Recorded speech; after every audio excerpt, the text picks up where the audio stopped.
Now, to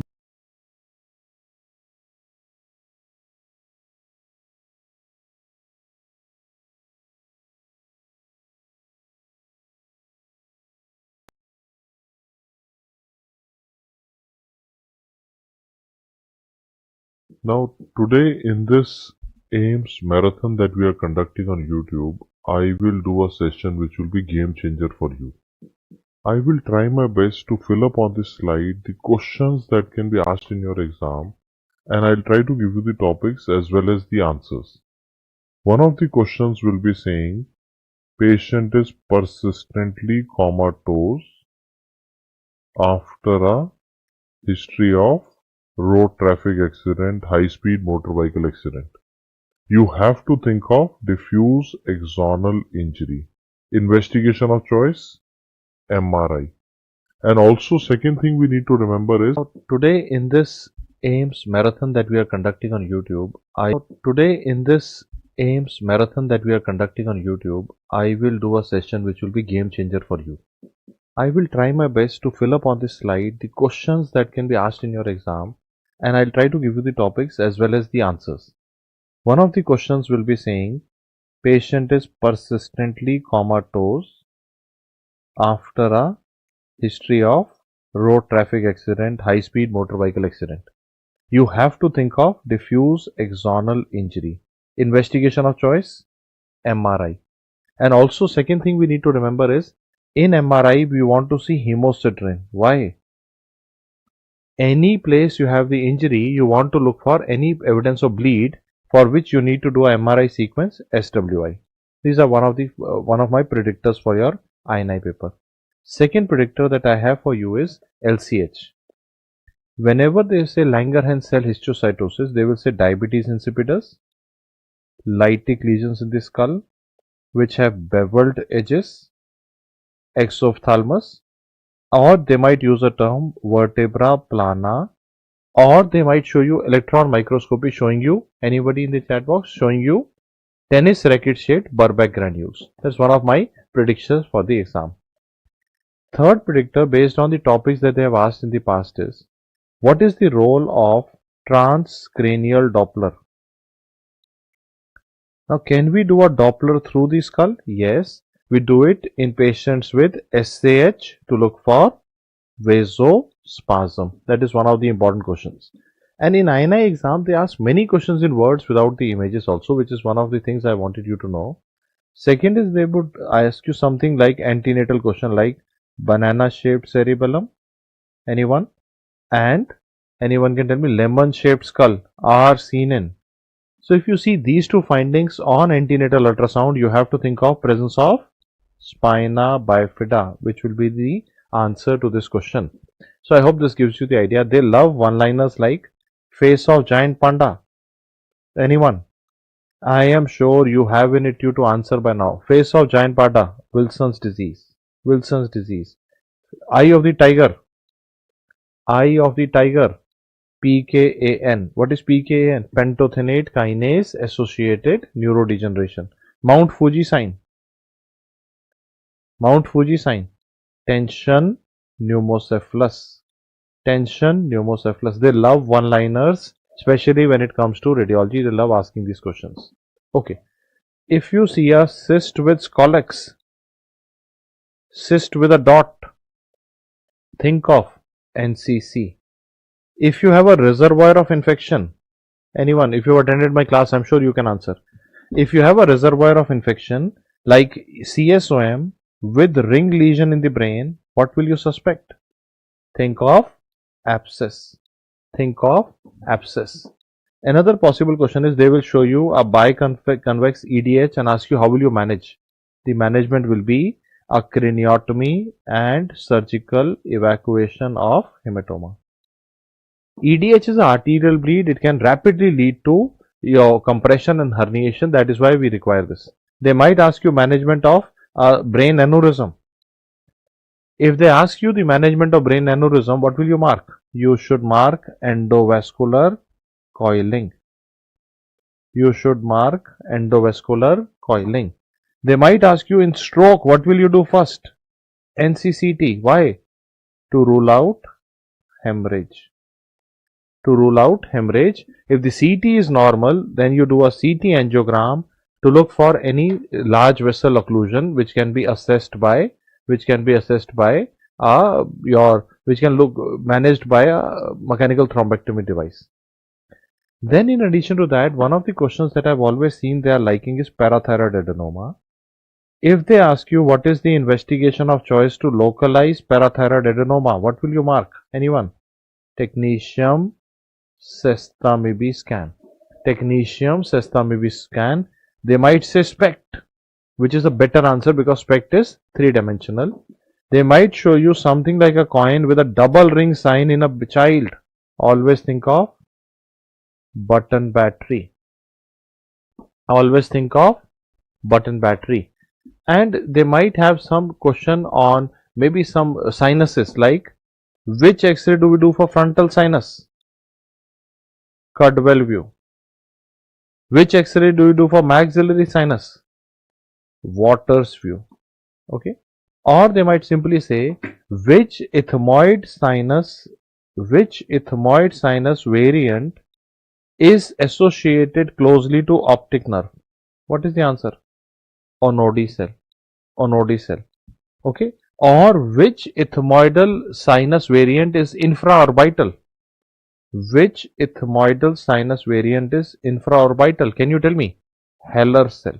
Heller cell. Very important question. Or they might simply ask you in the exam, one of the questions that I always see them asking is, they might just simply say Hallman-Miller sign. Then you will think of juvenile nasopharyngeal angiofibroma, in which the maxillary sinus will be pushed anteriorly. Okay, anyone?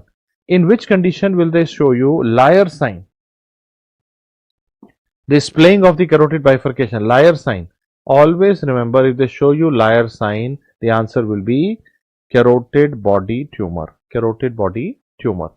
Then if we go further, they might ask you, if they ask you a light, maybe they might show you sunray appearance, Codman triangle, then osteosarcoma. Osteosarcoma. Spiculated appearance, multiple small round blue cells, spiculated appearance, onion peel appearance, radiosensitive. Anybody remembers? Then you think of Ewing sarcoma. Osteosarcoma can be primary or it can be secondary. It can be seen in patients with Paget's disease. Paget's disease can lead to osteosarcoma, is again a potential question. Or they might ask you ankylosing spondylitis. In ankylosing spondylitis, they will ask you bamboo spine. Okay, bamboo spine. Anything else they will ask you in ankylosing spondylitis? Dagger sign. Or they might just say patient has anterior uveitis and we need to do a MRI to look for sacroiliitis. Sacroiliitis. Tram track signet ring sign. Very important INICET question. If they show you tram track signet ring sign on CT, what will you mark? Then the answer you will mark will be bronchiectasis. They might ask you bronchiectasis with situs inversus. Bronchiectasis with situs inversus. I am sure you will be able to answer Carter-Jenner syndrome. Bronchiectasis with pancreatic insufficiency, cystic fibrosis. So they might just go for Carter-Jenner syndrome, or they might go for cystic fibrosis as a question, which we have discussed multiple times in our classes. They might ask you, what investigation will you do for osteoporosis assessment? DEXA. DEXA is the question. Okay. Or they might ask you that if you are thinking of avascular necrosis of the hip, what will you do? MRI. Avascular necrosis of the hip, patient was on long-term steroids. MRI should be done. MRI should be done, which is AVN is again a hidden topic that they like asking in the exam. Honda sign on bone scan. Anyone? Quickly answer this one-liner, beta. Honda sign on bone scan is sacral insufficiency fracture. Sacral insufficiency fracture. And if I change the question and I say super scan on bone scan, super scan, prostate metastasis. Prostate metastasis, super scan on bone scan. So these are some questions that I always think in the exam they can ask. Further, if I think more and I try to think, is they like asking blunt abdominal trauma and thoracic evaluation. So what is the test you will do if you are having blunt abdominal trauma with thoracic evaluation? You will do a, tell me, E-fast, extended fast. There's again a possible question in the exam. Why do you think a patient with Pankos tumor needs an MRI? Because it is in the lung apex, it can lead to nerve invasion, and don't forget, it can lead to Horner syndrome leading to ptosis. Okay. Now, can you tell me which anterior mediastinal tumor can lead to ptosis due to myasthenia? That will be thymoma. So again, a possible question. They might just ask you patient has an anterior mediastinal mass and you have to think of myasthenia combination thymoma. Pneumothorax is always asked in the exam, so I am giving you three choices: deep sulcus sign, visceral pleural line sign, and the third option that I wanted to give you is barcode sign on ultrasound. Can you name the condition? Pneumothorax. Can you name the condition? Pneumothorax, very frequently asked question in the exam. Boot shaped heart, tough. Box shaped heart, Epstein's. Again, possible questions in our INI paper. They might like it and ask you. If you are thinking of aortic dissection, investigation of choice, CT angiogram. Management of Stanford type A. Stanford type A means ascending aorta is having dissection. How will you manage? Then the management will be urgent surgical to avoid any cardiac complications which can lead to sudden death. So these are some important questions. And then if you see a blood vessel posterior to the esophagus, if they show you a CT scan, blood vessel posterior to the esophagus, then you will think of aberrant right subclavian artery, which is dysphagia lusoria. They like such integrated anatomy topics. Then they might ask you the simple sign, football sign on X-ray. Pneumoperitoneum. Any other named sign you can think of? Let's think of telltale triangle sign. Pneumoperitoneum. How will you confirm a diagnosis of achalasia cardia? Which will be the confirmatory investigation for achalasia cardia? Manometry. In which condition do we see a central dot sign? Anyone? Central dot sign. Anyone can answer. On CT, Caroli's disease. They like choledochosis, so I am thinking they might ask you Caroli's disease. Okay. And fast is an important question. Choledochosis is important. In which body part can you have a pharyngean cap? Gallbladder. Gallbladder can show us a folding of the fundus, which is called as the pharyngean cap, can be asked as a question in the exam. They might show you Zenker's diverticulum outpouching from the cervical esophagus, with the key word in the question will be halitosis. If you see something like a cavity on a chest X-ray with air fluid level, you will mark lung abscess. If someone has colitis, that means the reservoir of infection is in the colon. So if someone has colitis, that means the reservoir is in colon and there is a ring enhancing lesion in the liver, then I want you to mark the answer as liver abscess.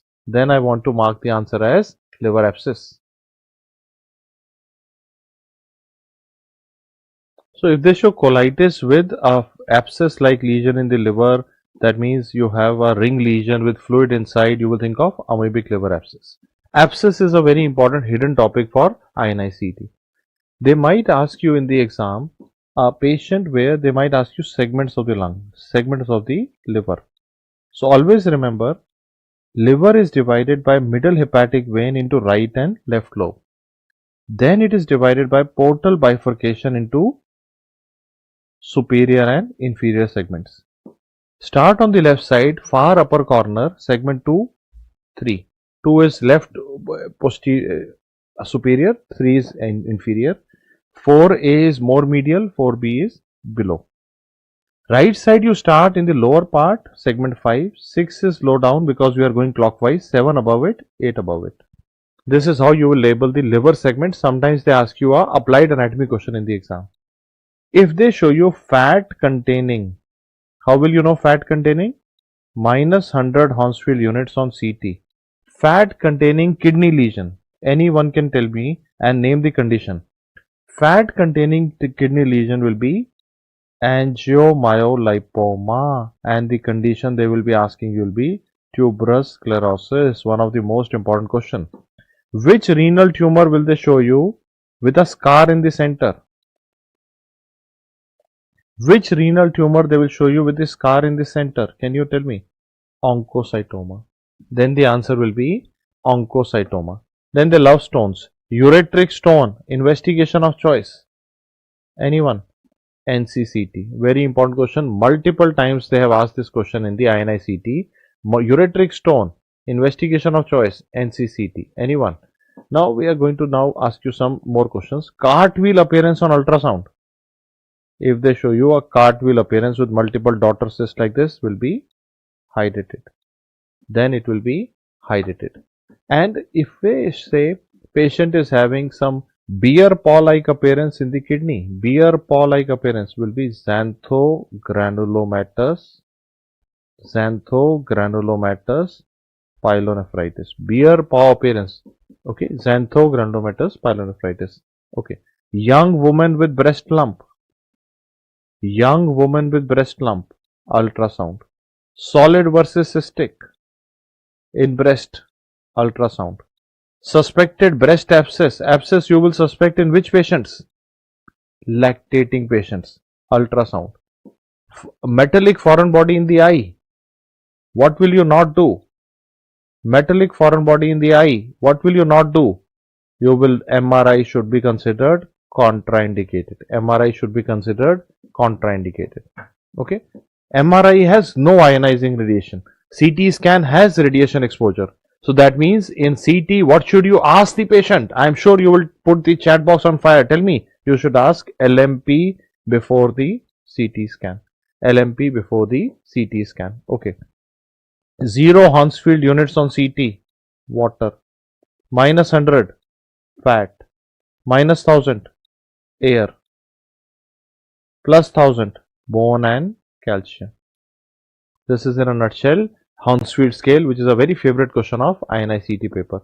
And also sometimes they might just simply ask you about different contrast materials. Contrast material used in CT, iodinated. Contrast material used in MRI, gadolinium. Both of them should not be given in renal failure, but if they say contrast material used in ultrasound, microbubbles. Gas filled microbubbles are used as contrast in ultrasound and we are safe in renal failure. The above two cannot be given in renal failure for different reasons. Gadolinium in CRF leads to nephrogenic systemic fibrosis. So in a quick nutshell, I have reviewed whatever are the usually asked questions in INICET for you, and I hope this gives you the edge when you appear for your final exam. Go and do your best. Only two final things I want to tell you before I leave you will be: attempt aggressive. INICET, if you go more defensive, the ranks will not come. Go aggressive. Attempt 190 plus. To do that, don't leave more than 2 questions in a block. Because if you leave 2 questions in one block, if you leave 2 in 4, it will be 8, 192. That should be the approximate number in your head. Start in good speed from the first block. Time management is very important. And final piece of advice is, don't mark too many questions for review. Keep it simple, and you will be coming here giving an interview on the DAMS channel after the INICET results. अपने आप को याद करा रहा है, अपना time आएगा नहीं, अपन खुद लाएगा.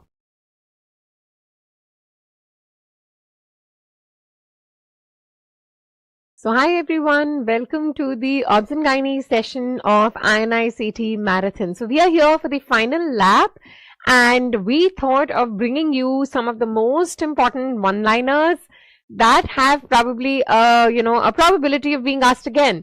So let's take a quick dig into what has been asked and what could be asked, and hoping that you will do excellent in your exams on 9th.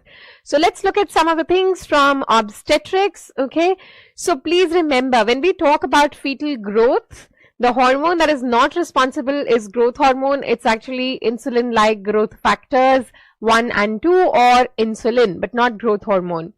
Perfect. You must know the teratogens and their effects. So yes, thalidomide is phocomelia, isotretinoin is microtia or anotia, chloramphenicol, gray baby syndrome, warfarin, remember it's called as chondrodysplasia punctata. So what you see is a depressed nasal bridge and you will see stippled epiphysis.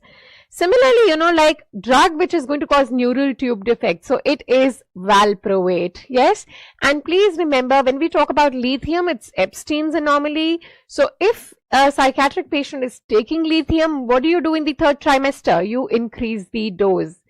Okay, so yes, the torch group of viruses are teratogenic, but remember, HSV, HIV, hepatitis B viruses, they are not teratogenic. And when we talk about HIV, also remember that it is not going to cause hydrops fetalis. For hydrops, which is non-immune hydrops, it is parvovirus and syphilis.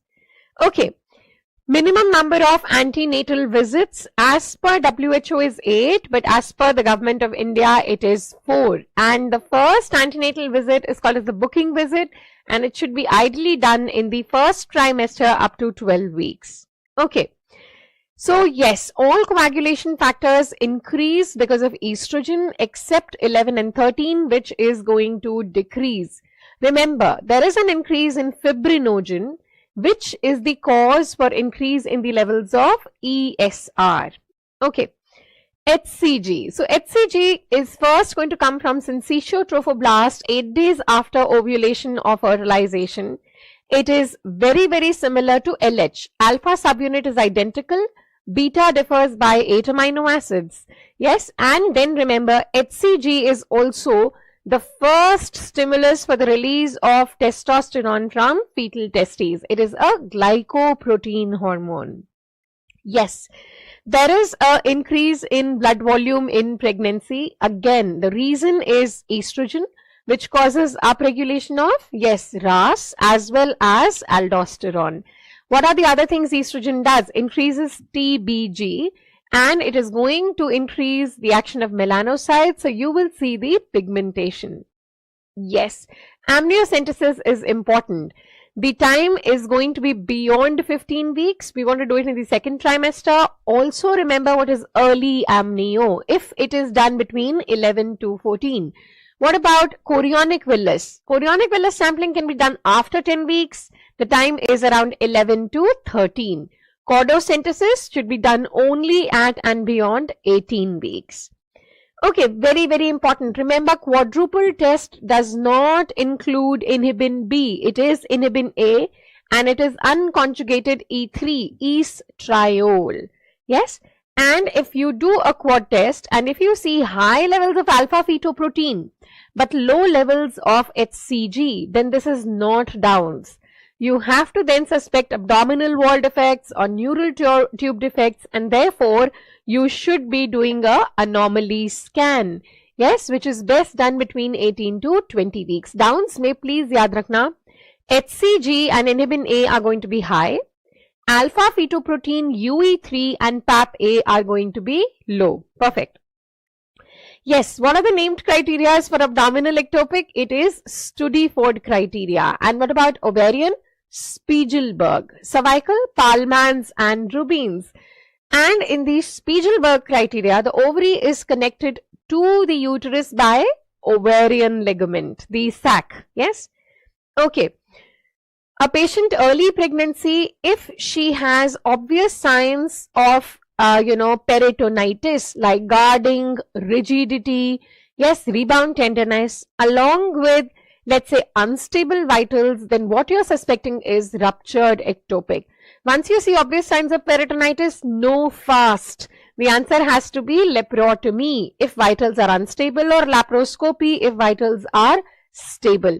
So ruptured ectopic, please remember, is always going to be managed by what? Salpingectomy. No medical management and no salpingostomy. Okay. So what is the legal age as far as consent for MTP is concerned? 18 years. Yes. So if a girl is less than 18 years, can we do MTP? Yes. But we will need consent of the legal guardian. There is no lower limit of age. It's just that we would need consent of the legal guardian. Okay. So please remember, snowstorm appearance, honeycomb appearance, or Swiss cheese pattern are all names of complete mole on ultrasound. There is no fetus. On ultrasound, you can see the bilateral large theca lutein cyst. Once you know it is complete mole, the treatment of choice is always suction and evacuation. We change the answer to hysterectomy only when the family is complete and the woman is more than 40 years of age. I am sure everyone will remember complete mole is 46XX and monospermic and P57 negative. Okay. So now if you have a hypertensive patient in pregnancy and if you see words like headache, blurring of vision, or you see epigastric pain or vomiting, please take it as a case of impending eclampsia. If we ask you single best next step, it is MAG-Sulf. If we ask you the plan of action, it is MAG-Sulf plus labetalol plus once you stabilize the patient, do a termination of pregnancy. Perfect. Yes, so loading dose of MAG-Sulf. There is an IV component and there is a IM component. The total is 14 grams. Out of this, it is 10 grams which is IM. And 4 grams which is IV. Remember, 4 grams IV ke liye it is a 20% solution. So you're going to take 4 vials of MAG-Sulf, which is 8 ml MAG-Sulf, add 12 ml normal saline to it so that you make a 20% solution. So 4 grams IV has to be given slow over 10 to 15 minutes. Yes? Yes, when we talk about preeclampsia, when do you say it is early onset? If you do it before 34 weeks. And to predict it, we can do uterine artery Doppler at 11 to 13 weeks. So you are going to look for pulsatility index, which is going to be high. You can also look for notching. Yes. Also remember, when we talk about preeclampsia, it is the extravillous, cytotrophoblast, which are the endovascular variety, which are going to do the vascular remodeling, not the interstitial variety. And this remodeling in 2 phases, yaad hai na, 12 weeks and 16 weeks. Yes, so that's important. Remember, when we talk about preeclampsia pathophysiology, there is going to be increase in the levels of SFLT1, SENG, thromboxane A2, while decrease in the levels of PGI2, nitric oxide. Yes, decreased levels of VEGF as well as placental growth factor. In India, we do the 2-hour OGTT 75 grams screening test twice. First at the first antenatal visit and again after 24 weeks. And if the value of 2-hour OGTT is beyond 140, it's GDM. But before that, we use the IAP DSG criteria. So it was fasting 1 hour, 2 hour. What are the cutoffs? 92 for fasting, 180 for 1 hour and 153 for 2 hour. If even one value is deranged, then it is gestational diabetes. I'm sure everyone will remember that if it is well-controlled diabetes, whether gestational or overt, as long as it is well-controlled, you will not do termination before 39 weeks. You can go up to 40 though. Yes, so a delay in the delivery of shoulders, by 1 minute after the delivery of the head is what is shoulder dystocia or total sign. And you are likely to see it in a diabetic pregnancy in a baby with macrosomia. So what is the first thing you're going to do? Which maneuver? Yes, Mc-Roberts. And if Mc-Roberts is going to fail, then you are going to give suprapubic pressure. No fundal pressure. Do not ask the woman to push. Go and see the entire sequence of shoulder dystocia that I have taught you. Yes? Chalo. Okay, basic concepts in Rh negative pregnancy. You will give anti-D to a Rh negative women if the indirect Coombs test or direct Coombs test are negative. So Coombs test have to be negative, whereas the blood group of the baby or the husband has to be positive. Yes, the ideal time to give anti-D is 28 weeks. A dose of 300 micrograms is to be given beyond 12. And yes, you should definitely remember that when we talk about anti-D, the dose at less than 12 weeks is less. So as little as 50 micrograms is enough. And when we talk about anti-D, remember the critical titer for indirect Coombs test is 1:16 or more. But as long as ICT is positive, no anti-D. If ICT is negative, only then we will give anti-D. Very good. Okay, absent end diastolic flow. I'm sure everyone would remember, if it is AEDF, termination has to be done at 34 weeks. So before 32, you admit, you monitor the baby, and you are going to do daily NST, daily biophysical profile, give MagSalf if the POG is less than 32 for neuroprotection, and give dexamethasone. Kitna dose tha? Yes, 6 milligrams, 4 doses, 12 hours apart. Alright, let me recall for you. When do you do termination in REDF? Yes, at and beyond 32 weeks. Provided there are no late decelerations or absent beat-to-beat variability, because then you will do termination immediately. Yes? Okay. Now, when we talk about cord prolapse, remember the first thing that you have to do is relieve the pressure on the cord, which you can do by manually pushing up the fetal presenting part, or by retrograde filling of the bladder, or by putting the woman in these positions. It can be Trendelenburg position.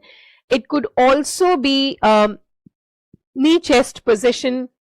Yes, so you have to relieve the pressure on the cord. Simultaneously shift the patient to OT for an emergency cesarean. While you are shifting, maintain these positions, but you can also give tocolytics, and you can gently replace the cord in vagina, never in the uterus. Okay? Chalo.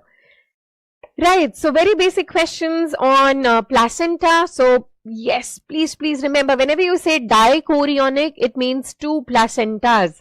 So there is nothing like DC and MA. If it is dichorionic, there are 2 placentas, it will be always diamniotic. DC always goes with DA.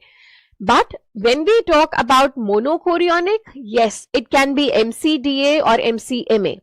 So among monozygotic twins, most common is MCDA. Yes? And how do you know whether it is an MA twin? MA twins will have no dividing membrane between the umbilical cords.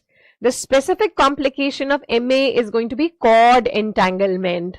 What about specific complication of monochorionic twins? So for MC twins, the sign is T sign, and the complications that you're going to see are twin-twin transfusion syndrome, twin anemia polycythemia sequence, trap sequence or acardiac twinning, and selective IUGR, right?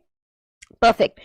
Also, yes, when I'm talking about placenta, remember very basic things. A normal placenta, the fetal side is smooth, shiny, central attachment of cord, 3 vessels in the cord, 2 arteries, and 1 left umbilical vein.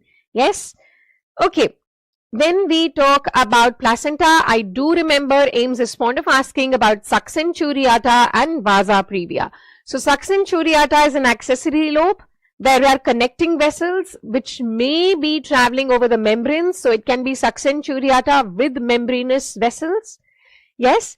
Vasa previa ka single best association is velamentous placenta, but it can also be succinct auriata. Remember, for vasa previa, investigation of choice is ultrasound Doppler, and the management is, yes, cesarean section. Okay, very important. Modified biophysical profile includes what? NST and amniotic fluid index. When you say complete biophysical profile, it is done for 30 minutes, 5 parameters. So there is going to be breathing movement, gross body movements, tone, amniotic fluid, as well as NST. Please remember, when we say gross fetal movements, this is not DFMC. These are fetal movements seen on ultrasound. Yes, very good. And remember, a score of 8 by 10 or 10 by 10 is normal. A score by 6 by 10 is equivocal. Less than or equal to 4/10 is emergency cesarean. And yes, the association between biophysical profile and fetal pH or acidosis, yes, it is very, very reliable across all gestational ages. So if it goes below 7.2, there is 100% risk of acidosis. Yes. Okay. Please remember, when we talk about NST, how do you decide it is an NST or a CTG? So if there are no contractions, then it is an NST. If it is fetal heart and contractions, it is a CTG. Remember, wheel chop. So variable decelerations are because of cord compression. There is a rapid fall and a rapid pickup. Whereas early deceleration is head compressions, gradual fall and a gradual pickup coinciding with the contraction. That's what is early. Late, okay, it is because of placental insufficiency or hypoxia. The deceleration is going to stay after the contraction, and it is a gradual fall or a slow fall and a slow pick up. Yes. Okay, perfect. AMTSL, yes, very important. It does not include uterine massage. It does not include early cord clamping. If both are in the options, the better answer is early cord clamping. Why? Because we are always supposed to do delayed cord clamping as long as the baby is vigorous. So whether the baby is term or preterm, as long as the baby is vigorous, it's delayed cord clamping. Also, when we talk about AMTSL, no bimanual compression. Bimanual compression is what you do for treatment of PPH, not prophylaxis. Also, when I talk about PPH, we do not use dinoprostone, ONE, that is PGE2. We don't use it in AMTSL. What we can use is PGF2 alpha, that's dinoprost, and that is again not used in AMTSL. It is used for treatment of PPH. Do not confuse carboprost and carbetocin. So as you can see here, carbetocin is a oxytocin analog, okay, with a half-life of 40 minutes. The dose is 100 micrograms slow IV over 1 minute. And carbetocin we only use in AMTSL, not in treatment of postpartum hemorrhage. Very good. So when you talk about treatment of postpartum hemorrhage, remember the drug of choice is oxytocin. But the first thing that you initiate is uterine massage. Which drug will you not give in a hypertensive patient? Methergine. Which one will you not give in asthmatic patient? Carboprost. Yes. Also, please remember, when we are talking about PPH, please everyone remember, if it is cesarean section and the patient is not responding to uterotonics and massage, don't answer it as balloon tamponade as next step. If it is cesarean and the vitals are stable, go ahead with B-Lynch. If the vitals are not stable, go ahead with uterine artery ligation. Very good. Okay, so yes, uterine inversion, a rare complication, causes neurogenic shock is the first shock. So the first and the most important thing is reposit the uterus, okay, back in the labor room, not in the OT. And please remember, when we talk about uterine inversion, do not try and separate the placenta. If the placenta is attached, you reposit with the placenta attached. The name of the manual method is, yes, the Johnson's method. Very good. Okay. Then, if we talk about labor steps, please remember the first thing is engagement, then descent, then flexion, then internal rotation, then crowning, then restitution, external rotation, and expulsion. So that's the correct sequence. Restitution is a passive movement where there's going to be untwisting of the head. Okay. Also, please remember, crowning is the best time to give episiotomy.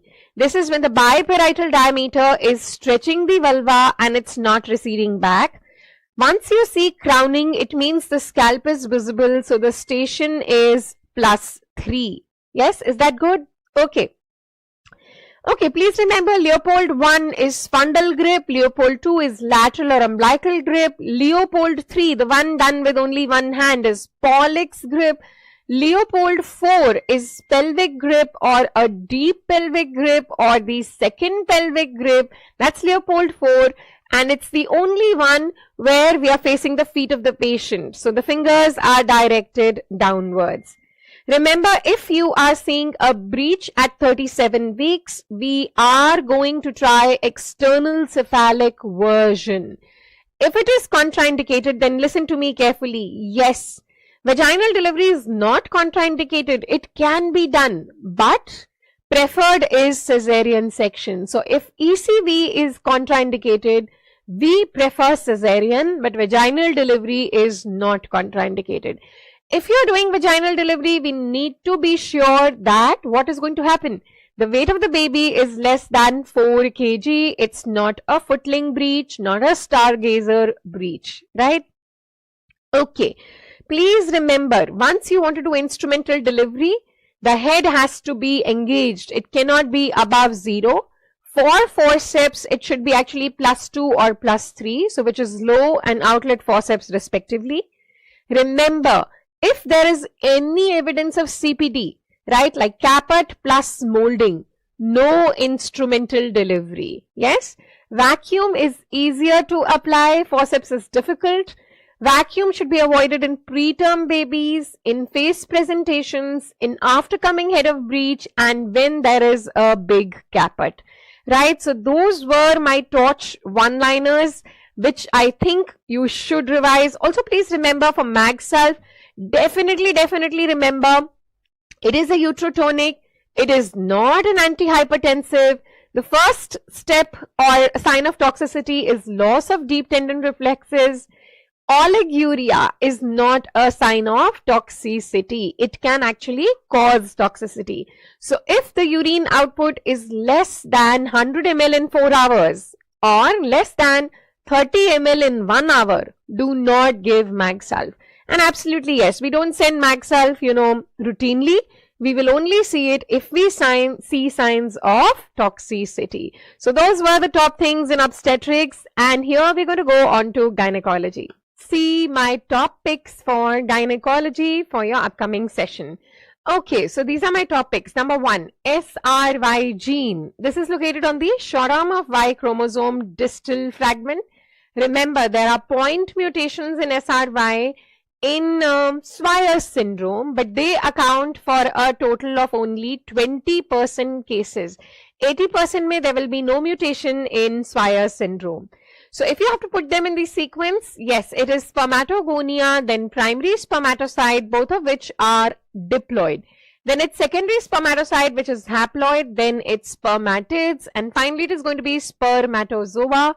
Remember, the gonia are in the basal compartment, whereas the sites, primary, secondary, and spermatids in the adluminal compartment. Okay. So yes, dihydrotestosterone is what is required for male type external genitalia, and if 5-alpha reductase is deficient, which means no DHT, it will be a male pseudo-hermaphrodite, where the karyotype will be XY, but the external genitalia will be female. For internal genitalia male-like, we need testosterone. Perfect. Okay. Remember, the main product of fetal adrenal gland is DHEAS, so it is not produced even from the ovary. DHEAS only comes from adrenal gland. DHT also is not produced in the ovary from among androgens. And DHEAS is the substrate that we need to make estrogen in pregnancy. Yes. So yes, a random one-liner, but which micronutrient deficiency can cause hypogonadism and delayed sexual maturity? It is zinc. Okay, zinc has been linked to it. If you see corkscrew glands, then yes, it is a secretory epithelium or endometrium. So the hormone acting on it is progesterone. Very nice. But if you see tall glands or telescoping of glands, then it is estrogen. Pseudostratification is also estrogen. Yes. So corpus luteum secretes both, please remember, estrogen and progesterone, but the main product is progesterone. When we talk about abnormal bleeding in different age groups, in adolescent as well as in perimenopause, it is anovulation. In reproductive years, it is usually a structural cause like a fibroid, whereas in postmenopausal, the best answer will remain as atrophy, okay? Then polyps, then hyperplasias. Postmenopausal HRT decreases risk of colorectal cancer but increases risk of breast cancer and thrombosis, okay? It is definitely going to improve the hot flashes, the vaginal atrophy, the urinary symptoms. Even it is going to improve the bone health and sleep pattern. Yes, so if we talk about primary amenorrhea, the cutoff to start evaluation is 13 years if secondary sexual characters are absent, while it is 15 years if secondary sexual characters are present. And another definition is that a lady or a girl will have primary amenorrhea if there is no menses within 3 years of Thelarch. Yes? Okay, so Asherman syndrome, the most common risk factor is curettage. The most common presentation is menstrual irregularities. Among menstrual irregularities, it is amenorrhea and followed by hypomenorrhea. Remember, in Asherman's, all hormones are normal. The karyotype is normal, the ovary is normal, even the size of the uterus is normal, but the progesterone challenge test and the estrogen plus progesterone challenge test is going to be negative. Karyotypes. I'm sure this is going to be easy. MRKH or Mullerian age NSS is 46XX, Swires is 46XY, and you will do a gonadectomy. There are streak gonads there. Turner syndrome is 45XO, no gonadectomy. AIS is 46XY, and yes, we will do a gonadectomy. Remember, Riefenstein syndrome is partial AIS, okay? Yes, typical features like gynecomastia, long arms, yes, and maybe infertility is Klinefelter's. The karyotype here will be 47XXY. One false positive Barr body, small, firm or fibrotic testes, azoospermia, which is the non-obstructive variety. The testosterone levels are going to be low while the LH, FSH levels are high. Very, very important. When LH, FSH are high, yes, it is called as primary hypogonadism. When LH, FSH levels are low, it is called as secondary hypogonadism. So Turner's, yes, is primary hypogonadism, also called as hypergonadotropic hypogonadism, while Kalman's is secondary hypogonadism, and we will call it as hypogonadotropic hypogonadism. Perfect. Yes, so Swires are complete DDs of Turner's with only 3 differences. The karyotype is XY. Yes, the second difference is normal stature, and the third difference is gonadectomy. I've already talked about the gonadectomy as well as the point mutations. Okay. When we talk about primary amenorrhea, if the presentation is cyclical pain with acute retention of urine, think of imperforate hymen. The suprapubic bulge is the hematometra and the big uterus there. Local examination will show a tense blue membrane or a bulging membrane. The management is a cruciate incision. Yes? Okay. Then classic findings in Turner's are webbed neck, low posterior hairline, short stature is very, very important, the most important one. There is a shield-shaped chest with widely separated nipples. There is a short fourth metacarpal. There are cardiovascular abnormalities. There is a horseshoe kidney as well, and there is a cubitus valgus. Please remember, Turner's में there is no rheumatoid arthritis, no SLE, while Klinefelter's में होता है SLE भी और RA भी. The more common sex chromosome abnormality is Klinefelter's, not Turner's. Okay. So when we talk about treatment for infertility in PCOS, the first line includes both letrozole and clomiphene, but the drug of choice is letrozole because letrozole causes monofollicular development. Clomiphene is multifollicular. Letrozole has a short half-life of 2 days, 48 hours. Clomiphene is 2 weeks. Letrozole is, more better because it will cause better live birth rates. The second line treatment will include lap ovarian drilling and injection gonadotropins or injection HMG, human menopausal gonadotropin. Yes. On the other hand, when you talk about PCOS and a woman coming to you with, let's say, hirsutism, your first treatment should be weight loss and OCPs. Only after 6 months of OCPs, you can add spironolactone, okay?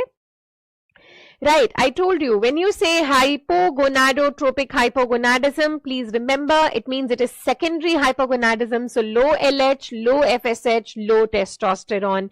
And obviously, there will be either severe oligospermia or azoospermia.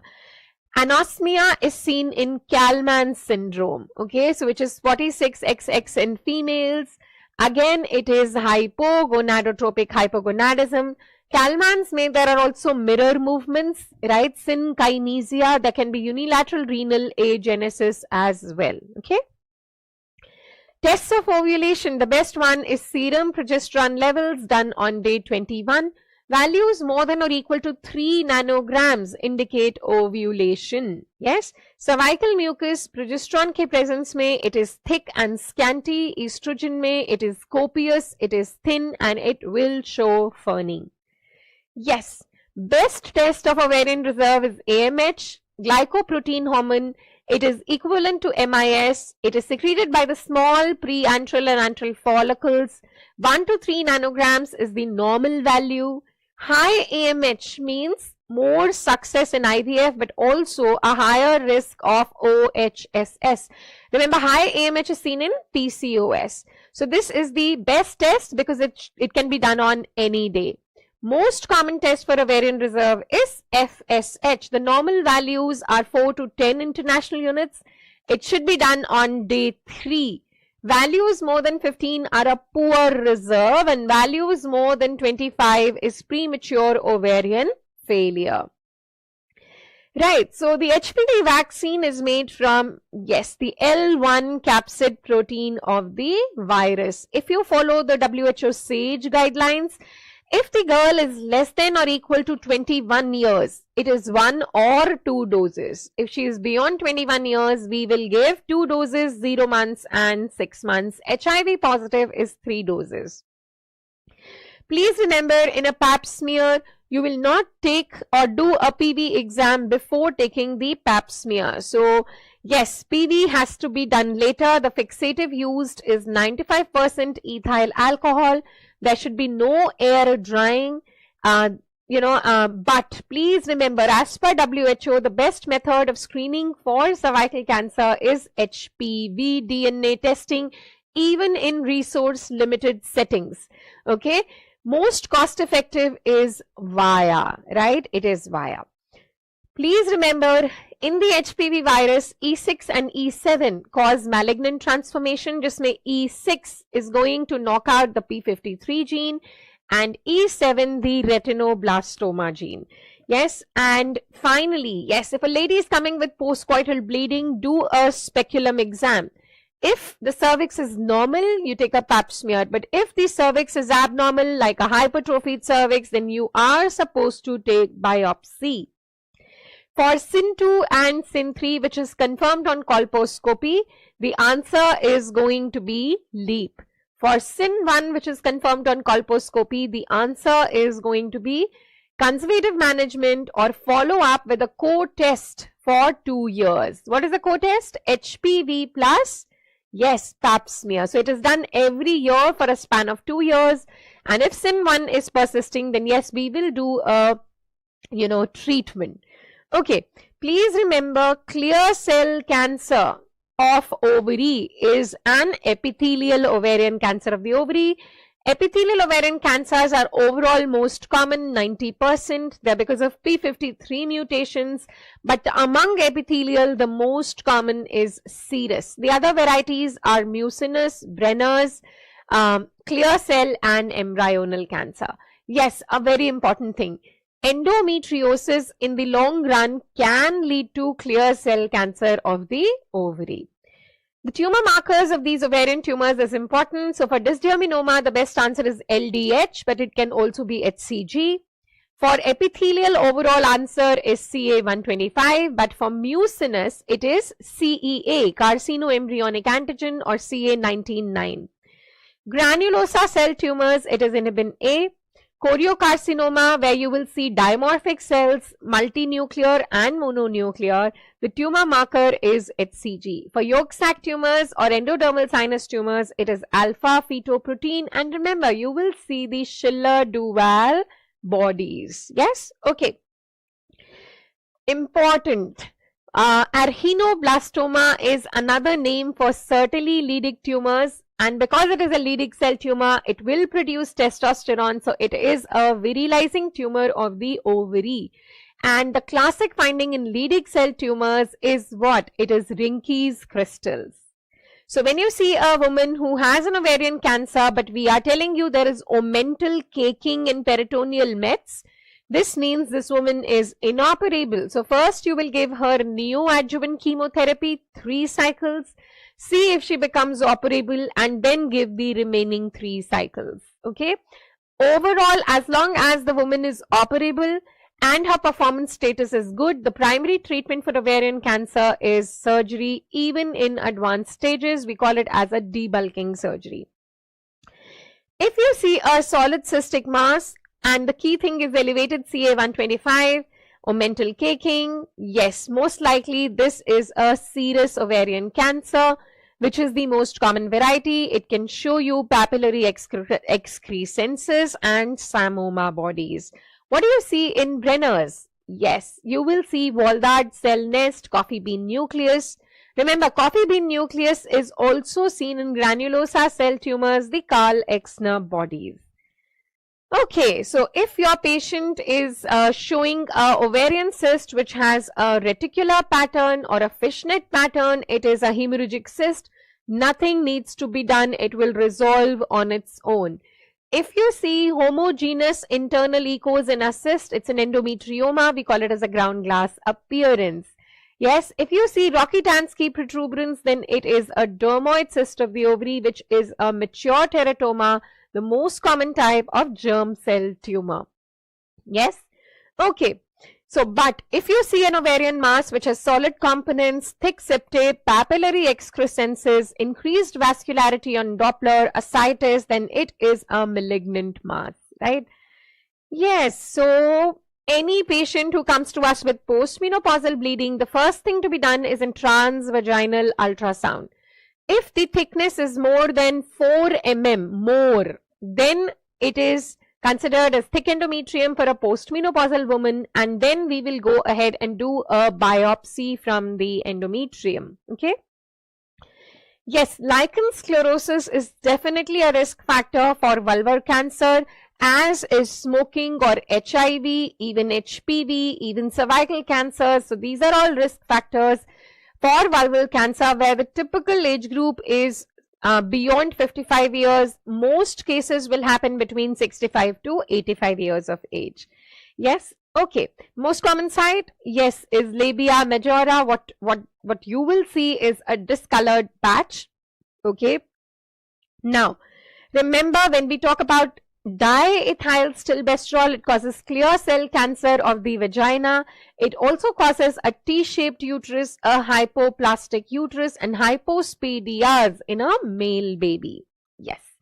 Whenever you hear these 3 things together, dysmenorrhea or dyspareunia with infertility and an adnexal mass, think of endometriosis. The first step will always be transvaginal ultrasound. The investigation of choice will be laparoscopy, but for confirmation of diagnosis in endometriosis, it is always histopath. For confirmation of diagnosis in adenomyosis, again, it is histopath. The gold standard investigation for adenomyosis is MRI, but the investigation of choice for adeno is again a transvaginal ultrasound. Okay, please remember a fibroid on hysteroscopy is going to be firm, pale with surface vessels, irregular margins and a broad base of attachment. Yes, the preferred media for resection is going to be electrolyte rich media like ringer lactate and normal saline. But in case you are using glycine, then do not use a unipolar cautery, right? So with electrolyte deficient medias, no unipolar cautery. The upper limit for electrolyte deficient media is 1 liter of fluid deficit. For electrolyte rich media, it is going to be 2.5 liters of fluid deficit for the patient or fluid overload for the doctor. Okay. A pregnant woman in the second trimester with a known case of fibroid now having acute pain abdomen is red degeneration. Yes, there will be fever, there will be mild leukocytosis, but it is aseptic condition and the management is conservative. No surgery in red degeneration. Let's quickly do the surgeries for various conditions. So for rectocele, it is posterior colpoperineorrhaphy. For third degree uterocervical descent, it is vaginal hysterectomy. For vault prolapse, the most common is uterosacral or sacrospinous fixation, but the best is uterosacral, the best is sacrocolpopexy, the one where we use a mesh. Please remember, Birch colpo suspension is not for, yes, it is not for vault prolapse, it is for SUI. For cystocele, it is anterior colporrhaphy. For reproductive age, it is Chirurgus sling surgery. For cervical elongation, it is Manchester or Fothergill's. Remember, the normal uterocervical length is around 6 to 8 centimeters. If it is more than 12.5, you cannot do a sling surgery. You should do a Manchester repair where we need to do a cervical amputation. Okay, so the last bit. If you see green discharge, pruritus, pH more than 4.5, a strawberry or a punctate hemorrhage cervix, motile organisms in saline microscopy, yes, this is trichomonas. The treatment of choice is metronidazole. But if you see a gray discharge, no pruritus, pH more than 4.5, epithelial cells with irregular borders, these are clue cells, and you're dealing with bacterial vaginosis, the discharge in both is foul smelling. The discharge is not foul smelling in Candida, and if it's a physiological discharge. Remember, it is kit 2 or green kit for all kinds of vaginitis. If you see on a speculum exam a cervical ulcer or a erosion or discharge coming from os, it is cervicitis. It is going to be kit 1 or gray. For PID, that means lower abdominal pain with either uterine tenderness, adnexal tenderness or cervical motion tenderness, it is kit 6 or the yellow kit for lap. Yes, the most common organism in bacterial vaginosis is Gardnerella vaginalis, but it can be others as well, like Mobilingus, Mycoplasma, Ureaplasma. Okay, so please remember, as I said, clue cells are carrying the bacteria in a piggyback manner. Their boundaries are poorly defined or irregular. Yes. Contraception. Okay, please remember, tubal ligation is not a method of LARC. It is a permanent method of contraception. Yes, oral contraceptive pills decrease risk of ovarian cancer, endometrial cancer, colorectal cancer, but they will increase risk of breast and cervical cancer and hepatic adenoma and thrombosis. These risks are increased with OCPs, which act by, yes, inhibition of ovulation. Mainly it's inhibition of FSH, but also for inhibition of LH. Okay, so yes, tamoxifen does increase the risk of endometrial cancer. A woman who is taking tamoxifen should stop for 3 months before conceiving. So she has to use a contraception for 3 months. The most common emergency contraceptive used in India is LNG tab, 1.5 milligrams. It can also be taken as 0.75 milligrams twice 12 hours apart. But the most potent emergency contraceptive is copper T, effective up to 5 days. So if a woman comes on 5th day, yes, we can give ulipristal, but the best is copper T. Yes. When you say immediate postpartum or postpartum IUD, there are two terms you need to know: post-placental and postpartum. So post-placental is if you put it within 10 minutes of placental expulsion, and postpartum is if you put it within 48 hours of expulsion, of delivery of the baby. Yes, if you put IUD at 6 weeks postpartum, it is no longer actually a postpartum method. Yes, and we can put it any time, but the ideal time for IUD insertion is within 5 to 7 days of the menstrual cycle. Please remember, IUDs do not work by inhibition of ovulation. They work by inhibition of fertilization and implantation. So that's going to be it from my side, and I'm going to wish all my dear students the very, very best for their upcoming exams. Go with confidence. We are going to wait for you on the other side with the best possible results. May God bless you all, and may you all rock in the exam. Best of luck. Apna time upon khud laega.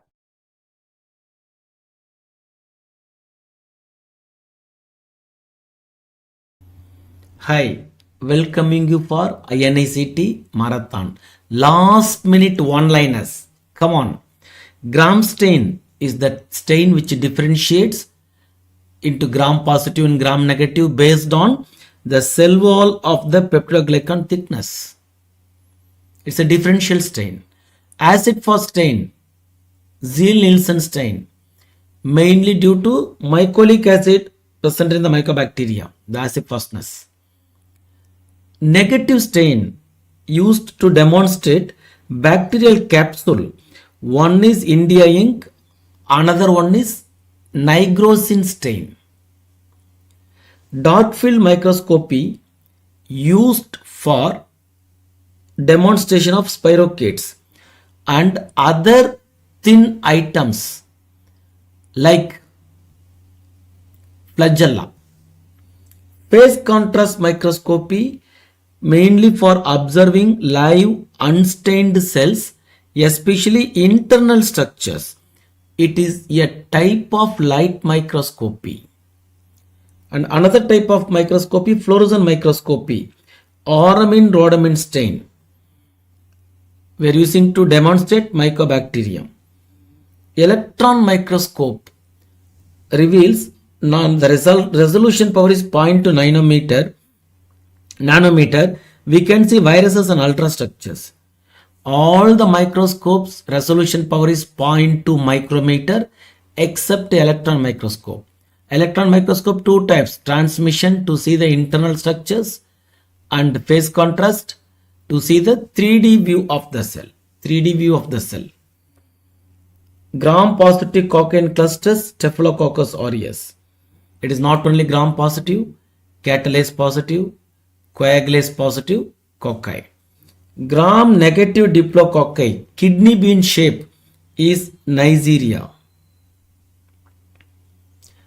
Same gram negative diplococci lens shape, Neisseria meningititis or meningococci. Gonococci kidney, meningococci lens. Gram positive rod with metachromatic granules, Corynebacterium diphtheriae. Okay, what is the other name for metachromatic granules? Wolitine granules, Babes Ernst granules, polar bodies, or metaphosphatic granules, many are there. Blood agar is enriched medium used to demonstrate hemolysis pattern. Alpha, beta, gamma. Alpha complete, alpha partial, beta complete, gamma no hemolysis. Mechanical agar is a classical example for differential medium. It differentiates lactose fermenters, which is pink in color, and non-lactose fermenters, colorless colonies. One is pink in color, another is colorless colonies. Chocolate agar with factor 5 and 10 needed for the growth of Haemophilus influenzae. Factor X is hemin, factor 5 is NAD. Thiamartin medium is selective medium for Neisseria gonorrhoeae. Not only Thayer Martin medium, New York City medium, GC Lect medium, Martin Lewis medium. All people are selective medium for Neisseria gonorrhoeae. Tellurate medium produces block colonies and Corynebacterium diphtheria. Tellurate medium, which includes Macleod medium, Downey medium, Hoyle's medium, Tinsdale medium, all are potassium tellurate bread agar. It produces black colonies by Corynebacterium diphtheria. LJ medium, Blomsten-Jensen medium, Mycobacterium tuberculosis. It is a solid medium but not used widely because it takes 6 to 8 weeks to grow. TC is Sabrot's dextrose agar. It's a universal medium for fungus. It is universal medium for fungus. Sabrot's dextrose agar. TCBS medium, thiosulfate, citrate, bile salt, sucrose medium, mainly for Vibrio cholera. It produces yellow colonies. Other Vibrio, they won't produce yellow colonies, colorless colonies. PPLO medium, pleuro pneumonia like organism. PPLO medium by Mycoplasma pneumoniae. One more medium is called Eaton agar. One more is called Eaton agar. Next is autoclaving. We should know the temperatures. 121 degree, 15 pounds per inch square, at least for 15 to 20 minutes. It kills spores. One of the best method among physical methods. Hot air oven 170 degree for 1 hour or 160 degree for 2 hours. Mainly for glasswares, oils, metals, wax, all things which spoiled by moisture. Ethylene oxide gas, another best method. It moisture, labile, heat labile items, endoscopes, hot lung mission mainly. HEPA filter, high efficiency particulate air filter, pore sizes 0.3 micrometer for air filtration, needed for operation theatres, intensive care units, biosafety cabinets, laboratories, wherever pure air, we are using HEPA filter. Radiation and sterilization, gamma rays for all disposable plastics. Gamma rays we are using 2.5 kilorad. Tyndalization is a procedure is 100 degree 20 minutes for 3 consecutive days. We call it as fractional sterilization or intermittent sterilization. Fractional or intermittent sterilization. Biological indicators you must know. For autoclave, Geobacillus stereothermophilus. For hot air oven, Bacillus atrophius subspecies niger.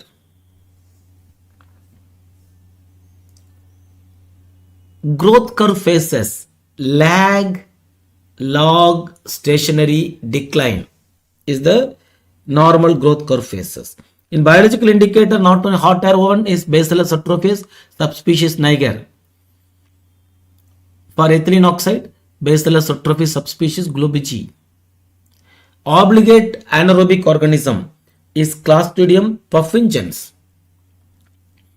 Facultative anaerobe is E. coli. Microaerophilic spirochetes. You remember all the things. Aerotolerant anaerobe, Clostridium perfringens. You should know everything. Microaerophilic Campylobacter jejuni. Conjugation is a process transfer of plasmid via sex pilus. Plasmid via pilus, that's all. Transformation, direct uptake of naked DNA. It was first described by Griffith experiment using Streptococcus pneumoniae. Conjugation, classical example E. coli. Transduction, transfer of DNA by bacteriophage. transfer of DNA by bacteriophage, lytic and lysogenic. Endotoxin is lipid A, inner part of lipopolysaccharide of gram-negative bacteria. Exotoxin, heat labile protein secreted by both gram-positive and gram-negative bacteria. So endotoxin exclusively gram-negative, exotoxin both. Super antigen, the antigen directly attached to the T cell receptor, variable beta side chain of the T cell receptor, super antigen. Classical example, toxic shock syndrome toxin. They stimulate massive cytokine release. Flagella is responsible for motility. E. coli shows peritrichous flagella. Monotrichous flagella, Vibrio, Campylobacter. Amphitrichous, Spirillum. Lophotrichous, Helicobacter pylori. Atrichous, some bacteria, no flagella. Klebsiella, Shigella, those kind of bacteria. Pyli and Fimbriae, helping mainly for attachment, especially Neisseria gonorrhoeae and many other bacteria, mainly for organ of attachment. Capsule is antiphagocytic nature. We are detecting with Quellung reaction. After adding antibody, swelling of the capsule, Quellung. All capsules we can demonstrate by Quellung reaction. Biofilm, mainly formed by Staph epidermidis, Pseudomonas, Streptococcus viridans on prosthetics, which includes catheters. Antigenic drift, point mutation, mild slow. Antigenic shift, real reassortment, it causes pandemic. Protein A is the major virulent factor of Staph aureus. It binds to FC portion of IgG. It binds to FC portion of IgG.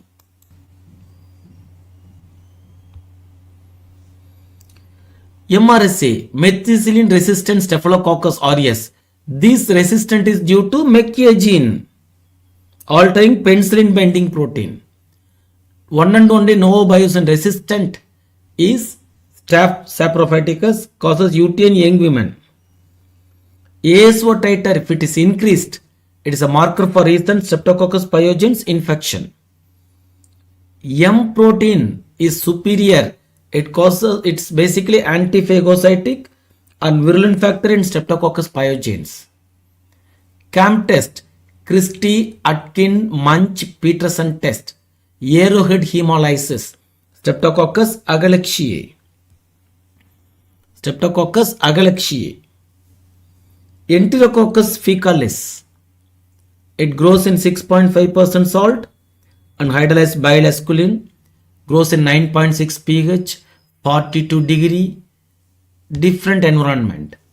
Optochin sensitivity, bile solubility, inulin fermentation, all positive for pneumococci, negative for viridans.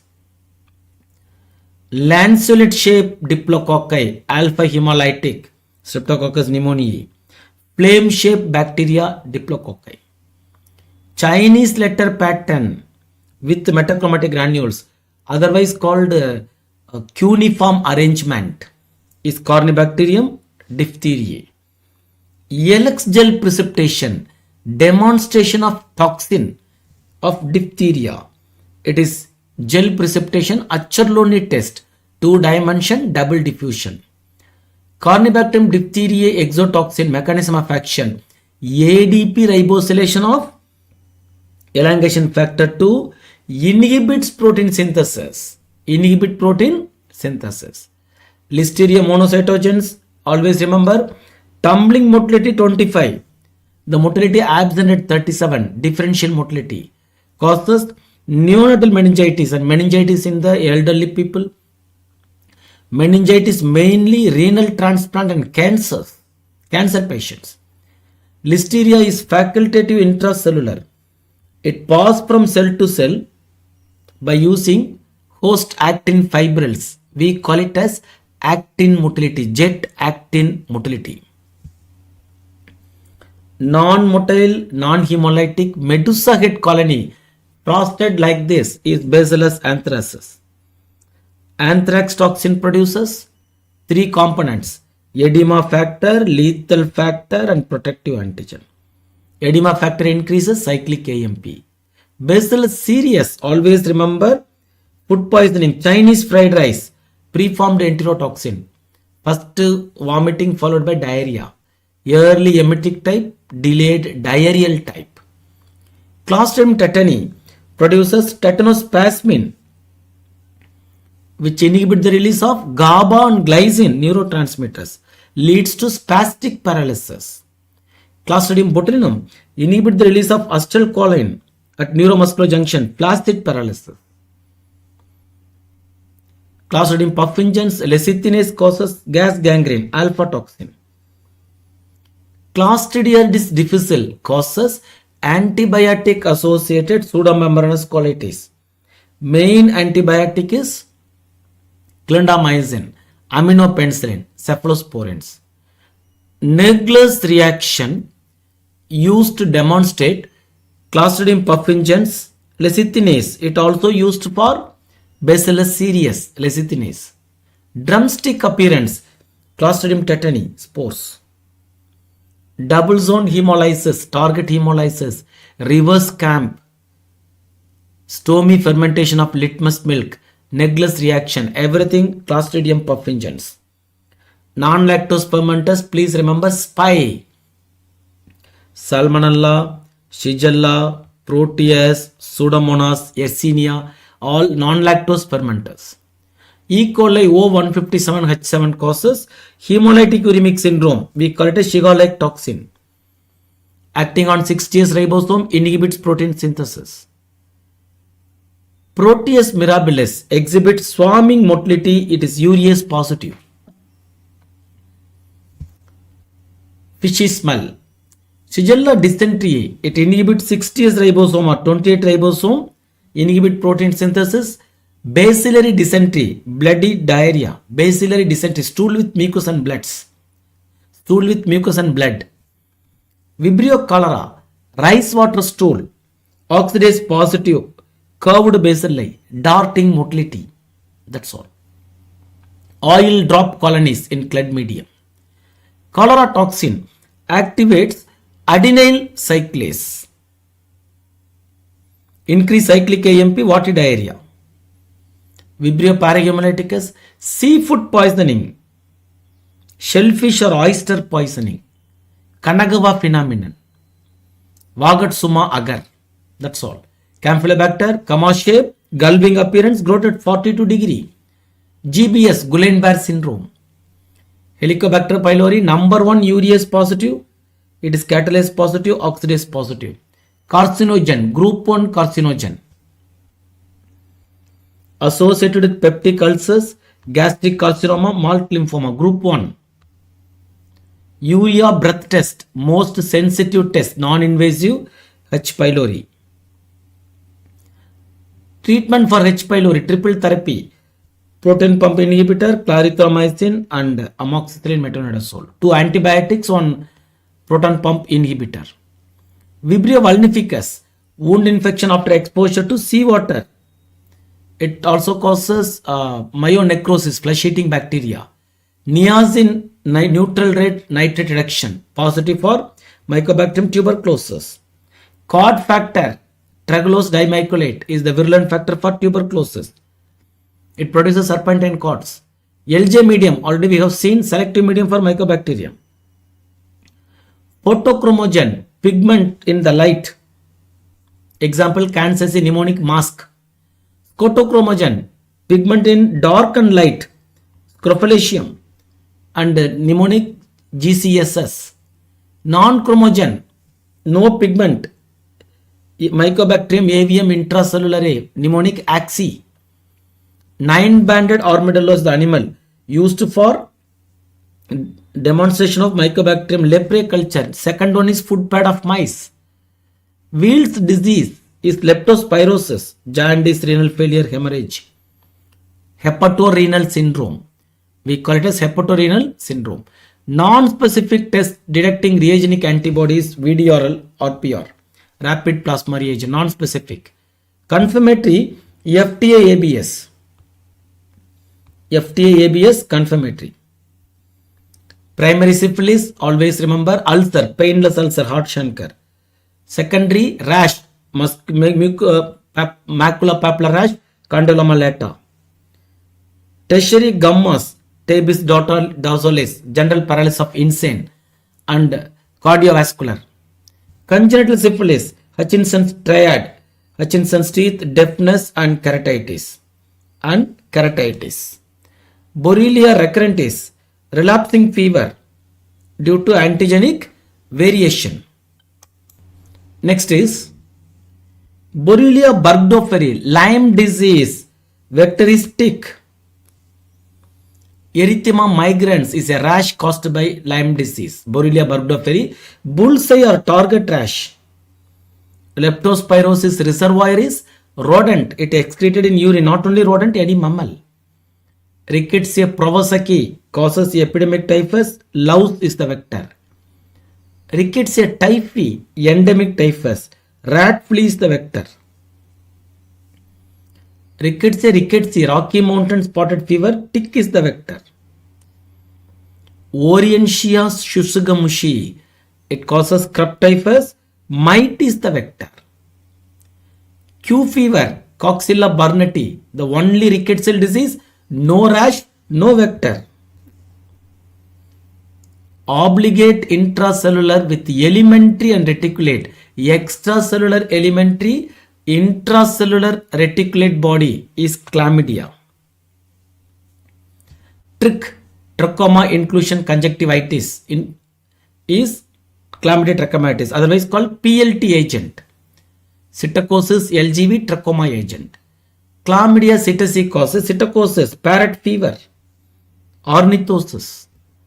Mycoplasma pneumoniae, no cell wall, yes, Friday colony, produces on PPLO agar. Another medium is called Eaton agar.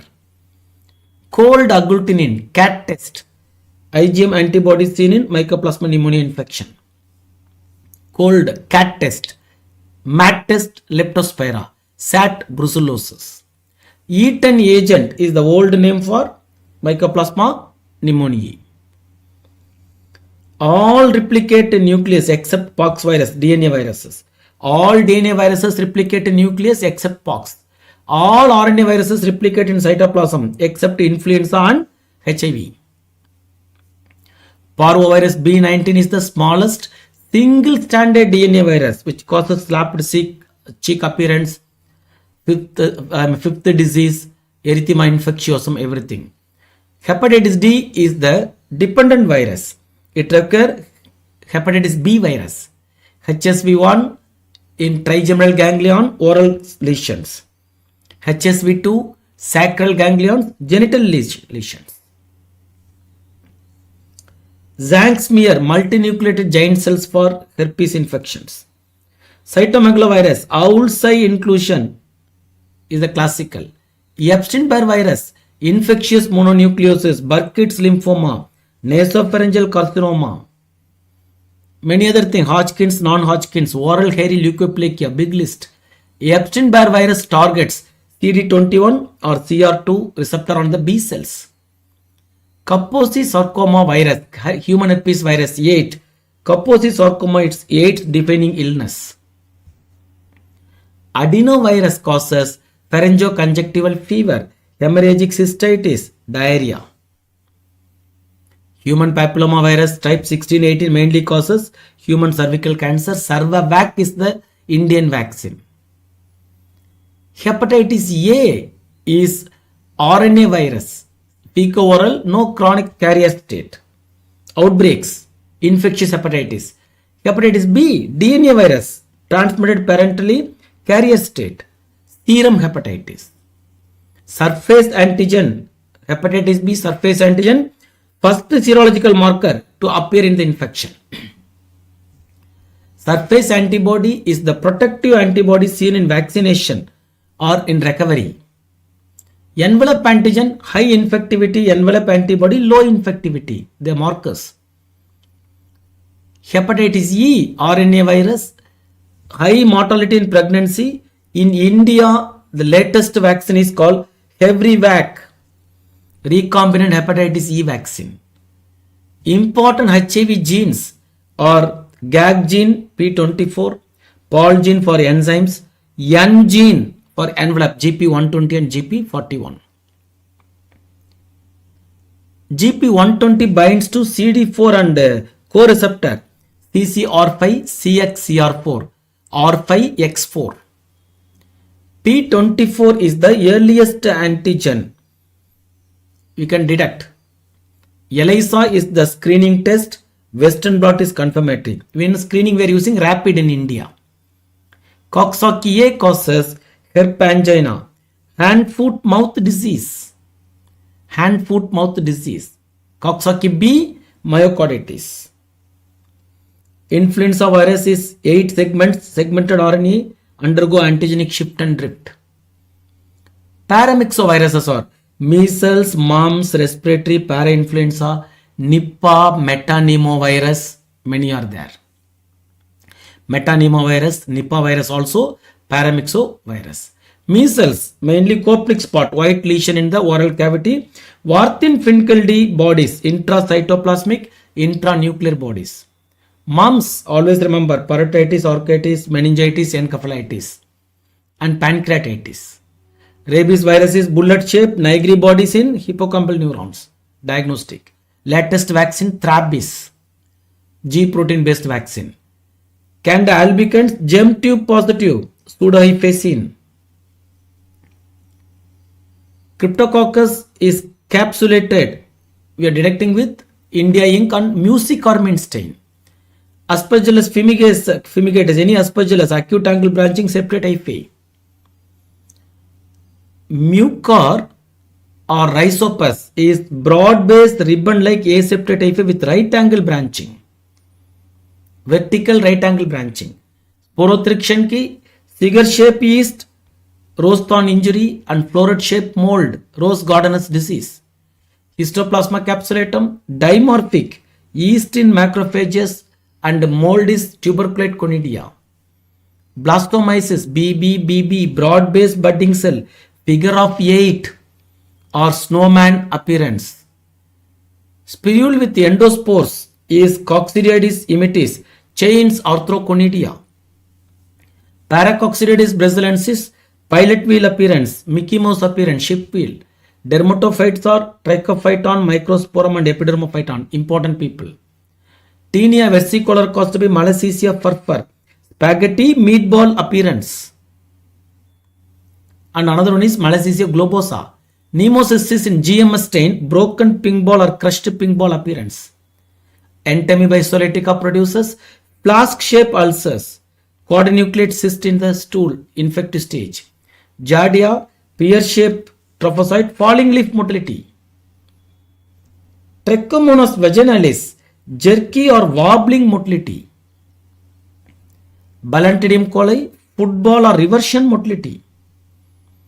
Leishmania, gold standard diagnosis is amastigote in macrophages. Trypanosoma brucei, diagnostic stage trypamastigote in blood. It causes African sleeping sickness. Trypanosoma cruzi causes Chagas disease. Romanos sign, transmitted by redweed bug or kissing bug or triatom bug. Plasmodium falciparum, multiple ring forms, banana shaped gametocytes. Plasmodium vivax enlarges RBC with Schnappner dot, falciparum Mayurer dot. Babesia microti, Maltese crus, incomplete merozoites in RBC. Toxoplasma causes congenital infection, hydrocephalus and chorioretinitis, infective stages, tachyzoid in this condition. Entropis vermicularis, perianal itching, scotch tape technique, autoinfection, appendicitis and anal pruritus. Stonglitis stercoralis, autoinfection, free living life cycle present, and also it is ovoviviparous. Uchurira bancrofti, nocturnal microfilaria, it causes encephalitis. There is elephantiasis, lymphatic filariasis. Adaptive immunity has no memory. It possesses B and T lymphocytes. It has memory, slip of the tongue. Adaptive memory, innate no memory. Type 1 hypersensitivity is anaphylaxis, IgE mediated. Type 2 hypersensitivity, cytotoxic, antibody mediated, hemolytic anemia and hyperacute rejection, all kind of localized autoimmune disorders like Graves' disease, myasthenia gravis, etc. Type 3 hypersensitivity, immune complex mediated, serum sickness, Orthus reaction, post-streptococcal glomerular nephritis, lepra reaction 2, etc. Type 4 hypersensitivity, delayed type, tuberculosis, contact dermatitis, granuloma, graft versus host disease, many are there. ELISA is enzyme linked immunosorbent assay, detection of antigen antibody. The enzyme what you are using is called horseradish peroxidase. Yes, 29 minutes 30 seconds. Just I am closing the marathon. I am going to give the torch to other faculty. Don't worry, this is sufficient. Last minute just to go through this. Even in the time of travel, put earphone just to hear this. You will success. Rock in the exam. See you in the post exam analysis. Thank you. God bless you.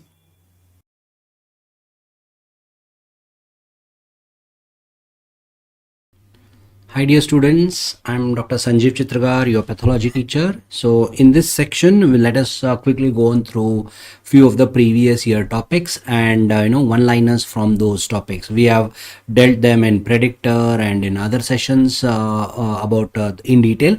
We are going to talk important one-liners here. So we are first talking in RBC disorders. Very important will be iron deficiency anemia. So in iron deficiency, they will ask you iron, yes, in absorption part. What will be the questions asked of absorption of iron? What is the role of DMT1? We should be knowing DMT1 is iron entry into the cell, isn't it? Iron entry into cell. That is your DMT1. Then what is the role of ferroportin? Yes, ferroportin. Iron exit from the cell, isn't it? Yeah, iron exit from the cell. Then what is the role of hepcidin? Important, hepcidin. Hepcidin leads to decrease in ferroportin, thus leads to decrease in absorption. Decreased absorption can be there, right? And then also decreased release from liver, decreased release from the stores. So this is about this. Next, one more. Next topic is iron profile. Very important. Iron profile of the patient. So yes, iron profile. IDA. What will be the iron profile of IDA? IDA will be all decreased except TIBC, isn't it? All decreased except TIBC. In case of sideroblastic anemia, exactly opposite, all increased except TIBC. All increased except TIBC. In anemia of chronic disease, ACD, all decreased except serum ferritin. Serum ferritin. Then in thalassemia minor, all normal. In thal minor, all will be normal. All normal. That will be the yes. Next is, yeah, so this is about your iron. And then next is important. They will ask you gastrectomy can cause what? Gastrectomy can cause iron and B12 deficiency. Duodenectomy can cause what? Yes, duodenectomy can cause iron deficiency. Jejunectomy, folic acid deficiency. And ileectomy, B12 deficiency again. So these are the different GI surgeries and different causes, right? Yeah, pure vegetarian by diet, again B12 deficiency. Not eating fresh fruits and vegetables, folate deficiency.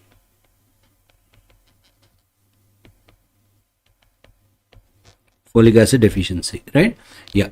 Most specific finding on peripheral blood smear. Most specific finding of megaloblastic anemia on peripheral blood smear. On peripheral blood smear. Most specific finding is hypersegmented neutrophils. Hypersegmented neutrophil, that is the most specific finding. Next, for iron deficiency anemia, earliest and most sensitive test for IDA, serum ferritin. Earliest and most sensitive is serum ferritin. Most specific test for IDA,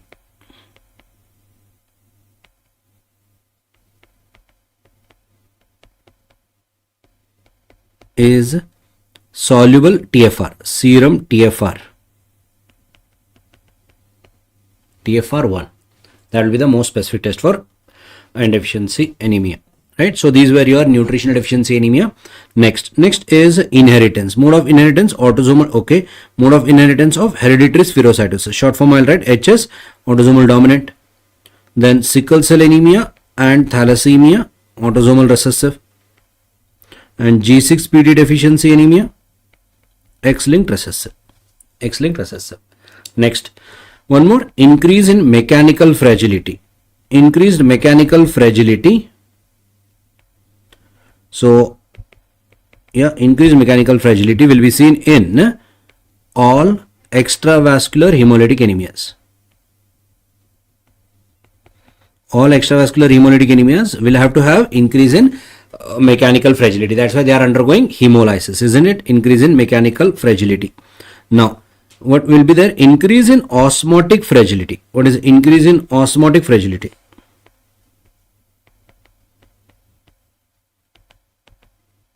Spherocytes, elliptocytes.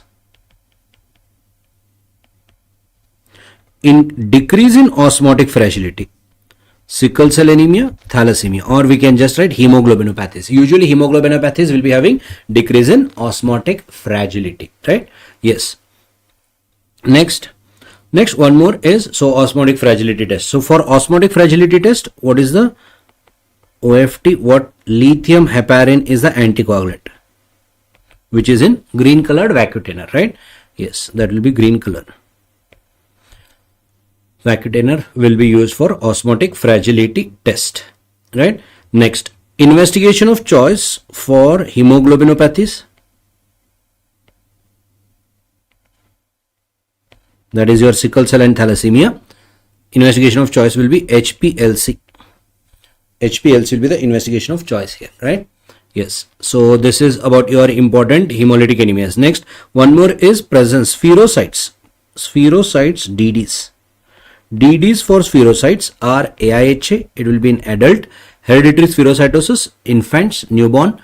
Yes, and one more, G6PD deficiency also can be causing spherocytes in the peripheral blood, right? Spherocytes. Then next is one more one-liner, Coombs test. So for DCT, what is DCT? Direct Coombs test. Sample that you take is EDTA sample. So basically patient's blood we are taking. Vacutainer, what color vacutainer? Lavender vacutainer, right? For ICT, indirect Coombs test, the sample that you take is serum tubes. Serum tube will be red color vacutainer, isn't it? Yeah, so we'll be using serum tubes for indirect Coombs test. That is your red color vacutainer. So these are the various things about the anemias. Next is we will talk about disorders of the WBC now. So some one-liners in WBC disorders, very, very important. Genetics, they will ask you. Genetics of lymphomas. Genetics of lymphomas. Lymphoma, leukemia. We have discussed this so many times in the class. Translocation 2-5. This will be seen in anaplastic large cell lymphoma, ALCL, right? Next, translocation 8-14. Translocation 2-8. Okay, all together we'll write in one line. Translocation 8-14, translocation 2-8, and translocation 8-22. Most common is translocation 8-14. This will be seen in Burkitt lymphoma. Then translocation 11-14. This will be seen in mantle cell lymphoma. Translocation 11-18. Seen in maltomas. And marginal zone lymphomas. Maltomas and marginal zone lymphomas, 11-18. Then translocation 14-18. seen in follicular lymphoma. 14-18 produces BCL2, 11-14 produces cyclin D1, 8-14 produces CMYC translocation, right? So this is your genetics of various lymphomas. Now some morphology of various lymphomas. Starry sky pattern. Where do you see starry sky pattern? Any high grade lymphoma, mostly Burkitt lymphoma. Even DLBCL also can be showing. And ALLs also can show starry sky pattern. Then where do you see pseudo follicular pattern?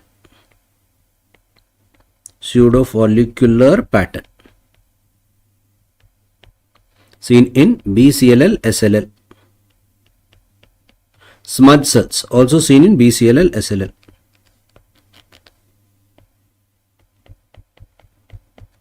Then cerebriform nuclei. Seen in cerebriform nuclei, mycosis fungoid Sézary syndrome. Mycosis fungoids or Sézary syndrome. Next one more, hairy cells and fried egg appearance. Remember, can be seen in hairy cell leukemia. In lymphomas, it can be seen in seminomas, then oligodendrogliomas, etc. Right? Fried egg appearance. Then so these are the different morphological appearances of lymphomas. Right? Next in WBC, important markers of lymphomas. Burkitt lymphoma will be a germinal center origin. Burkitt lymphoma will be, yes, CD20 positive, CD10 positive, BCL6 positive, and Ki67 will be more than 95% usually. That is what is Burkitt lymphoma. Then what about follicular lymphoma? CD20 positive. This is also germinal center, 10 positive. It is important, BCL2 positive, and Ki67 will be low. Ki67 index will be low in follicular lymphoma. Then mantle cell lymphoma. For mantle cell, 20 positive, CD5 positive, CD23 negative, cyclin D1 positive. Cyclin D1 positive or even negative also. SOX11 can be also positive. Especially in cyclin D1 negative mantle cell lymphomas, we look for SOX11. Then what about BCLL, SLL? Marker for BCLL, SLL, CD20 positive, CD5 positive, CD23 positive. All are positive. For BALL, what is the marker for BALL? CD19 and CD20 positive, CD10, TDT and CD34 positive markers. TALL, CD3, CD10, TDT and CD34. Important, cytokeratin negative in TALL. Very close DD, pathological DD for this would be a thymoma. It is not a lymphoma, by the way. Thymoma is a epithelial tumor of thymus. This will be positive for CD3, CD10, TDT, CD34 and even CK positive. Cytokeratin is also positive in a thymoma. Remember, distinction between TALL and a thymoma is by cytokeratin. That will be the question asked in exam sometimes. Right? So these are the different markers of different lymphomas. Different markers for different lymphomas. Now next is certain translocation in myeloid leukemias. So let us talk about in myeloid neoplasms. In myeloid neoplasm, MDS genetics, monosomy 7 and 5q deletion. 5q deletion is good prognostic, monosomy 7 is poor prognostic. AML. In AML, most common translocation 821. That is the most common translocation. So 821 usually leads to AML M2 morphology, if you remember. Then other than that, translocation 1517. 1517, okay. So 821, this leads to AML M2 with maturation. 1517 AML M3 or promyelocytic leukemia. Treatment for 1517 will be ATRA, all trans retinoic acid, right? So two important translocations that are seen in AML. 1517, 821. And for diagnosis of AML, any genetics is going to be called as AML irrespective. Diagnostic criteria for AML. What is the diagnostic criteria for AML? 20% blasts in the bone marrow or any genetics. Genetic abnormality in the blast. Any genetic abnormality in the blast except translocation 922 and CEBPA mutation.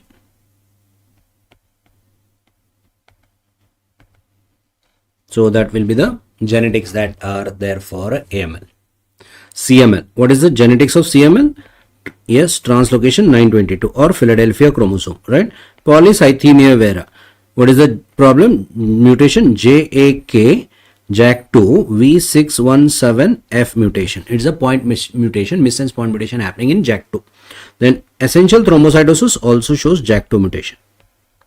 Essential thrombocytosis also shows JAK2 mutation. So these are your important WBC disorder. Now next is in bleeding disorders. So some one-liners in bleeding disorders. Let us talk in bleeding disorders, bleeding and thrombotic disorders we are just talking. So in this, most common inherited cause of thrombosis.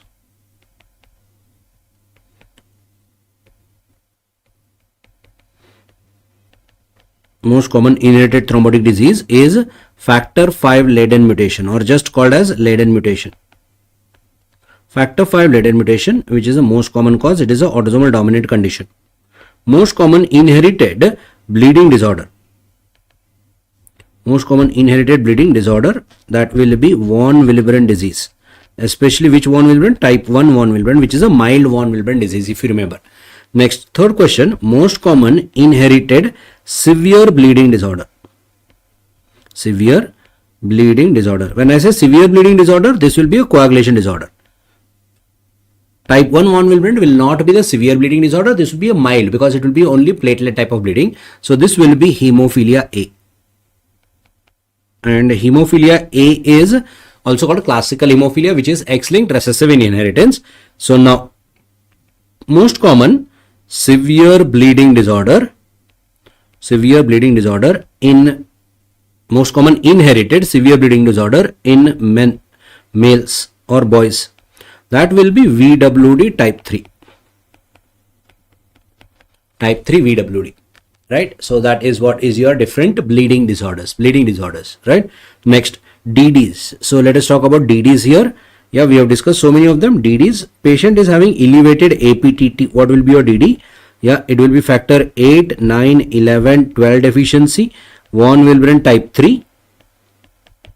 Apart from that, APLA also can be this, elevated APTT. Elevated PT alone. This can be vitamin K deficiency and liver disease. Elevated both PT and elevated APTT.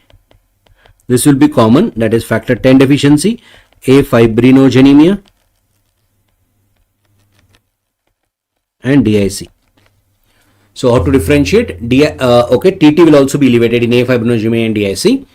Yeah, so elevated PT, elevated APTT, elevated TT will be afibrinogenemia and DIC. All these things with decreased platelet count will be DIC.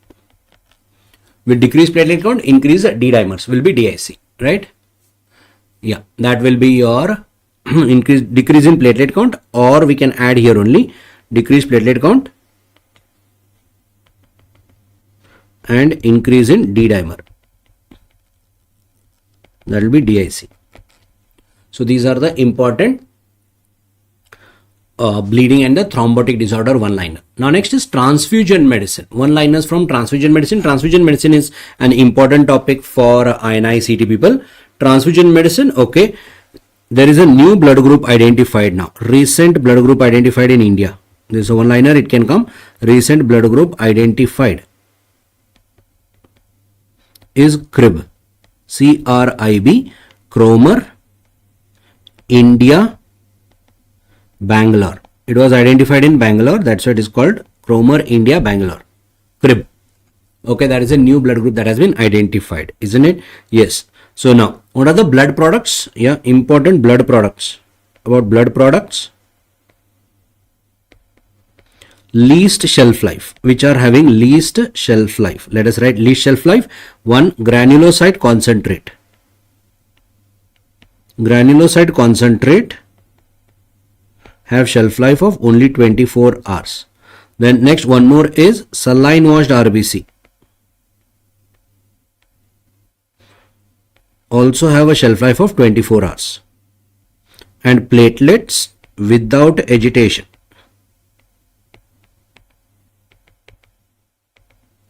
also have a shelf life of 24 hours. Right? Platelets without agitation also has a shelf life of 24 hours. Platelet with agitation is having 5 days shelf life. Right? So this is your important shelf life least ones. Highest shelf life are cryoprecipitate and FFP. Next. So for cryoprecipitate, content of cryoprecipitates. Cryoprecipitate content will be, yes, fibrinogen. Most abundant content is this fibrinogen. Then von Willebrand factor, factor 8 and factor 13. These are the content of cryoprecipitate. That's why they are used in afibrinogenemia, von Willebrand disease, factor 8 deficiency, that is hemophilia, and factor 13 deficiency. Cryoprecipitate content, right? Yes. So yeah, how do you get all these cryoprecipitate, FFP, platelet rich plasma, etc., RDPs, etc.? All of them are after centrifugation in the blood, isn't it? Yeah. So that is what we are doing. Next, next is blood transfusion reaction. Blood transfusion reaction. Most common blood transfusion reaction, fever. Most common reported is fever. Fever is FNHTR, febrile non-hemolytic transfusion reaction, which is a type 2 hypersensitivity reaction. Only thing is it is non-hemolytic. It will kill the WBCs, not the RBCs. So that is your most common blood transfusion reaction. In blood transfusion, most common cause of death in blood transfusion is TACO. Most common cause of death in blood transfusion, TACO. Most common cause of death in massive blood transfusion, that will be DCO, dilutional coagulopathy. Most common cause of death in massive blood transfusion, dilutional coagulopathy. Most common cause of death in blood transfusion or routine blood transfusion, that will be what? TACO. That is your, yes. So one-liners in blood transfusion. Okay. Distinction between TACO versus TRALI. TACO versus TRALI is done by BP. Most important is BP. BP increased, TACO. BP is increased, then it is TACO. BP decreased, then it be decreased or normal, then it is TRALI. So TACO is a cardiogenic pulmonary edema, TRALI is a non-cardiogenic pulmonary edema. Non-cardiogenic and a cardiogenic pulmonary edema. Few more: delayed transfusion reaction. Delayed transfusion reaction could be post-transfusion purpura.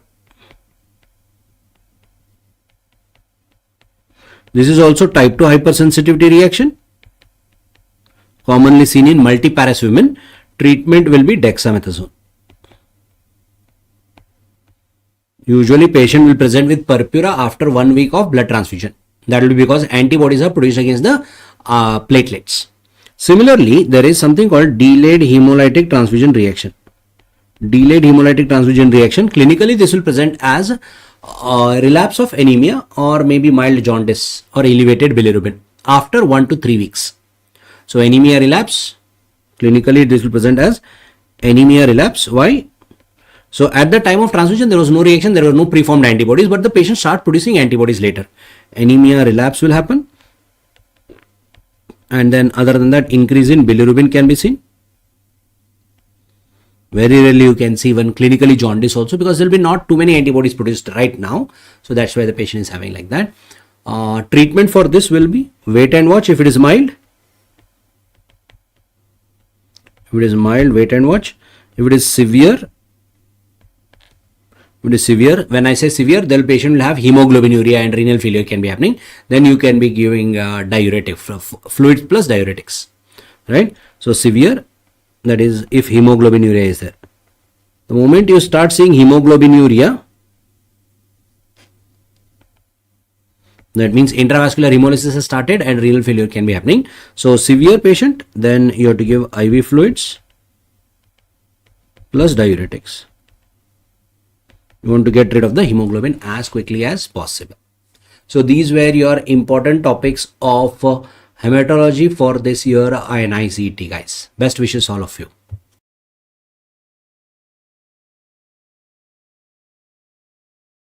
So today now we are going to discuss important journal pathology topics for your INICET. So as we all know, one of the important topics is that is your cell injury. So if I talk about, this is your 1 minute revision table for the last one day before the examination, that if I talk about reversible cell injury and if I talk about irreversible cell injury. So we all know in reversible cell injury, your cell swelling or the hydropic change is the earliest morphological change. Yes, there's going to be endoplasmic reticulum swelling, there's going to be membrane blebs formation, loss of microvilli, ribosomal detachment from the endoplasmic reticulum, there's going to be chromatin clumping, myelin fibrous formation, and yes, sodium is the most important ion for reversible cell injury.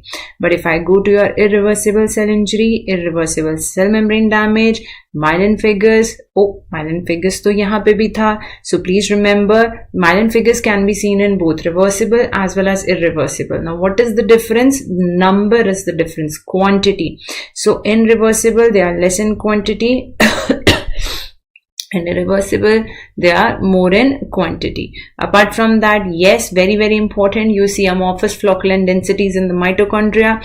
Now if you see the sequence of the nuclear changes that happens in a cell undergoing irreversible cell injury is going to be number 1, pycnosis, followed by karyorrhexis, and ultimately followed by karyolysis. And yes, calcium is the most important ion for irreversible cell injury.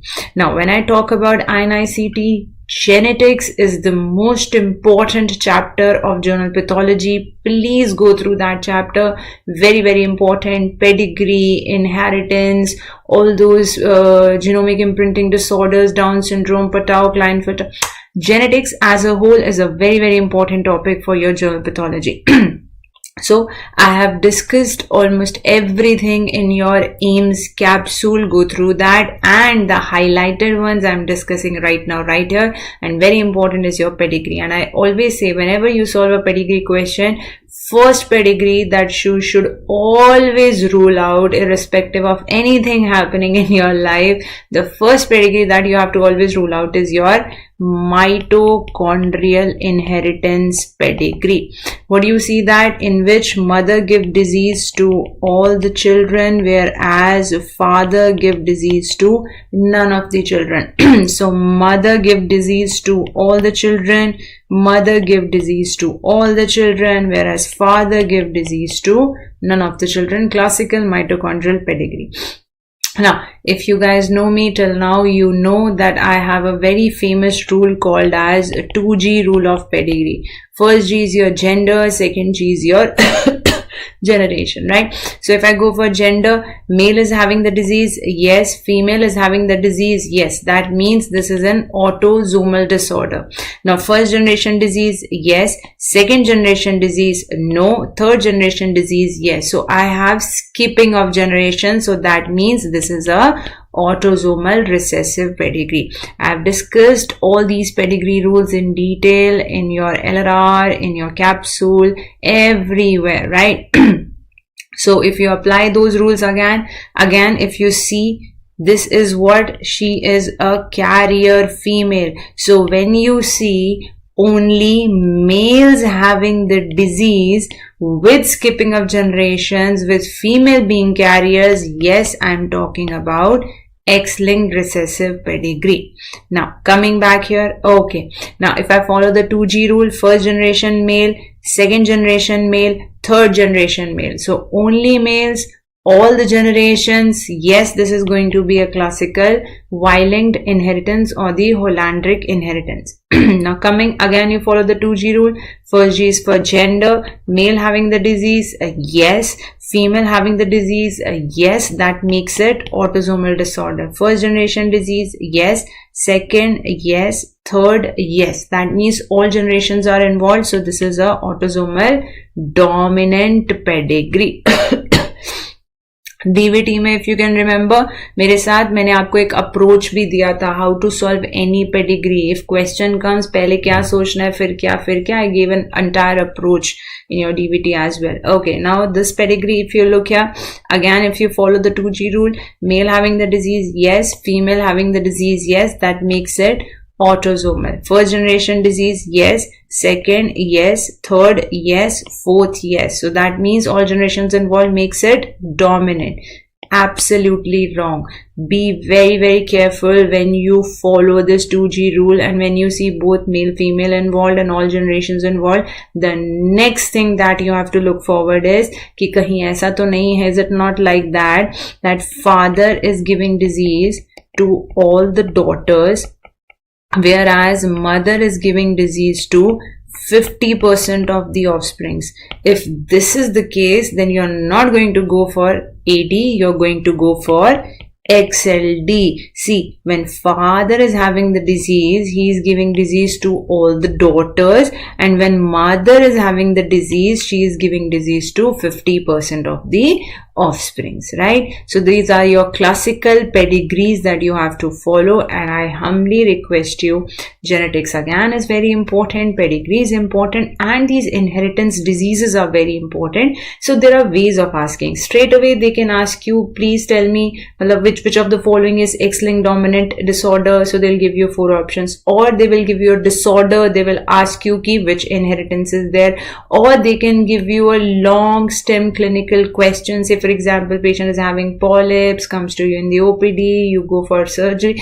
So basically, if you go and you look at the entire question, you'll get to know, this is going to be a FAB diagnosis, and then they will ask you, see, what do you think is the inheritance of the condition described above. So when you know your medicine, surgery and gynae, PD, ortho, so you know you can make up the diagnosis.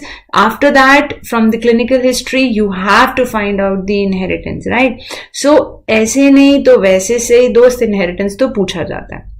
उसके लिए I have some mnemonics made. I hope that helps. And these are the screenshots from the class itself. These screenshots have been shared to you on multiple platforms, right? So in your DAMS Telegram channel, I've shared them. My own DAMS Telegram group, I've shared them. And they are there in your DVT as well, and INI also. So multiple number of times I have shared them. Please, if I'm sharing them multiple number of times, that means something कि ये बहुत important है, तो please in diseases को याद करके जाइएगा, right? ये आपको PDF अभी मिलेगी, तो उसमें भी ये सब shared होगा. Need not to worry, but please go through them. Now, when I talk about genetics, another important topic is karyotyping, that is studying of the chromosomes, where you arrest the cells at metaphase by using colchicine, then fixing them by Carnot's fixative, and when the moment comes for staining, staining is also called as banding. Most common banding is G banding. For dicentric chromosomes, it is C banding, and for Y chromosomes, it is called as Q banding, right? Now, karyotypes, I have shown you a lot of karyotypes before also in the class, in the DVT also, where you have to diagnose trisomy 21, Down ho gaya, Patau ho gaya, Edward ho gaya, Klinefelter, Turner, right? I have shown you 922 translocation CML in version 16. If you can recall, I have shown you a lot of karyotypes, right? So I am just going to share here a few of the karyotypes, right? To just, एक बार याद दिलाने की कोशिश कर रही हूँ कि karyotype इस तरीके से आता है, and examiner sometimes circles or makes an arrow mark if the examiner wants you to focus on a particular chromosome. So if you look here, the circle is on the chromosome 5, so that means I'm dealing here what? This is your cry-do-chat syndrome, also called as cat-cry syndrome, that is partial 5p deletion, right? And there's something called as cat-eye syndrome as well. Do we know about it? Yes, that is what? Trisomy 22.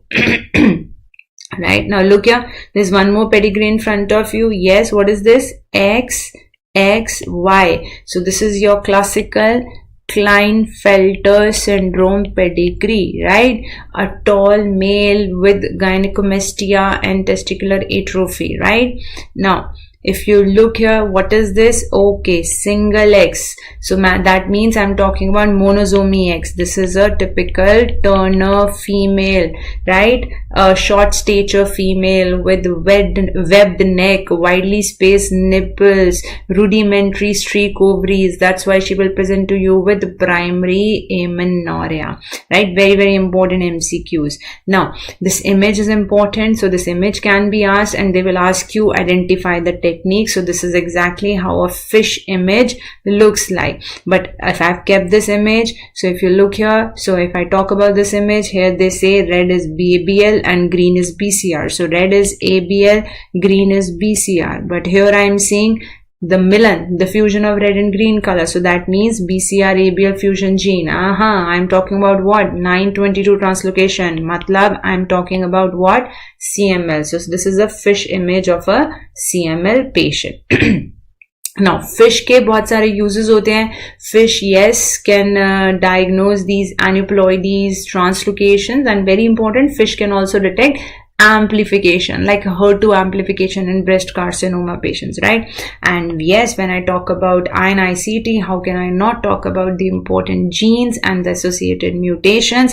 So let's talk about red gene, loss of function mutation, Hirschsprung disease, and you know these are the most important tables. You know, we love tables because that is how you make your, pathology in the most crisp and concise form. Gain of function mutation, medullary carcinoma thyroid, MEN2 syndrome, ALK mutation, ALCL, lung adenocarcinoma, CKIT, very important, GIST, ABL, we just talked about, CML and ALL, KRAS mutation, colon carcinoma, pancreatic carcinoma, HRAS mutation, bladder tumors, kidney tumors, NRAS mutation, melanomas. Notch mutation, ALALA, SALALA, right? ALL, CLL, CMYC, very important, starry sky, Burkitt's lymphoma, LMYC, very important, small cell lung carcinoma, sorry, NMYC, N for NMYC, and for neuroblastoma. EGFR, also called as ERBB1, lung adenocarcinoma. ERBB2, also called as HER2, yes, breast carcinoma. BRAF mutation, very important, HCL, reverse the alphabets, LCH. Urine cell leukemia, Langerhans cell histiocytosis. JAK mutation, myeloproliferative neoplasms like polycythemia, essential thrombocythemia. Now moving ahead, yes, I'm not done yet because important genes are still left. P53 located on 17p, mutation causes Li-Fraumeni syndrome. Syndrome always means collection, so there's collection of sarcomas, leukemias, breast carcinoma, brain tumors. When I talk about P53, how can I not talk about your HPV? Now HPV, human papillomavirus, causes cervical carcinoma because HPV has two proteins. E6 will inhibit P53 gene and E7 will inhibit RB gene. Next is RB gene. 13q is the location. Mutation causes retinoblastoma, osteosarcoma. EPC, very important, chromosome 5. Colorectal carcinoma associated with FAP. NF1, 17 chromosome, neurofibromatosis type 1. NF2, 22 chromosome, neurofibromatosis type 2. P10 mutation, very important, location is chromosome 10. It is in the name itself, 10. And P10 mutation, very, very important, causes Cowden syndrome, and you know the mnemonic, cow pe bet. So Cowden syndrome mein which cancers are going to be there? Bet is the mnemonic. So bet is B for breast cancer, E for endometrial cancer, T for thyroid cancer. Yes, VHL gene, chromosome 3, mutation causes VHL syndrome. Syndrome again means collection. So there is going to be clear cell RCC, cerebellar hemangioblastoma and pheochromocytoma. WT1, chromosome 11, mutation Wilms tumor. Very important. BRCA1, chromosome 17, breast carcinoma, ovarian carcinoma. BRCA2, chromosome 13, male breast cancer, female breast cancer, and prostate cancer. To summarize, so both BRCA1 and BRCA2 in female breast cancer, but only and only BRCA2 in male breast carcinoma. Now, STK11, LKB1, very important. Peutz-Jeghers syndrome, CDH1, diffuse type of gastric carcinoma, lobular type of breast carcinoma, your MMR genes mutation, HNPCC, or Lynch syndrome. Right? Now, the important carcinogens that I want to talk about: alkylating agents, leukemias, lymphomas, aromatic amines like benzidine will cause very, very important transitional cell carcinoma of bladder, arsenic, vinyl chloride, and thorotrust, all three causes hepatoangiosarcoma. But yes, for arsenic, apart from hepatic angiosarcoma, I want you to remember lung carcinoma for arsenic as well. For asbestos, very important, most common is lung carcinoma, and very, very important, most specific is mesothelioma. Tobacco smoke, SCC, adenocarcinoma, small cell lung carcinoma, oropharyngeal carcinoma, RCC. And for ethanol, it is hepatocellular carcinoma. And for aflatoxin also, yes, hepatocellular carcinoma. Now be very, very careful. Benzidine is your TCC bladder and benzene is your AML. Next, diethylstilbestrol, yes, it causes clear cell carcinoma of female genital tract, but in the daughter, but to 10 to 20 years later, right? Next, if I'm talking about carcinogens, so I have some microbes also. H. pylori bacteria, gastric adenocarcinoma, malt lymphoma, which virus is very important, INICET virus, EBV and HPV. EBV causes Burkitt's lymphoma, Hodgkin lymphoma, nasopharyngeal carcinoma. If I talk about HPV, I have low risk HPV 611, which causes, yes, condyloma acuminatum, that is your warts, and high risk are going to be your 1618, and they will cause cervical carcinoma, inner carcinoma, and penile carcinoma. Hep B virus, Hep C virus, hepatocellular carcinoma, HTLV1, ETLL, HHV8, Kaposi sarcoma. If I talk about parasites, Clonorchis sinensis, Obistorchis sinensis, Fasciola hepatica, all three will cause cholangiocarcinoma, and very, very important, schistosoma will cause squamous cell carcinoma of bladder. So benzidine is TCC bladder, schistosoma is SCC bladder. Next, yes, important tumor markers that I want all of you to remember. Very, very important. Calcitonin tumor marker for medullary carcinoma of thyroid. So, I have tried to summarize almost everything in the last minute revision tables. No need to run here and there कि वहाँ से उठाओ नहीं. Last minute की tables है, खट खट खट खट खट खट फटाफट देखते जाना है और आगे बढ़ते जाना है. Beta HCG is a tumor marker for choriocarcinoma, non-seminomatous germ cell tumors. 5-HIAA for carcinoid tumors, VMA, pheochromocytoma, AFP, HCC, hepatoblastoma, non-seminomatous germ cell tumors, CEA, colorectal and pancreatic cancer, PSA, PAP, prostate cancer. That's why it's called a marathon for a reason, right? So NSC, neuroendocrine tumors, LDH, tumor marker for Ewing's and seminoma, immunoglobulins for multiple myeloma, CA125, serous ovarian tumors, CA19-9, colon and pancreatic carcinoma, CA15-3, CA27-29 for breast carcinoma, CA72-4 for gastric and ovarian carcinoma. Now, yes, if I'm talking about general path, if I'm talking about INI, amyloid is one of the most important topic, a pink colored extracellular fibrillar protein, right? So if I talk about the nature of amyloid, and in which you see a beta pleated sheet configuration as well on X-ray crystallography. So if I talk about nature of amyloid, so multiple myeloma, it is AL, L stands for light chain, hemodialysis associated or chronic renal failure, A beta 2 microglobulin. For senile systemic amyloidosis, it is ATTR, TTR is transthyreted, but it is a normal ATTR. Familial amyloidotic polyneuropathy, it is again TTR, but a mutant ATTR. And familial Mediterranean fever, fever is AA because of the pyrine mutation. Alzheimer's disease, it's A beta, so this is A beta 2 microglobulin, this is A beta, no confusion. Type 2 diabetes mellitus is AIAPP, medullary carcinoma of thyroid is ACAL, where CAL stands for calcitonin. Again, chronic inflammation like tuberculosis and rheumatoid arthritis, it is AA. And yes, important stains as well, and I'm here referring to only the journal pathology stain. ठीक है, सिर्फ GPATH की stains मैं cover करने वाली हूँ. So for melanin, it is Mason Fontana. For collagen, it is Mason Trichrome. For hemosiderin, it's Pearl's Prussian Blue. For copper, it's rhodanine, rubianic acid. For ceruloplasmin, it's orcine. Fat and lipids, it's all red O's, Sudan black B. Calcium, it's Von Cosa, alizarin red S. For glycogen, PAS positivity, mucin, HNE, apart from that PAS as well as Alcian blue positivity. So these were all of your important stains. See, I have tried to cover in this, as it's supposed to be a marathon, तो जितना हो सकता था फटाफट I try to cover all the important one-liner, important topics from your journal pathology. But yes, I want you to please focus on genetics बहुत ज़्यादा. Please go for your apoptosis and necrosis. ये भी पूछे जा चुके हैं. Wound healing पूछा जा चुका है. So there are few topics, immunodeficiency diseases like your SCID, Bayer lymphocyte syndrome, Wiskott-Eldrich. So please go through them, and for them what you're going to do, कहाँ से go through करेंगे. So yes, please ये marathon तो देखना ही देखना है.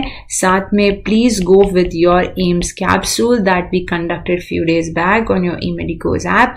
Please go through all the PDF and the video of all the faculties, because highlighted important PYQs and PYTs are summarized there only, right? So marathon to hai hi hai, capsule bhi hai, so we have got you covered, and my best wishes are always with all of you guys, and I'm really rooting for you guys, and I really hope to see you on the other side very soon.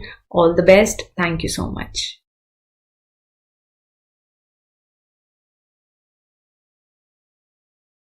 Hi guys, so keep the energy alive. Let's start the session. Systemic pathology. What I've done is in 30 minutes I'll try to revise the entire systemic pathology. There's an image based question. Go for an image. I'll say the clinical findings, I'll say the clinical hint, and then solve the images, right? So without wasting any time, let's start the session, right? Let's start the session. First image, I'm talking about GI polyp. A GI polyp where you have a 5 to 6 year old child with a single rectal polyp. 5 to 6 year old child, this is histopathology given in NICT. This is cystically dilated glands, and when you see cystically dilated glands, your diagnosis becomes cystically glands which are dilated. Your diagnosis becomes juvenile polyposis syndrome. Can you tell me the gene involved? Yes, it is STK11. Sorry, it is SMAD2 SMAD4 gene. SMAD2 SMAD4 gene. Next image. Come on, tell me the image. 11-year-old child, jejunal polyp. I'm sure all of you must have recognized this. This is Arbo rising pattern. Arbo rising pattern, Peutz-Jeghers syndrome. Can you tell me the gene? Gene is STK11 gene mutation. Now look at the renal image. Look at the renal image. 5-year-old child, a child with the subepithelial hump. A child with the subepithelial hump. Diagnosis: child hematuria subepithelial hump. This has to be PSGN. Favorite INI image. Subepithelial hump has to be PSGN in a 5-year-old child. Adult with hematuria, and this is given. I'm sure all of you will recognize this.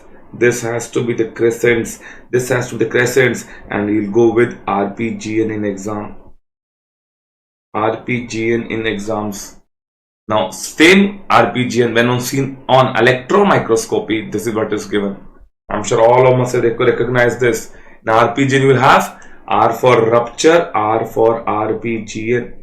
So rupture will presents with RPGN, right? Next image. 5-year-old child, boy child with the deafness and anterior lenticonus. Hematuria hai, anterior lenticonus hai, and then they have deafness also. And this image is given in the exam where you have this alternate thickening and thinning of the basement membrane. So this alternate thickening and thinning of basement membrane, my dear friends, this is called as basket weave appearance, and basket weave appearance is seen in Alport syndrome. Alport syndrome. The congenital inheritance is X-linked dominant, but we have discussed this. It can be either of them. The gene involved commonly is alpha 5 chain is involved, so collagen 4A5 chain is involved in Alport syndrome.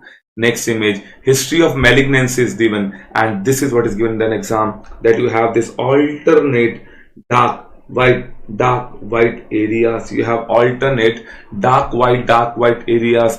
This is spike and dome appearance. Involved, uninvolved areas. This is spike and dome appearance. Feature of membranous glomerulopathy.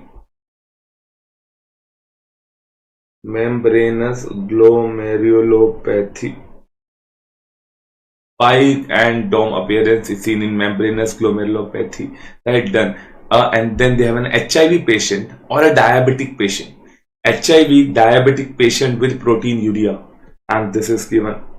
HIV diabetic patient and proteinuria, and this is given. We have a focal pink fibrosis, my dear friends. Focal pink fibrosis, HIV ka patient, diabetic ka patient, go with FSGS, my dear friends.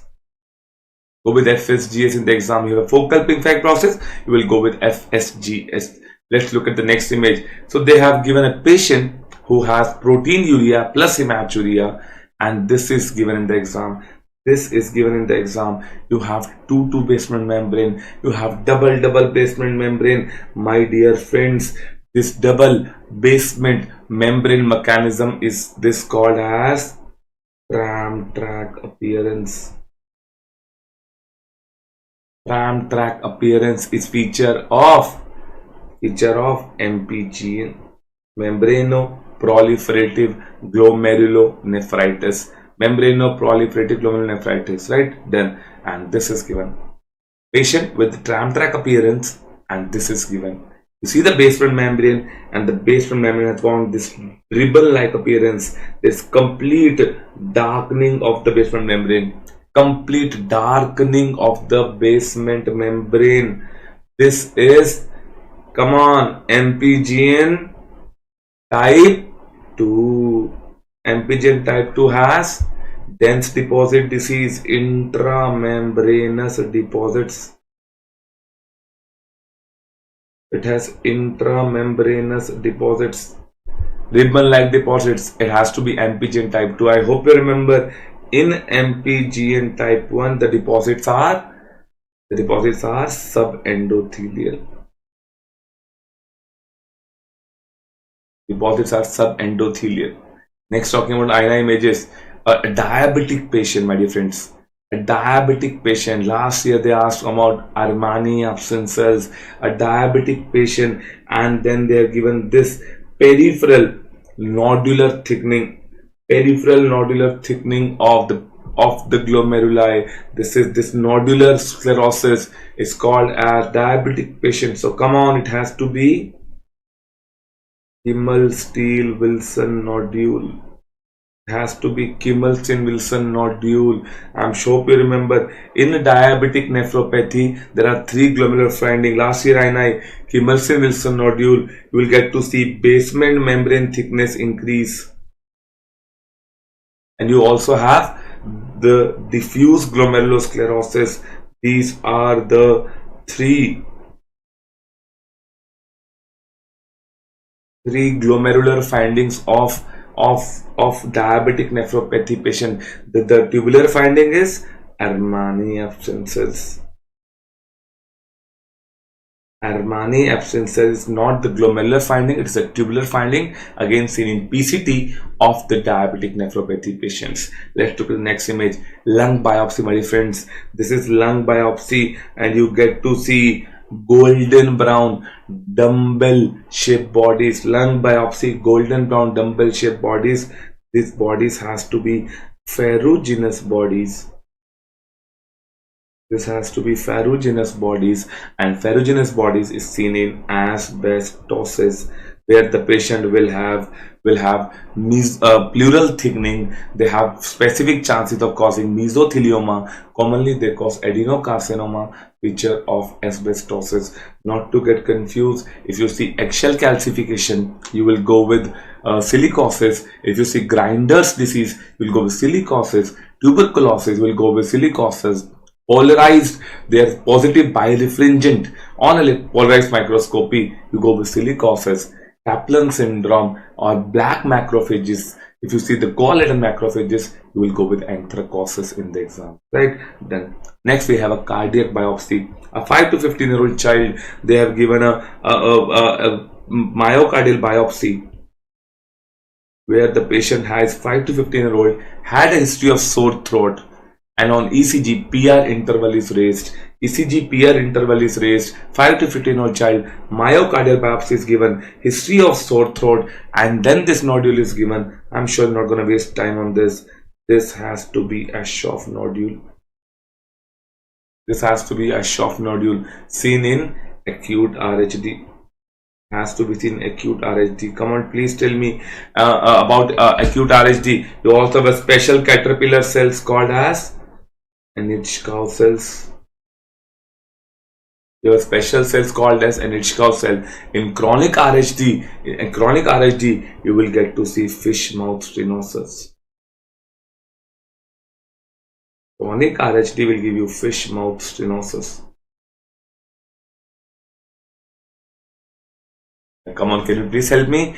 The vegetation that is seen on the vegetation that are seen in RHD, the vegetations are along the line of closure. Size, small size along the line of closure. Quick revision: in RHD, small size along the line of closure. In NBTE, medium size along the line of closure. Infective endocarditis will have large, bulky vegetation on the upper cusp, whereas Lippmann sac, both lip, upper and lower cusp are involved in Lippmann sac endocarditis. Brilliant, guys, brilliant. Now look at the next image and tell me, that the rosettes are true rosettes or they are the pseudo rosettes? True or pseudo rosettes? Come on, name this rosette, sir, and tell me the diagnosis. Yes, these rosettes have pink lumen. I'm not gonna waste time on this. Pink lumen means there has to be Homerite rosettes. Homerite rosettes are seen in 3 tumor. If this biopsy is from bone, I hope you remember pseudo. Males are pseudo rosettes. Male are pseudo. Male are liars. Men Homerite rosettes. Medulloblastoma. Ewing sarcoma. And we have neuroblastoma.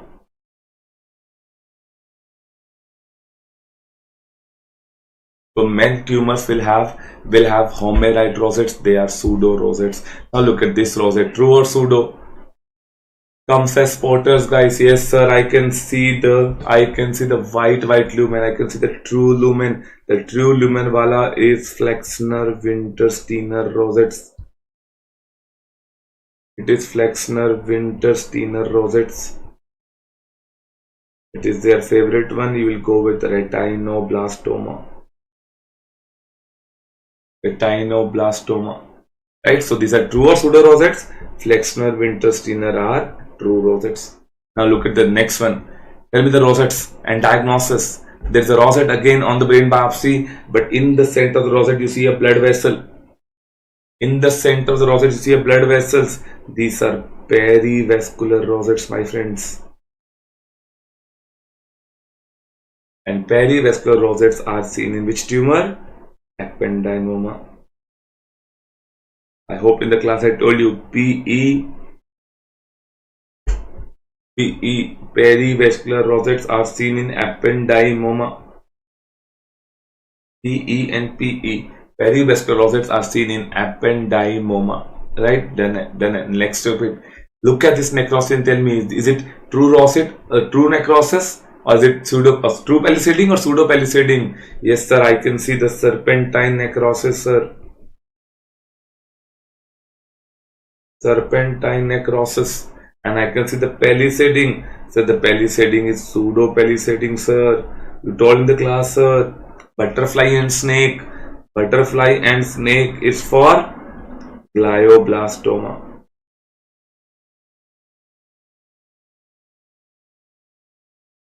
Serpentine necrosis and pseudo palisading is for glioblastoma. Right? Can you please tell me? True palisading is a feature of. Come on. True palisading milito. It has to be seen in BCSC. BCSC. BC is for basal cell carcinoma. SC is for schwannoma.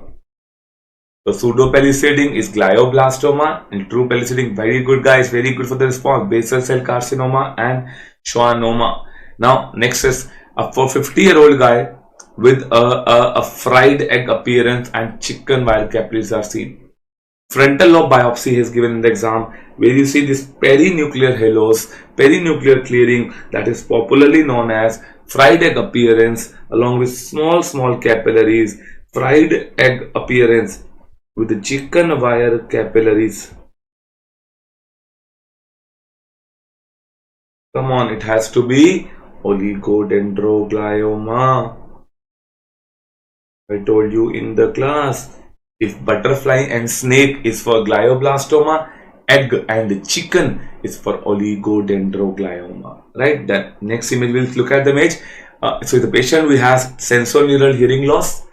He might have a headache, and this is given. So you see two areas. One, there is an hypercellular area. Other is an hypocellular areas. Come on, I need your help.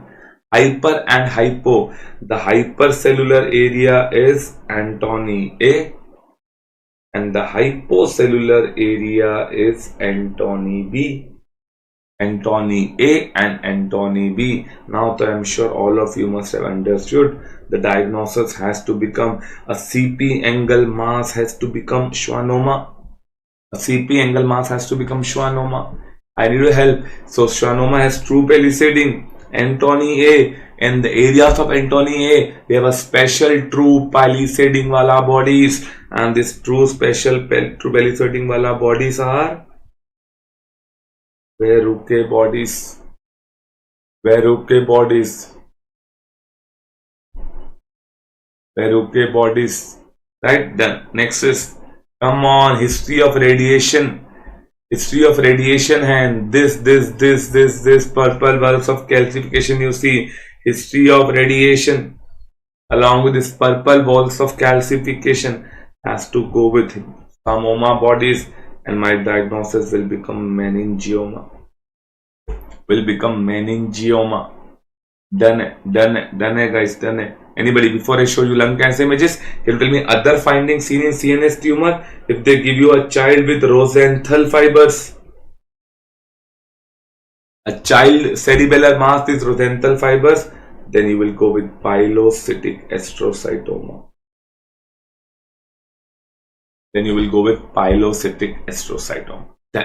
Let's look at next topic. Lung cancers. I need two things from you. Look at the image, then write it down for me. The diagnosis, the genes, and the ISC markers. Let's start quickly. Pink keratin pulse, squamous cell carcinoma. Gene P53. ISC P40, P63. And the paraneoplastic syndrome, hypercalcemia. Can we go like this? Done. So you tell the diagnosis, then a gene, then ISC marker, and then paraneoplastic syndrome. Next image. Gland formation. Lung mass, non-smoker female, weight loss, gland formation. Gland दिख रहे हैं, तो I'll go with adenocarcinoma. Gene, three genes, EGFR, ALK, KRAS commonly seen, so I like KRAS. That's the most common one. Then ISC marker, the TTF1. You told the mnemonic TAN in the class, ALK, and the main one is napsin. So it has to be napsin positive. TTF, ALK, and napsin positive. And paraneoplastic syndrome has to be clubbing of fingers.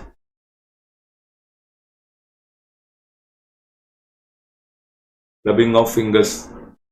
Right? Then next. Small round blue cells.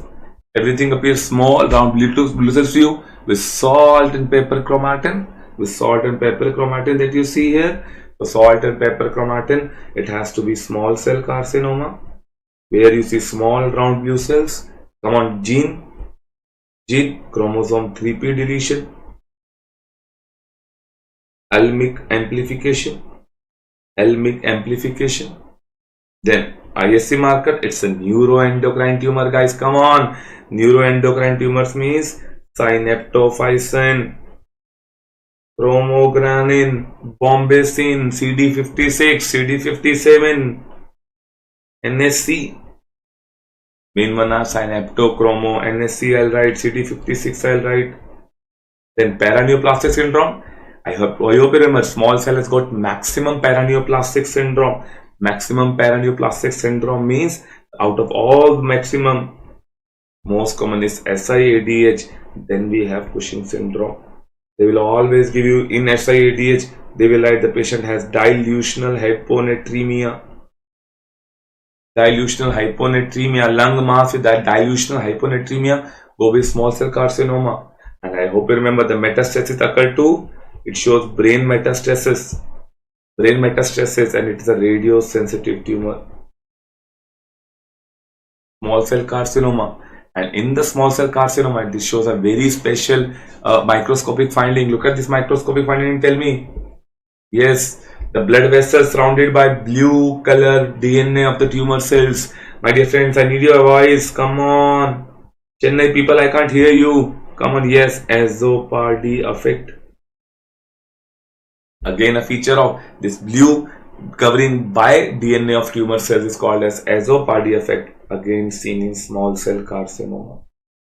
You guys are brilliant. You guys are brilliant. Chalo. Now we'll start with thyroid ka part. Come on, tell me. Thyroid mein history of radiation hai. I give a hint. Diagnosis and tell me the spread. Okay, tell me the spread. History of radiation hai to the neck, and these cells are given white color cells. The nucleus is white in color. You got it right. History of radiation, I'll go with papillary carcinoma thyroid. Spread. Lymphatic spread. Palpable. Cervical lymph nodes. Can you tell me the gene involved? Gene. Most common is BRAF gene. Genes are always important for INI. So BRAF gene, it also involves this. This is involvement of BRAF gene. Involvement is the most common gene. Yes, red gene is also involved because you are preparing for INI. This is red gene, but not mutation. Red gene translocation. Papillary carcinoma. Right? Then look at this. Tell me the diagnosis, the gene, and the spread. Chalo. You see follicles? Yes, you see follicles. And follicles have breached the capsule. Right? So there is capsular invasion. Follicles causing capsular invasion. That means it has to be follicular carcinoma thyroid. And follicular carcinoma spread hematogenous. Last year INI, hematogenous spread to brain, bone, liver, distant organ. Brain was given, bone was given. So brain, bone, it will go hematogenous spread. Gene, it is KRAS gene. Most common is KRAS gene mutation. Then let's thyroid image. Okay, thyroid mass with pink amorphous pink deposition. Thyroid mass with pink amyloid. I'm not gonna waste time. Diagnose and the gene. Diagnose, spread, and gene. Come on, diagnosis. Medullary carcinoma thyroid. Spread, again hematogenous.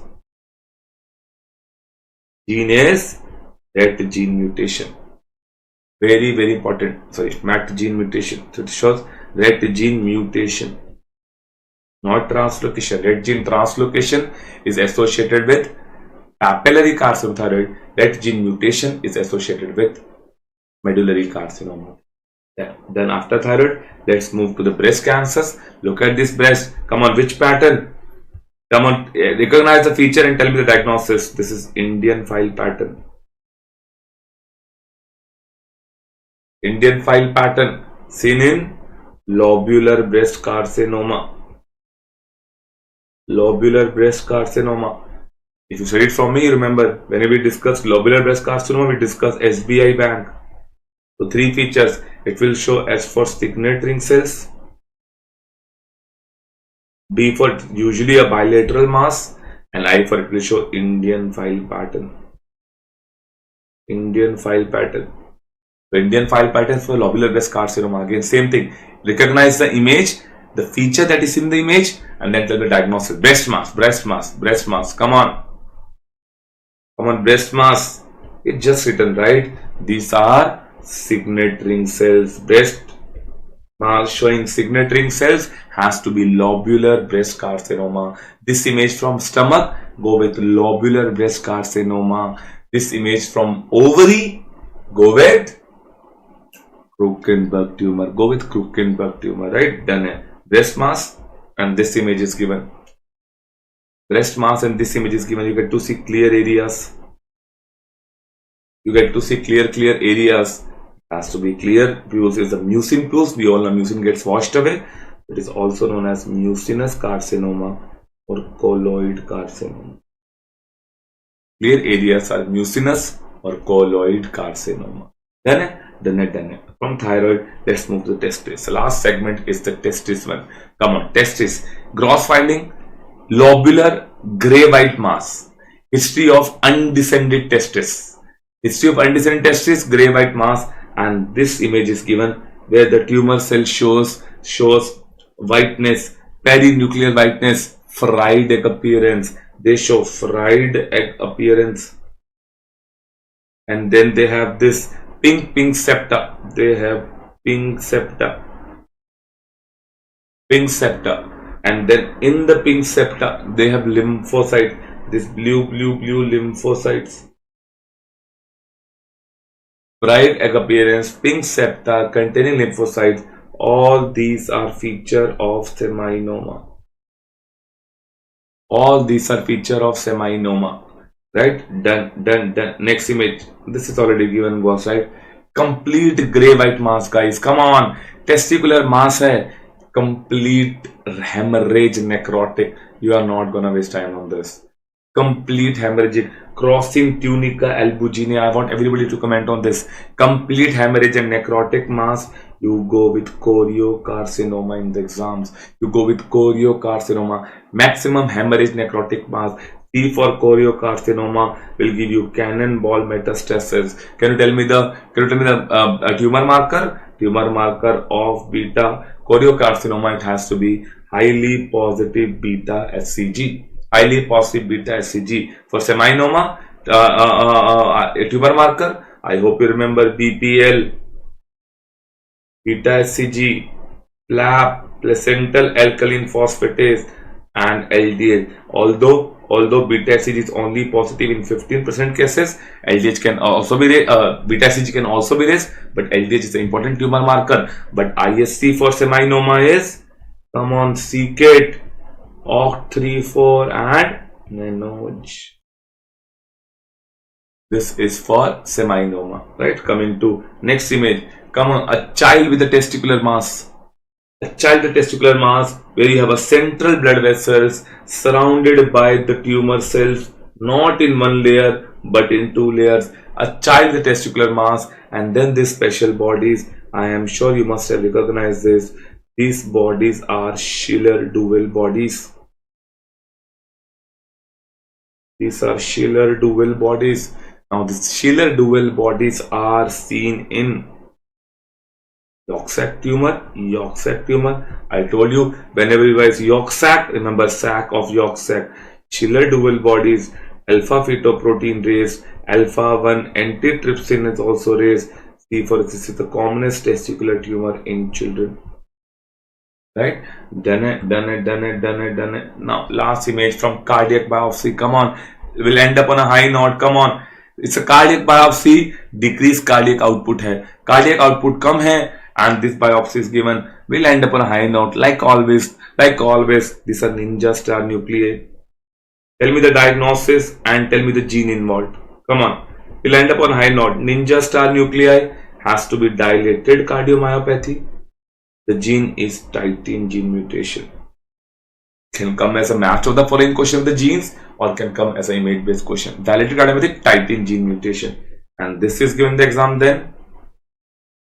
Appreciate the image, diagnosis, and the gene. Come on. This is boxcar nuclei.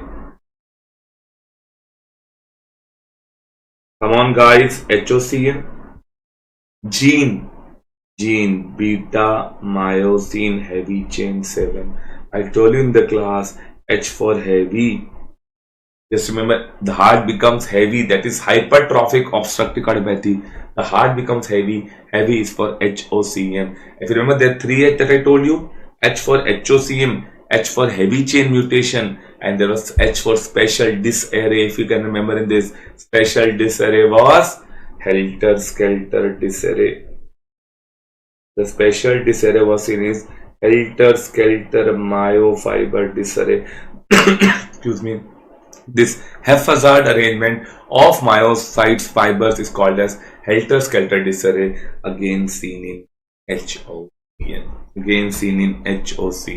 So that is all from my guys. I hope you didn't find anything difficult. If in case I didn't write history intentionally, I want you to focus on the image precisely, so that in the exam, even though you miss the catching word, the trick word, just look at the images. You should be able to solve the diagnosis. You should be able to make the diagnosis. So I hope that without any history, in case you are able to make the diagnosis, trust me, your preparation is all good. So I'm signing off here. Wish you all the very, very best. Any queries, any tension, just ping me up. Guys, that is all from my side. God bless you. God bless you. The next teacher is waiting for you. More wishes to you guys. Stay blessed, my dear friends. Trust me, you're gonna do good. Stay positive. That's all you can do. Yes, you've done all the hard work now. Stay positive. Trust me, the results are on your way. Bye, guys. God bless you.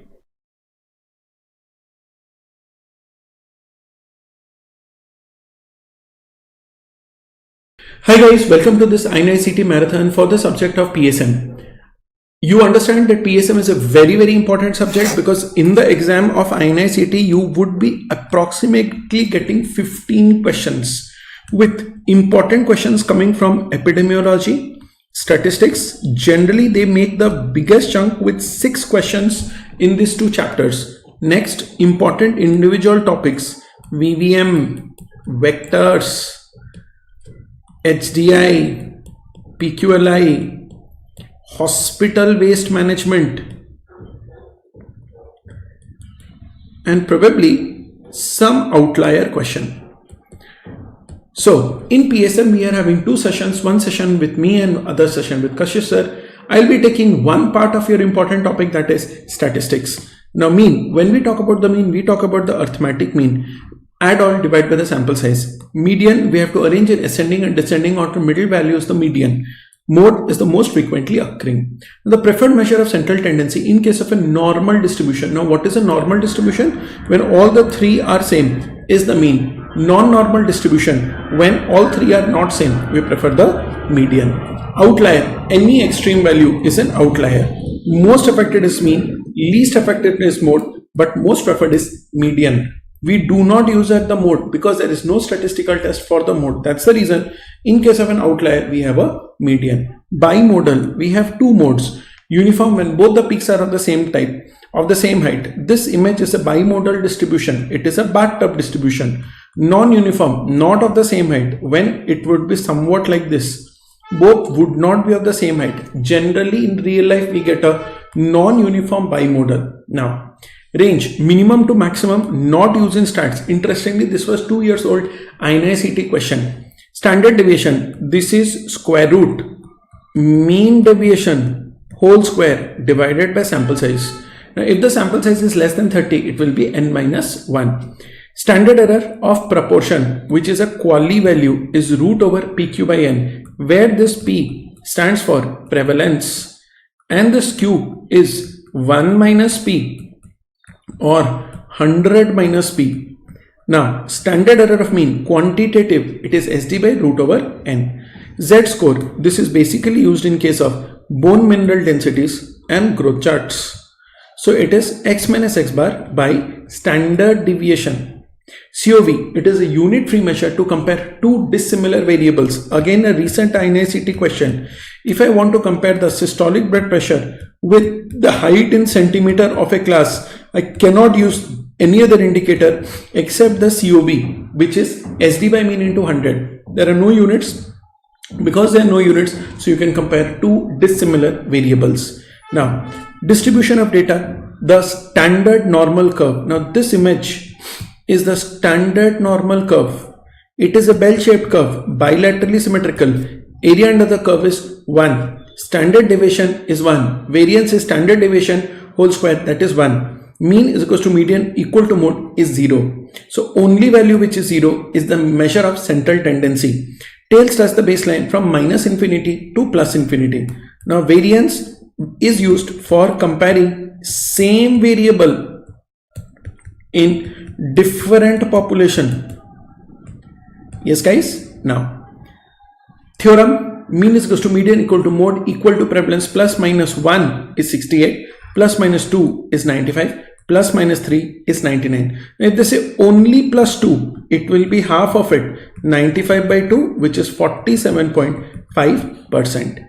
Now this is a normal distribution where you can see mean, this central line is the mean, the highest point being the mode. This mode corresponds to the mean on the x-axis over here. Now what is median? Anything which comes in the middle. Because the mode and the mean are same, the median also is same. So this is a normal distribution. Next we have skewed data. Now this was the question of the May session of INICET this year. Skewed data is also called moments. Yes, so it can be right skewed because the tail is on the right side, or it can be left skewed because the tail is on the left side. So in a right skewed, as you can see, whichever is the direction of skewness, mean will always be on that side. And if it is a left skewed, the mean will again be on that left side and it is minimum. This is a uniform bimodal where the mean and the median are same, but as you can see, the mode is not same.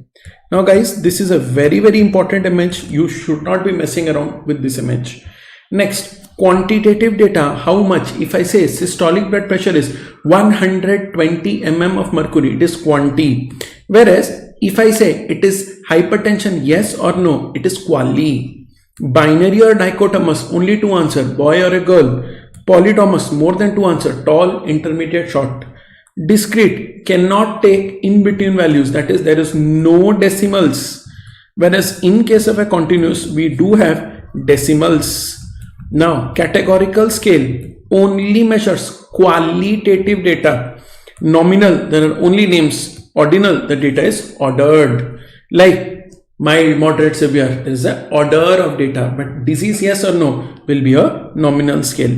Metric or dimensional, it is a quantitative data. Likert scale, there is an order, like if you go to a restaurant, they would be having a scale after you had the food about how did you like the food over there or not. It summarizes the human behavior. The best example is the pain or the visual analog scale, which we use commonly in anesthesia. Now bar is a qualitative data which is basically discrete in nature. Histogram is quantitative data which is continuous in nature. And that's the reason guys, when we draw a bar, you can very clearly see there is a gap. But in a histogram, as you can see, there is no gap. Line diagram tells you about trends. Spot map, geographical distribution of data. Venn diagram talks about overlap. Tree diagram talks about spread of the disease. Scatter diagram talks about relationship. So correlation and regressions are methods to see relationship. This relationship can be a positive one, straight line going up.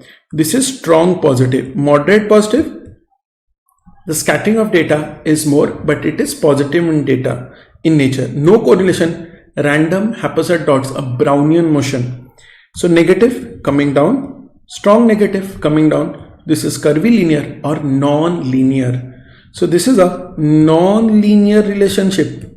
Whereas as you can see, this is no relationship, absolute haphazard dots. INICET loves to ask this image based question. Please remember, R value ranges from -1 to +1. Minus refers to a inverse relationship. Plus refers to a direct or a forward relationship.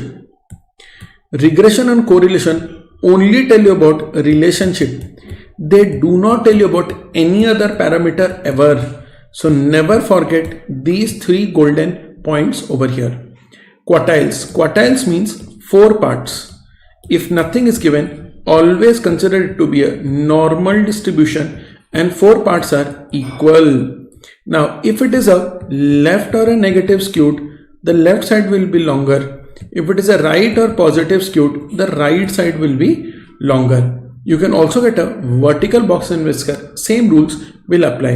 Yes? Now, sample size n is equal to 4 SD by whole square. SD square by D square. What is this D square? This D square is absolute precision. This sample size formula is used for quantitative data. For quali, 4PQ by D square is for quanti data, where P is talking about prevalence, which is there in case of proportion or percentage. Now guys, this is the most common formula. So if nothing is given, just use this formula to get your answer. Convenient sampling, it is something doing as per my choice. Simple random, it is a random lottery method. Quota, it is meaningful, non-random. Stratified, meaningful, random. Cluster, non-meaningful but random. So guys, please see the difference between quota and stratified. One is random, one is non-random, and between cluster and stratified, one is meaningful, other is non-meaningful. Systematic is orderly, multi-stage or multi-phase is more than 2 stages. Yes guys?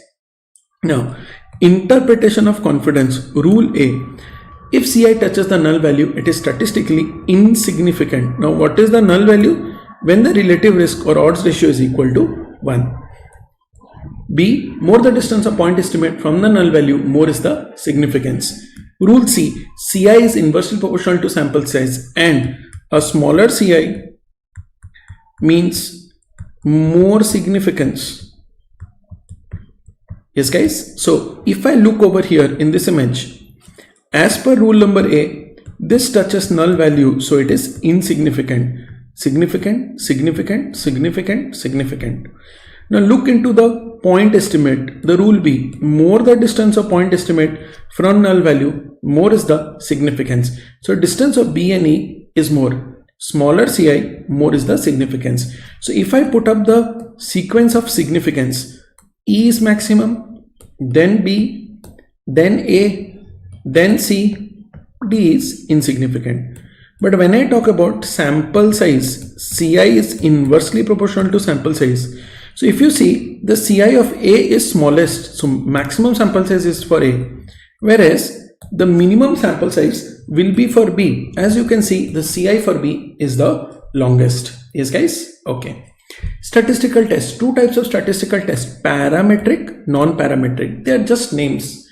Parametric, sample size more than 30 with a normal distribution of data. Non-parametric, less than 30 with a non-normal distribution of data.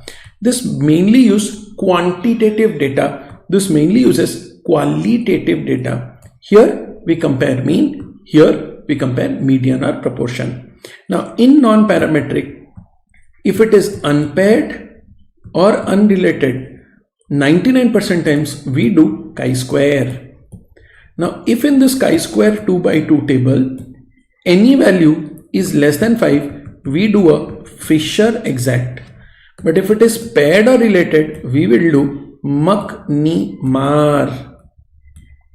Similarly, over here, if it is 2 groups or more than 2 groups we have t-test. More than 2 groups we have ANOVA. Now this t-test is again of 2 types: unpaired or student t-test or paired t-test. This is of 2 types: one way ANOVA, other is MANOVA. I hope I am clear with this guys. No problem. Yes? Okay. Hypothesis testing. Now guys, what is a null hypothesis? A drug 1 equal to drug 2. What is the alternate hypothesis? Drug 1 not equal to drug 2, and suppose drug 2 is better. Now, reality, any drug trial or pharma trial is first done on animals, and once it is passed in animals, we look it in the randomized control trial. So in reality, suppose the 2 drugs are same. When the study was done in humans, the 2 drugs are same. It is called confidence. So cell number 1 in both, the H0 is true. This is called as confidence. Similarly in 4, in both HA is true, this is called as power. Yes guys. Now let us look into the cell number 2. In the cell number 2, in reality the alternate hypothesis was correct, but you made a mistake and you proved both are same. So you have done a mistake, and because this is cell number 2, this is called as type 2 error. Type 2 error is also called as beta, also called as false negative. How to remember? Look at beta, it is 2 laddus. How do you write 2? Just like this. Similarly, cell 3, in reality the 2 drugs are same. In RCT you have proved the 2 drugs are not same. So type 1 error or alpha or false positive or p-value. How to remember it? Everyone has got one laddu. So you can use this laddu concept to remember the synonyms for these errors. Now, how to approach these questions? Read the question carefully and decide in RCT and in reality which hypothesis is correct. Suppose for example, in reality null is true, in RCT HA is true. So after this we draw perpendicular lines and the point of intersection gives the answer. So H0, HA, H0, HA, reality and RCT. In reality H0 is true, in RCT HA is true. Answer to this question was type 1 error or alpha. Similarly, imagine in reality the HA is true and in RCT the HA is true. So if in both the HA is true, we draw a perpendicular line and the answer to this comes as power. Yes guys, the answer to this comes as power. Done? Okay. So types of error: type 1 error, false positive, not impacted by sample size. Type 2, false negative, depends upon sample size. Beta is inversely proportional to sample size. It is more dangerous because it talks about false efficacy. Now guys, please remember H0, HA, H0, HA. In this, false positive is more dangerous. Whereas when we read the gold standard and the screening test table, in that the false negative is more dangerous. So guys, these are two different tables. Please do not end up mixing it. Yes guys. Now, disaster and vaccination. Post disaster to victims, measles plus vitamin A, single vaccine to be given post disaster. Optional, you can give chickenpox and rota. Cholera and typhoid never given, because by the time the antibody titer is formed, the outbreak of disease occurs. Pre-disaster to disaster relief team, you can give any of these vaccines. Yes guys. Now, when we look into the color coding of disaster, the red color is highest, most severe. Yellow color, intermediate, in which you have to give treatment in 24 hours. In red, it's better to give treatment in 4 to 6 hours. Green are the ambulatory patients. Black, lowest, dead. Remember guys, in disaster management color coding at the community, there is no blue color. Yes, so there should be no confusion. Guys, please understand the disaster color coding and the color classification is slightly different than what we read in the surgery at an emergency room. See, we are in a community, okay, in some village or some mountain, okay. So over there, the classification will be slightly different, okay. Now, disaster cycle. This is post-disaster. So there is disaster impact like earthquake, response and relief. You did a triage. Rehab, suturing of the wounds or plastering. This can be here, this can be here. Pre-disaster is mitigation, where we are looking into lowering the impact, like we have earthquake resistant building and doing mock drills. Yes guys. Now, single question which comes from communication is the Delphi's method. Now, what is the Delphi's method? Suppose there is a new disease, Dovid, in which there is drop of SpO2 and the patient needs admission. There are 4 HODs. One is in AIMS, Delhi. The other teacher is at PGI Chandigarh. The third teacher is at JIPMER Pondicherry. Now, the AIMS Medicine HOD says the cutoff should be 96. PGI says 95. JIPMER says 94. So they are experts, geographically dispersed, they are independent. But you cannot have different cutoffs. So we convince them, sir, 96 is more, come down to 95. Here 95. Here also we are looking into 95. So all three are talking about 95. So they all are brought to a consensus. Now what does a consensus mean? Consensus means same views. Yes guys. Now barriers in communication. It can be at an individual level or at a community level. C for community, C for cultural. So if they say at a community level, what is the single barrier? It will be cultural. Whatever you see in the Ekta Kapoor serials, it is a cultural barrier. Nana, Desi Slado, or female feticide, or domestic violence, things like this. Individual environment. I am teaching you there's a loud noise. Physiological. Best example is Tare Zameen Pe, where the child could not understand. Psychological, you are mentally disturbed and you don't understand. Semantic barrier versus language barrier. Yes. Semantic barrier, when the same word has different meaning in different language. Like in Hindi we call chor as thief, in Malayalam it is rice. Nai, in Hindi it is barber, but in Kannada it is dog. Language barrier, when a person A is speaking in Malayalam, whereas person B only knows Hindi, they cannot understand. Or probably like when Shashi Tharoor ji speaks English, none of us are able to understand. Language barrier, I think. Yes guys? Okay. Surveillance. Passive surveillance. The patient visits the hospital. Poorest quality of data, minimum resources. Majority of health programs is a passive surveillance. Active surveillance. The health worker visits the home of the person. Maximum resources, most accurate. Sentinel surveillance. It varies from disease to disease. It helps you in finding the missing cases. It tells you the trends of disease and the total disease burden. Now, efficacy, ideal condition. Yes, so you go to buy a bike, they say the bike's mileage is 100 kilometers per liter and put 2 stars. Effectiveness, real life condition, actual mileage is 60 kilometers per liter. Efficiency, there are 2 bikes, both are giving 60 kilometers per liter. One is for 2 lakhs, one is for 1.5 lakhs. You decide based on your money process. Indenting. Indenting refers to making a list. Our amma makes a list. 10 kgs of atta, 5 liters of oil, 2 kgs of sugar are needed. Similarly, when you will be posted in a PHC or a CHC or a district hospital or medical college, you have to make a list.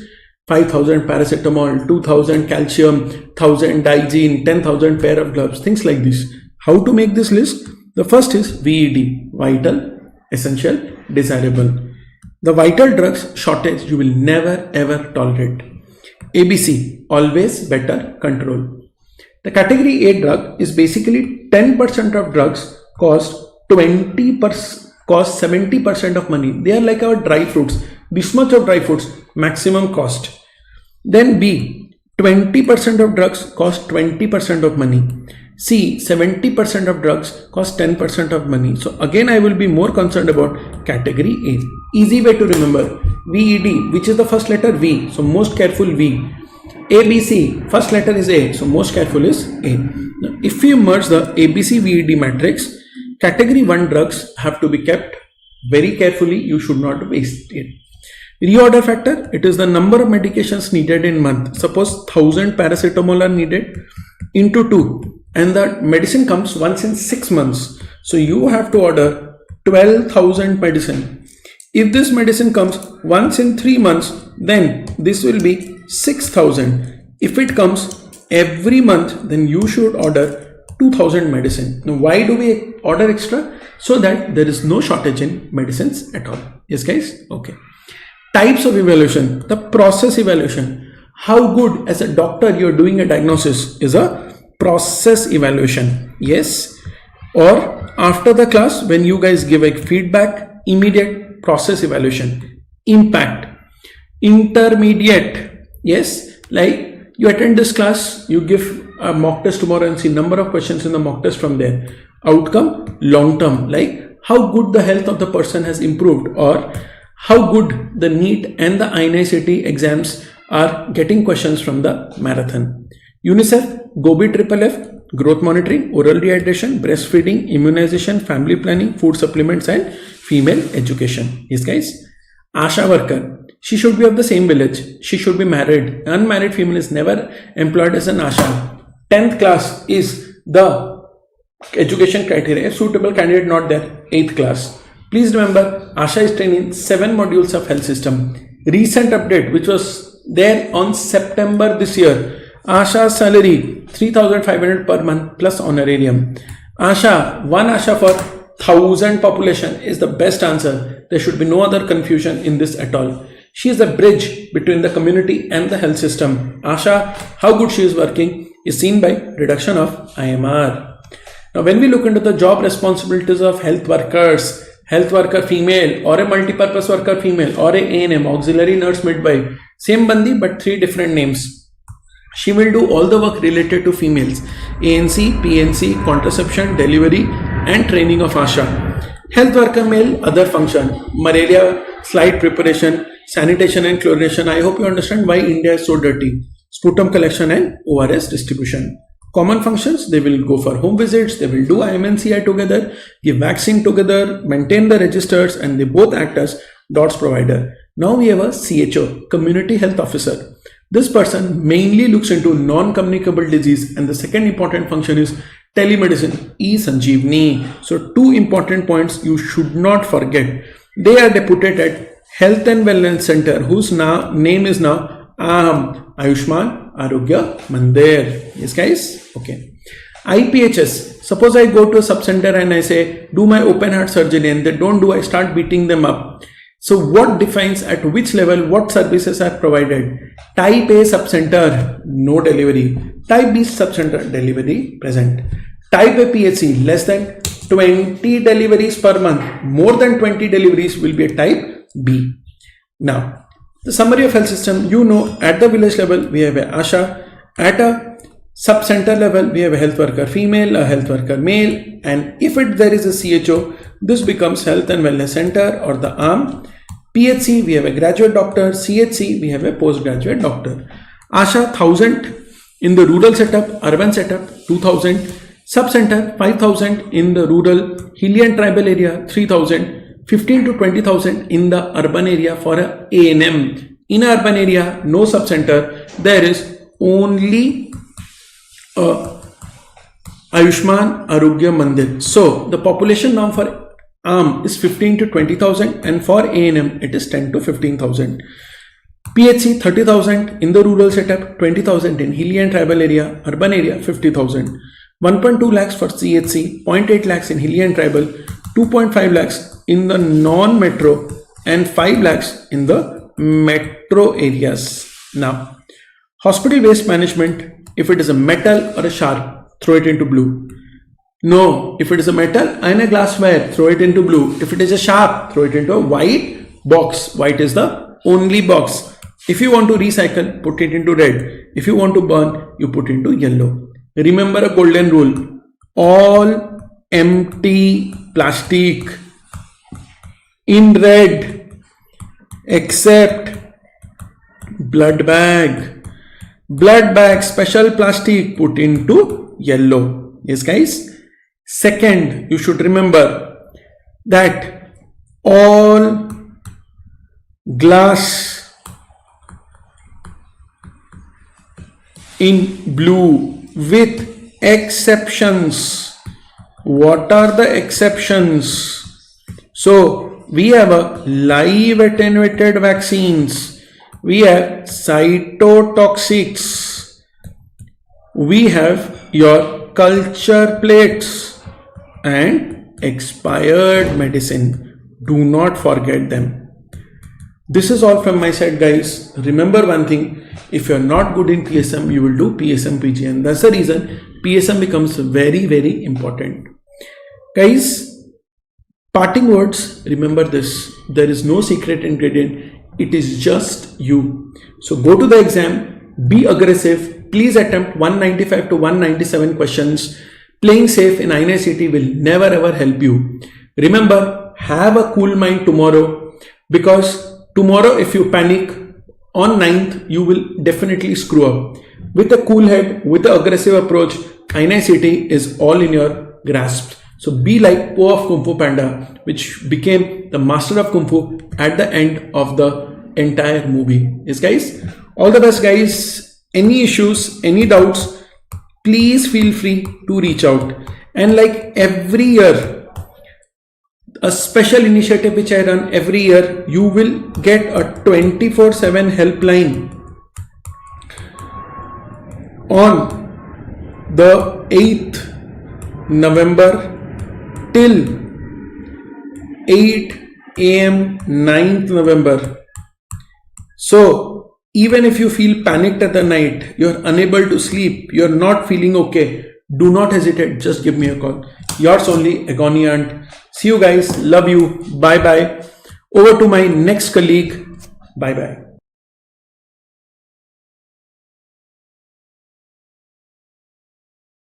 Hi friends, this is Dr. Kashish Grover and I welcome you all to this INICET Marathon session. Let us discuss all the key points in PSL. So guys, number one is pentavalent vaccine. Pentavalent vaccine, recently they have asked many times in your INICET exam. I just want to tell you that pentavalent vaccine contains 5 vaccines. Which are they? DPT, diphtheria, pertussis, tetanus, hepatitis B and Haemophilus influenza B. So 5 vaccines, they are there in the pentavalent vaccine. So what is the most common side effect of pentavalent vaccine? Most common side effect of pentavalent vaccine is pain and fever. The child is going to cry because of the pain. Now, next question. This side effect is because of what component? This side effect is mainly because of the whole cell component of pertussis. Whole cell component of the pertussis. Now there is one question. If there is inconsolable cry, there is an inconsolable cry or fever more than 40 degree, in this case, the vaccine is not a contraindication. In this case, the second dose is not a contraindication. It is not a contraindication, but in fact, the second dose to be given with precaution. Right? Now, next question. If the pentavalent vaccine is given, suppose the first dose of the pentavalent vaccine is given and the child comes to you after 6 months. The first dose given at 6 weeks, the child come to you at the age of 18 months.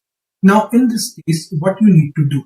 Because the first dose is given, now you will give next 2 doses whenever the child is coming. So there are 2 points here. If a baby is coming at the age of 18 months, never got a vaccination, the child never had any pentavalent.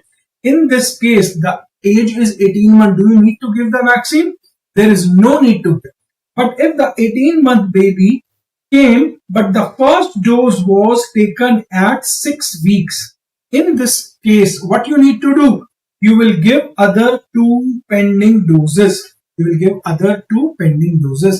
So pentavalent vaccine, all of these are very, very important questions which was there in your exam, INICET. Right. So I repeat one more time this because this was a controversial point. If you give DPT to a baby which is developing very much fever, very much inconsolable cry, and the fever is more than 40 degree, in that case, the second dose is not a contraindication. The recent guidelines, it is a precaution. Coming to next one. Now I am coming to the next one, neomycin. So I just want to tell you that neomycin is added in some of the vaccines, specifically viral vaccines. What are they? Measles, IPV, varicella. So guys, these 3 vaccines, they are Contraindication in a person with neomycin allergy. Anyone having neomycin allergy, this is a contraindication. Right? Now, what is the concept here? Now, suppose I want to make a vaccine and I am growing these virus in a culture, for example. Now, because I am growing the virus in the culture, there are chances the bacteria will also grow in the culture. So we add neomycin, an antibiotic, to suppress the bacterial growth in the case of vaccine making. Now, coming to open vial policy, guys, if I talk about open vial policy, not open vial policy, sorry, this is OPV, polio vaccine. This is polio vaccine. Right? If I talk about polio vaccine, we have two types of polio vaccines available, OPV and IPV. OPV contains P1 and P3 strain. IPV contains P1, P2 and P3 strain. OPV is given orally and IPV is given intradermally. Right. So which IPV we are giving intradermally? If it is a fractionated IPV, give intradermally. If you are giving IPV only, then we give it intramuscularly. Right. Now, what is the major benefit of giving OPV? Less cost. This is less costly. It is very good to use for the epidemic control, but it comes with a side effect. What is the side effect of OPV? VAP and VDPV. VAP and VDPV, which is not seen in case of IPV. Now, coming to vaccines which are contraindicated. Guys, the vaccines which are contraindicated, I just want to tell you that live vaccines are contraindicated in immunocompromised, pregnant. Live vaccines are contraindicated in immunocompromised and pregnant. Broadly, the killed vaccines are contraindicated if there is a severe allergic reaction with the previous. Now, my question is, name a vaccine which is a live vaccine but can be given in case of pregnancy. Name a vaccine which is a live vaccine but can be given in case of pregnancy. That is yellow fever. Although this vaccine is a live vaccine, but still you can give it in case of pregnancy. Right? Still you can give it in case of pregnancy. Now, guys, one more point I want to tell you, that all the live vaccines, they can be given. All the live vaccines, you can also give it to a HIV patient if the patient is asymptomatic with CD4 more than 15%. So live vaccines can also be given to HIV patient. Coming to Mission Indradhanush, guys, Mission Indradhanush, 2-3 points I want to tell you. And the points are, this Mission Indradhanush is for 12 vaccine preventable diseases. This is for 12 vaccine preventable diseases. What are they? TB, polio, hepatitis B, pneumococcal, Haemophilus influenza B, pneumococcal, Haemophilus influenza B, rotavirus, measles, rubella, and diphtheria, pertussis, tetanus, and Japanese encephalitis. This Japanese encephalitis is not given in whole country, but this is given in subnational, where the disease is already endemic. One important point which is different in Mission Indradhanush, fifth one, previous Mission Indradhanush, they were only catering 2-year population. but this is the first time less than 5-year population is targeted in Mission Indradhanush 5.0. Earlier, please do not confuse it. Earlier it was less than 2 year, but it is the Mission Indradhanush 5th one where we are going to target for less than 5 year. Where we are going to target less than 5 year.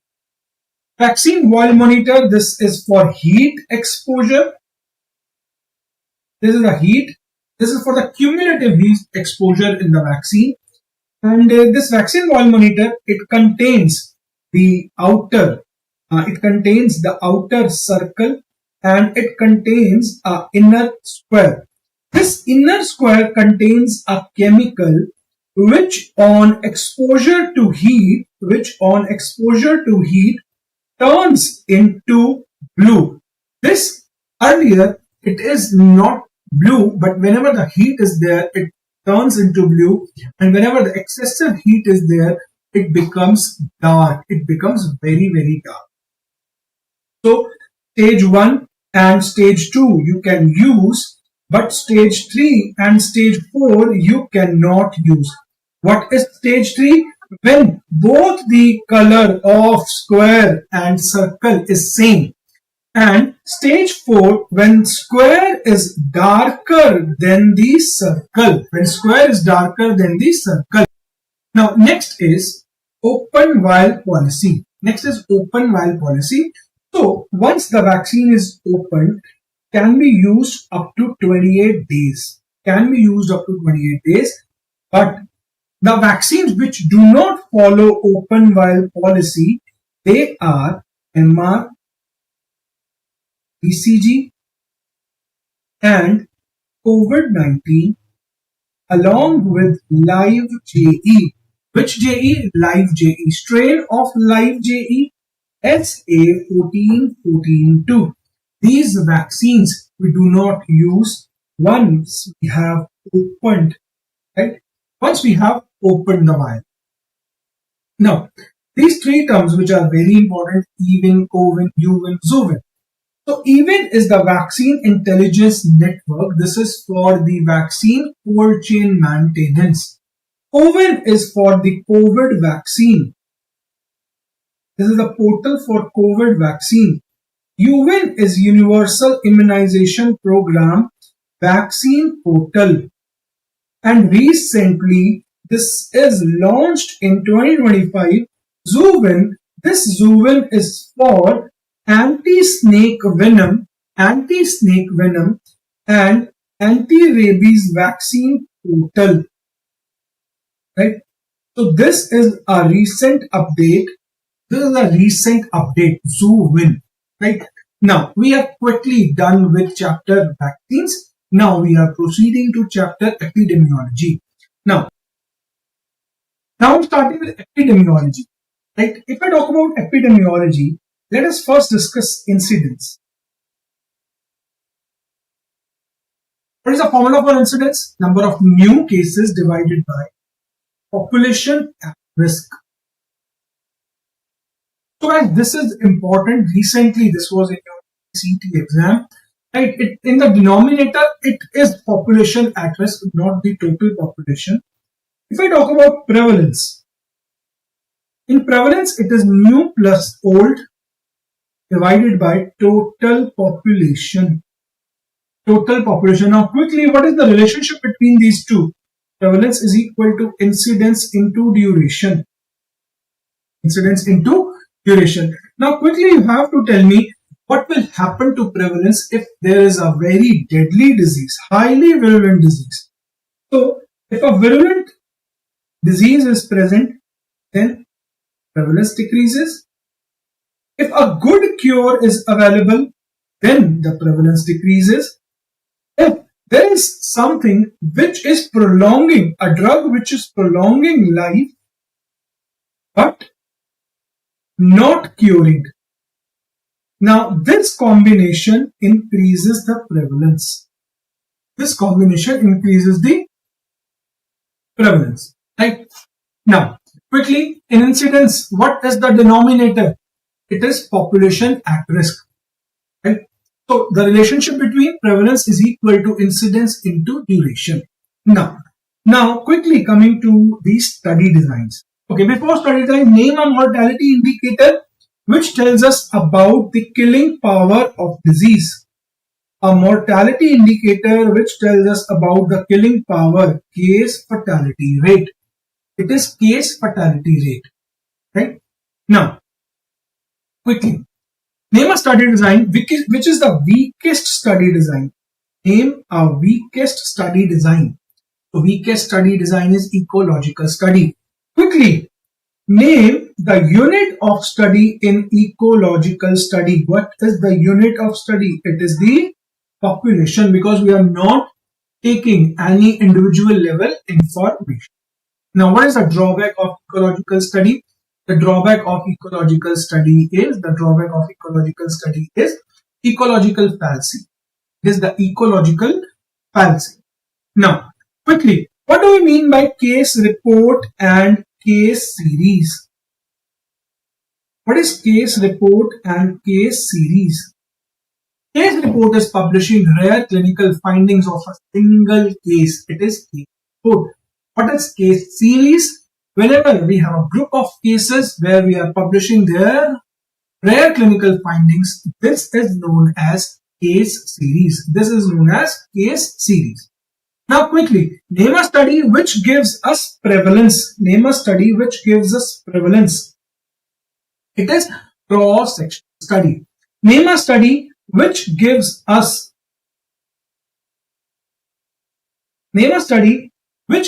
incidence. It is cohort study. It is cohort study. Right? Now, coming to next question, what is the formula for odds ratio? Odds ratio is AD by BC. This is also known as cross product ratio. This is also known as cross product ratio. Now, coming to next question, name a study which gives us relative risk. Cohort study. We get relative risk from cohort study. What is the formula for relative risk? Incidence exposed divided by incidence non-exposed. Right? Incidence exposed divided by incidence non-exposed. Now, quickly, if relative risk is equal to 1, what does it mean? There is no association.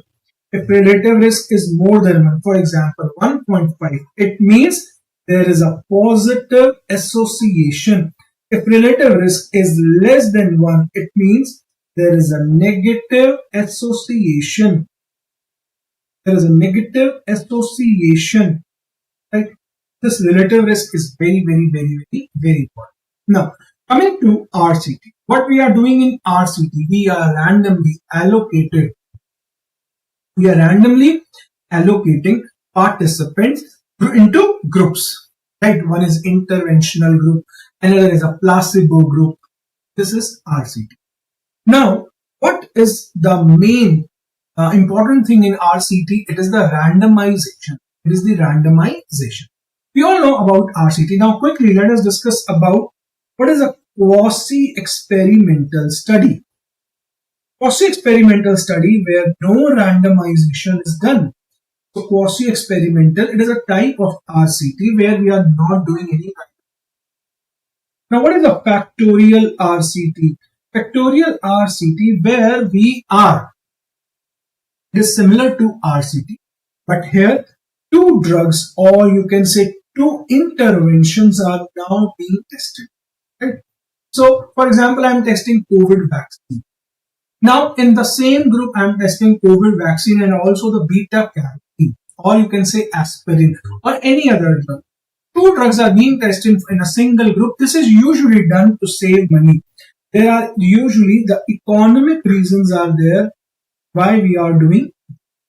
Then comes the cluster RCT. In the cluster RCT, guys, in RCT what I am doing is I am individual is comparing. I am comparing one individual with another individual. I am randomly allocating individuals in the group. So person A, you go to the experimental group. Person B, you go to the control group. This is RCT. But in cluster RCT, I am not the individual is not being here. The individual is not being randomized. Rather, groups are being randomized. For example, all the schools in the Delhi, they will be getting the experimental drug. For example, all the schools in the Punjab, they will be getting the control. Right? This is cluster RCT. This is cluster RCT. We have already done all of these things in our classes. We have already revised them many times. This is just a marathon, INICET marathon, quick revision. Now, my next question. Lethiarism is associated with, you have to tell me the 2 points. Lethiarism is associated with Kesari dal. And name the toxin in case of lethiarism.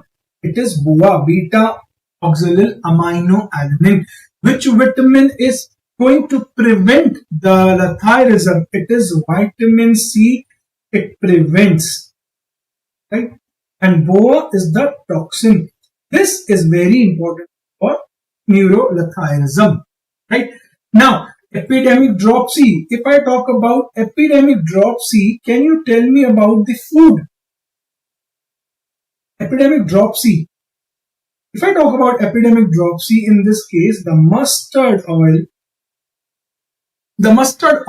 is adulterated with argemone oil. Okay, one more time.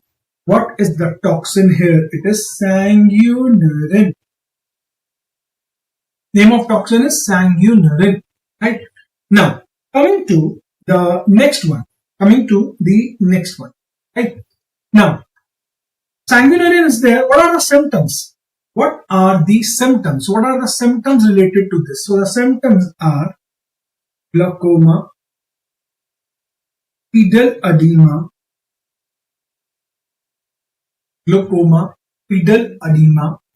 right? Glaucoma, pedal edema, congestive heart failure, diarrhea. Now, I'm coming to the HIV part. So, what is the preferred ART given for HIV in adults? Is TLD, tenofovir lamivudine dolutegravir. Now, if the woman is pregnant, then what is the preferred? Again, TLD. Now, I have to ask you one question. If there is a TB HIV co-infection, in this case, we start ATT first, then after 2 to 4 weeks, we give ART. We do not start both together. This is a very important point for your INICET exam. Now, coming to the rabies, right? Rabies part is very, very important. Quickly, what is rabies? What is animal bite? Category 1. Category 1, just the scratches. What is the category 2? Blood. The category 2 is, category 1 is lick on intact skin. Lick on intact skin is category 1. Category 2 is minor scratches. Category 3 is bleeding. Any bite where the blood is oozing out. Now, for category 1, what do we do? Only washing. For category 1, we do only washing. Category 2, we do wash plus vaccine. And here, wash plus vaccine plus immunoglobulin. Now, immunoglobulin part is very important. This is your INICET PYT. Very, very, very important immunoglobulin part. So, if I talk about immunoglobulin, human rabies immunoglobulin, the dose is 20 international unit per kg, and equine dose is 40 international unit per kg. How do we give the immunoglobulin? Number 1 is give maximum dose at wound. Give maximum dose at wound. If anatomically not possible, then we give intramuscular in the nearest muscle. Right? Now, this is about the rabies immunoglobulin. Now, quickly about the pre-exposure prophylaxis of rabies. Pre-exposure prophylaxis. It requires 3 doses. It requires 3 doses, and out of these 3, one is a booster which is given on 21 or 28th day. Now, quickly name a program which provides free transport, diagnosis, delivery, drugs, diet. JSSK. It is JSSK. Now, let us quickly discuss about the HDI. HDI includes, quickly guys, it includes knowledge, income and life expectancy at birth. PQLI, it includes infant mortality rate, literacy and life expectancy at 1 year. Global Hunger Index includes child mortality, child malnutrition and malnutrition in overall population. Quickly, you tell me about the formula for DALI. DALI is years of life lived with disability and years of life lost due to premature death. Now, name a indicator, disability indicator, which is known as Sullivan's Index. Sullivan's Index is life expectancy minus disability. Then what is HALE? Life expectancy minus poor health. Life expectancy minus poor health. Right. So guys, this was all about our INICET PSM Marathon Part 1. So Dr. Siddharth will be taking another part of this, and my best wishes to all of you for your upcoming INICET exam. May God bless your hard work, and please guys, have that confidence in exam. Do not panic.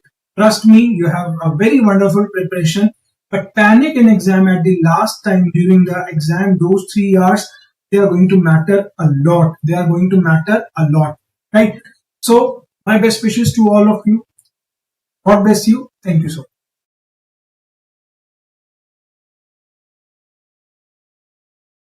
Hi, my dear friends. Welcome to INICET Marathon Pharmacology Part 1. Myself, Dr. Thirunavukarasu, going to cover in my session, I am going to cover CVS, renal, blood, CNS, endo, GIT and ANS.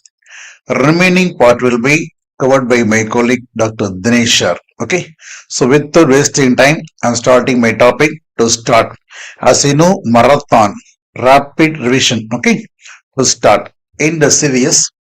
First topic from anti-annual agents. The important points you should remember includes perhexylene, a latest drug useful for treatment of angina. What is mechanism action?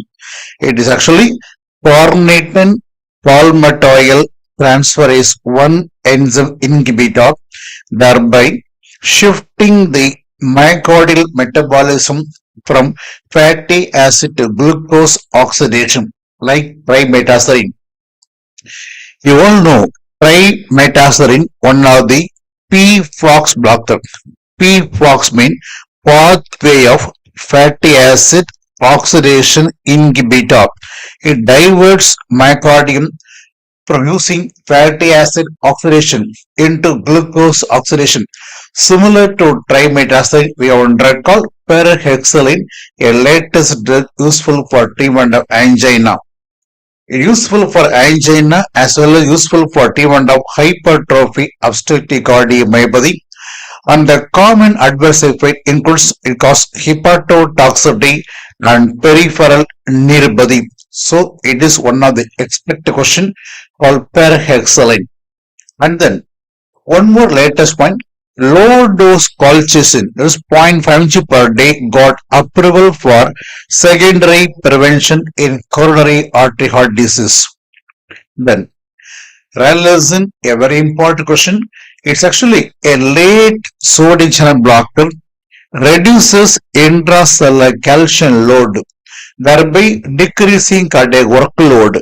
So primary mechanism action is a late sodium channel blocker, but it also has mild beta blocking property and a good glycemic control. It can able to reduce HbA1c level also. And the important adverse effect causes QT prolongation. That's about realizing, and undergo renal route of excretion, so it needs dose reduction in people with the kidney failure.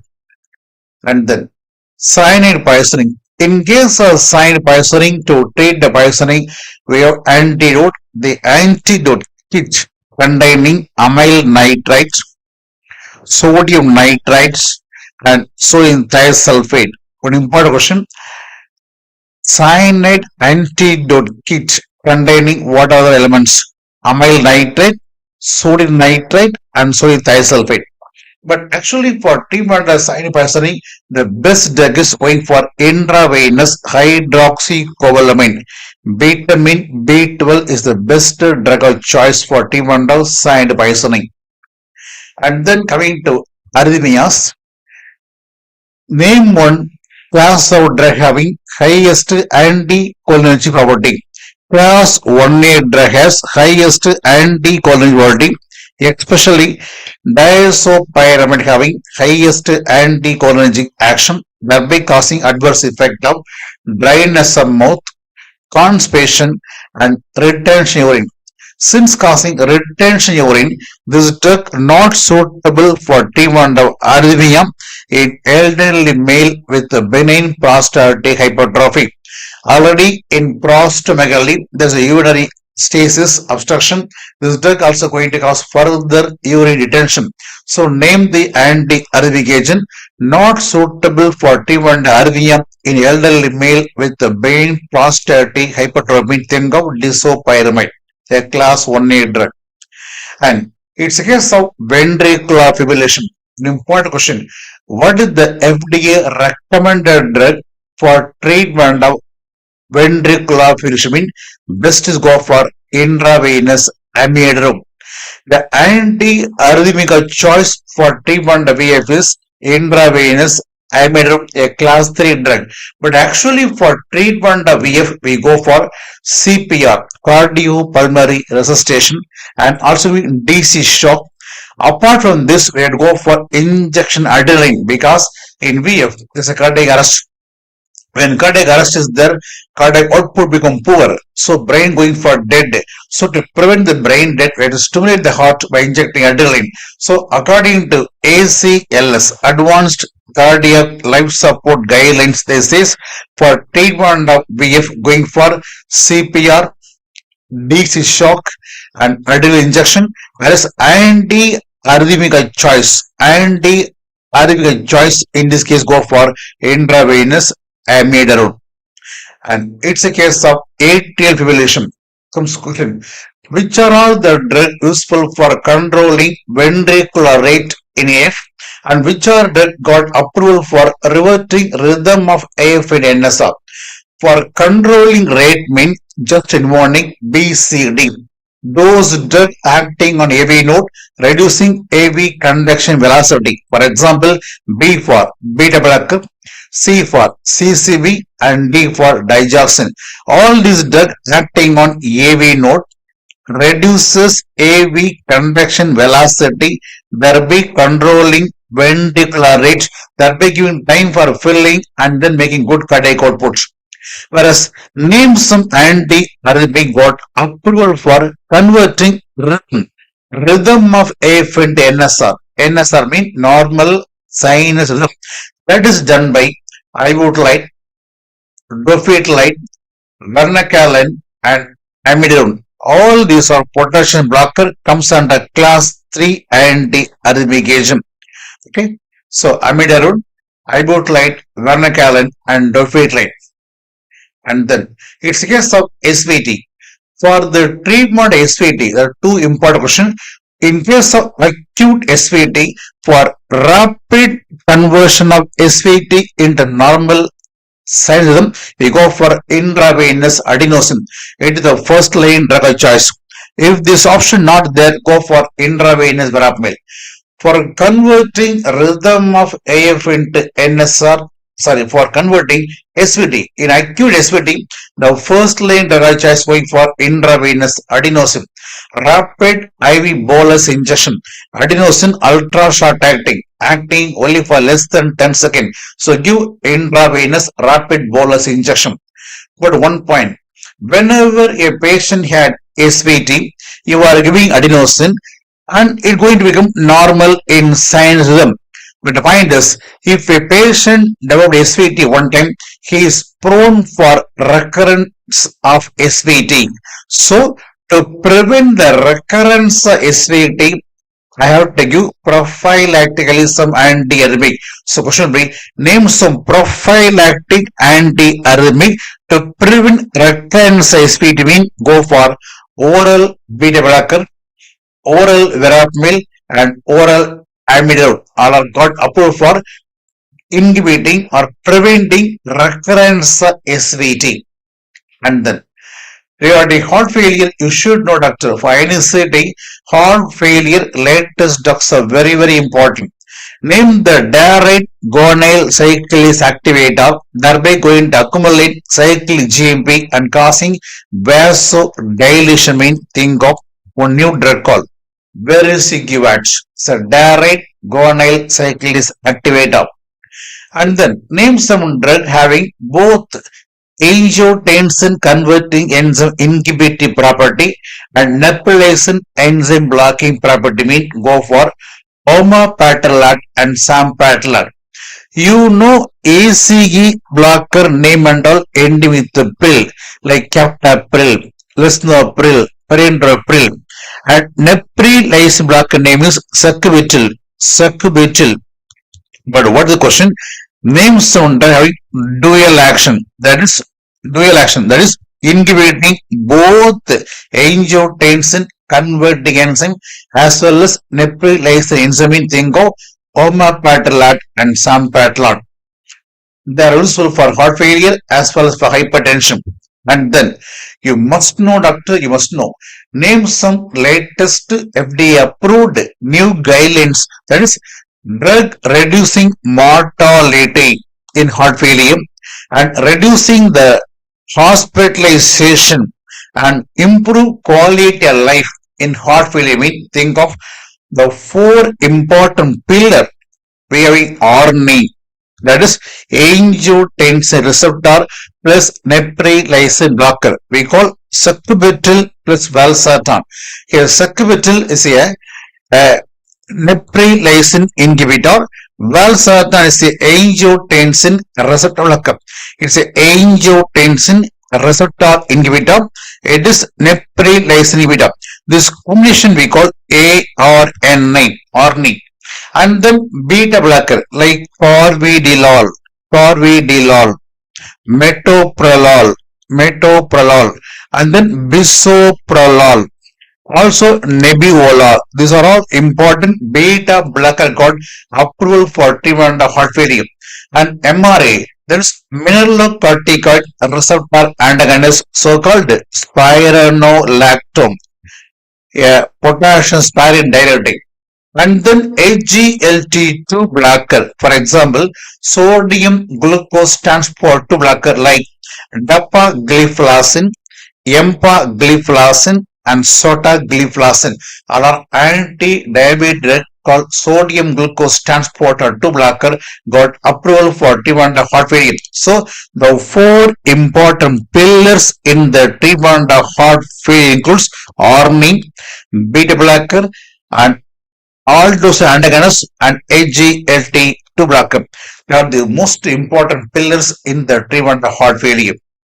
And then regarding pulmonary hypertension, you should know, name some direct guanyl cyclase activator useful for treatment of pulmonary hypertension. Think of riociguat, chinosiguat, and endothelin receptor blocker useful for treatment of pulmonary hypertension. Are we having bosentan, ambrisentan, and macitentan.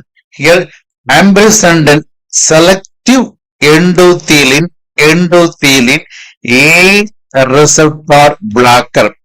whereas bosentan and macitentan are blocking both endothelin A and B receptor, whereas ambrisentan selective endothelin A blocker. And name the rho kinase blocker useful for treatment of pulmonary hypertension. Think of Fasoril. Fasoril useful for pulmonary hypertension as well as useful for angina as well as useful for treatment of SAH, subarachnoid hemorrhage. And prostacyclin receptor blocker useful for treatment of pulmonary hypertension is Selexipag. So PGI2 receptor stimulant called Selexipag, a vasodilator. And then coming to Belshazzar, in Belshazzar, anticoagulant, thrombolytic drugs, antidotes are very important. For example, streptokinase, urokinase, altiplase, retiplase, all are thrombolytic agent called TPS, tissue plasminogen activator. One of the common adverse effects that cause bleeding. To control the bleeding, I have some antidote. Question: find out the specific antidote for thrombolytic drug. Go for epsilon aminocapric acid. It is specific antidote. The other antidote we have includes tranexamic acid and aprotanaine. But among these three, ESA. It is the specific. It is specific antidote for thrombolytic drugs into bleeding. And then you should know something called oral diarrhea to a blocker, Devigatum. It is one of the anticoagulant called as oral diarrhea to a, that is thrombin blocker. For controlling bleeding due to Devigatum, we want to recall Edarucizumab, a monoclonal antibody. It is specific antidote for controlling bleeding due to Devigatum. Then we have something called oral tiny blocker like apixaban, rivaroxaban, edaxaban. Those drug name ending with the XABN, they call this oral diarrhea tiny blocker. For these drugs induce bleeding, we have an antidote called anti-Zenet alpha. It's a recombinant 10A preparation. It is the antidote for apixaban, edaxaban, pectixaban. Whereas for both the 2A blocker and for 10A, for both the class of drug, we have one common antidote called Siraparantac. Remember, Siraparantac is the common antidote for both direct 2A and direct 10A blocker. And then, sometimes the chance of image-based MCQ, they may give this image. Hypercoagulation and skin necrosis are common adverse effect of which anticoagulant? Warfarin. The warfarin causing hypercoagulation and dermal necrosis because it has the property of inhibiting protein C. By inhibiting protein C, it going to increases plasma level of factor 5 and 8. 5 and 8 are clotting factors when they elevated risk of hypercoagulation and skin necrosis. Sometimes it causes purple toe syndrome. The purple toe syndrome is due to warfarin has the property of releasing. It releases cholesterol emboli. By releasing cholesterol emboli, it causes purple toe syndrome. So, hypercoagulation and dermal necrosis due to inhibition of protein C, whereas purple toe syndrome is due to release of cholesterol emboli from arteriomatous block. And then, moving to cholesterol lowering agent. For INICET, cholesterol lowering drugs are very important. Name the cholesterol lowering drug causing adverse effect of cutaneous flushing. Think of nicotinamide, niacin, so-called B3. Niacin, a wonderful cholesterol lowering drug, reduces LDL cholesterol, reduces LPA cholesterol. Both of them are highly atherogenic. So it reduces this and also increases good cholesterol. Actually, such a wonderful drug, but causing adverse effect of flushing. The flushing is due to niacin increases release of vasodilatory prostaglandin. The prostaglandin causing vasodilation, that causing flushing. So, question: to control the flushing, we have to give along with the aspirin.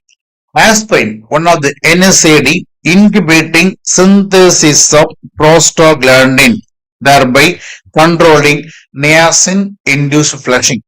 Or else we can go for laropiprant.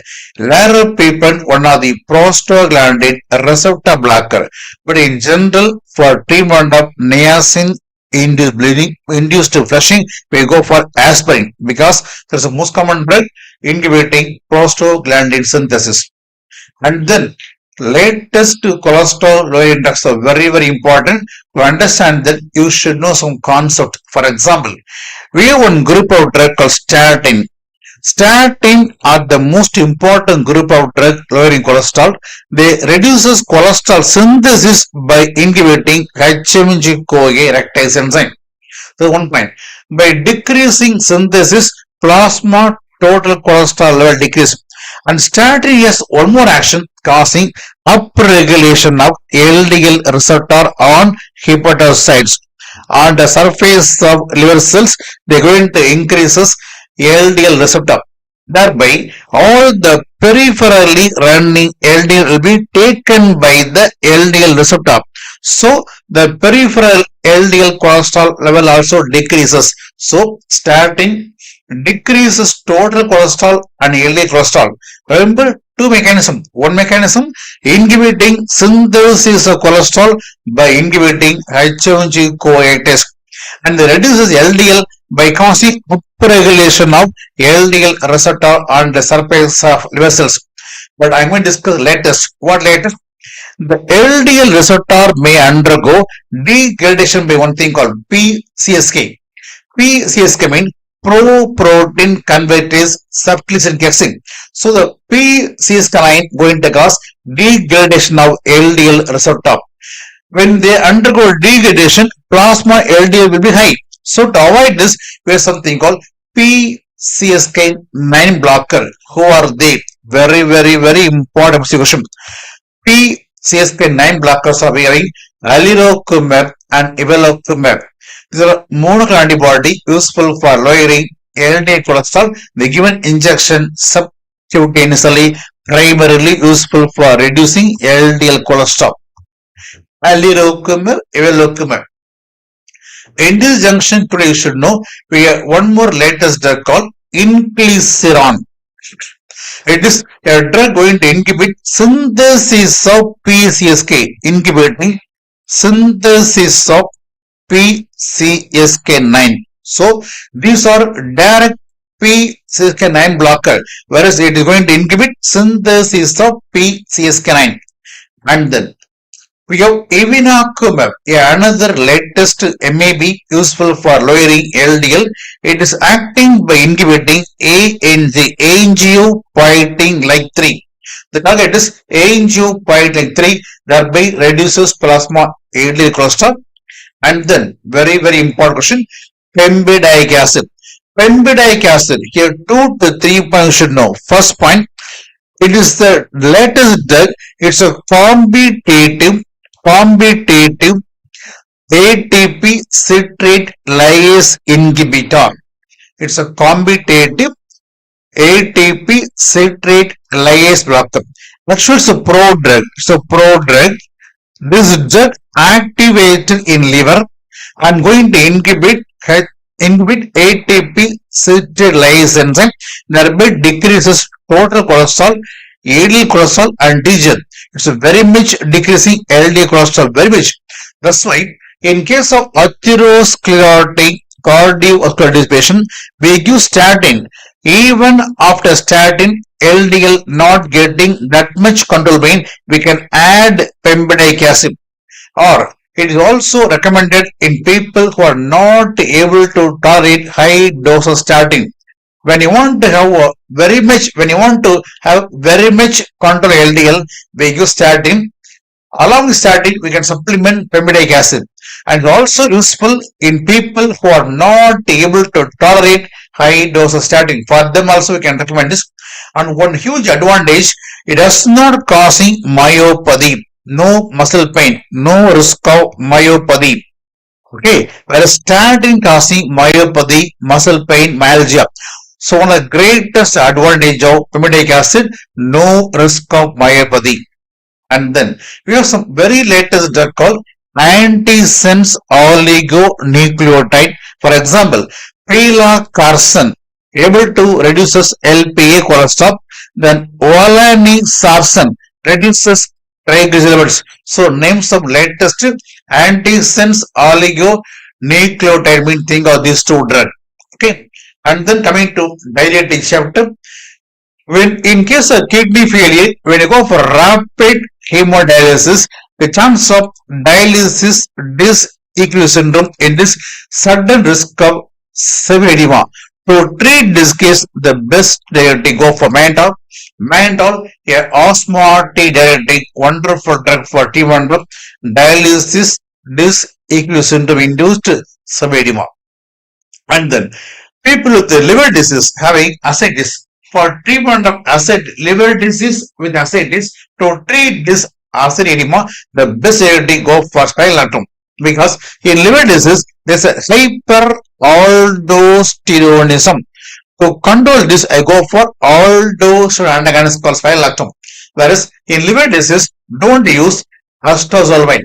Acetazolamide, a carbonic anhydrase enzyme blocker, it is contraindicated in liver disease. And then coming to CNS. In case of all have withdrawal patient, we call the symptom called delirium and tremor. Delirium and tremor.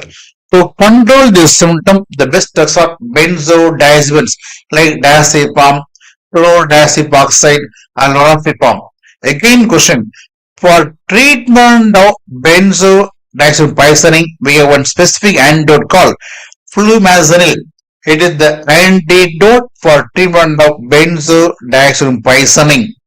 And then there's something called image-based question in anti-epileptic chapter based on mechanism action, GABA analog and the mechanism action. They may asking, name the GABA reuptake blocker. One drug going to inhibit reuptake GABA. That's called tiagabine. Name the GABA transaminase blocker. GABA transaminase enzyme involved in metabolism of GABA. This can be controlled by using vigabatrin or valproate. Whereas name the glutamic acid decarboxylase activator. This is the enzyme going to cause synthesis of GABA. So the drug going to promote synthesis of GABA is valproate. And ligand for sp2a. S mean synapse. S mean synapse. V mean vesicle. That is, there are some drug acting on vesicle and promoting synaptic release of GABA. They call levetiracetam and brivaracetam. They call ligand for sp2a. Levetiracetam, a wonderful drug, safer drug for treatment of epilepsy in pregnancy. One more advantage, least drug interaction. That's a great advantage of levetiracetam. And then one new drug called cenobamate, a anti-epileptic drug useful for focalization. It actually a sodium blocker, also has GABA A stimulatory property, and important adverse effect causes QT interval shortening. Drug name cenobamate. And then, can you please look at the question and tell me the answer? Name the anti-epileptic useful for this condition. That is migraine prophylaxis, control of alcohol craving, control of smoking habit, as well as useful for treatment of obesity. That's called topiramate. Topiramate, one of the sodium blocker having multiple mechanism action. It has sodium channel blocking property, AMPA blocking property, also has carbonic anhydrase enzyme inhibitory property. So multiple action is useful for epilepsy, also for this migraine prophylaxis, control of alcoholic craving, control of smoking habit, also for obesity. It causing adverse effect of main adverse effect causing weight loss and kidney stones, also causing cognition impairment, rarely causing angle closure glaucoma. This is an important adverse effect of topiramate. And then another one more drug called locosamide, a anti-epileptic drug. The important point is it is a drug going to enhances slow inactivation of sodium channel. Most of the sodium blockers are enhancing fast sodium channel, whereas locosamide enhances slow inactivation of sodium channel blocker. And the most important adverse effect, it causes prolongation of PR interval, that means causing first degree heart block. And then sometimes they ask me about drug therapy for various epileptic disorder. For example, absence seizure called petit mal seizure.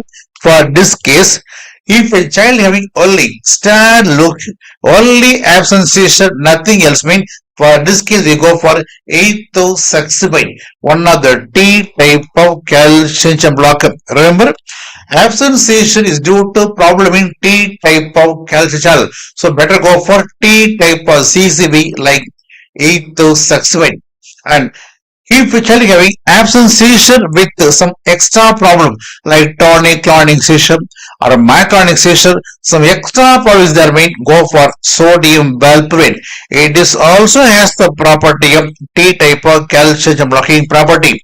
It has multi action. It has sodium blocking property as well as it has NMDA blocking property.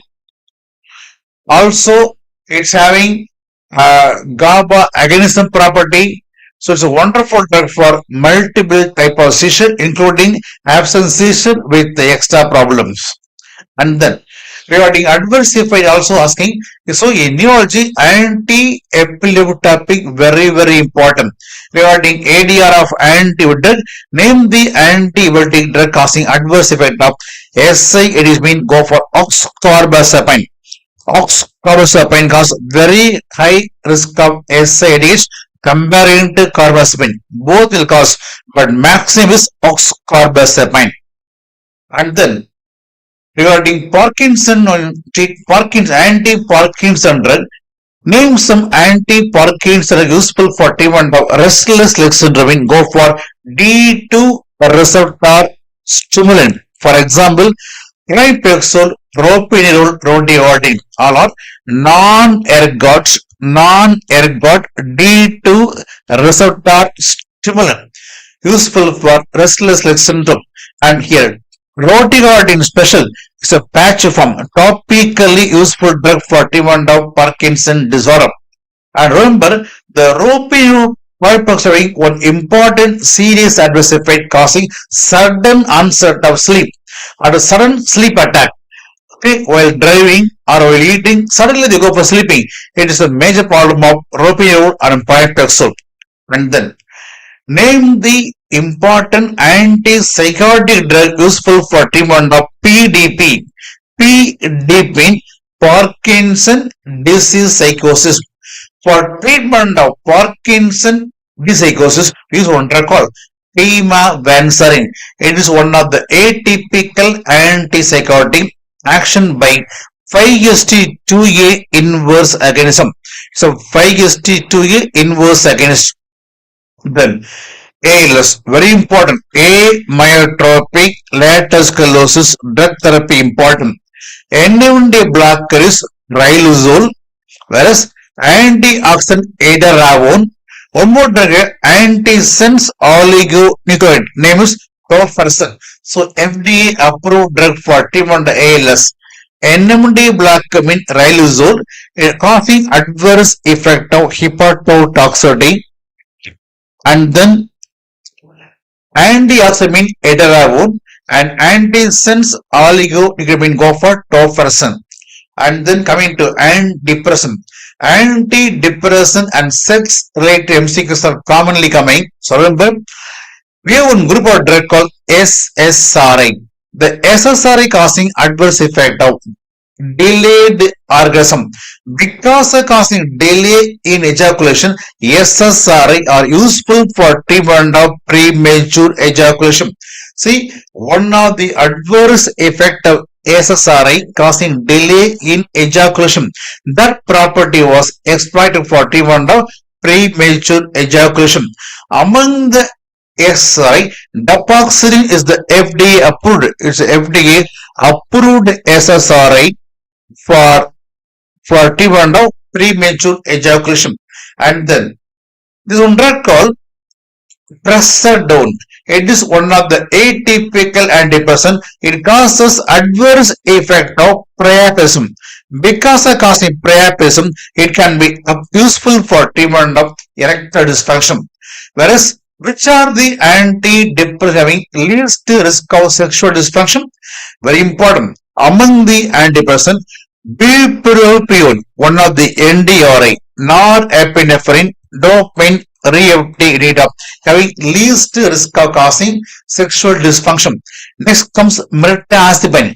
It is one of the alpha-2 blocker, also called NASSA, non-adrenergic and specific serotonergic antidepressant. NASS, non-adrenergic and specific serotonergic NASA. So it's an alpha-2 blocker, also called NASSA, non-adrenergic and specific serotonergic antidepressant. Wonderful drug, having least risk of least risk of sexual dysfunction. Also, it has antihistaminic property, causing sedation, useful for treatment of depression with insomnia. Then, very latest, name some FDA approved drug for treatment of postpartum depression. For treatment of postpartum depression, we have two drugs. One is injection called brexanolone. It's a neurosteroid having GABA agonism property. One more drug called zuranolone. It is also useful for postpartum depression. Here, what is important? Brexanolone is an injection given intravenously, continuous infusion for 2.5 days, 60 hours IV infusion. Whereas zuranolone oral drug once a day for 14 days, 2 weeks therapy. Both are FDA approved drug for treatment of postpartum depression. And then NMD blocker given intranasal spray form for treating depression is ketamine. It's a ketamine derivative. It's an NMD blocker useful for treatment of depression. And then this one important combination antidepressant called combination of venlafaxine and mirtazapine can be called by nickname called California rocket fuel. So California rocket fuel is a nickname given to combination of what mean go for venlafaxine. Venlafaxine, one of the SNRI, serotonin norepinephrine reuptake blocker. Mirtazapine, alpha-2 blocker having non-adrenergic and specific serotonergic antidepressant. When we combine these together, they have very powerful synergistic and boosting action that we call California rocket fuel. Then serotonin syndrome. That is, when they give MAO blocker with SSRI, the too much of accumulated serotonin causing serotonin syndrome. For treating this syndrome, we use one drug called cyproheptadine. Very important. Name the drug useful for treatment of symptoms of serotonin syndrome. Answer: cyproheptadine. It is one of the first generation antihistamine, having additionally anticholinergic plus anti-serotonin activity. Drug name cyproheptadine. Then name one atypical antipsychotic causing adverse effect of hypersalivation. Answer: clozapine. It's called siluria. Excess salivation called siluria. And clozapine also causes pillow wet syndrome. Because of hypersalivation, when you go to bed, pillow become wet, called pillow wet syndrome. And also causing myocarditis, resulting in chest pain, and also causing dose-independent agranulocytosis. 0.8 to 1% of people on this drug developing this complication. It is dose independent. So, advise the patient to undergo periodically complete blood count checkup every week. At least for first 3 months. They should undergo complete blood count checkup. And one more important point, it is anti-suicide activity. Here, anti-depressive having additionally anti-suicide action, close the point. And then regarding atypical antipsychotic adverse effect, which are causing QT prolactin, think of ziprasidone and quetiapine. Usually atypical drugs do not cause EPS, but among the atypical, we have one drug called risperidone. Risperidone and its metabolic called paliperidone. Both of them causing high risk of EPS. So among the atypical antipsychotic, EPS are more with the risperidone and one more drug called paliperidone. And then we have latest antipsychotic called xanomeline. Xanomeline. It is actually a muscarinic agonist, M1, M4 agonist. Got approval in September 2024 for people with adult with schizophrenia. But it is a muscarinic agonist. Provide the peripheral muscarinic action. It can be combined with the trospium. Trospium is the peripheral anticholinergic. Peripheral muscarinic antagonist can be combined with the xanomeline for controlling peripheral cholinergic property. And then, in case of bipolar disorder, for acute phase, we can go for lithium. Lithium actually very good drug for prophylaxis to prevent mood fluctuation, but can be useful in acute also. But in acute cases, best is go for either valproate or atypical antipsychotic like olanzapine or ariprazole. Whereas in depressive phase, go for lamotrigine. Very important. Name one anti-epileptic useful for depressive phase, mean go for lamotrigine. Very important. Lamotrigine. Other drug can be quetiapine and lurasidone. Okay, so valproate useful for mania, lamotrigine for depressive phase. And then regarding opioid de-addiction, for opioid de-addiction, best is go for buprenorphine or go for methadone. Buprenorphine a partial agonist antagonist, methadone a complete opioid agonist. So the best drug is go for buprenorphine. Other drug can be methadone. After proper de-addiction, to prevent relapse, put them on oral naltrexone. So for de-addiction, drug of choice go for buprenorphine. Other drug methadone. After complete de-addiction, to prevent relapse, put them on naltrexone. And then we have latest opioid called named by nalfurafine. It got approved for treatment of pruritus in case of CKD.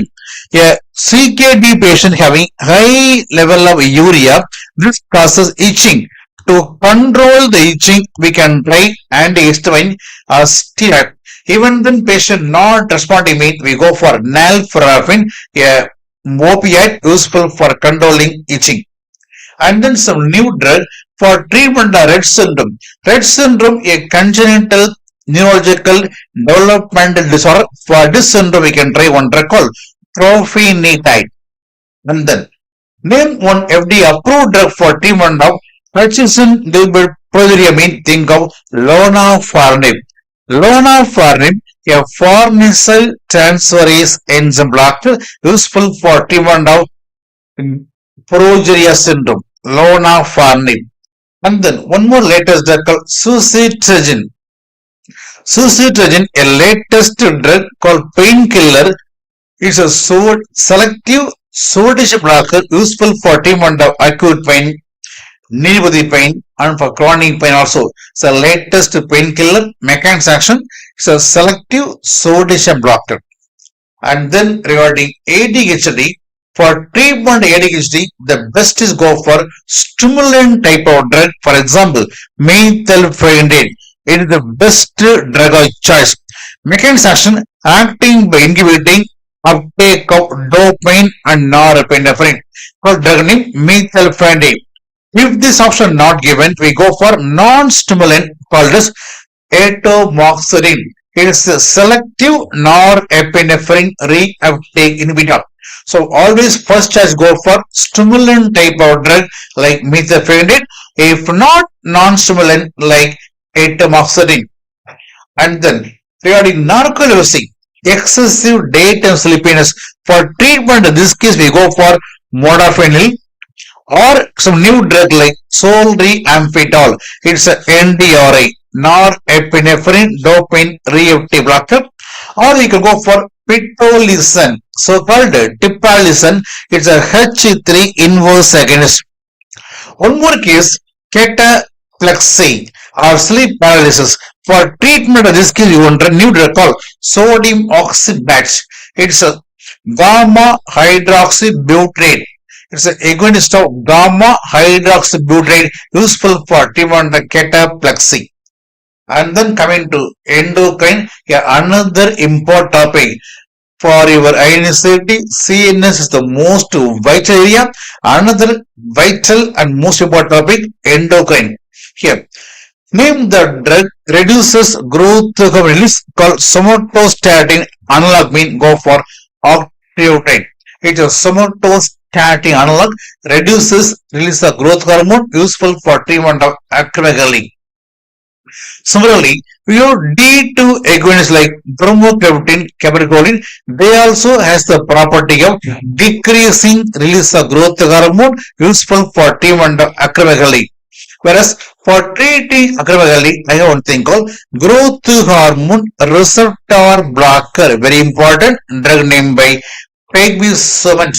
It's a growth hormone receptor blocker, useful for treatment of acromegaly. And then one very latest expected question for INICET called pol-2-sodium. What is pol-2-sodium? It's a oral drug called selective somatostatin receptor agonist. We are going to act on somatostatin receptor in pituitary, thereby inhibiting the release of growth hormone, thereby useful for treatment of acromegaly. So, one of the latest FDA approved drug called pol-2-sodium, a selective somatostatin receptor agonist.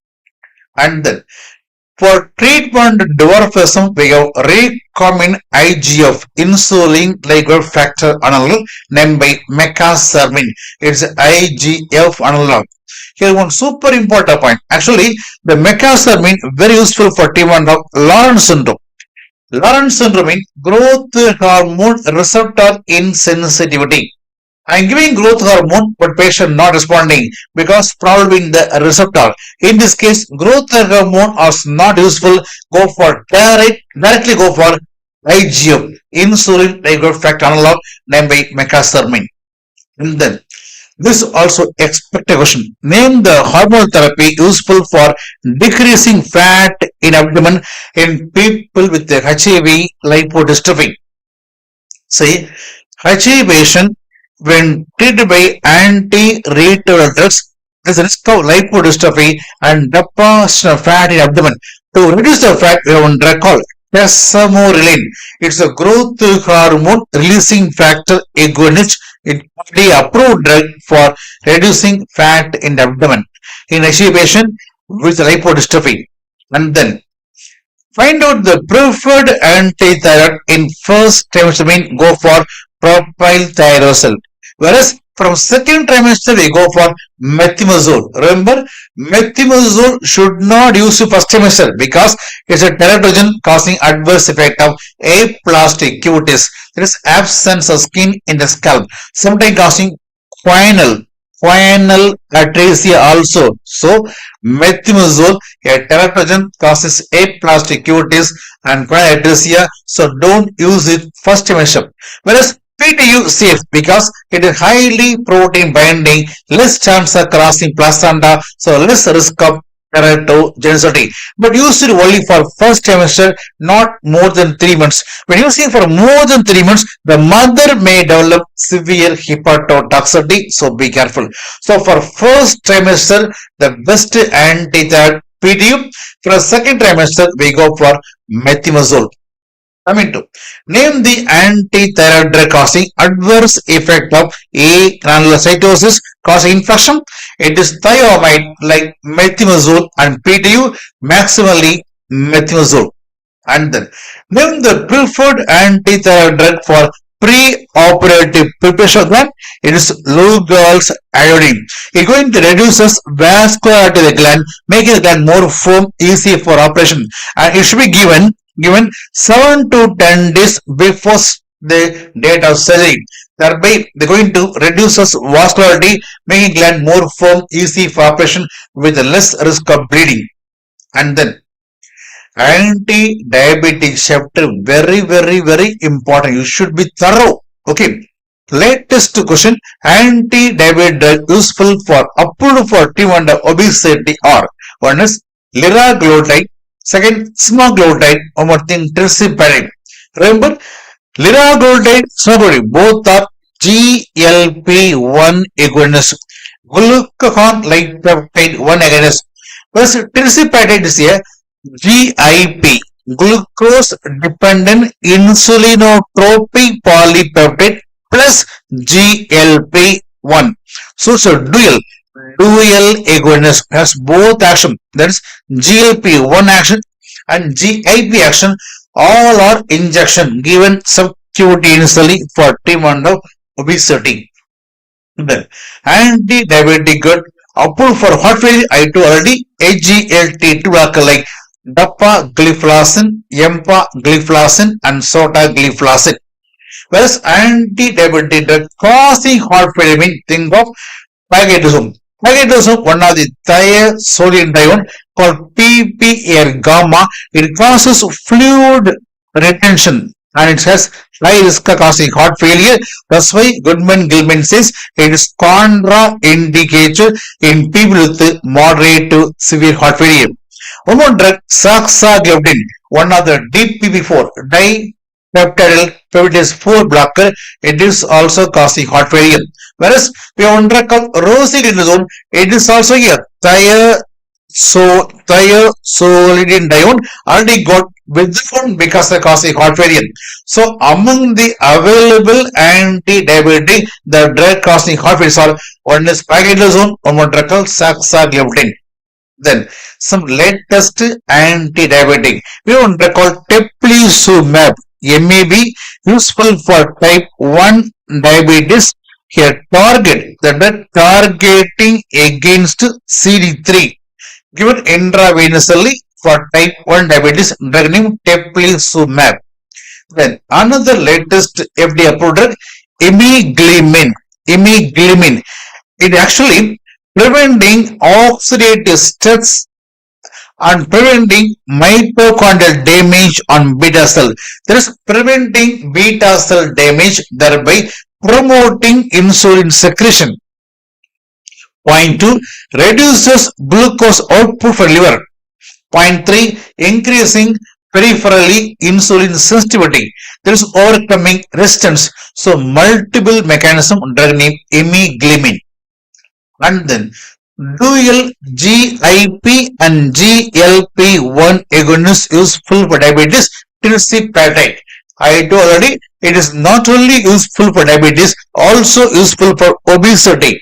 But latest point after, the tirzepatide also useful for treatment of approved for treatment of obstructive sleep apnea syndrome. So name the anti-diabetic drug useful for treatment of obstructive sleep apnea means think of tirzepatide. And then regarding ADR, name some anti-diabetic drug causing adverse effect of osteoporosis means think of pioglitazone and SGLT2 blocker, especially canagliflozin. So the two important anti-diabetic drug causing osteoporosis means think of pioglitazone and canagliflozin. So be careful while using this in post-menopause women because they are more prone for osteoporosis. And then MASH, drug therapy useful for treatment of metabolism associated steatohepatitis. For this non-alcoholic liver disease, for this case, you want drug called resmetirom. It's a selective thyroid hormone receptor beta agonist. Another drug, semaglutide, a GLP-1 agonist. So anti-diabetic drug approved for treatment of MASH is semaglutide. Whereas off-labelly we can try paclitaxel, and vitamin E. Approved drugs are resmetirom and semaglutide. And then on one very interesting question, look here. In case of steroid shafted, you know, corticotrophin releasing hormone acting on pituitary, causing release of ACTH. They go into the adrenal gland and causing release of steroids. This steroid has the feedback control of release of ACTH. Now one question. In case of Cushing syndrome, remember, in case of Cushing syndrome, if I remove the adrenal glands, if I do bilaterally adrenalectomy, if I do, there's no feedback control of ACTH. So in this case, too much of ACTH get released, causing hyperpigmentation, we call by name Nelson syndrome. So question, in case of bilateral adrenalectomy patient, there is no feedback control of ACTH. More and more ACTH is released, causing hyperpigmentation called Nelson syndrome. For treating this case, we go for drug therapy called cabergoline or pesticide. Cabergoline, one of the D2 agonist. President is somatostatin analog. Both of them are able to control release of ACTH, thereby useful for treatment of Nelson syndrome. One option mean best has been go for cabergoline. Multiple has been go for both also. Both are useful for this case. Then for treatment of Addison disease, we have to go for combination of glucocorticoid, melanocorticoid. The best combination go for hydrocortisone plus fluorocortisone. Hydrocortisone primarily glucocorticoid, has additionally melanocorticoid also. Fluorocortisone primarily melanocorticoid, also has mild amount of glucocorticoid also. So this combination best for treatment of Addison disease. And then regarding drug therapy, useful for osteoporosis and the adverse effect very important. For example, name the drug useful in osteoporosis and risk of causing deep vein thrombosis. Think of elastigirine, one of the ACRM. And then the drug useful for osteoporosis causing risk of atypical femoral fracture mean think of bisphosphonates. Bisphosphonates. We have zoledronate, the IV drug causes acutely kidney failure. Oral drug like alendronate, etidronate causes erosive esophagitis and also causes atypical femoral fracture. And very important, name the drug useful in osteoporosis causes risk of bone cancer. Mean think of parathermal analog like teriparatide.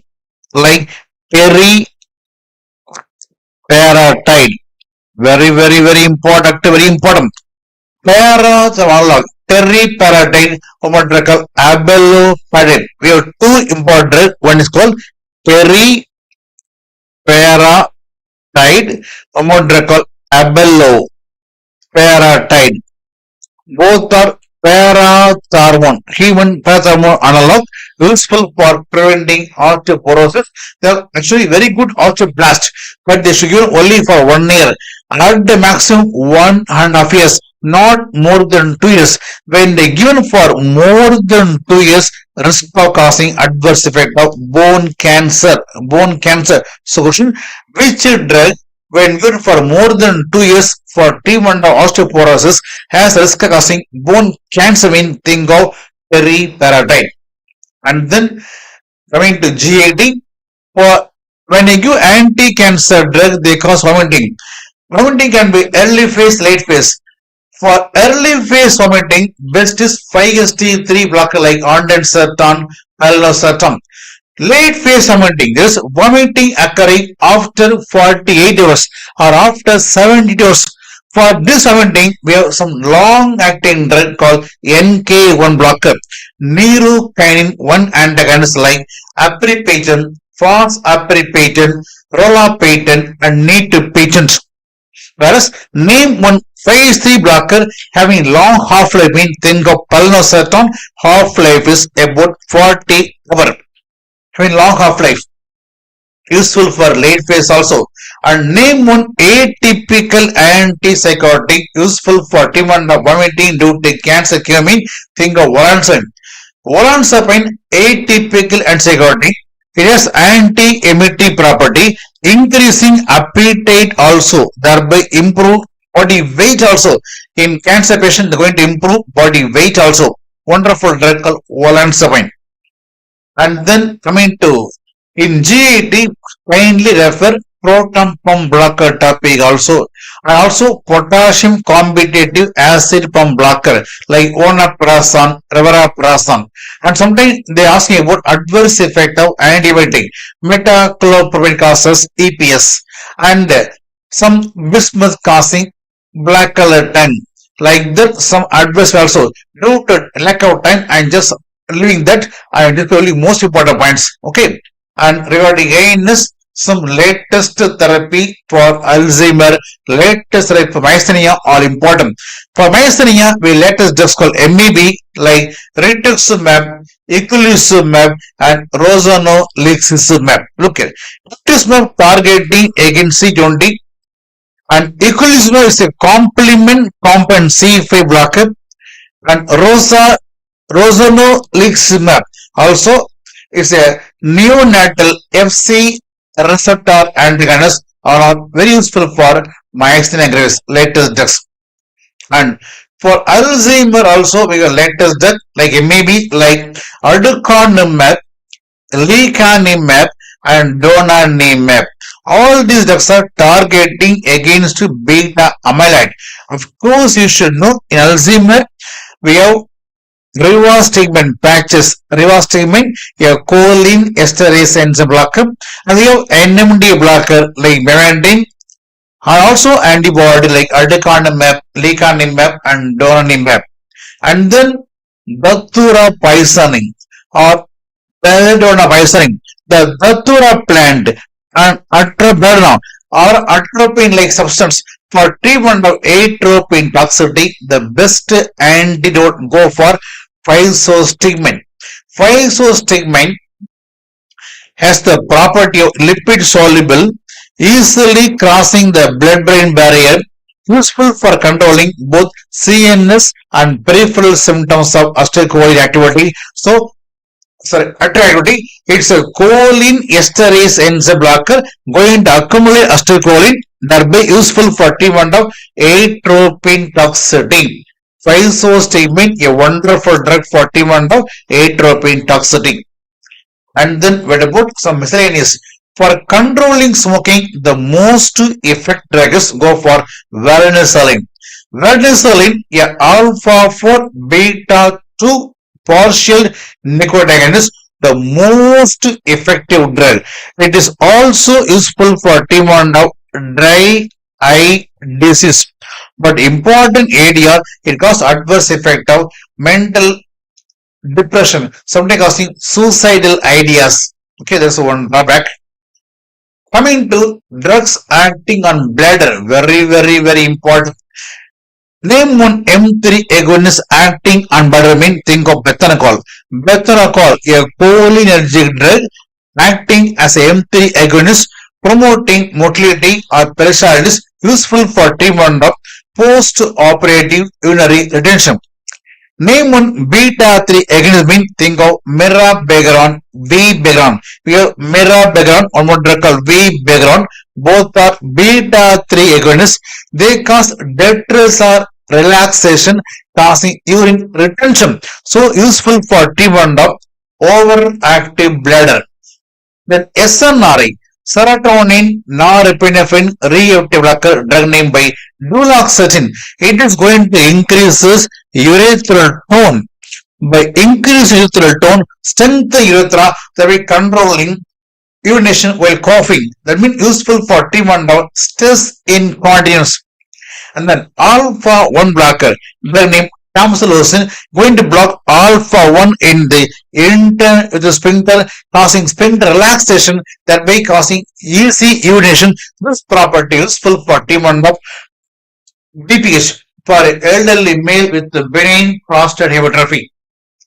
And then in GAT, one more important question. Name the drug useful for diarrheal type of irritable syndrome causing adverse effect of ischemic colitis. Answer allostatin. It is one of the 5-HT3 antagonists acting on GAT, acting on intestine. We are going to control the peristalsis causing constipation, useful for TB and diarrhea, but causing adverse effect of ischemic colitis. It is got approval for TB and DABs only in female. Remember, only in female.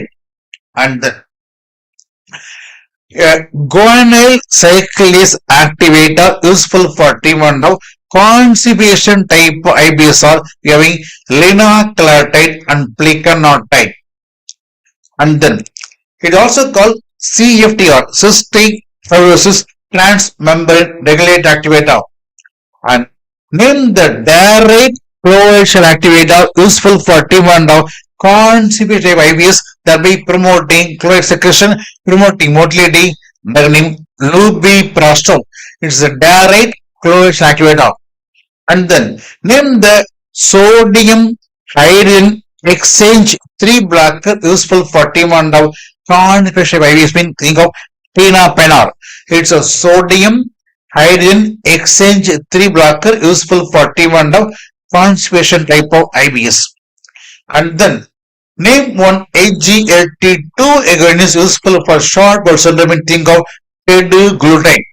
Teduglutide, a GLP2 analog, going to improve fluid and nutrient absorption, but the only thing it is risk of causing intestine cancer. It may cause bowel cancer, so be careful.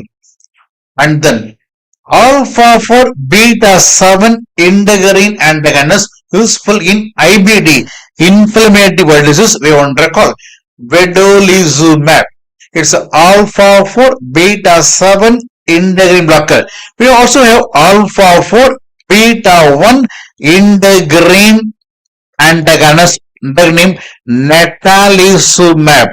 So you should know that two important integrin antagonists. One is vedolizumab alpha 4 beta 7 blocker, natalizumab alpha 4 beta 1 blocker. And finally, name the latest PPAR delta agonist. PPAR means peroxisome proliferator activator receptor. PPAR delta agonist useful for TB and primary biliary cholangitis. Means think of seladelpar. Seladelpar, a latest drug useful for primary biliary cholangitis. Of course, I think you know ursodeoxycholic acid, a bile acid, mean the gallstone dissolving agent.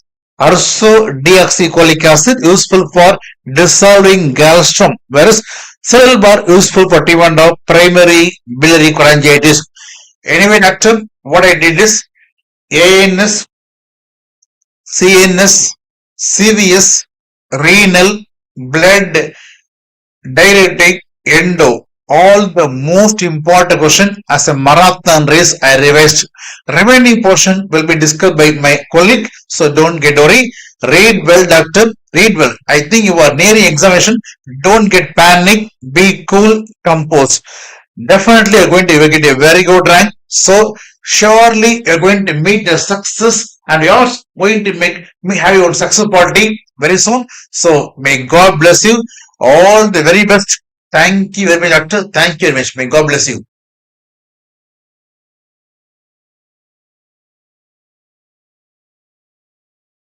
Yeah, hello. So I'm Dr. Dinesh and we are going to discuss important topics in pharmacology for this coming INICET exam. So guys, in general pharmacology, the important point we need to remember is redistribution seen in which of the following drugs. So one of the very frequently asked questions. So we will cover the topics through these one-liners so that you can revise quickly. So redistribution commonly seen in the thiopenton, first going to brain, from the brain it is going to fat. So that is a redistribution process. Some drugs are metabolized in the plasma like esmolol, landiolol. So nowadays the important question is landiolol, because landiolol is the shortest acting beta blocker now. Why? Because in the plasma we have esterase enzyme, and because of that it can be metabolized easily. One of the important point is hormones elimination that occurs in the lungs and you know the drugs which are going to eliminate via lungs in the process of hormone elimination is atracurium, cisatracurium. These are muscle relaxant, so they will be safe in the liver as well as kidney disease patients. The next slide is about some active form of the drug. So if you ask me some important active form of the drug, then I would say it is the fluoxetine, which is converted to norfluoxetine. This is the reason it is very long acting drug. Allopurinol converts to oxypurinol, that's why it is longer acting drug. Diazepam to oxazepam, and this is very important, is spironolactone to canrenone.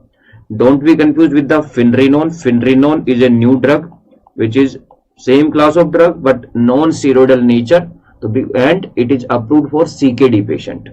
So that is a separate drug, finrenone. That is not a metabolite of spironolactone, but yes, it is same class of drug but non-steroidal nature. These drug interactions which are very important. One is why OC pills are not effective in some patients with rifampicin, because rifampicin is a CYP inducer property out of the ATT. Then this is the reason with rifampicin, which is the CYP inducer, when we use the dolutegravir integrase inhibitor in the HIV patient, we need to increase the dose by 50 milligram, extra 50 milligram of dolutegravir, just because of CYP induction of rifampicin. The cat group of drug like cisapride, estamazole and terfenadine, these drugs are having risk of torsades or arrhythmia is more, even though they are not in the market because of this risk, but the risk was more with the CYP inhibitor drugs. One of the very important drug interaction is clopidogrel. Clopidogrel is one of the antiplatelet, that is a prodrug. It is going to activate via this enzyme CYP2C19. But omeprazole, which is the proton pump inhibitor, CYP inhibit, and it inhibit the activation of clopidogrel, so that is going to risk of MI or stroke, because antiplatelets are given to decrease the risk of MI or stroke. So clopidogrel effect will not be there, risk of MI or stroke. And one very important drug interaction in pharmacology is tamoxifen. Tamoxifen is a drug for breast cancer. It is activated via CYP2D6. Same SSRIs, antidepressant, they will inhibit this activation of tamoxifen. That's why you will see the risk of metastasis will be more, because tamoxifen will not be very effective drug. Some formulas in general pharmacology which are important is loading dose, it depends on volume of distribution. Maintenance dose, it depends on clearance rate. Target plasma concentration, or you can say the steady state, you can say this is the steady state plasma concentration. To achieve the steady state, we need at least 4 to 5 half-life. After 4 to 5 half-life, if you repeat the drug at the same half-life, you will see it achieve the peak plasma concentration. In the same way, if you start elimination process from 100 to almost 0, it will take around 5 half-life again. But definitely it is not 0. For exact 0, it will be infinite. But less than 5% will be remaining, so 100 to 5%, you can say almost 95% eliminate, that is 5 half-life. The same for peak plasma concentration, it is 4 to 5 half-life. And the formula for half-life is this one. It depends on VD and clearance rate. So 0.693 multiplied by VD divided by the clearance rate. Now you can see this graph. This is about the efficacy and potency. I hope you remember the mnemonic HELP, height for efficacy. This is for efficacy, and left at 50%. Always check the 50% dose. The dose for 50% will decide the potency. So if the left side dose, that means dose is less, the drug is more potent. So in this, when after giving this Y, what is the effect of Y? So you can see the graph is shifting to right. Always remember, when the graph shifts to right, that is competitive antagonism. If the graph shifts downward, that is non-competitive irreversible antagonism. So this is about the antagonist effect. This image is also important. In this you can see it is the full agonist, but this is not full, but it is agonist. This is partial agonist. At the 0 level you can see it is antagonist, and if it is below, then it is the opposite action, and that is called as inverse agonist. So that is a basic pharmacology we should know, but these are the important questions in pharmacology. But other than this, you will see these topics are frequently asked, and one of the very frequently asked topic is antidote. What is the antidote for amphetamine? It is ammonium chloride, because amphetamine, INE, so that is the alkaline drug. Ammonium chloride is the acidic, so acidification of urine. Digoxin, we have the digibind. For benzodiazepine, this is very important, flumazenil for diazepam overdose. And for opioids, we have the naloxone, because naloxone is the short and fast acting. Naltrexone is the longer acting, so that is for maintenance, but naloxone for fast purpose. Out of the antidote, this slide is also important. For methanol or ethylene glycol, fomepizole. Fomepizole is the best, because nowadays you know the bad incidents, or you can say the tragedy about the cough syrup. So that is ethylene glycol poisoning. The fomepizole is the best antidote. For atropine poisoning, physostigmine is the best antidote. For tricyclic antidepressants like amitriptyline, we need to give the soda bicarb to control the acidosis by this drug. For beta blocker, glucagon is the best antidote that act via cyclic AMP, so that can reverse the effect of beta blocker. Cranberry juice is used for which type of poisoning? If they ask you, then definitely you can say the acidic juice that is used for basic drugs like amphetamine. And sodium bicarbonate, that is alkaline, so that is used for acidic drugs like aspirin, barbiturates like drug. So these are some important antidotes, and definitely there will be a question from the antidote. Then you will see about some important therapeutic range for the drugs which are having narrow therapeutic index. We need to do the TDM, and for therapeutic drug monitoring, the range of lithium is very important. It is 0.5 to 1.2. In digoxin, it is 0.6 to 2 nanogram, but in this you will see 0.5 to 1.2 milliequivalent per liter. So this is important. So if more than 1.5, it is toxic. If it is more than 2, then you will see there are tremors, coarse tremors. But if the level is more than 4, then we need the dialysis, and you need to continue the dialysis till the level comes below 1. So that is important in the lithium toxicity.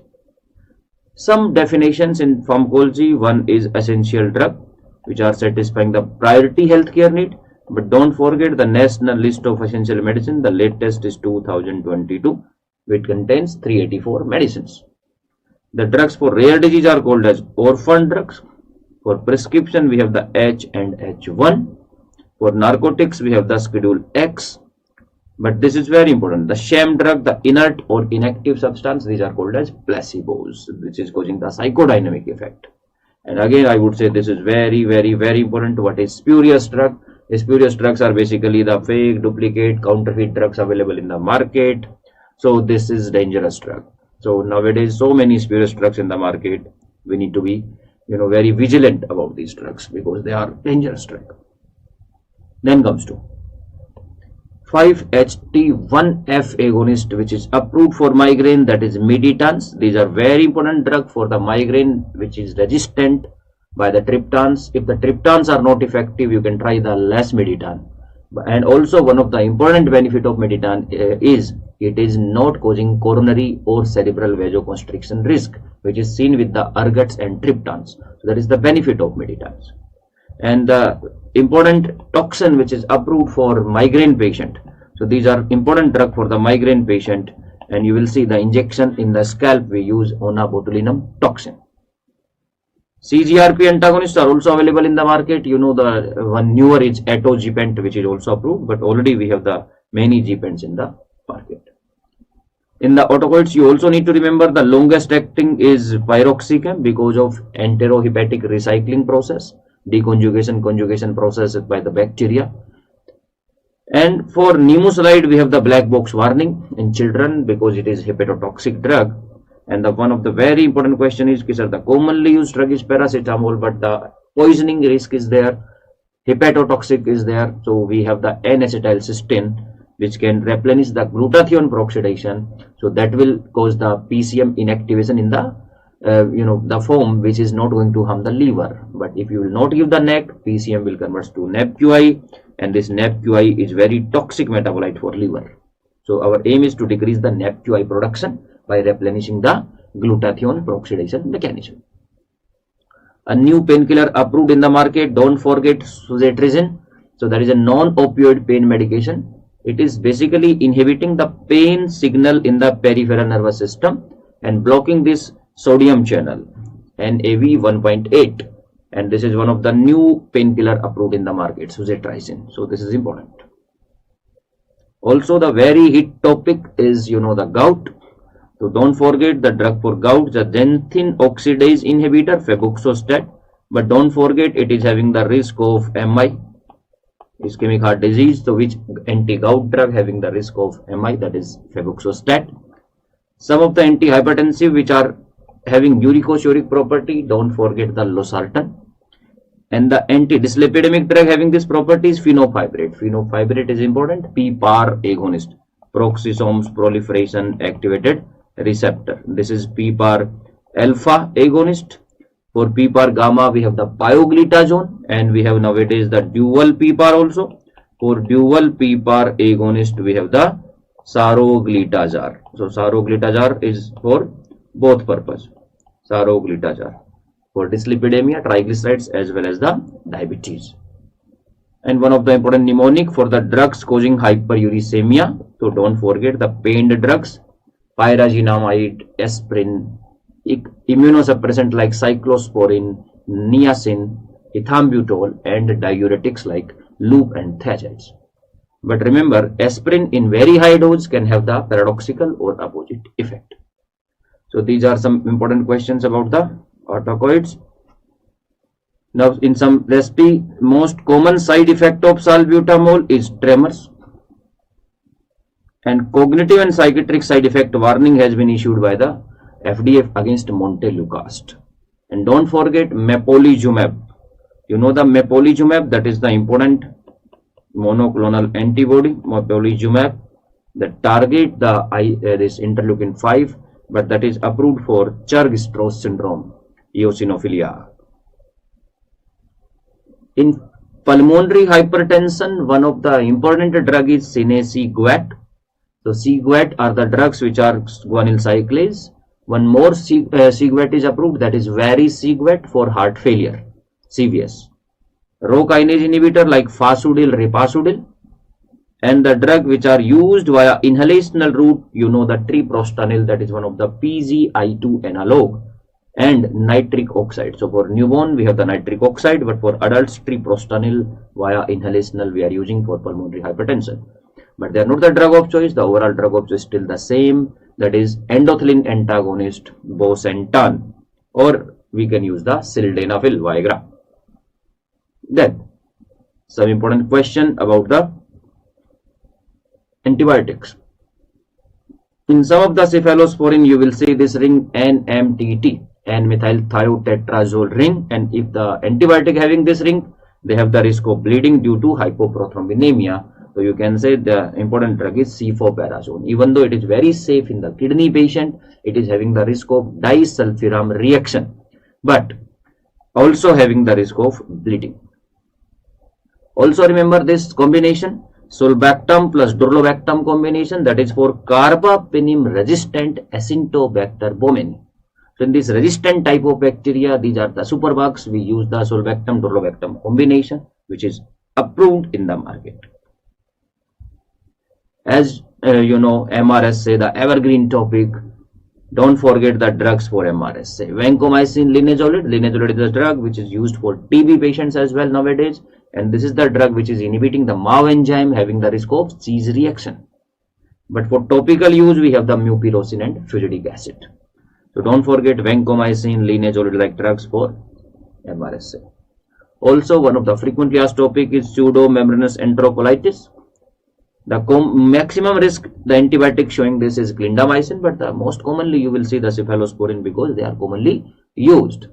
And for treatment we use fidaxomicin, which is the most effective drug, but vancomycin, which is given via oral route for this purpose, and for mild cases we use the metronidazole.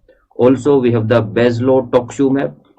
So this baslitoxumab is one of the toxin monoclonal antibody for this. So toxins are there. Nowadays you can replace this microbiota as well. So you can replace the microbiota also. So we have so many options to treat this condition or prevent this condition. But fidaxomicin is the most effective out of these. And you know the bacteria name is Clostridium difficile. Then some antibiotics which are causing the disulfiram reaction. Don't forget metronidazole, then perazone, then C4010, C40-mendol. So metronidazole is very important. Second important is cefoperazone. These antibiotics which are causing the disulfiram-like reaction. So remember the metrorazotanman. These are the drugs which are causing the disulfiram reaction. Some of the important adverse effect, unique adverse effect in vancomycin, it is Red-Man syndrome. In linezolid, it is serotonin syndrome, cheese reactions. I told you because of the MAO enzyme inhibition. Daptomycin causing myopathies, muscle problems. That is also the drug for resistant bacteria like MRSA, VRSA. And cefepime causing neurotoxicity or seizures in renal failure patient especially. That is cefepime. That is the 4th generation cephalosporin. So don't forget these important side effect or adverse effect of these drugs. Don't be confused with the grey baby syndrome that is seen with the this chloramphenicol. Then the exam is not over without ATT. So MDR TB, multi-drug resistant TB, H+R. But pre-XDR is also fluoroquinolone resistance is there. And in the XDR you will see other than fluoroquinolone, 1-bedaquiline or linezolid. 1-bedaquiline or linezolid resistance. So these are the resistant tuberculosis patient. MDR is highest, but we also have the case of XDR. One important regimen, BPAL and BPAL-M. BPAL-M approved in India as well by the health ministry for TB patient, resistant patient, but BPAL is also approved by FDA for resistant condition. But don't forget the BPAL-M and BPAL. So this is bedaquiline, pretominid, linezolid and moxiflox. In BPAL you will not see the moxifloxacin because fluoroquinolone is also resistant. So these are 6-month oral regimen. These are short but oral, and that's why we are using for resistant bacteria. The drugs which are effective for hepatitis B as well as HIV, that is tenofovir lamivudine. CYP inhibitor used for anti-HIV, used with anti-HIV as a booster therapy, approved is cobicistat. And don't forget the ibalizumab. Ibalizumab is one of the monoclonal antibody for HIV patient, that is the post-attachment inhibitor. Non-specific post-attachment inhibitor on the CD4 cell, that is ibalizumab. You know the best triple regimen, triple therapy is tenofovir, lamivudine and dolutegravir. The same we are using for treatment irrespective of CD4 cell count. The same we are giving for post-exposure prophylaxis. To TLD regimen, tenofovir, lamivudine and dolutegravir. Out of the antifungal mechanism of action frequently asked, the drug which inhibit the ergosterol via inhibiting the alpha demethylase is azoles like fluconazole. The drug which inhibit the squalene epoxidase is terbinafine, that is also ergosterol inhibitor.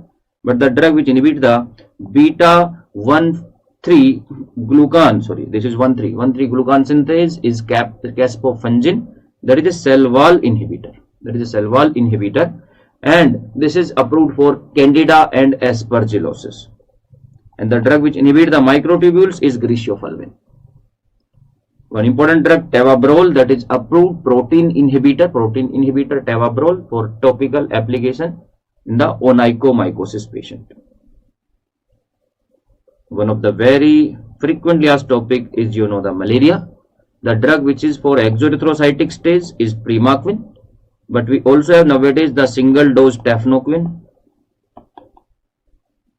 In chloroquine resistant falciparum malaria, the ACT, artesunate plus sulfadoxime pyrimethamine, but in other, the northeast state, we use the artemether plus lumefantrine.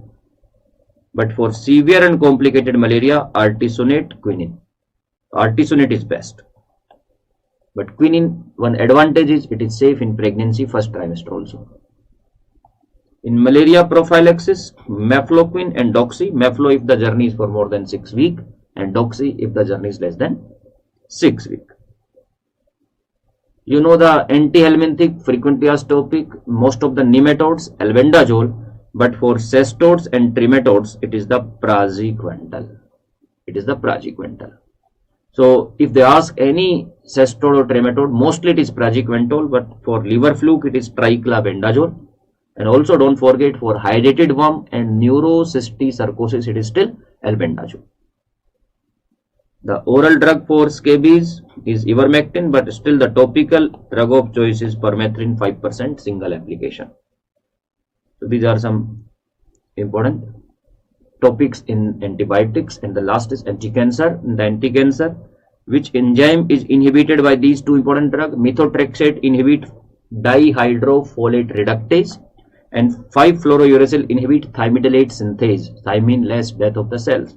That's why we use the folinic acid or tetrahydrofolate with these drugs. That is the rescue, folinic acid. Chemotherapy induced nausea vomiting, CINV. We use these drugs. Everybody knows cetrons are the best for late onset, pitants. But nowadays we have the cannabinoids, role of steroids, and olanzapine is the new drug. It means the new thing which is approved for CINV. In the resistant cases, we can use the olanzapine antipsychotic drug. So this is important, the antipsychotic which is approved for this purpose. In the same patient, for diarrhea, we use the loperamide, that is anti-motility drug, and we use the octreotide, that is anti-secretory drug. Anti-secretory. But important is loperamide, anti-motility drug. Cardiotoxic drug is anthracyclines like rubicin, doxorubicin, daunorubicin. But don't forget the rescue, that is dexrazoxone, iron chelator. Otherwise, because of iron, there will be dilated cardiomyopathy. Very frequently asked topic is hemorrhagic cystitis. You know the 5-hydroxycyclophosphamide is the metabolite. Then it converts to acrolein, and this acrolein is causing the hemorrhagic cystitis. But to prevent this cystitis, we can use the mesna, mercaptoethane sulfonic acid with cyclophosphamide. Some of the direct toxicity. The drug causing pulmonary fibrosis is bleomycin. Also, the flagellate dermatitis is bleomycin. But remember, in bleomycin, it is damaging the type 1 pneumocyte cells. In amiodarone, it is the type 2 pneumocyte cells. The drug causing hand and foot syndrome, 5-fluorouracil and capecitabine. So basically, it is the same drug, but it is one of the metabolite. 5-fluorouracil is a prodrug, capecitabine is the metabolite. Cerebellar toxicity is seen with the cytarabine. Cytarabine causing the cerebellar toxicity. You know the anti-cancer platin, cisplatin, most toxic anti-cancer, highest nausea vomiting, ototoxicity, nephrotoxicity, bone marrow suppression, all these problems seen with the cisplatin. Cisplatin is most toxic drug. Exam is not over without the newer therapies for cancer.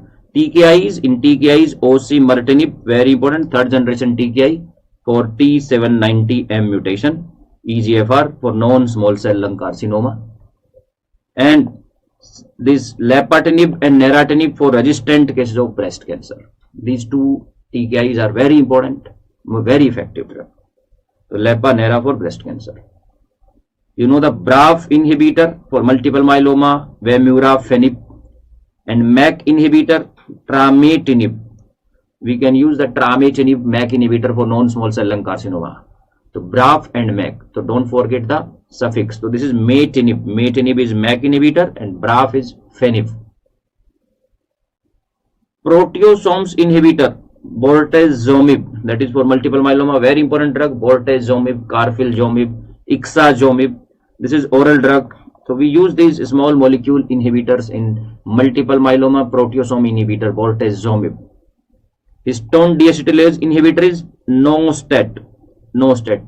Penabinostat, vorinostat. So zomib is proteasome. NORCET is histone deacetylase. Both are approved for multiple myeloma patient. And this is also very hit therapy nowadays. Janus kinase inhibitor, cetinib. Important for inflammatory like rheumatoid arthritis, inflammatory bowel disease. So don't forget to revise this, is very important. JAK inhibitor, cetinib. So tofa, berry, these are approved for rheumatoid arthritis and inflammatory bowel disease. And you know guys, PARP inhibitors are approved. Olaparib, PARP inhibitor for ovarian cancer and breast cancer. PARP inhibitor for ovarian and breast cancer for Barcagene, BRCA for Barcagene. And CDK, cyclin dependent kinase 4/6 inhibitor. These are ciclib. These are approved for the resistant cancer, palbociclib, ribociclib. The ciclib is cyclin dependent kinase. So these are this is approved for triple negative breast cancer. So these are some important small molecule inhibitor. And the last is monoclonal antibodies, some important. For breast cancer, I hope everybody knows the Pertu and trastuzumab. For colorectal, it is Pani and cetuximab. Diabetes is teplizumab, that is against CD3 marker. For Alzheimer's, it is for nervous system lecanemab, donanemab against beta amyloid. And I told you for HIV it is Bali. So HIV Bali, Alzheimer's में lecani, donani, diabetes tepli, colorectal pani, and breast cancer is transtu and pertu. Also for inflammatory bowel disease, it is vedolizumab. Don't forget, for multiple sclerosis, it is natalizumab. Both are targeting the integrin, but you can see it is alpha 4 beta 7, it is alpha 4 beta 1. So don't be confused with that. This is Ustad, you can remember 1, 2 and 2, 3. Double 1, 2 and 2, 3. Ustad for plaque psoriasis approved. One important S1P receptor, sphingosine 1 phosphate receptor modulator. Ozanimod is approved, newer drug ozanimod. It is selective for S1P1 and 5. So 1 and 5 modulator for gut inflammation. So that is also approved for the inflammatory bowel disease, ozanimod. The drug which was used in past for paroxysmal nocturnal hemoglobinuria, complement 5 inhibitor, C5, E is 5, so complement 5, eculizumab, approved for myasthenia gravis also, but the other drugs which are approved for myasthenia gravis, that is ravalizumab, zilucoplan and rozanolixizumab, that is targeting the neonatal FC receptor, rozanolixizumab. Those are eculizumab, ravalizumab, same target, then zilucoplan, then rozanolixizumab, that is for neonatal FC receptor. Last, then TNF alpha inhibitor. For TNF alpha, we have the A, then B is not there, then C, then D is not there, E, then F is not there, Z, then H is not there, I. Adali, Sertoli, etanercept, golimumab and infliximab. Out of these, infliximab is IV, rest of the all are via subcutaneous. But don't forget the screening of TB before giving these drugs. For interleukin 6, Tosili and Sari. So C6, Sari 6. For CD20, Ritu, Fatu, Bintu. So rituximab, ofantumumab and binituzumab. For multiple myeloma, one important is DARA2, that is CD38, and for multiple sclerosis, LM2, that is CD52. So DARA2 is 38, LM2 is 52. Both are approved, one for multiple myeloma, one for multiple sclerosis. So these are important things you need to revise. And frequently asked topic is immune checkpoint inhibitor. We have discussed everywhere. For PD1, Nivo, Pembro, Semi, Dost. तो नए पुराने semi दोस्त, PD ligand 1, आते आवे दूर. For CTLA, Pili and Meli, and leg pulling by the relative. Don't forget this. So Nivo, Pembro, Semi dost, PD1, then Ate Ave Dur is PDL1, Pili and Meli is CTLA4, and relatedly is leg 3 inhibitor. But don't forget, these immune checkpoint inhibitors can cause the side effects due to boosting the immune system, and these are called as immune related adverse events. Immune related adverse events are possible. So you will see the inflammatory reactions like pneumonitis, like neurological problems, gastrointestinal, endocrine. Skin is very common, but you can see the even nervous system can be involved, and you can see the heart, kidney. So you can just say that these are due to immune related adverse reaction. Calcineurin inhibitor is cyclosporin tacrolimus, but mTOR is sirolimus, everolimus, which are used in the cardiac stent nowadays. This is important. IMP dehydrogenase, mycophenolate, and for old and gold thalidomide, it was notorious as well for phocomelia defect. So this is all about the topics in pharmacology. So we have covered general, autocoids, respi, anti-cancer, antibiotics, immunosuppressants. So that's all. Thank you. I wish you all best of luck for your exam. Please give your best and don't take stress. Thank you. Bye bye. Take care.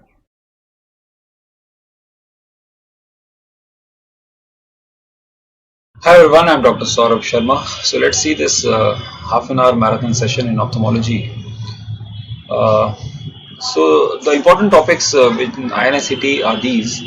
This will be given to you as an annotated version, and I'm recording this because I have a class currently, so this is a recorded version, so you can stop and see as you want, and annotated version will be given to you. So in the list, I'll give you one by one what are the important things which you need to know regarding anatomical spaces, vision charts, and so on. So I'll start with some anatomical spaces. Like for example, if this is one section of the eyeball, this is cornea, this is iris, ciliary body, lens, sonules. So this is the chamber, anterior chamber is the section of the anterior segment. Behind the lens there is a posterior segment. So some spaces they can ask you, like for example from the posterior cornea till anterior lens, iris lens diaphragm, that is anterior chamber containing aqueous humor. Behind the iris till the zonules is the posterior chamber containing aqueous humor. Inside the zonules there is a space known as canal of Hanover, and behind the zonules till the posterior segment there is a canal of Petit. All these contains aqueous humor. Behind this there is a vitreous humor, also known as hyaloid. So anterior hyaloid line is known as agar line, which continues to form a hyaloid is made up of collagen. So collagen condensation, there are three collagen condensation. One is Vigard ligament, one is ora serrata strongest, that is known as vitreous base, and one is around the optic disc. So this Vigard ligament is continuation of the Agar's line, that is nothing but anterior hyaloid, anterior vitreous. Between the lens and the Vigard ligament there is a space known as Berger space. So Vigard ligament and Agar line are part of vitreous, while Petit, Hanover part of anterior segment. Now primary vitreous is the hyaloid vessel. Hyaloid means vitreous, which joins the lens to the optic disc. That is the primary vitreous of the eye. It is present in a canal known as Crockett canal, which is the part of posterior segment. It dissolved by 8 months of embryonic life. Secondary is the main hyaloid, that is definitive vitreous, while tertiary vitreous is the zonules of the lens. So primary vitreous does not present at birth. If it present at birth, it is known as persistent hyperplastic primary vitreous. That is one of the differentials of leukocoria. Leukocoria is white reflex. Most common cause is congenital cataract, but PHPV is one of the differentials. What are the other differentials of leukocoria? You can predict the causes of leukocoria by predict. P is PHPV, R is retinoblastoma, also retinopathy of prematurity, E is endophthalmitis, DI not important but dysplasia of retina, incontinenta pigmenti. C, the most common cause is congenital cataract. C is another Coats disease. These are all differential diagnoses of leukocoria. T is toxocara, toxoplasma. Most common cause is congenital cataract. Some anatomical spaces is the first thing which I will tell you. Second is the vision charts. Now this is the Snellen's chart. The most common chart for vision testing tells about the form sense is vision chart, Snellen's. While for illiterates there is Landolt C chart. Both of these tells about the form sense, means shape and size. This is also for form sense, but for better for amblyopia patient because of crowding phenomena, that is early treatment of diabetic retinopathy study, also known as Logmar chart. These two are based on MAR, minimal angle resolution. ETTR is based on log of MAR. Better for research and better for amblyopias. But for contrast sense, there is a Paley-Robson chart. A question they can maximum ask in vision chart is Snellen's chart. Tells about the form sense. The numerator and denominator should know. Numerator is the distance of the patient from the chart, while distance from where a normal person can see the letter is denominator. It is based on MAR. How to calculate? Just reverse the visual acuity. 6 by 60 MAR is 10, 636 6, 661. But if the total letter is asked, Snellen's divides the entire letter into 5 segments. 1, 2, 3, 4, 5. So each segment can subtend minimal angle of resolution. So if the entire total letter 6 by 60 subtend, answer will be 10 into 5, 50 minutes. Entire 636, 30 minutes. Entire 66, 5 minutes. Only MAR, just reverse. Total is asked, multiply by 5, not 4, not 6, but 5. Why? Because Snellen's told each letter is made up of 5 equal segments. That is anatomical spaces and vision charts. Now some points regarding diabetic retinopathy. Some quick points which have been asked. Now diabetic retinopathy, the most common risk factor is duration of diabetes. That's why type 1 diabetes has more chance of type 2 diabetes lifelong. But at the time of diagnosis, type 2 has more chance of retinopathy because there is a microvessel disease And first sign is proliferation of the vessel known as microaneurysm, loss of pericytes. And there are only two signs in diabetic retinopathy which are hyperfluorescence on angiography. One is hyperfluorescence dots, that is microisms, and one is new vessels. Now new vessels anywhere in the eye comes in the category of proliferative stage of diabetic retinopathy, that is also hyperfluorescence but branching. So two signs are hyper, one is hyper dots micro, and PDR, any new vessel angle, glaucoma, iris, it is PDR stage. And treatment of new vessel is pan-retinal photocoagulation is the primary, secondary is anti-VEGF injection to decrease VEGF. Hyperbranching, hyper dots. Retinal dystrophy, you should know the images. Rods more than cone dystrophy is retinitis pigmentosa, while RPE layer dystrophy is best Stargardt's. All will be in the young patient, but young patient will have night blindness, that is nyctalopia, that is an early feature.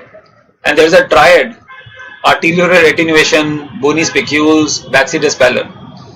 An electroretinogram is the investigation of choice in which first wave to decrease is A wave, later B wave is decrease. There is no treatment of any dystrophy, but two vitamins can be given to decrease progression. One is vitamin A and docosahexaenoic acid. Pigmentosa can be associated with various systemic conditions like Usher syndrome, deafness. Best and Stargardt differentiated by sign and symptom. Best signs are more, symptoms are less.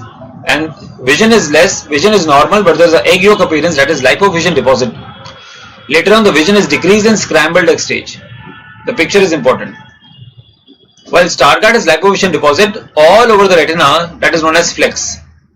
Now in both of these, the investigation of choice is electrooculogram, particularly for best. There is the investigation of choice in which there is the Ardens ratio, which is normal is more than 1.85. In best and Stargardt, that is less than 1.85. Best is investigation of choice. Stargardt's in later stages EOG decrease. Stargardt signs are less, symptoms are more. Poor vision, normal vision, flex cannot be seen. Poor vision, signs are not seen. Flex are scattered all over the retina, that is lipovision capability. Egg yolk is also lipovision, so lipovision can be picked by autofluorescence. And in Stargardt, all over the retina the RP layer is covered, so there is a dark or silent choroid seen on angiography. No treatment of any dystrophy. The next important topic, I'll draw three chitra for you. Tell me if the patient comes to you with ptosis and squint. So ptosis and squint with a down and out eye has to be third nerve palsy.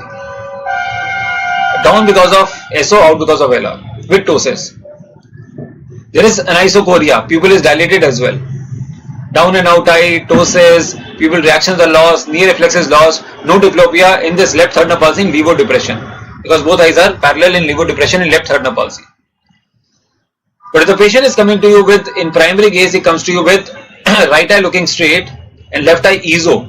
So left esotropy has to be in 6th nerve palsy, because 6th nerve supplies LR and there is left esotropy and left LR palsy. Maximum diplopia in the direction of patellar muscle, like left lateral rectus works in over here looking left, that's why maximum diplopia is on looking left. Face turn is also on left side.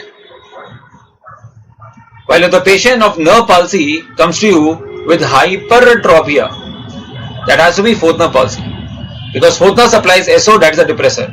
So if there is a 4th nerve palsy, left 4th nerve palsy or left SO palsy, SO is a adductor depressor in adducted position of the eye. So SO comes here. So SO palsy, the eye will go up, hypertropia. And left SO is working in dextro depression. So maximum diplopia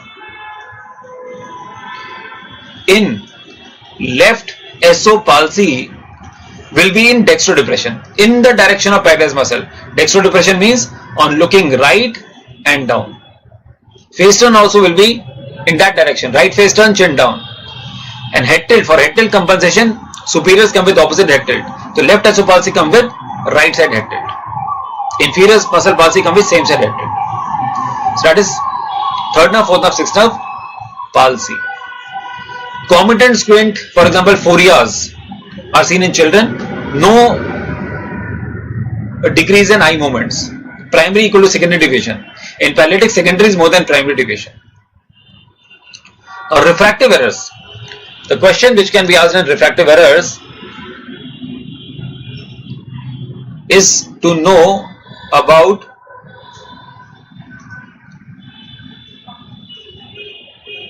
what is the refractive error. For example, a retinoscopy value is given to you. If retinoscopy value is given to you, for example, -4 diopter after 3 steps of retinoscopy, -2 diopter, what is the refractive error? Now there is astigmatism because both are different. You are giving minus means both the rays are focused in front of the retina, means it is compound myopic astigmatism, like this. You won't do pen and paper, I am just telling quickly. So -4 here, -2 here, because -4 you have to diverge more. So this is compound myopic astigmatism, and -4 is more in front, means -4 is more steeper axis. More steeper is vertical here, and vertical steeper by definition is known as with the rule astigmatism. But if the question is asked on prescription of glasses like this, +1 diopter sphere with -4 diopter cylinder is kept at particular axis, for example in vertical axis, kept at 90 degree. So +1 diopter sphere means it is working in all axes, +1, -4 is kept at 90, it works in horizontal. So it will +1 in the horizontal, +1 in the vertical horizontal, that is spherical. -4 is kept at 90, it is working in the horizontal, that is like this. So it becomes +4 and -3. -3 is in front of retina, +1 is behind the retina, so that is a mixed astigmatism question. And which is more in front? -3. So that will be -3 is more steeper axis, that is in the horizontal, against the rule astigmatism. That is from retinoscopy value and the prescription of glasses. They can ask you refractive error determination. Now, they can ask you over this. This is right retina. Why? Because optic disc is nasal, that is known as papilla, and fovea is on the right side. So there are 3 types of retina nerve fibers. One is this central fibers are known as papillo-macrobundle fibers. They are responsible for central vision, and they are involved in what? Papillo-macrobundle fibers are involved in optic neuritis. So that's why in optic neuritis there will be central scotoma. See, there is a right optic disc. Always in the retina, whatever is in the retina is exactly opposite in the visual field. So if this is a normal visual field of the right side, it is a patient view. Blind spot is due to optic disc. Optic disc is nasal in the retina, that's why blind spot is temporal, 50 to 20 degree temporal. So this is blind spot in the temporal, this is the right visual field. If the patient has this scotoma, this is central scotoma or centrocecal. Centrocecal can be like this. This is because of papillomacrobundle involvement, that is optic neuritis. Okay. Radiating fibers are nasal. That is last to be involved in glaucoma. That's why temporal vision is the last to be involved in glaucoma. Whereas arcuate fibers are known as germ fibers, superior and inferior germ. They are the first to be involved in glaucoma. So in glaucoma, in this page, I'll tell you optic disc changes. This is normal optic disc. Peripheral is neuroretinal rim. Center is optic cup. That is a normal optic disc.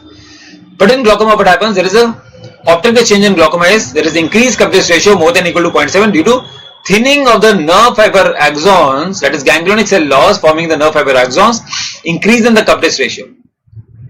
And it's such increase that laminar cribrosa become prominent, that is laminar dot sign. The vessels are bending and coming out, that is known as bayoneting sign. The nasal fibers are resistant, they attract the vessels to adjacent, that is nasalization of vessels.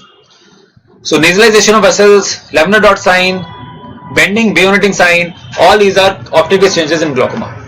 But what about the visual field changes in glaucoma? The first is isopter contraction, that is a non-specific, that is visual field contraction, bearing of blind spot. Arcuate fibers are the first two involved, that's why the first visual field effect is paracentral scotoma in the nasal field, because arcuate are temporal, nasal scotoma is first involved. So central in optic neuritis, paracentral is first effect in glaucoma, then there is a joining of the blind spot, that is serial scotoma, then arcuate scotoma, double arcuate scotoma, ruinous nasal step, then central scotoma, and then last is temporal. Why? Because radiating fibers are the most resistant, so temporal vision is the last to be involved. Now enlargement of blind spot, for example, enlargement of blind spot can be seen in those conditions in which the optic disc is large in size, that is high myopias, or Peripapilla myelination. When the myelination is not stopping at lamina cribrosa or papilledema. That is enlargement of blind spot, not a change in glaucoma. Central scotoma, not a change in glaucoma early. Paracentral scotoma is the first change. Now, investigation in glaucoma is important. For IOP measurement, the gold standard is Goldman applanation tonometry based on Imbert-Fick law. Gonioscopy is for determination of angle of entry chamber. Gonioscopy can be direct, can be indirect. 3 examples of direct has been asked: Coepe, Richardson, Swan Jacob, done in supine position, better for research or better for surgeries, and there is no mirrors. Indirectly, if you see through mirrors, that is Goldman, Zeiss, Posner, Sussman, done in sitting position for OPD purpose. For angle surgery, direct is preferred. So IOP tonometry, gonioscopy angle, short tonometry based on indentation. Rebound is a self-home tonometer, while tonopen is preferred in the patient of corneal opacities. Name a corneal opacity: nebula, macula, leucoma. Nebula less than 1/3, macula 1/3 to 2/3, leucoma more than 2/3. If you see through the opacity, there is a PYQ. The entry segment details are clearly visible in nebula, partially visible, faintly visible in macula, and not visible in leucoma. Corneal opacity is the most common cause of blindness in India. True or false? True. Less than 50 years of age. More than 50 years of age, senile cataract. And you should know definition of blindness. Last time NEET INICET MEET was asked. WHO criteria: visual acuity less than 3/60 in the better eye with best correction. Visual acuity less than 3/60 with available correction means presenting visual acuity is by National Program of Control of Blindness. Or when the central field is less than 10 degrees, like a tunnel vision, that is also blindness, both by India and WHO. Now pupils. Pupil pathway, sympathetic pathway, parasympathetic pathway and sympathetic pathway important. This is a parasympathetic pathway. Light in one eye, optic nerve takes impulse. Complete optic nerve lesion. No reaction at all, that is amaurotic pupil. If there is a partial optic nerve lesion, that is the first sign of optic neuritis or first sign of optic nerve compression or gross retinal pathology, that is relative afferent pupillary defect, that is Marcus gun pupil. Then goes to optic chiasma, nasal fibers crossing. Optic tract lesion related to Wernicke pupil, sluggish reactions. Then it does not go to lateral genital body, goes to pretectal nucleus. The lesion of pretectal known as argal reversal pupil. Here near reflex is present, light reflex is absent because this pretectal is involved in light reflex, that is not involved in near reflex. Most common cause neurosyphilis, sexually transmitted disease. That is light near dissociation. Bilateral small pupil, myotic pupil. From pretectal impulse goes to Edinger-West pulse, there is the nucleus of third nerve. So there can be, after that, ciliary ganglion, then short ciliary nerves and pupil constriction. That is parasympathetic pathway. ED's pupil is a problem in ciliary ganglion. So ED's will be a unilateral dilated pupil. Third nerve palsy also will be unilateral dilated pupil. So how will you differentiate ED's from third nerve palsy? I just told you. Ptosis and squint goes in favor of third nerve palsy. There is no ptosis squint in ED's. Diluted pilocarpine test is for ED's pupil. If you put a diluted means 0.125% pilocarpine. In the entire world, diluted pilocarpine can constrict only ED's pupil because of supersensitivity. Cannot constrict a normal pupil, cannot constrict a third nerve palsy pupil. Near reflex is also lost in third nerve palsy, but near reflex can be present in ED's pupil because of aberrant regeneration. That is also light near dissociation, but this is a unilateral dilated pupil. Argal reversal is a bilateral myotic pupil. Now sympathetic pathway, decrease in the sympathetic pathway will lead to pupil known as Horner's pupil. So Horner's pupil will be a myotic pupil. Also there will be anisocoria, difference in pupil size, but this anisocoria will be more in dark conditions. Along with that there will be partial ptosis also. No squint, partial ptosis because of Muller muscle problem. There will be anhydrosis. There can be heterochromic iritis because of melanocyte problem. Loss of ciliospinal reflex. And different central pathway, pre-ganglionic, post-ganglionic can be asked. If the patient is having Horner's pupil with breathlessness, cough, pan-coast tumor, pre-ganglionic fibers are involved. Sweating is lost, but sweating is normal in post-ganglionic lesion like IC aneurysm because sweating fibers don't go into post-ganglionic sympathetic pathway. So pupil is important. visual field is very important. Always visual field is taken as a patient's view. So the lesion is in the right side optic nerve. It will be right anopia. Right anopia means complete blindness of the right.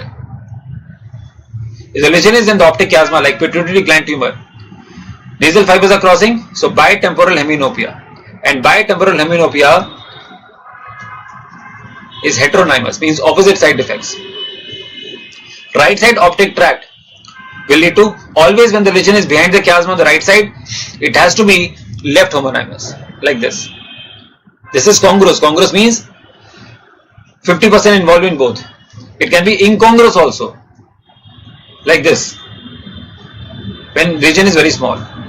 So congruous and incongruous can be seen in all except occipital lobe, because as we go behind towards the occipital cortex, fibers become very conjoined. So in right occipital lobe lesion, there is left homonymous heminopia with macula sparing, because, and that is keyhole vision. Why keyhole vision? Because that is the macular area is additional supply from tip of the lobe, that is additional supply from middle cerebral artery. That is keyhole vision. Keyhole defect seen in lateral genital body. Picture won't be asked.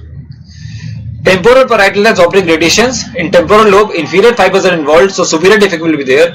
So right temporal lobe will have left homonymous superior chordatenopia, pie in the sky, while right parietal lobe has superior fibers involvement of radiations, so inferior defect like pie on the floor will be there. Always when the lesion is on the right side behind the chiasma, it has to be left homonymous, left homonymous, left homonymous all the time. Retrochiasma lesion are always contralateral homonymous. The only heteronymous is pituitary gland tumor. Always visual field is taken as a patient's view. One question of visual field is very, very important, asked in the exam. Now keratitis, infectious keratitis. Contact lens can be history of anyone, but if the history of contact lens is there with dirty water washing, keyword, with ring infiltrates, keyword, with symptoms are more, signs are less, acanthamoeba keratitis, non-nutrient E. coli medium is used, propamidine plus bigonides treatment.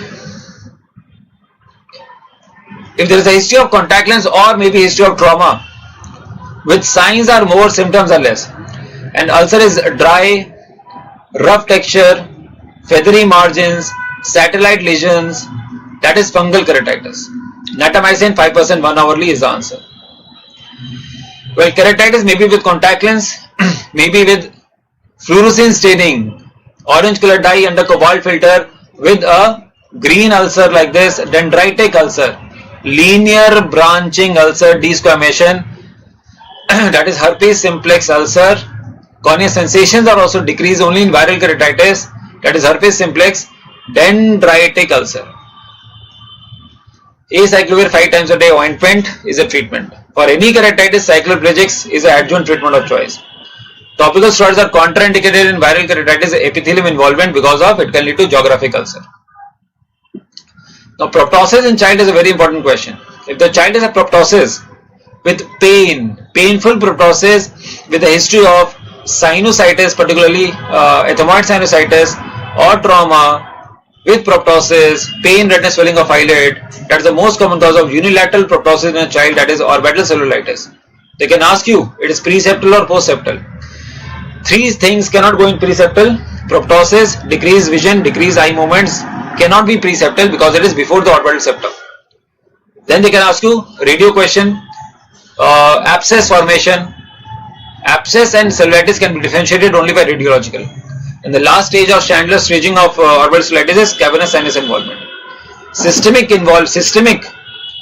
antibiotics are given, not topical, in orbital involvement. Ethmoid sinusitis is the most common cause. But if there is a proptosis of child having pain, painful proptosis, and histopath, there is a rosette, means you have taken the eyeball out, orbit out, and rosette shows Desmin positivity. Desmin positivity means rhabdomyosarcoma muscle. Mostly in boys, 7-year-old, painful proptosis, Desmin positivity. Calcification, chromogagnin, synaptophysin with rosettes and painful proptosis, that is retinoblastoma, most common intraocular tumor in the child. They can ask you the staging of retinoblastoma: intraocular stage 1, optic nerve involvement stage 2, orbital involvement stage 3, metastasis stage 4. Most common cause of presentation is leukocoria, but most common leukocoria causes congenital cataract. And if there is a bilateral proptosis with bilateral raccoon eyes, like ecchymosis, then it is neuroblastoma. Now, if there is a proptosis in a child with no pain, painless proptosis, and it is an axial proptosis, means central proptosis, neurofibromatosis, leash nodule, that is optic nerve glioma, fusiform appearance. While painless proptosis, hard consistency, germ cell tumor, dermoid. Orbital dermoid, most common location is supratemporal. Lacrimal gland tumor is also supratemporal, but age can differentiate. Age of lacrimal gland tumor is adult and old age, while dermoid is the most common benign tumor in child. Excision is done, so child orbital dermoid will be supratemporal, but age will be child. Lacrimal gland tumor is also supratemporal because location of lacrimal gland is supratemporal, but age is adult and old. Cataract surgery, quickly, if I just tell you the brief points regarding cataract surgery. Cataract surgery phacoemulsification steps you should know. Each and every can be asked. Like cataract surgery, the phacoemulsification, the first step is incision into anterior chamber, that is also known as paracentesis. Aqueous will come out, so you have to put a viscoelastic inert material multiple times. It is put viscoelastic to maintain which chamber was asked, anterior chamber. One example can be carboxymethyl cellulose or sodium hyaluronate. Then you make a circular opening in the anterior capsule by a triple blue dye, that is anterior CCC, continuous curvilinear capsulorhexis. Then you take a cannula and you put water under the capsule to separate the capsule from the lens. That is known as hydrostep, hydro dissection, contraindicated in posterior cataract. But if you put water inside the lens fibers, that is to separate the nucleus from epinucleus, that is hydro delineation. Then you take a phacoprobe. Phacoprobe has piezoelectric crystals. You emulsify the nucleus, electrical to mechanical energy. That is a phacoemulsification step. Lead zirconate is one example. And you aspirate the cataract material inside the phacoprobe. Again, you put viscoelastic multiple times to maintain the anterior chamber, and the best position to place the intraocular lens is posterior chamber intraocular lens. Sutures are not required. Sutures required in ECG surgery, maybe SICS. Wound heals in 1 month. Example of PCIOL formula you should know: SRK formula A minus 2.5 L minus 0.9 K, can be foldable, can be non-foldable. 3 example of foldable: acrylic, silicone, hydrogel. 1 example of non-foldable: PMMA. Sutures are not used in phacoemulsification. If sutures are used, answer is nylon, particularly in ECG surgery, SICS, because cornea sclera sutures are nylon sutures, non-absorbable ones. Eyelid sutures are silk sutures, while conjunctiva closure sutures are vicryl. Vicryl are absorbable ones. Cataract surgery complication. The most common complication of cataract surgery is posterior capsular opacification in adults as well as children. Laser capsulotomy is done, that is PCO, also known as Sommering rings, Elstrich pearls, after cataract. But if the patient comes after cataract surgery with hypopion, inflammation in the anterior chamber, hypopion, maybe decreased vision, painful decreased vision after cataract surgery, and vitreous is hazy, means vitreous is also involved, that is acute endophthalmitis. Now, acute endophthalmitis is purulent inflammation. It is a purulent panuveitis. Can be caused by purulent means organisms. So, most common organism causing endophthalmitis is a normal commensal of the eyelids and conjunctiva, that is staph epidermidis, that causes infection after 2 to 5 days. After 2 to 5 days, not within. Within 1 day is staph aureus. And after 1 month, that is chronic endophthalmitis, Propionibacterium acne.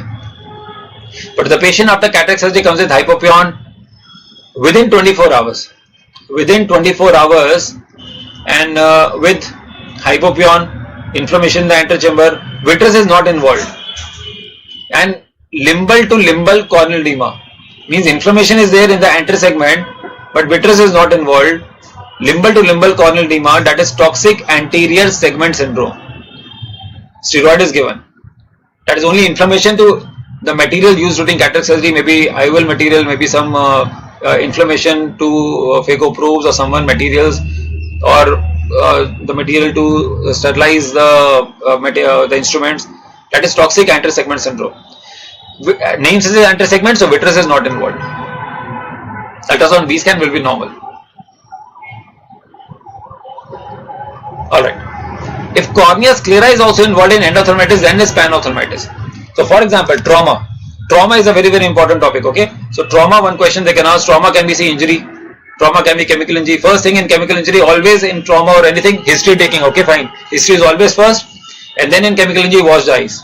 Question was asked, na? History first, then wash eyes, then treat in chemical injury based on severe dry eyes. But if there is a history of trauma to eye with decreased vision, maybe pain, maybe hypopyon, maybe vitreous is hazy. What is this? So this is endophthalmitis. Yes, post-traumatic endophthalmitis. Here the most common organism will be Bacillus cereus. But in endophthalmitis, if cornea sclera is involved, means history will be there, in a question it will be given scleral abscess, corneal infiltrates, then it will be panophthalmitis. In endophthalmitis, any endophthalmitis, intravitreal injection of antibiotic is given, not resolving, vitrectomy. In panophthalmitis, systemic antibiotic is first. If painful blind eye, then evisceration. But if there is a trauma in one eye, for example, like this, okay, and the other eye is known as fellow eye. Fellow eye is normal, then it cannot be sympathetic ophthalmia. But the fellow eye has typhoid reaction, that is a granulomatous panuveitis in the other eye. Maybe trauma, maybe complicated cataract surgery in one eye, other eye gets typhoid hypersensitive reaction, granulomatous panuveitis, then you call the patient as sympathetic ophthalmia. Not the traumatic eye, the fellow eye. And intravenous steroid is given for sympathetic ophthalmia. The first sign, the first symptom is loss of accommodation, because first structure involved in sympathizing eye is ciliary body. Loss of accommodation is there. Treatment is intravenous steroid. Maximum chances occurs when in the traumatic eye, ciliary body is involved. That's why ciliary body is a danger area of the eye. So sympathetic ophthalmia is not seen, not told when traumatic eye is there. When there is traumatic eye, yes, but the other eye gets typhoid reaction, that is sympathetic ophthalmia. And feature of sympathetic ophthalmia is same as Vogt-Yancey-Harada syndrome. So trauma is a very important. Blunt trauma features are also very important. Blowout fracture in blunt trauma, inferior wall fracture, maxillary bone fracture, teardrop sign, force reduction is positive because inferior rectus muscle is restricted. Hyphema can be there. What do you do in any blood in the eye? Any blood in the eye, you ask the patient to prop the position. Head up, leg down, for gravity, blood settle down. Whether hyphema or vitreous hemorrhage. Then, what is this? If the patient is having blunt trauma with this sign, what is this? This is iridodialysis. What is the difference between iridodialysis and this? Sorry. If the pupil is like this is iris coloboma, embryo question. Due to problem in neuroectoderm, optic cup. Always eyeball colobomas are inferior. This is iridodialysis, polychoria, this is iris coloboma. This is blunt trauma. Iridodialysis, cyclodialysis, blunt trauma, hyphema, angle recession glaucoma, blowout fracture, cherry red spot. Cherry red spot history. Last I will finish with this. Its time is only this much. So the patient after blunt trauma comes to you with cherry red spot, commercial retina, that is Berlin's edema. But if the patient of cherry red spot comes to you with rheumatic heart disease, amaurosis vigor, sudden transient vision, then it's central retinal artery occlusion. If the patient with rheumatic heart disease comes with superior visual field defect or inferior visual field defect, then it is branch retinal artery occlusion. Why rheumatic heart disease, cardiac arrhythmia? Because embolus can block. But if the patient comes to you with hypertension, old age, arteriovenous ratio normal is 2:3, in hypertension 1:3. If the patient now comes with 1:4 arteriovenous ratio, tortuous dilated vein, hypertension, old age, tomato splash appearance, new vascular glaucoma, 100-day glaucoma, that is CRVO. If one quadrant involved, BRVO. Treatment of CRAO, ocular distal massage, then carbogen. Treatment of CRVO, lichen PDR stage, pan-retinal photocoagulation, adjuvant anti-VEGF injections. And last, if the patient has cherry red spot, pediatric question with child with mental retardation, skeletal muscle weakness, with cherry red spot, two differential, Tay-Sachs disease and Niemann-Pick, with hepatosplenomegaly, Niemann-Pick without Tay-Sachs. That's all from my side in the marathon. I hope you'll do well. The time limit was this much. This was a recorded session. Thanks for listening. Best wishes. Handwritten version will be given to you. Thank you.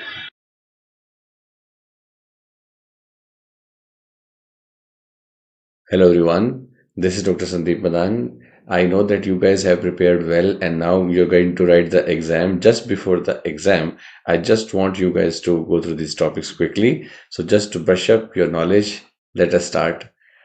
So I want you to please look at the foramen of skull because this is a very important topic, and quickly if you see, there is a cribriform plate from where the cranial nerve 1 along with the COVID virus will pass, and we know that optic canal, optic nerve, superior orbital fissure, that is 3, 4, 6 and V1, and here we have one important clinical syndrome, that SOF syndrome.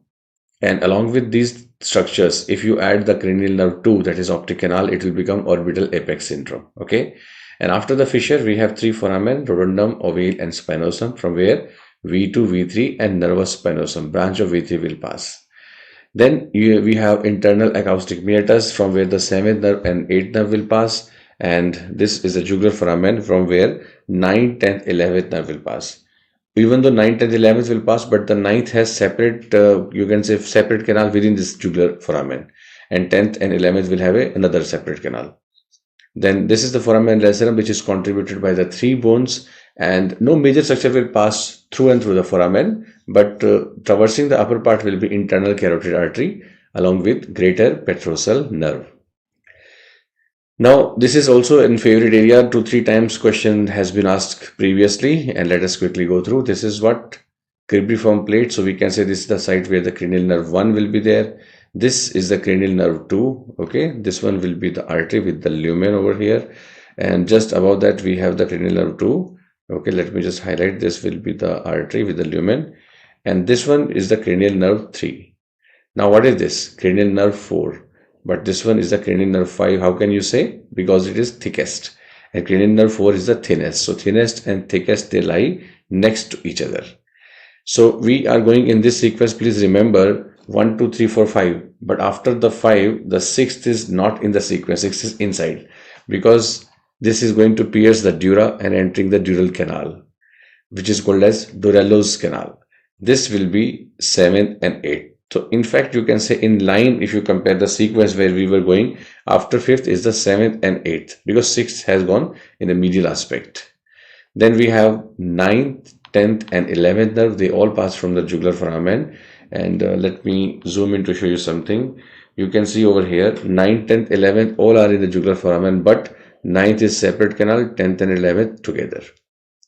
So here you can see this is the rootlets of the 12th, and this is important from our parasympathetic point of view. We have the greater petrosal nerve, which is a branch of the 7th nerve given at the genu, and this is the deep petrosal nerve carrying the sympathetic fibers along the internal carotid artery. This is the internal carotid artery, right? This is external carotid artery, and this is common carotid artery, right? So dear friends, here you can also see we have carotid body and sinus. Carotid body and sinus, like carotid body will be chemoreceptor, sinus will be baroreceptor. And here we can say this is the Vedian nerve, which will be reaching over here pterygopalate and ganglion, and distribution will be like very widespread, starting with the orbit, then nasal, then palate and pharynx. But the most important, if they ask for single breast answer, that will be lacrimation. Now, if I teach you this particularly glands thing, so we can say we have the lacrimation nerve for lacrimal gland coming from greater petrosal. How can we remember? I told you that lacrimal is at the highest position here, so something great is required, that is greater petrosal nerve, and the ganglion involved is ptericopalatal ganglion. Lesser petrosal nerve is for salivation, for otic ganglion and parotid gland. How can we remember? This was the lacrimal gland, here we have the parotid gland. It is little less position, so little less is okay. Lesser petrosal nerve involving otic ganglion. Otic sounds similar with the parotid. Then we have coda tympani, which is also for the salivation, but this time submandibular ganglion, and in fact the gland is also submandibular and sublingual. So this is a gland over here. We have discussed these two glands. This gland is at the third number, so third alphabet C. So that will be C for coda tympani. So this is how we can remember easily which nerve is doing which particular parasympathetic role. But also we have to understand one very important thing. Coda tympani in general, if we are not discussing about the parasympathetic, we know it is also having one more function, that is to carry the taste. It carries the taste from where? Anterior 2/3 of the tongue. If it carries the taste, who carries the general sensation? Lingual nerve carries the general sensation from the same anterior 2/3. And what about all the sensation from posterior 1/3? That is, answer is ninth nerve. Internal laryngeal nerve will be carrying all the sensation from the posterior most part of the tongue. Internal laryngeal nerve is a branch of superior laryngeal nerve, which is further a branch of vagus nerve. So this is very, very important slide. Please go through this. And dear friends, what is this pterion? You all know. Deep to this pterion has been asked number of times. A question: what lies anterior division of middle meningeal artery? Middle meningeal artery is a branch of maxillary artery, and anterior division of middle meningeal artery is the most common cause of extradural hemorrhage. Okay. Then we have lesser venous sphenoid. If at all they ask which bony structure is deep to it, but if they ask like which part of the brain is deep to it, that will be stem of the lateral sulcus, right? And one time they also gave one carotid angiogram, and where the branches were given, and what lies deep to it will be the here we have superficial temporal artery. With respect to the pterion, superficial temporal artery can also be seen in case of carotid angiogram, but that will be superficial to the pterion, not the deep to the pterion. But anyway, it is related to the bony landmark. Okay, remember that. This diagram very, very, very, very important. Please remember submandibular gland with respect to the gland and the duct. We have the lingual nerve looping around, which is very close to the gland. Hypoglossal nerve not looping but very close to the gland. So these two are at high risk of injury if you are doing any surgery involving this area. Glossopharyngeal nerve is actually not direct relationship because it is separated from all these structures by this hyoglossus muscle. Okay, in the diagram we can see, but it will be well deep to it and it is separated by the muscle, so it is not directly at risk of injury. And when you start this surgery here, marginal mandibular nerve will be at the highest risk. So when we say most commonly involved nerve here is the marginal mandibular nerve. Now just to give you the idea, in this particular picture, if at all they give this arrangement, this is the petrous bone, and above the petrous bone we have two nerves. And remember, L for lateral, L for lesser. See, this is the medial structure. How can you say? This is the middle ear, and you can see the inner ear which will be further on the medial side. So this will be the medial aspect, this will be lateral aspect. Medial nerve is the greater petrosal, lateral nerve is the lesser petrosal. L for lesser, L for laterally placed. Okay. And here in the floor you can see this nerve. This will be the tympanic branch or Jacobson's branch, which is going to make the plexus over here. Correct. And at this position, this will be the coda tympani. Alright. So these are very important nerve in the section.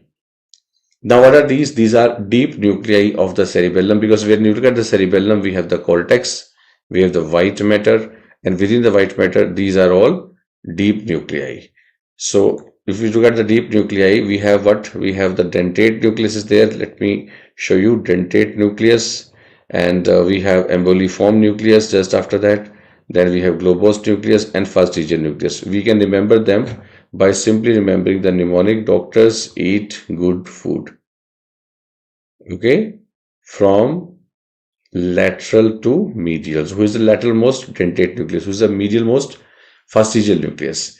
And globose plus emboliform, these two together is called as nucleus interpositus. Now dear friends, what is this? We can see that is basket cell, stellate cell, Then we have the Purkinje cell, where the basket cell and Schiller cell present in the molecular layer. In the Purkinje layer, we have the Purkinje cell present, but the dendrites are above and the axons are below. And we know this is something fibers which are coming from the olivary nucleus, and these are coming from a single set. That's why they can climb up to the highest, and that's why they are called as climbing fibers.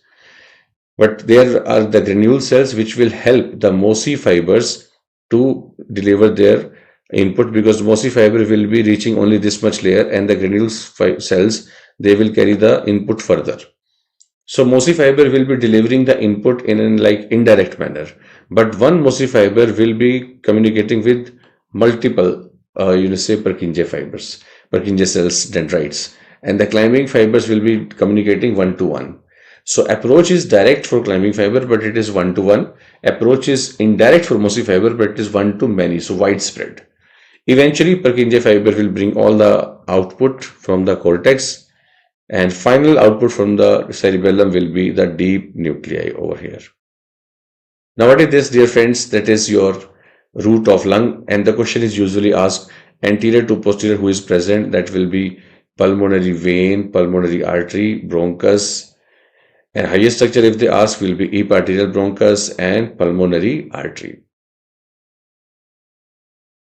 Now what is this, dear friends? This is, we have right coronary artery coming and giving the conus branches. Then at the margin it gives the marginal artery, and then goes behind. With the posterior part it gives piva, and the left artery will be taking, left coronary artery will be taking origin from the left posterior sinus of the aorta, and from there it will divide into two branches, that is LCX branch over here and the LAD branch, which will be majorly coming as IVA only.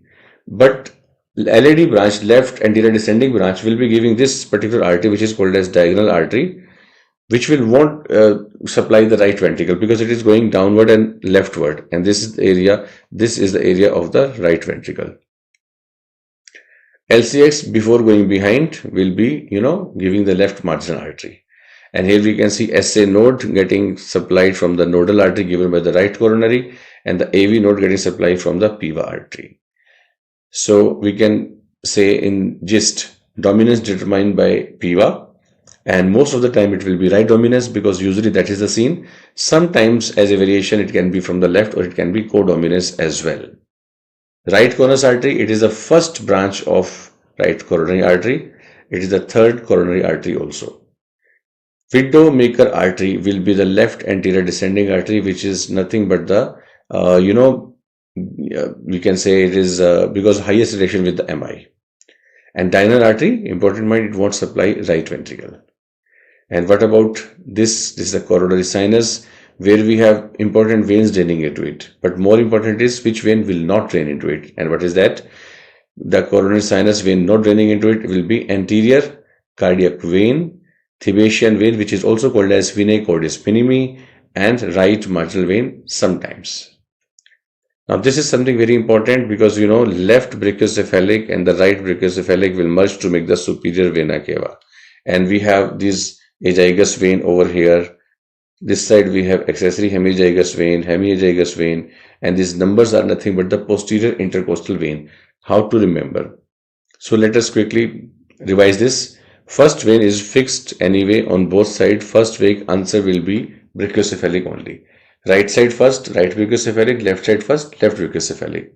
After that, whatever number they can ask on the right side, answer will be azygous. It can be directly or it can be indirectly. Directly means we can see 5th, 6th, 7th onward, they all are directly entering into the azygous vein. Indirectly, 2nd, 3rd and 4th, first they will merge together and making the superior intercostal vein, and then they are also draining into azygous only. So all the veins will be draining into azygous after first on the right side.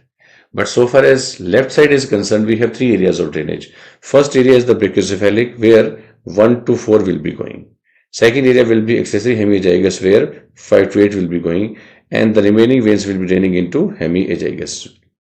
And sometimes they ask the level of crossing, so that will be T7 and T8.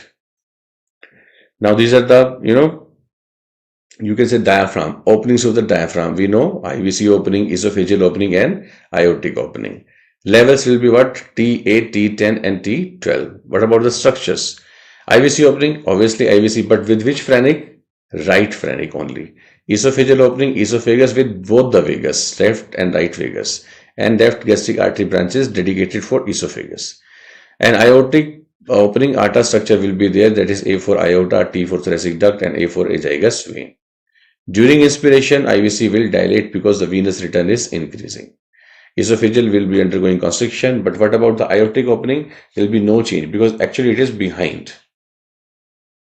So far as Aus palsy and Klumpke's palsies are concerned, Aus palsy is upper trunk is involved C5, C6 levels. Klumpke's palsy lower trunk is involved C8 and T1 level. And Aus palsy is described as policeman tip deformity. You don't have to, mug up. Simply make in your mind, or if possible there, you can just simply think of this deformity. That arm is, we are doing adduction.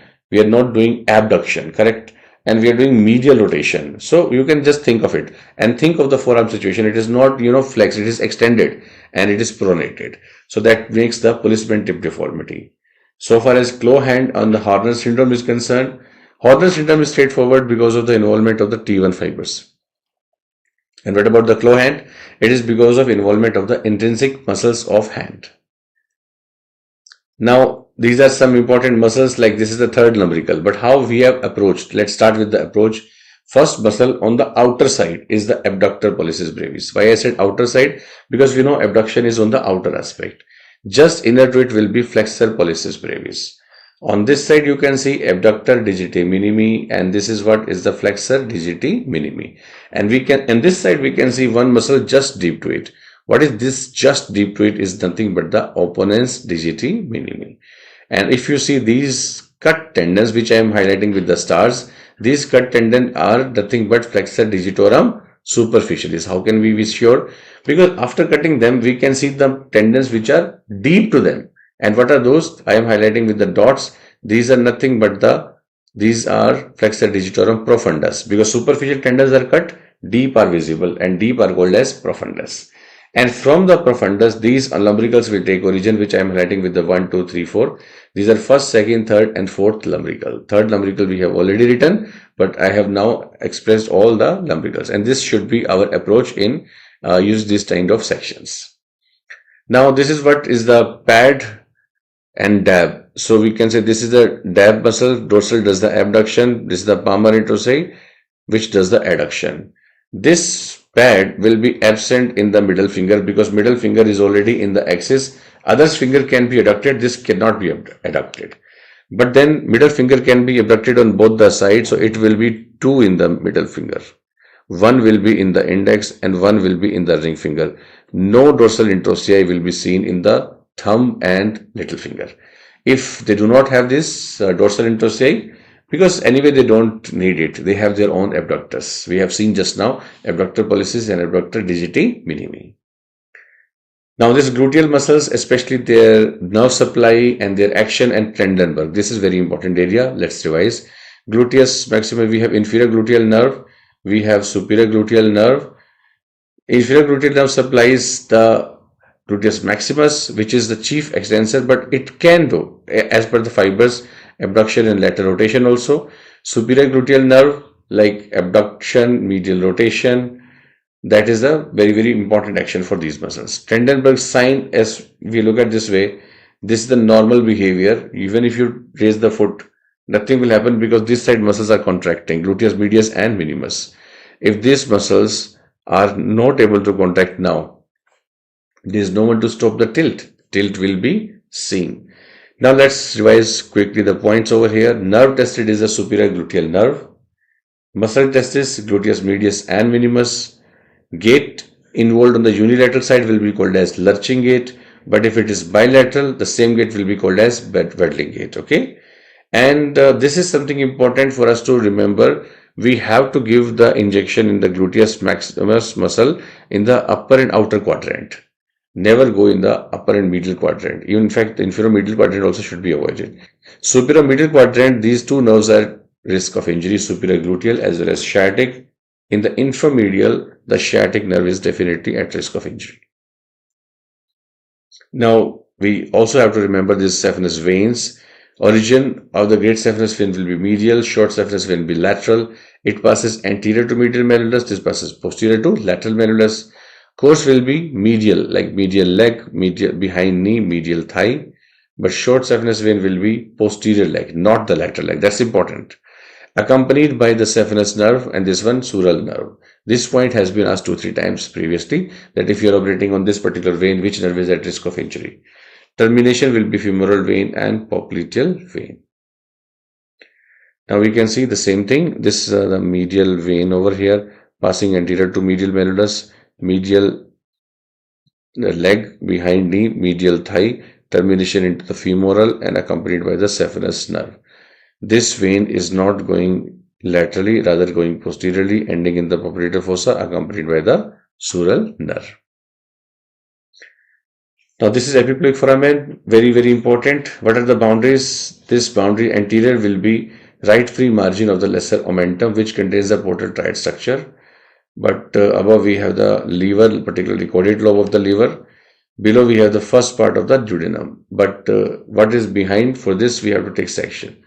So you can see over here, this is the IVC, this is the right suprarenal gland, and this is the T12 vertebra, which make the boundary for the posterior wall for the epiploic foramen. And what you can see over here, this is the cut free margin containing the portal triad structure. Now this is very important relationship, and sometimes the question can be asked with respect to the gallbladder stone perforation, because we know that cholecystitis, cholelithiasis is not very uncommon. They are quite common, but perforation is not common. It is rare. If at all it happens, where the stone will go. So we can see the fundus is related to the transverse colon and the body is related to the duodenum.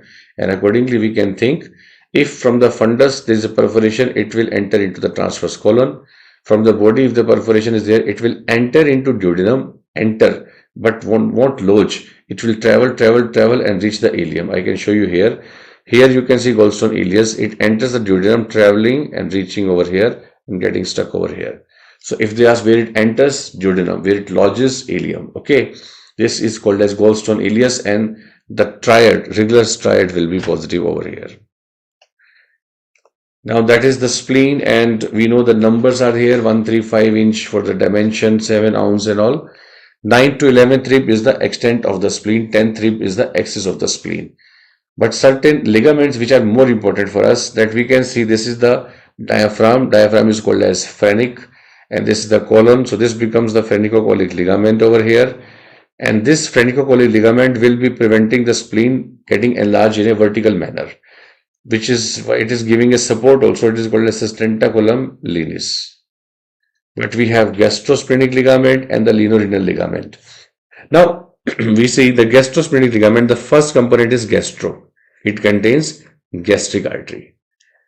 Linorenal ligament, the first component is lino. It contains splenic artery.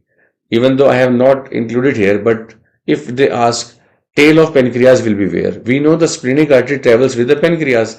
So if the splenic artery is here, of course the tail of pancreas will be also in the linorenal ligament.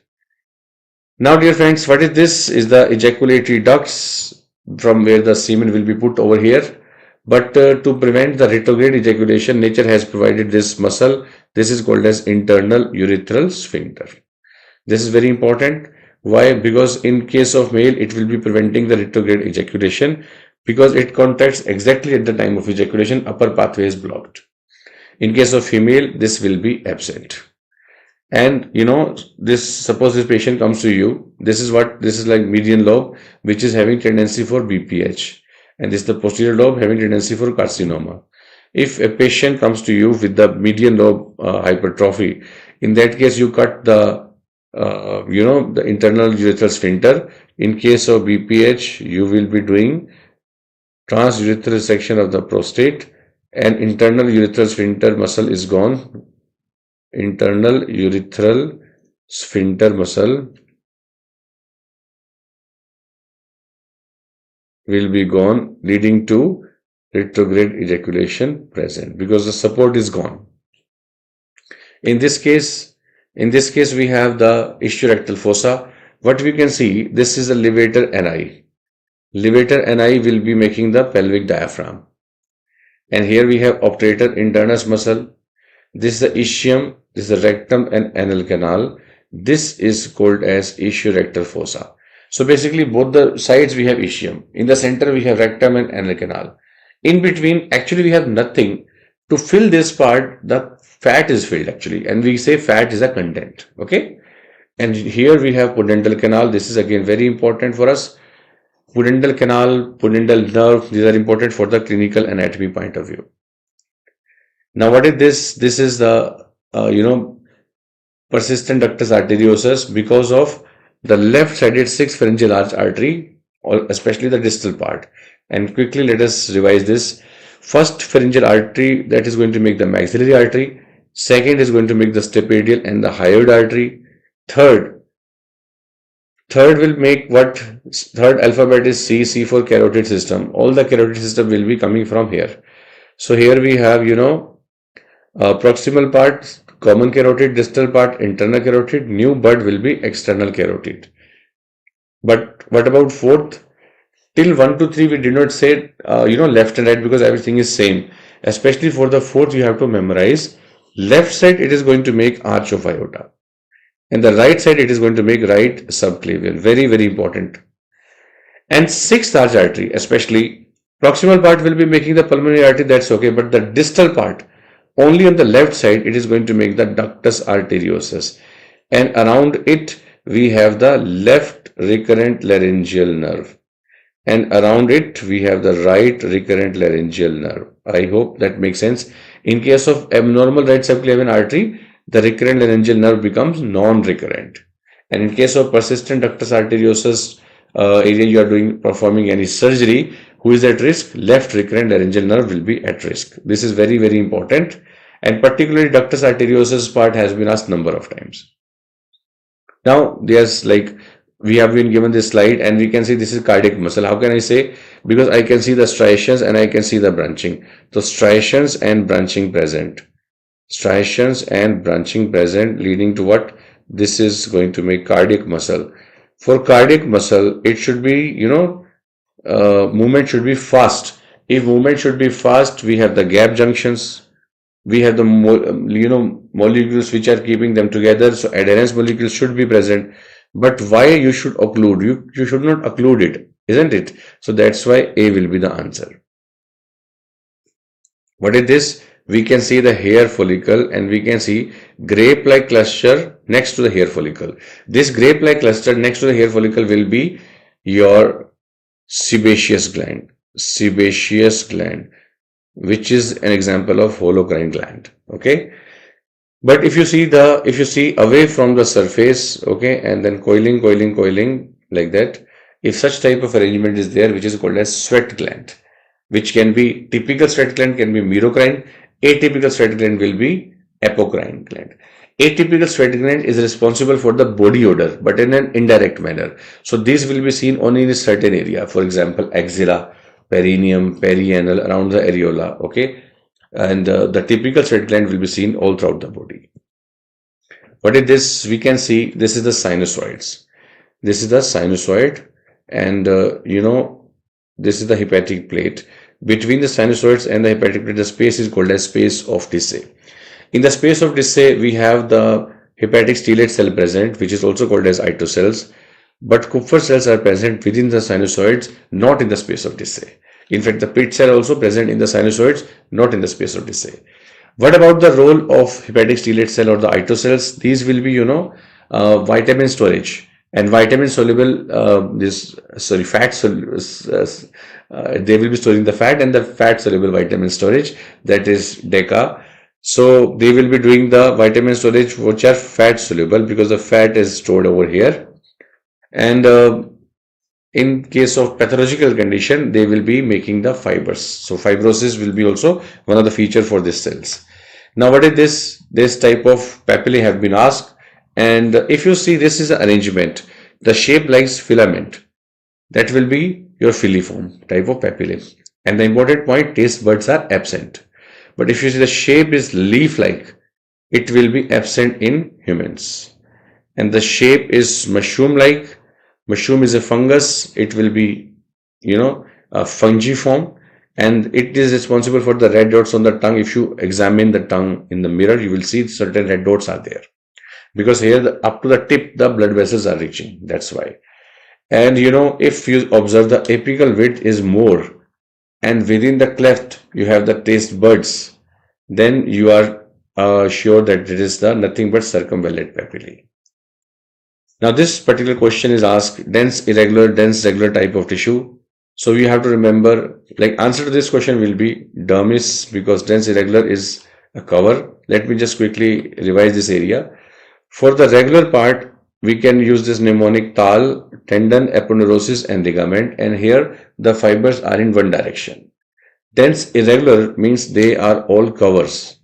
They make the covers, like example dermis, example the capsules of the gland, adventitious sheath of the blood vessels, the sheaths of the bone, periosteum, perichondrium, perimysium, those type of sheaths. All the covers will be included in dense irregular.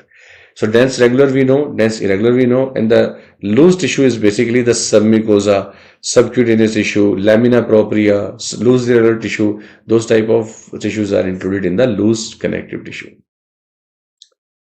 My best wishes, dear friends. Along with this, please also go through the pharyngeal arches, pharyngeal pouches, and neural crystals. The list is so long, but these are certain minimum topic that I wanted you to at least brush up before going. Thank you so much. Take care. God bless you all.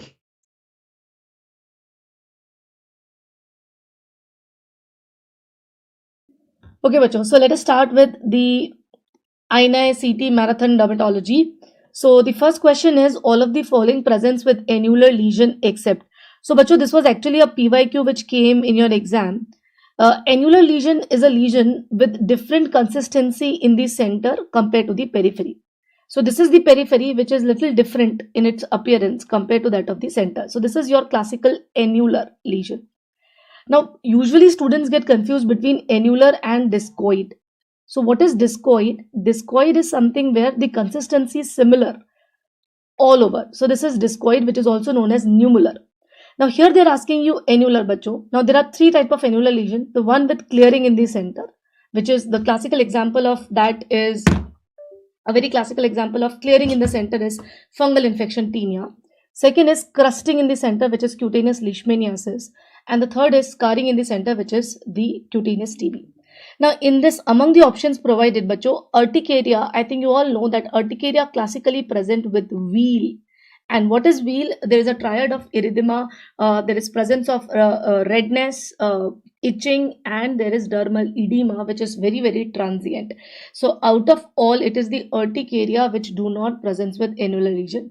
Pityriasis rosea, if you see, I told you it has a oval red color plaque with scales on the margin, which is known as collarette scale. Porokeratosis is another condition which is, a type of what I should say, you see some annular lesions in that which are arranged in the annular pattern. You have some collagen damage which happens in porokeratosis, and in tinea corporis, again, I told you that you have annular lesion with central clearing. So the correct answer of this question is number 2. Which anti-leprosy medication cause pigmentation? The answer is clofazimine. But if you remember, I told you clofazimine, there are 3 side effects. One is definitely pigmentation. Another is it causes dryness of skin. Okay, so dryness is the second complication. And the third is it causes intestinal obstruction. So these are the 3 side effects of the clofazimine. That's the only anti-leprosy medication with pigmentation side effect. Sometimes they ask you what are the other drugs which causes pigmentation, bacho. So you can remember it as A, B, C, D and Z, M. So A stands for amiodarone, B for bleomycin, C for clofazimine, D for doxycycline, M for minocycline, and Z for zidovudine. So even in acne we give mino and doxy. They are also associated with lot of pigmentation. Minocycline has more pigmentation potential compared to that of the doxycycline. Which type of leprosy is stable? Please remember the correct answer of this question is segmental vitiligo. Segmental vitiligo is a dermatomal. It is unilateral dermatomal presentation. Unilateral dermatomal, single dermatome, unilateral dermatomal. it never crosses or goes beyond a single dermatome. So out of all of them, the segmental type is the most stable or a non-progressive type of vitiligo. But so this question has been asked multiple times. Okay, acrofacial means the one which is present on the acral part and the face. Focal means where there is limited areas or limited patches. Mixed, which is a combination of both. So out of all the 4 example given here, option number 2, segmental, is the most stable type of vitiligo. Now, which STI has developed drug resistance? Now, bacho, syphilis is also STI, gonorrhea is also STI, chlamydia, pseudomonas, they're all STI. Out of this, anyone can tell me what should be the answer? Gonorrhea, which is one of the most common cause of urethritis in a sexually active individual. So gonorrhea is the most resistant to treat STD. Nowadays, because of the penicillinase producing gonorrhea, we are not seeing that much result. We also got a question recently in INICET about the treatment of gonorrhea. So please remember, we give ceftriaxone or cefixime as a treatment modality. In gonorrhea, the incubation period is very short. Like within a week of unprotected sexual intercourse, patients start having purulent discharge per urethra. When you do the gram stain, can anybody tell me what you see when you do a gram stain? Anyone?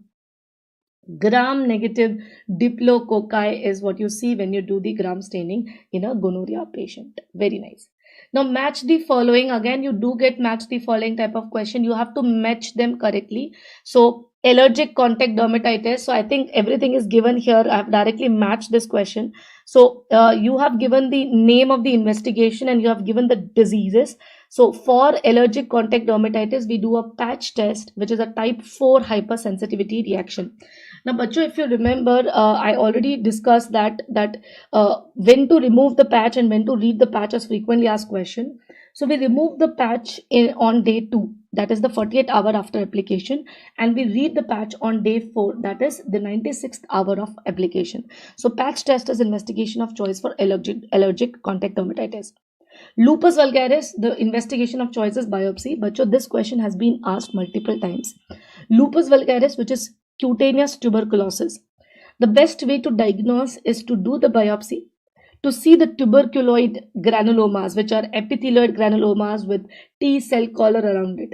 And along with that, even the MTB, if you can demonstrate, that becomes the best treatment of choice. So recently we had a question where the PCR was given as the option. Biopsy was not mentioned in that.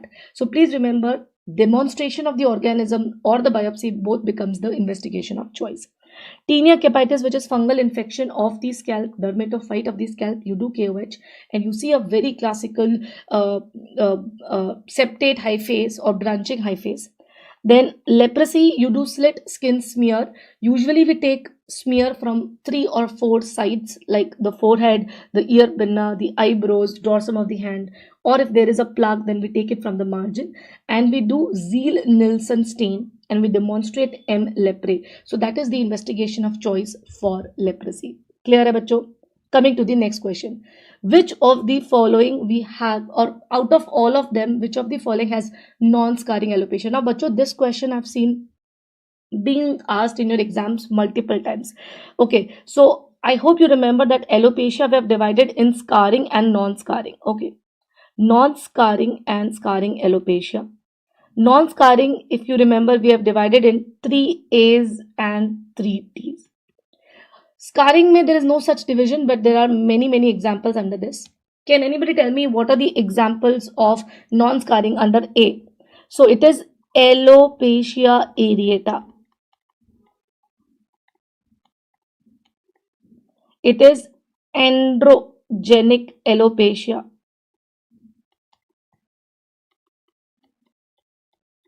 And it is anagen effluvium. Anagen effluvium. While what are the 3 T's? It is telogen effluvium, trichotillomania, where you pull the hair and that causes hair loss, and tinea capitis, non-inflammatory type. So, bacha, if you see which is non-scarring, alopecia areata, androgenic alopecia, telogen effluvium.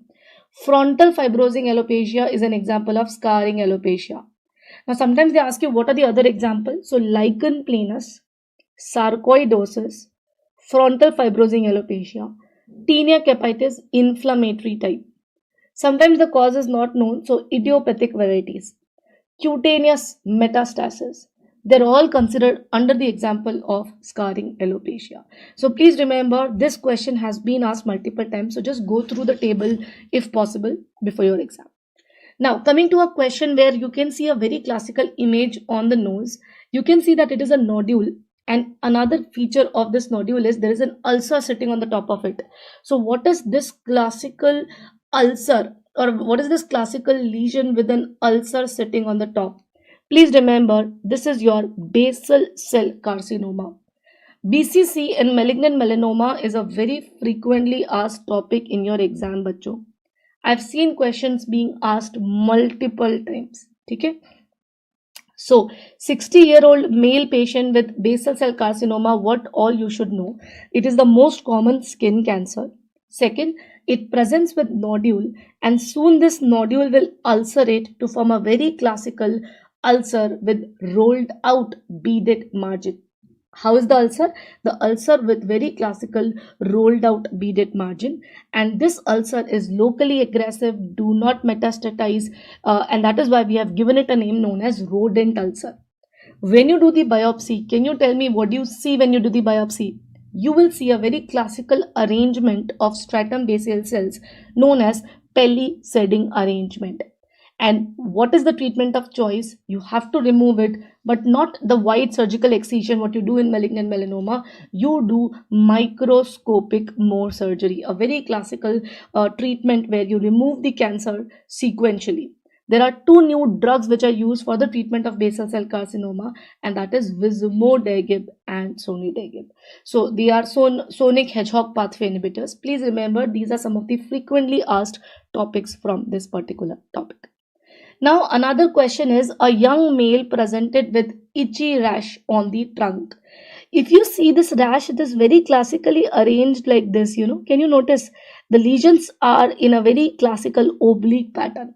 One of the lesion looks very, very big compared to the other, which is oval shape, and the scales are on the margin. So I think I've given you sufficient hint, right? This is a classical image of Christmas tree appearance seen in pityriasis rosea patient. Please remember, bachcho, pityriasis rosea, it is an HHV7, human herpes virus 7 infection. Whenever patient got this or get this infection, first after a prodromal phase, he developed a single oval shaped lesion. This single oval shaped lesion is known as Herald patch. Okay. After 1 to 2 weeks of Herald patch, multiple daughter patches appear, but these daughter patches, they have a very classical arrangement, and this classical arrangement of the daughter patches, you call it Christmas tree or fir tree pattern. Please remember, even though it is a viral condition, no antivirus is required. You just give or ask the patient to wait. You give symptomatic treatment. Over a period of 6 to 12 weeks, all these lesions improve spontaneously. Can it be Wickham's triad of lichen planus? No. What is Wickham's triad? That white lacy line which is present on the surface of the papules. Can you see the Voronov ring? This is not Voronov ring. What is Voronov ring? Hypopigmented rim surrounding the plaque of psoriasis. And shingles is herpes zoster unilateral dermatomal distribution. That is also not seen. So the correct answer of this question becomes option number 1. Coming to the next. 13-year-old obese girl presented with velvety plaque on the neck. What is the diagnosis? I think no confusion here. Straight away we are going and marking acanthosis nigricans. But one thing which you should know about acanthosis nigricans is it is of 2 types. If you see acanthosis nigricans in young, this signifies that the patient is having metabolic syndrome like obesity, like PCOD, like diabetes, like hyperlipidemia.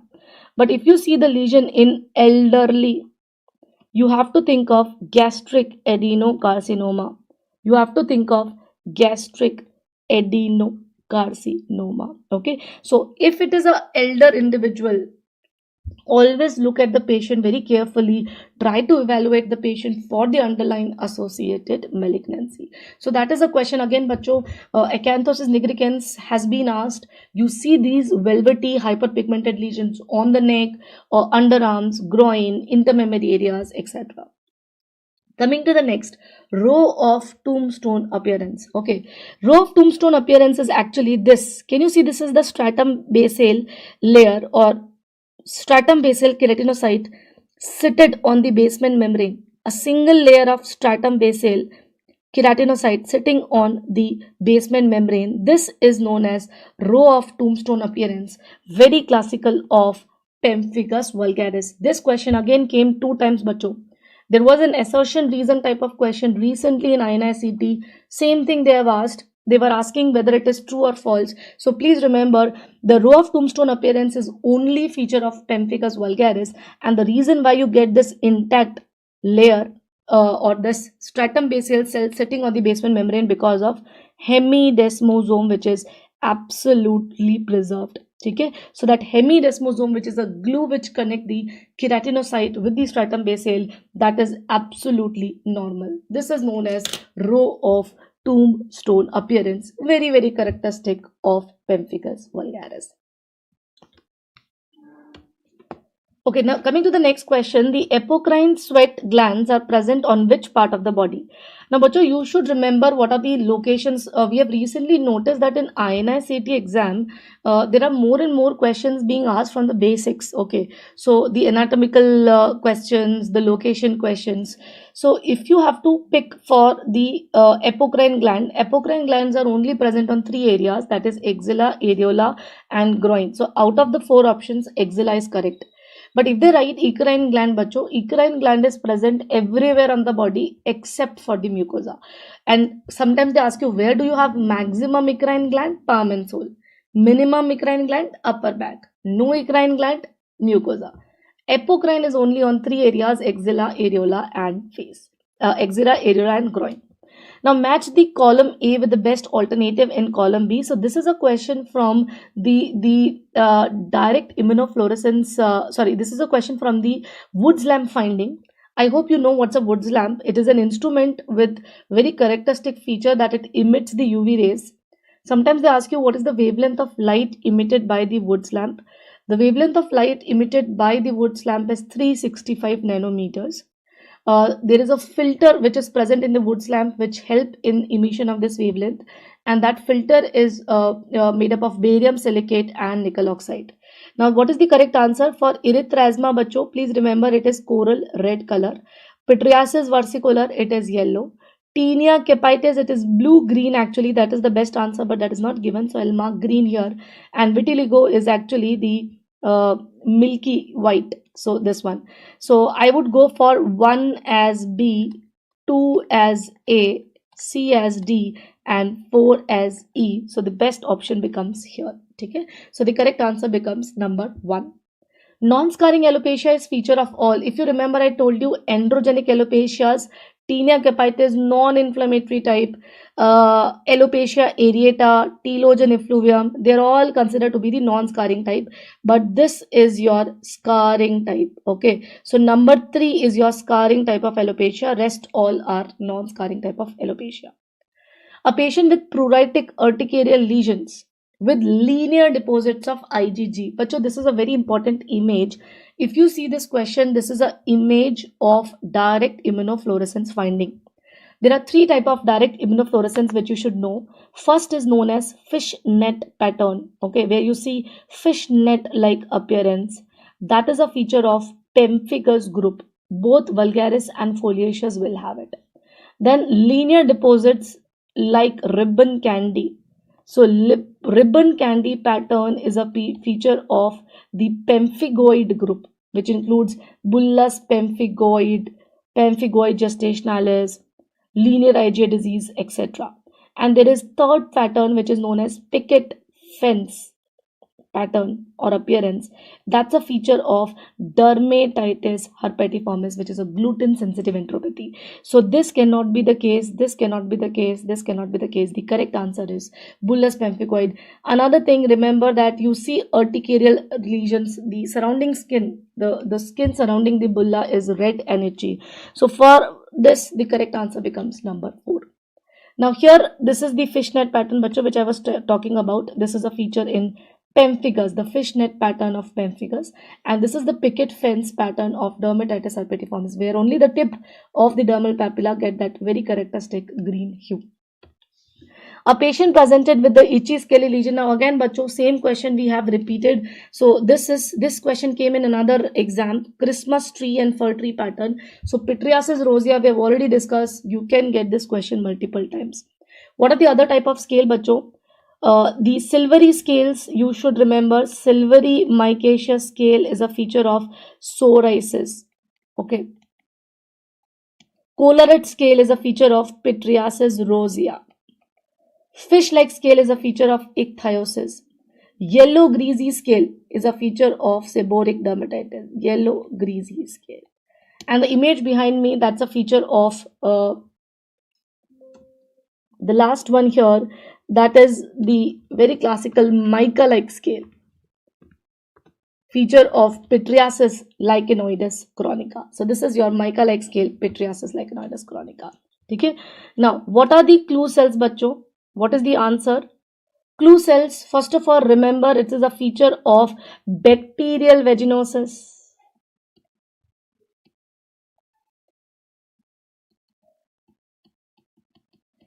It's a feature of bacterial vaginosis. Now, what is the problem in bacterial vaginosis? The pH of vagina, which is acidic, it becomes less acidic. And why that happened? Because the count of lactobacillus goes down. I hope you know that lactobacillus is an organism which make the pH of vagina acidic by releasing lactic acid. Now what happens is, in some high risk behavior females, like female with multiple sexual partners, female who have sexual intercourse early before puberty in their life, in those females the lactobacillus count remains less, lactic acid remains less, and because of which the pH becomes less acidic. When the pH of vagina becomes less acidic, what happens, bacho? The bacteria from the gut, they simply enter from the anus, they enter the vagina, they colonize the vagina, and they induce the vaginal cell to produce foul smelling discharge. Now, if you take a smear from the bacterial vaginosis female, you will notice that in the smear there are vaginal cells, and these vaginal cells, they are studded with a lot of bacteria on the surface. Bacteria are not in the center, it is on the surface of the cell. Which cell? Epithelial cell. These cells are known as clue cell. But again remember, clue cell is nothing but the vaginal epithelial cells with bacteria on the surface. So that is what I was talking about. You can see this is a normal vaginal cell, and this is the vaginal epithelial cell of bacterial vaginosis female. Same thing on KOH, same thing on Zank smear. It is the demonstration of clue cells. Now another question which came is, what are these lines, bacho? These straight lines which you see, they are Langer lines. They are very important for a surgeon whenever they are doing a surgery. The incision should always be along these lines, okay? Because these lines correspond to the collagen alignment. If you take incision perpendicular to this line, there is a risk of difficult or improper wound healing. Okay, so these lines are known as Langer lines. They are usually straight lines. Please remember, what are the Blaschko's line? They are embryonic lines, and they are usually S-shaped lines like this. I think I have a photo. Can you see the Blaschko's line? They are never straight. They are S-shaped lines. These are known as embryonic lines on which the embryonic cell travel during the embryogenesis. Dermatomal lines are actually the unilateral part of the skin with a single nerve blood vessel. So unilateral part is known as a dermatomal pattern. So Blaschkoid and embryonal lines. Please remember, this is a straight line and Langer line becomes the correct answer. This is the Langer line. Now a 24-year-old diabetic female with bilateral brown pigmentation in the axilla, groin, what is the correct match? Now in this question, a lot of students got confused and they thought that it is acanthosis nigricans, bacho. They were right that acanthosis nigricans causes they occur in diabetes, and they causes brownish blackish pigmentation on the groin or axilla. But in this question, if you see the option, they're asking you about the Woods lamp finding. But your Woods lamp is negative in acanthosis nigricans. What is that condition which presents with bluish, brownish, blackish patch on the axilla or groin or the neck, and it has Woods lamp examination done? That is erythrasma corynebacteria minutissimum infection. So, bacho, this is a question from the erythrasma, which is corynebacteria infection. And when you do the Woods lamp examination, you will see a coral red or coral pink fluorescence. Green is a feature of Pseudomonas. Yellow is a feature of Malassezia furfur, Pityriasis versicolor, and blue is actually for Taenia capitis. Microsporum species is what presents with this bluish pigmentation. So this is what I was telling you: Taenia capitis, Microsporum blue-green, Trichophyton Sean-Laney dull blue, Erythrasma coral pink, faint yellow for Pityriasis versicolor, green Pseudomonas. We can use Woods lamp for scabies to find out the burrow. We fill the burrow with fluorescent solution and we see it under the Woods lamp. In Porphyria, the urine turns red and pink under the Woods lamp, and vitiligo, it is ivory and milky white. So you can see a very characteristic coral red fluorescence of erythrasma. How it helps in vitiligo? Look at this picture. In vitiligo, normally it is not that visible, but as soon as you see it under the Woods lamp, it becomes very white, prominent white, ivory white. That is the characteristic feature. Okay, that is the characteristic feature. Coming to the next, a patient presents with progressive proximal muscle weakness, facial rash. What is that given below? But so if you see on the knuckles of this patient, there is thickening. Now, this thickening can be red, this thickening can be erythematous. This is very classical Gotrin's papule seen in a patient of dermatomyositis. Dermatomyositis. What type of myositis? It is the proximal muscle inflammation. The patient will have proximal muscle weakness. What are the other features? Heliotrope rash, redness, edema surrounding the eyes. The hands are torn. There is fissuring of the palmar skin. There is confluent reticular erythema on the upper back known as the shawl sign. So these are some of the features. This is the Gotrin's papule. This is the heliotrope rash, the edema and the swelling of the surrounding skin. This is the classical shawl sign, and this one is your mechanic hand. Okay. So these are some of the findings of dermatomyositis. Please remember, in dermatomyositis you have proximal muscle weakness, not the distal muscle. Coming to the next question, a patient presented with dome-shaped lesion. But this is a feature which these are the key points which you should pick in the exam. One is dome shape. Second, they mention something known as umbilicated lesion, dome-shaped umbilicated lesion. They're all favoring the diagnosis of molluscum contagiosum.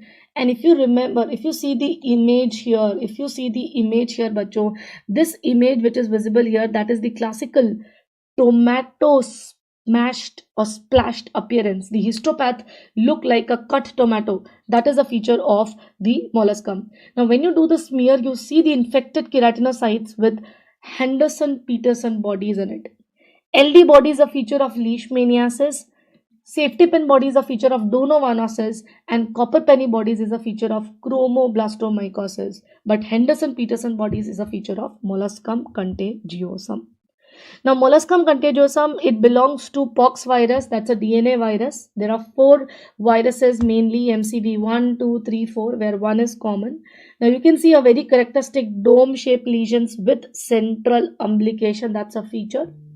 Now, there is enlarged epidermal cells with intracytoplasmic inclusion bodies, which is known as Henderson-Peterson. And this is a very characteristic, the tomato smashed appearance. Non-scarring alopecia, again the same question. So multiple times this question has been asked. I'm not going and discussing it again. Patient with hypopigmented plaque, loss of sensation, thickened nerves. Please remember, it click in your mind that this is a leprosy patient. Slit smear, yes, you can do. Thickening of nerve, you can see. Hypopigmented lesions with loss of sensation. So which of the following is true? All of the above. I think everything is given in the question only, so I think this is the simplest and easiest question. Some of the other question, which cranial nerve is involved most? Cranial nerve number 7 is involved most. Which peripheral nerve is involved most? Ulnar, followed by posterior tibial nerve. Which sensation is gone first? Cold, then hot, then pain, then touch. Please remember this sequence. Next, bacho, next. Sometimes they ask you, what about the lepromin test? There was a question. Lepromin test, there was a question. It is an intradermal test which is based on cell-mediated immunity. And that is why this test is negative in lepromatous leprosy, because CMI is negative. You never use this test for diagnosis because CMI is negative in lepromatous leprosy, and you cannot diagnose lepromatous leprosy using the lepromin test. Another is chemoprophylaxis, bacho. This word is also very, this was again a question asked in your INICET only. What is chemoprophylaxis? Chemoprophylaxis was, bacho, actually the, I should say, chemoprophylaxis is prophylactic treatment to the contacts of the leprosy patient. So whom you have to treat? The patient with age more than 2 years, those who spend more than 20 hours per week with the patient, and those who spend more than 3 months with the patient. You give a single dose of rifampicin 600 mg if he is an adult patient, or you give 450 mg if he is a child. Okay? So these are, bacho, some of the questions which you should know. With this, we are done with the questions of the dermatology, bacho. I hope this is clear to all of you. So please remember, there are some important topics. I have tried to touch almost all the important topic possible, but if I have left some of them, please go and read in the read from your notes. Do more PYQs and PYDs. Thank you all of you, and have a nice day.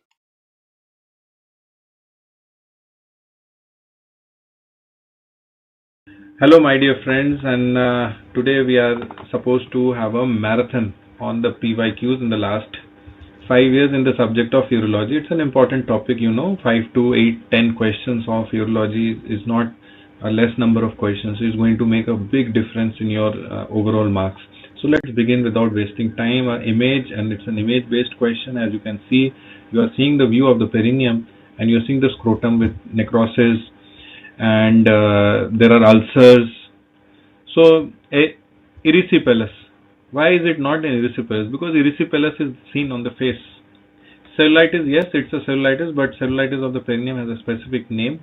Gas gangrene, again, yes, but gas gangrene of this specific part has a name, and therefore the choice is Fournier's gangrene. You must know Fournier's gangrene. It's a multibacterial, multifactorial, right? And they have said one of the reasons, catheterization is one of the reasons, right? So answer will be Fournier's gangrene. We again go to the next question. The patient present in the OPD with hematuria. So it says hematuria. He has been suffering from recurrent episodes of UTI. Identify the pathology in the image given below. So it's again a picture image based question. I hope you can all see this is kidney. Okay, what is this? This is liver. So you have a very excellent radiology knowledge base, and from there you also know. So let me just, from my perspective, these are all intestines, right? This is vertebra. Now this is kidney, and if you see carefully, this kidney is fused to the other kidney. This is aorta. This is aorta, right? So pancake kidney, yes, pancake kidney could have been the answer if the whole kidney view was available. So since the whole kidney view is not available, pancake kidney is a complete fusion. So you cannot make out. What you see is the lower pole, and lower pole fusion is a horseshoe kidney, right? Hypernephroma is renal cell carcinoma. It's not the answer. Polycystic kidney disease, you don't see cysts here. The answer is horseshoe kidney. So again, image based question. Urology, please expect these image based questions only. Treatment for the pathology shown in the image given below. So what do you see? You see an IVP. You see this is right side pelvis, then this is ureter, this is left side pelvis. You see a radiopaque shadow over here, you see a radiopaque shadow over here, you see the ureters. So this is an IVP image. and they are asking you what should you do. So you have a stone here, you have stone proximal. So now you have to use the judgment. There are two stones, which one to be operated first? So please remember, stones are always cleared from distal to proximal. Stone clearance is always distal to proximal, so the answer here would be URS. URS is also called ureteroscopy. So taking an endoscope and going into the ureter and taking out the stone is URS, right? We go on to the next question, which says, which of the following is least likely to cause bilateral hydronephrosis? Bilateral hydronephrosis, I have told you many times in the class, the moment a question is on bilateral hydronephrosis, you have to think about the obstructions here. That is the common channel. The common channel is the reason of the obstruction. So retrocaval ureter is something odd one out. Phimosis is a common channel block. Posturethral valve is a common channel block. Urethral stricture is a common channel block. All these will be associated with bilateral hydronephrosis. Retrocaval ureter, please understand, it's a right-sided problem only, because IVC is there on the right side only. And retrocaval ureter will give rise to a reverse J sign, right? So retrocaval ureter cannot be anywhere else, it will be on the right side. Management for a patient presenting with symptoms of benign prostatic hypertrophy in the early stages. They have used the word early stages to confuse all of you, and many of you would see the early stages and they will mark as a tamsulosin or a conservative treatment. Please remember, the TURP is the gold standard for all type of symptoms. It's a gold standard treatment for BPH.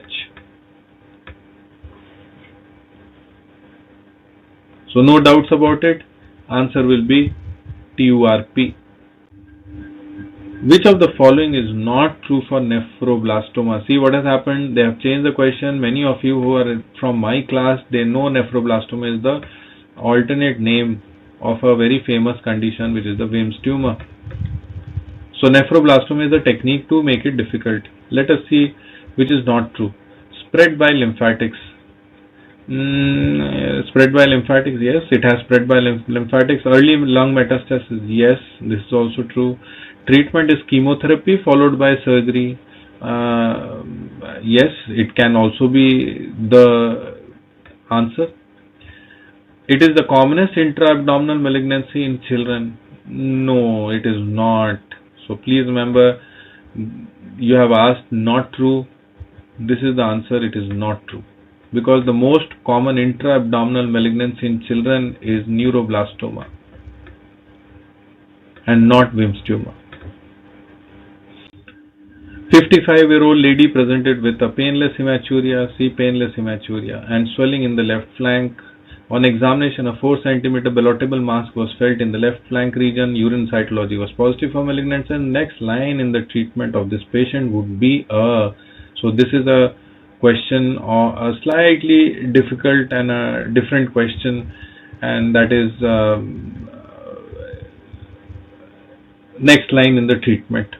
So chemotherapy, very non-specific. What chemotherapy? Intravesical BCG. Doesn't make sense, because intravesical BCG, first thing required is a TURBT. Then removal of the tumor from the kidney by dissecting through various layers. Doesn't make sense. Radical nephrectomy is the closest one, because this looks like an RCC. The only problem is the painless hematuria. Painless hematuria is the classical sign of CA bladder. The another problem is that there is a left flank, so mass in the left flank. This is more towards RC. So this question has multiple flip sides. Somebody can also say this is a bladder carcinoma. But why I am asking you to mark radical nephrectomy is because in such scenarios where urine cytology is positive for malignant cells, we do not give intravesical BCG straight away. The answer should have been TURBT first. But there is no mention of it.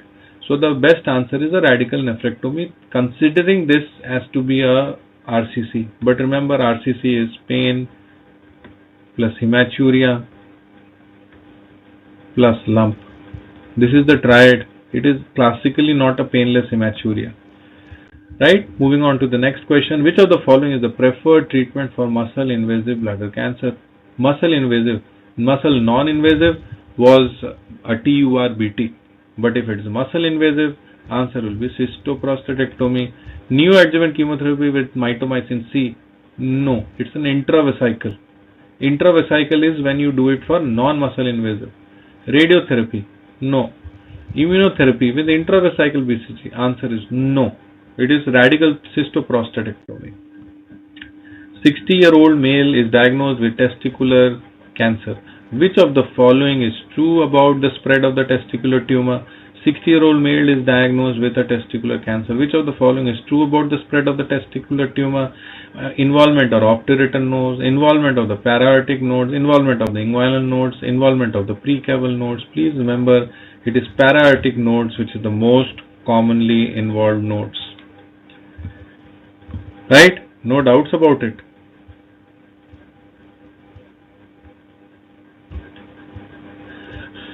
Please do also remember in this, if one liner I want you to remember is that no scrotal FNAC, because it leads to involvement of the inguinal nodes, and inguinal nodes involvement makes the prognosis poor.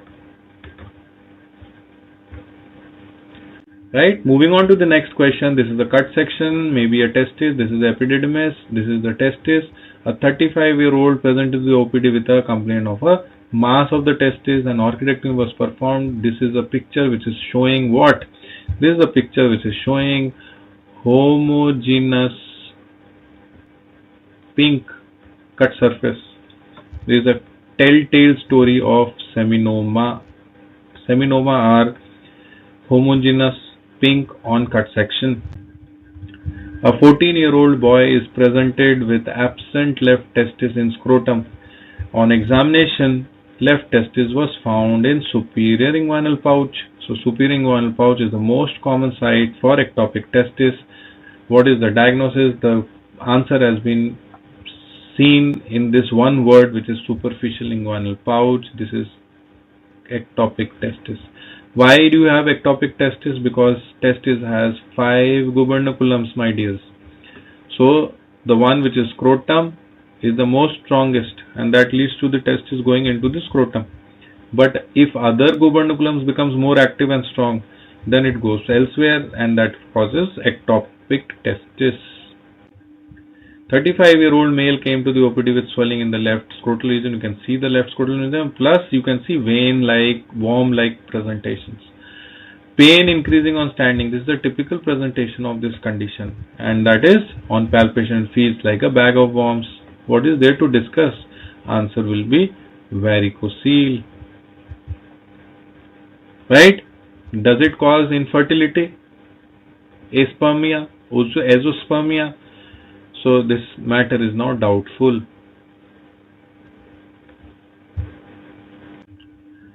Very important question. What you see is an MCU. You are saying it's an MCU because you see more of urethra. You don't see bladder. Such a picture imaging is a micturating cystourethrogram. Is it a micturating cystourethrogram? So my way of making understanding that you people are attentive. No, this is not MCU, because in MCU you see more of bladder. So I want all of you to be absolutely attentive. So this is not MCU, this is RGU, because in RGU you see more of urethra. In MCU you will see more of bladder. Right? So this is a retrograde urethrogram and not an MCU. Plus over here you can see there is a narrowing of the urethra, and this is signifying a urethral stricture. A patient presented with increased frequency of micturation. On cystoscopy, pale ureteric orifice was seen. Bladder image is given below. What is the most probable diagnosis? So pale ureteric orifice is one. Increased frequency of micturation, suggesting that somewhere either there is an irritation or the bladder capacity has become small. And as you can see here, you can see the bladder capacity is small.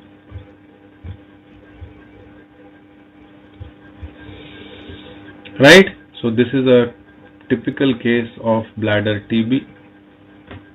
Tuberculosis of the bladder will lead to a small capacity bladder known as the thimble bladder.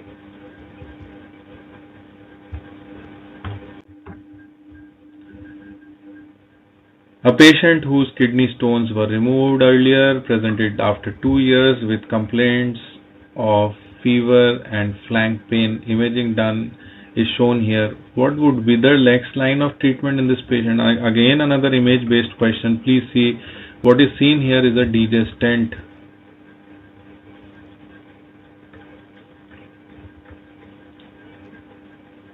This is a DJ stent. This is a double J stent, right? And this is a neglected double J stent. What do you do now? Because this will now cause stones as it has caused. So what do? You will do a cystoscopic retrieval of the foreign body.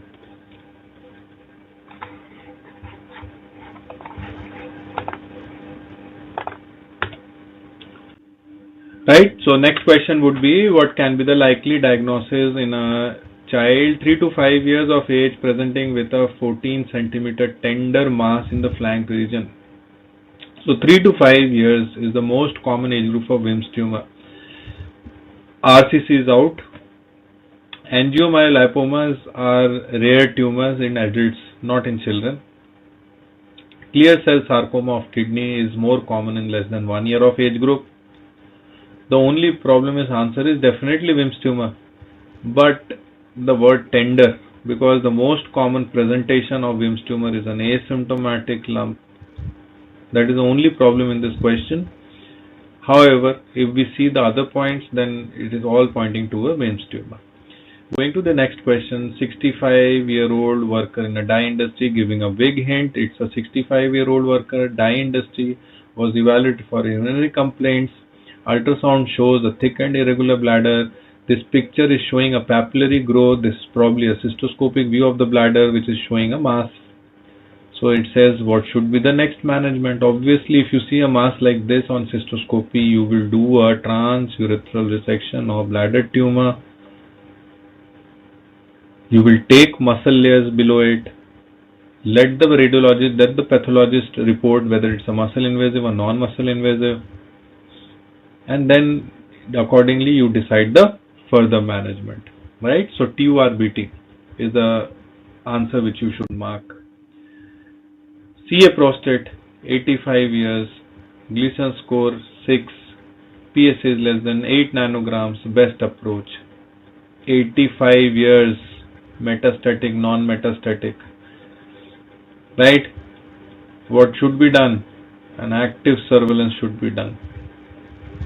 Radical prostatectomy is done for T1 and T2 lesions for all people who have a life expectancy of more than 10 years and whose metastatic workup is negative. This is an old man, so you would not do any experiments or any treatment which are very radical. You would do an active surveillance of this patient. Young male with road traffic injury and blood at the meatus, best treatment. So young male who has a road traffic injury and blood at the tip of the meatus, best treatment. So see, there is no mention of RGU. RGU is the investigation of choice. So they've asked what? Blood at the tip of the meatus is suggesting that's a urethral injury. What do? Foley's catheterization is contraindicated. Ureteric stenting is out of the question, doesn't make sense. Nephrostomy out of the question. The only answer which you can mark here is the suprapubic cystostomy. But if RGU was there, then RGU should have been done and it should have guided the further treatment of this patient. Putty kidney plus sterile pyuria. A giveaway question. Putty kidney and sterile pyuria is suggestive of renal tuberculosis. Sterile pyuria is also seen not only in TB but is also seen in carcinoma in situ bladder.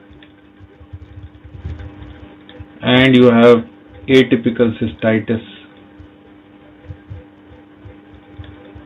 of bladder. 6 months old child with recurrent UTI, micturating cystohystogram picture is given, diagnosis. So this is an MCU picture where it is showing bilateral VUR, and this is almost grade 4 VUR. The bladder is irregular, urethra looks okay, right? It is not a keyhole urethra. The keyhole urethra will be something like this. So there is nothing a keyhole urethra. So this is a bilateral PG obstruction, no. Then ureters would not have been dilated. Ureterocele we cannot see.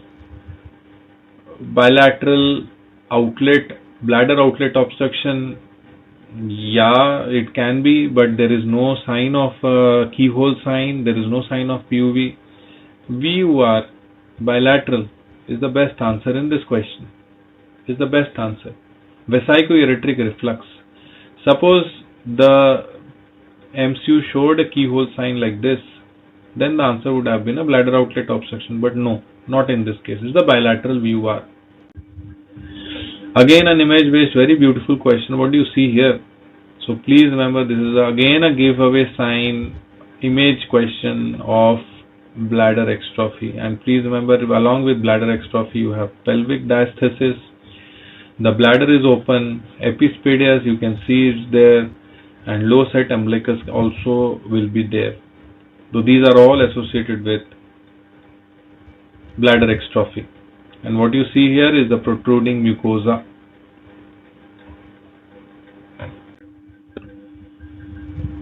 Right? So you have again image based question. They have given an image.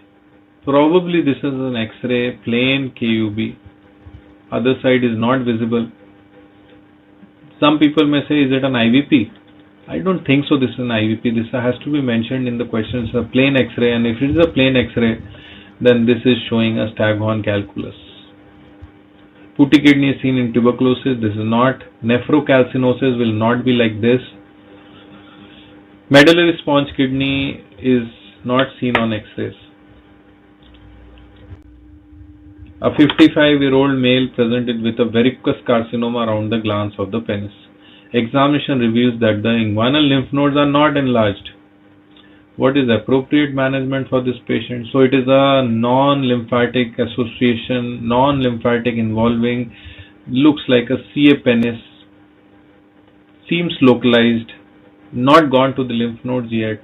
And today is the time for CA penis, you must do functional resection. So partial penectomy should be the answer. For some very small lesions and very small ulcers, you can do laser ablation or some topical chemotherapeutic agents which can be put, but otherwise this looks like a big ulcer, so partial penectomy is in the proper order. What instrument is used to take out this? Again, this is a DJ stent, and please remember, we would definitely use a cystourethoscope to take out. Nephroscope is used for PCNL. Ureteroscope is used for taking out stones of the ureter, and the instrument which is used to take out the DJ stent is a cystourethoscope. With this, we finished the PYT. This was one-liners, a marathon which is going to enable you to do a fast, quick revision of urology question the last 5 years. I wish all of you a good luck, and please, I hope the God's force is with you and you get selected. Thank you.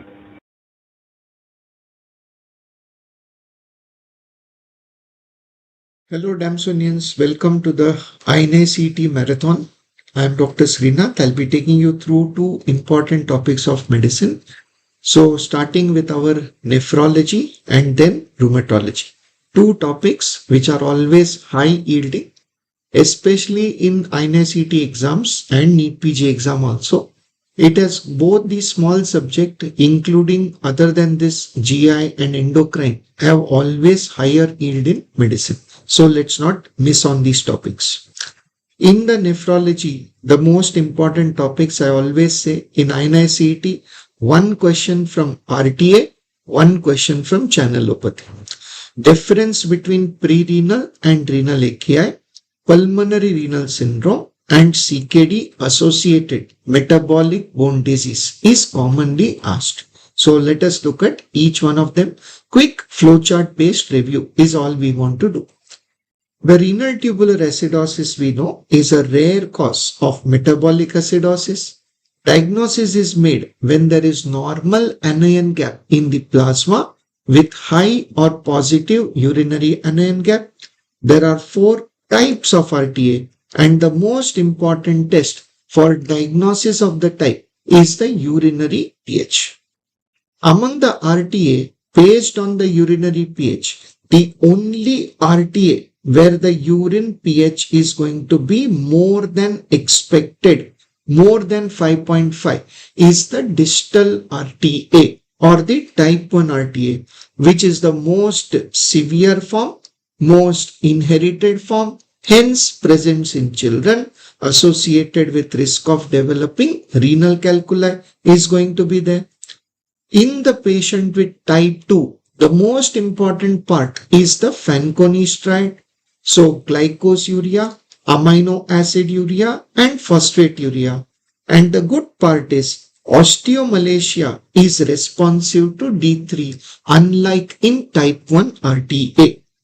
The last part, type 4 RTA, is the mildest type, most common in practice, seen with early CKD where the GFR has gone, kept above 25. There is drug induced where it can be ACE inhibitor, ARB, potassium sparing diuretic and trimethoprim. And once you stop the drug, there is a cure associated with best prognosis. In both these conditions, the urine pH is as expected, and that is why, because they are mild forms of the disease. Done. Come to the channelopathy. The inherited channelopathy, on the other hand, is a rare cause of metabolic alkalosis. ABG indicates that there is aldosterone excess state where there is increased H plus and increased K plus secretion into the urine. That is why there is a hypokalemic metabolic alkalosis is the common finding. In this patient, channelopathy can be diagnosed as a diagnosis of exclusion when there is no adrenal disease, no history of drug which can cause the same problem, and there are 4 types of inherited channelopathy, out of which the rare exception is the Jordan syndrome, which comes with hypertension and comes with hyperkalemic metabolic acidosis, and that is why it is not a typical differential that we are expecting. The Jordan syndrome has hypertension, hyperkalemic metabolic acidosis, while all other ones are associated with metabolic alkalosis. Let us look at them. In hypokalemic metabolic alkalosis, if the patient is having hypertension, again I am repeating, hypertension can be seen with Jordan syndrome also, but when you get an alkalosis with hypertension and there is unmeasurable aldosterone level, that is when you think of the Liddle syndrome. Liddle syndrome is an autosomal dominant ENaC defect where it looks like aldosterone excess state and can be successfully treated by inhibiting the channel using amiloride. But if the patient is having hypotension is present, we have got 2 differentials.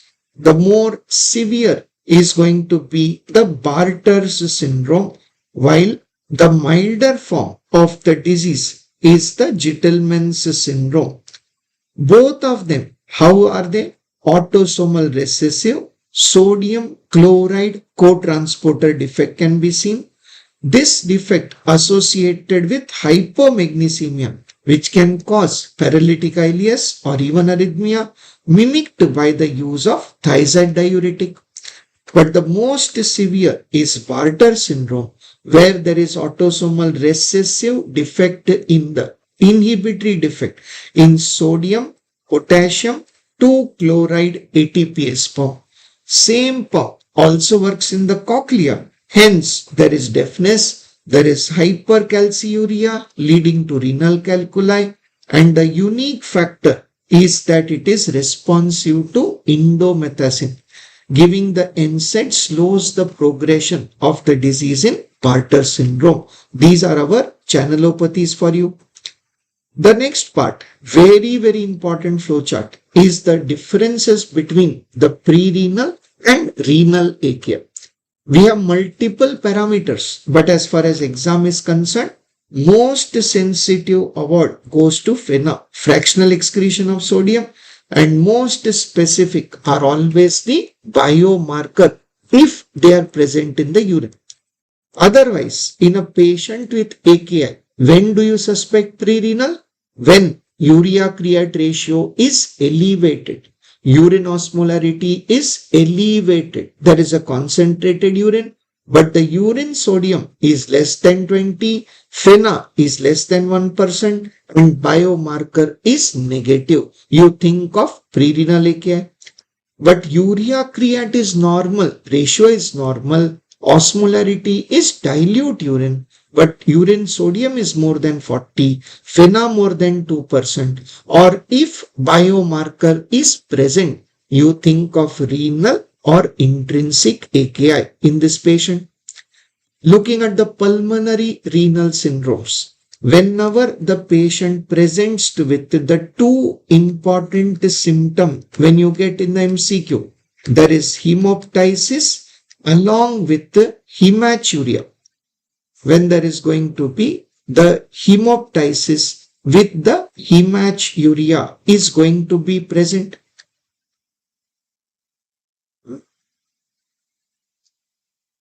Just look at this problem here. Yeah. So whenever there is going to be the presence of the two important symptoms, I'll write it on the bottom, where there is hemoptysis along with the hematuria is going to be present. This hematuria has to be dysmorphic in nature. It has to be secondary to glomerulonephritis. Then you think of pulmonary renal syndrome. The first cause, the classical cause, is the Goodpasture syndrome. And when there is only two organ involvement. Typical question, what is Goodpasture's antigen? Alpha-3 subunit of type 4 collagen, which is present only in two sites, alveolar basement membrane and glomerular basement membrane. Hence, that is the most typical cause. The second differential is the Wegener's, where there is granulomatous polyangiitis, where a anti-PR3 is positive, upper respiratory tract infection, and ocular involvement is considered pathognomic of the disease. No other disease among the five can have ocular involvement. The third differential is the Church-Strauss syndrome, where there is anti-MPO present with eosinophilia. Fourth differential is MPA, where anti-MPO is present but no eosinophilia, and this disease can mimic PAN. And the fifth differential is the henoxlon purpura, which is now called anaphylactoid purpura, common in children with ANCA negative problem. The last topic is the CKD associated metabolic bone disease. We know that there is minimum 6 months duration is required for development of metabolic bone disease.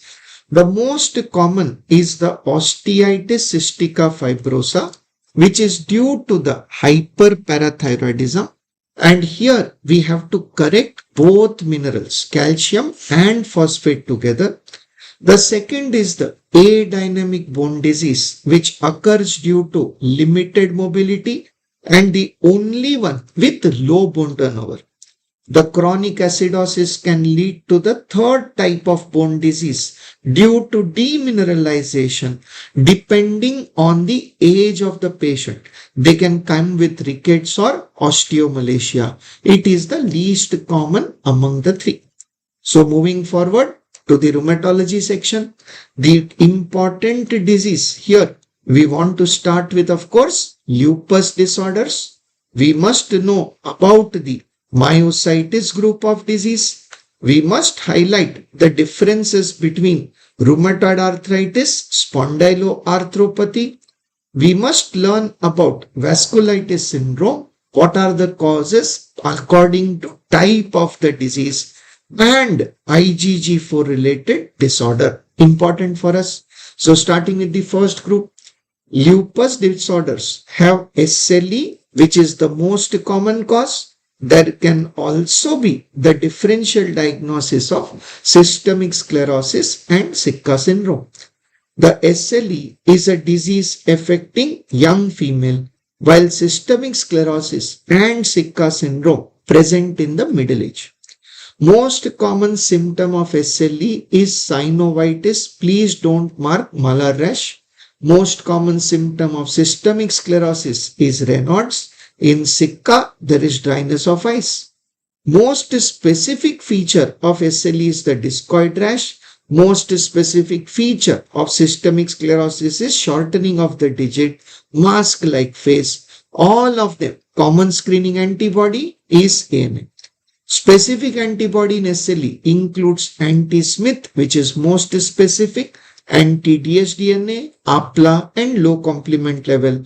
In systemic sclerosis, limited form, think of anticentromere. Diffuse form, mark topoisomerase 1.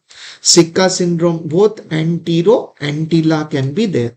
Prognostic antibody includes anti-Ro, anti-La, ribosomal P, anti-neuronal antibody, antiplatelet, and DCT. While in systemic sclerosis, we have antifibrillin or U3-RMP.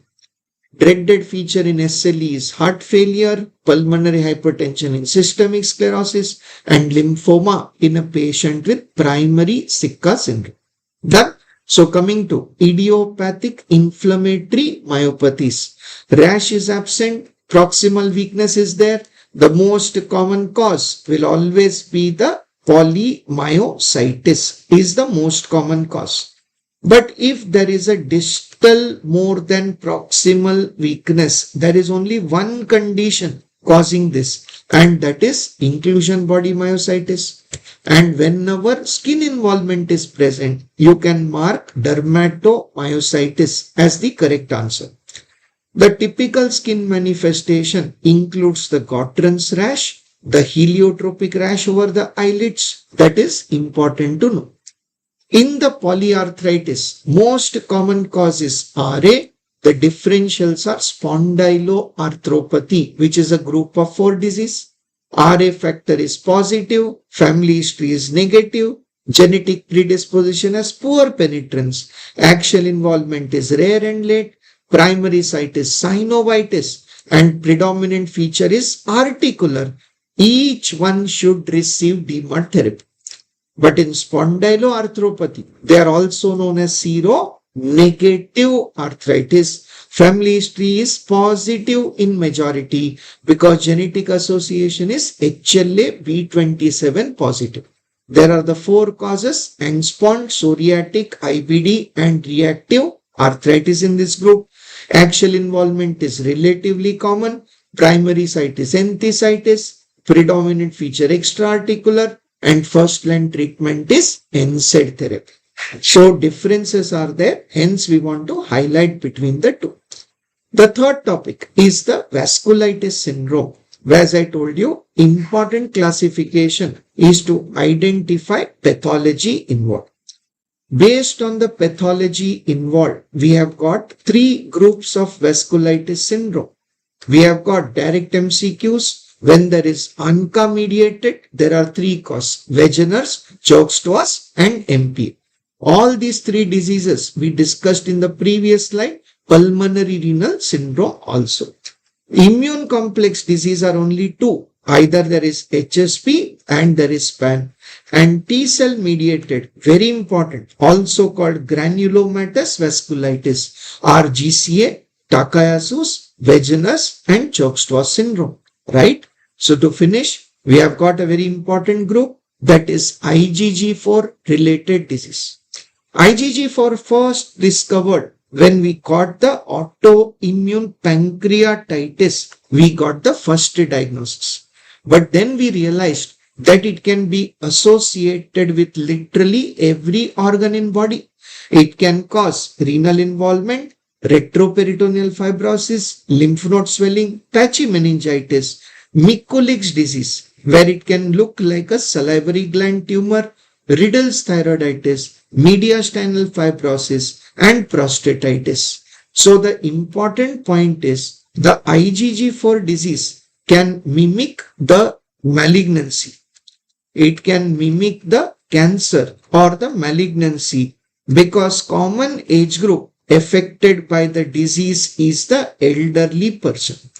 But the treatment is very similar to SLE. Drug of choice is to give prednisolone to relieve the symptom.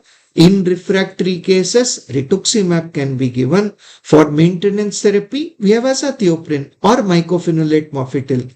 An important prognostic factor is the level of serum IgG4 level at the time of diagnosis. Higher the level, more chance of relapse is there, and that can be predictive of the outcome. But once you start the treatment, the mortality becomes very low. So overall prognosis still remains favorable. So I hope with this revision, you will be able to get the last touch and you will be able to win this INICET game. All the best. So you are going to get it. Be confident and rank is yours. All the best to you.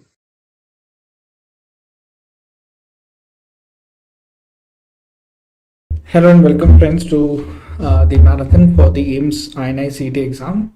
So let be a marathon, not a slow one, but a fast and quick rapid. I'll be only discussing some important topics in neurology and endocrine.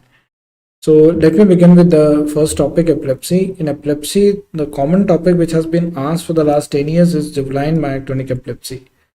Okay. Please remember the main factor which is due to which precipitates myoclonus in them is sleep deprivation and stress. Okay, and please remember patients of JME require treatment lifelong. The moment they stop the treatment, right, they might have it. So now a patient has got a breakthrough seizure. That means seizure reappears in the patient despite valproate therapy. What is the reason for this? Very often stress and sleep deprivation. These two factors are going to precipitate myoclonus in the patient. Second one is next step, we need to tell the patient to maintain sleep hygiene and stress management. And in case these two things are managed very well, there is no need for dose escalation. So JME worsens by what? Flashing light, which can induce fatigue, sleep loss, and of course alcohol. So please remember the precipitating factors for JME. Then please remember in status epilepticus, after given an IV lorazepam, you have to give in the patient what? Anti-epileptic drug. Okay, like for example, IV phosphonatoin can be given to the patient. So always remember in the patient, first is a benzodiazepine, which can be a lorazepam IV or IM midazolam, followed by some anti-epileptic, and if it is beyond 30 minutes, we call this as refractory status epilepticus. And for them, you remember you have to give what? Midazolam infusion or thiopentone. While epilepsy in pregnancy, yes, we have to think about one thing, that lamotrigine clearance increases during pregnancy. So we have to increase the dose of lamotrigine as per the serum level. That means if the patient is having seizure in spite of anti-epileptic therapy, then you have to consider that lamotrigine clearance increases in pregnancy. So you need to increase the dose. So most important, monitor anti-epileptic drugs in every trimester in pregnancy, one. And second is to avoid valproate in pregnancy. Why? Because of the neurotropic defect. Right. Second is a movement disorder. Movement disorder is Parkinson. In Parkinson, few things that we need to learn is wearing off phenomena. That means the patient is having a wearing off phenomena. What do? That means I'm giving levodopa and carbidopa combination. Yes. Then we have to give our patient a MAO-B inhibitor like cetirizine, and maybe we add a drug which constantly acts on the dopamine receptor like a ropinirole. Okay. So there are motor fluctuations in a patient of Parkinson that is wearing off, and peak dose effect. That means the levodopa has gone above a normal level, and now the dopamine in the brain rises in excess. If you remember, we have discussed this in the class also. The peak dose effect or dyskinesia is what? Due to excess of dopamine in the brain centrally, that is chorea. Then we have dementia of Lewy body. Please remember the core clinical features here. One is Parkinson, visual hallucination, and the cognitive fluctuation. Language impairment is not a core feature of dementia of Lewy body, right?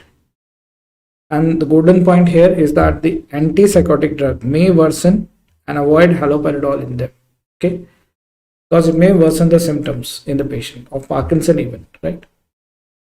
Then we have something which is commonly asked in the exam is this, hemispatial neglect, in which the round circular clock, if you remember, the person will write all the numbers on one side.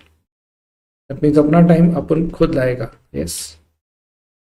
Okay. And if you have a lesion, okay, neglect basically is controlled by the parietal lobe. So one thing which we need to understand, that whenever you have a right angulogyrus lesion, you're going to have a neglect, yes, of the left side. That means if the lesion is on the right, the neglect happens of the left side of the space. Okay.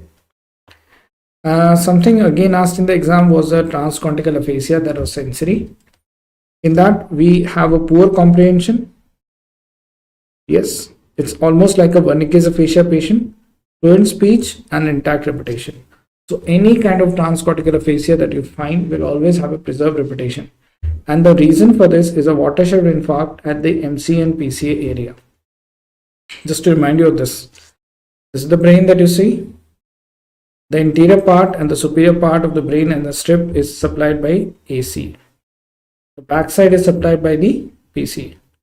And of course, between them is the MCA. Over here, I find my sensory speech association area. So I see my sensory speech association area located at a watershed zone. That means it is getting blood from MCA and PCA on both the sides. So it's a kind of a watershed zone. Okay. And please remember something about the stroke syndromes also. AC infarct, yes, contralateral leg weakness always happens. Right MCA infarct, okay, left hemi neglect will happen, left sided weakness will happen, sensory loss will happen, and it's always a contralateral heminopia. That means if the right MCA infarct is there in my patient, I will lose a vision on the left side. And don't forget this topic, Janine-Rousey syndrome. It's a thalamic pain syndrome, wherein my patient has a thalamic stroke and pain after the recovery. Okay. If you remember this topic, it was due to infarction of which artery? Posterior cerebral artery infarction. Then regarding the eligibility of tissue plasminogen activator TPA. If no contraindication is given within 4.5 hours of onset, yes, especially the IV format. So example, like a 50-year-old patient has come with onset in a duration of less than 2 hours normal CT, you have to consider. And the blood pressure is most important, should be below 185/1T before thrombolysis. BP beyond this level can be a cause for hemorrhage in the patient. And going on to this subarachnoid hemorrhage, yes, where 5 days post bleed, you have in your patient vasospasm. Okay, the vessel which is flowing with blood is now being compressed by the blood outside. That's causing vasospasm. Because of this, in the patient, you have ischemia and infarction. And how do you prevent it? You give a drug which is a dilator of the vessels, which is going to inhibit vasospasm, is a dipin. Dipin is a calcium channel blocker and it's intracerebrally acting. It acts only on the brain vessel specific. TB meningitis, don't forget, we always have basilar meningitis over here, which can obstruct the passage of CSF going up and down and leading on to hydrocephalus. And don't forget, the communicating hydrocephalus is a commonest complication in them. Right. And the Brown-Séquard syndrome, in which we find in our patient hemisection of the spinal cord, wherein wherever side the problem is there, you have ipsilateral loss of vibration and motor sensation below the level, and contralateral side you have loss of the spinothalamic sensation. Okay. Syringomyelia was simple, right? It was a person who came to me with element and human weakness and a sensory loss on the body, which comes in a position of a cape like this, right? And we've discussed this. It is commonly associated with this what? Type 1 carry malformation. That means the cerebellar tonsil herniate somewhere into the foramen magnum. So initial therapy in the patient is to remove that cerebellar tonsil from the foramen magnum. Okay, it's a kind of a foramen decompression, right? And don't forget about neuromyelitis optica. It's a younger brother of multiple sclerosis. In the long-term treatment of them, we eat what? Rituximab. And anti-AQP4 antibodies, they are positive in them. Okay.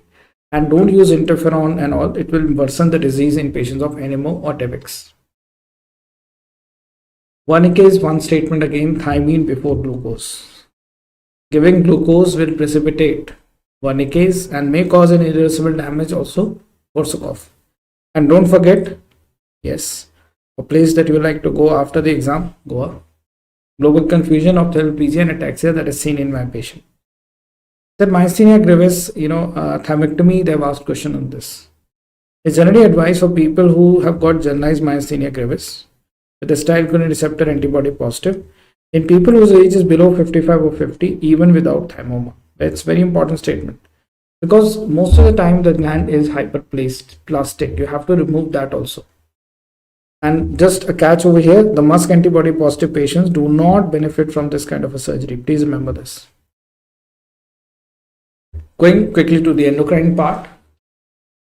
High prolactin level inhibits the GnRH and that's a cause for infertility and amenorrhea. And last year it has been a topic of great interest for INI and for NEET. Okay. And serum prolactin correlates with the tumor size. Please remember. For a macroadenoma, prolactinoma, the prolactin level is more than 200 nanogram per ml. Okay. Acromegaly, you need to learn about the treatment part. Please remember, in case IGF-1 is persistently elevated, even after giving an octreotide or somatostatin analog, what we have to add? A growth hormone antagonist, that's a pegvisomant. Okay. So pegvisomant is a growth hormone receptor blocker as a drug to be given, and the primary treatment of choice for acromegaly, yes, is always the surgery, transnodal resection. Again, I repeat, it's a quick marathon, a quick recap of important points being asked in the exam. Diabetes insipidus, what do? You try for a water deprivation with desmopressin, and after doing this, if the urine osmolarity improves, okay, if I give water deprivation and I give desmopressin and the urine osmolarity improves, is a central DI. If no change is there, that means resistance to ADH, that is nephrogenic DI. Okay. So what is nephrogenic DI? It is a renal resistance to ADH. And what is central DI? It's an EDH deficiency. What about SIDH? It's a euvolemic hyponatremia with a high urine osmolarity and a low uric acid. We have seen that in SIDH there is increased excretion of the nitrogenous products. So low uric acid happens with it. And the main treatment of choice is what? Yes, fluid restriction.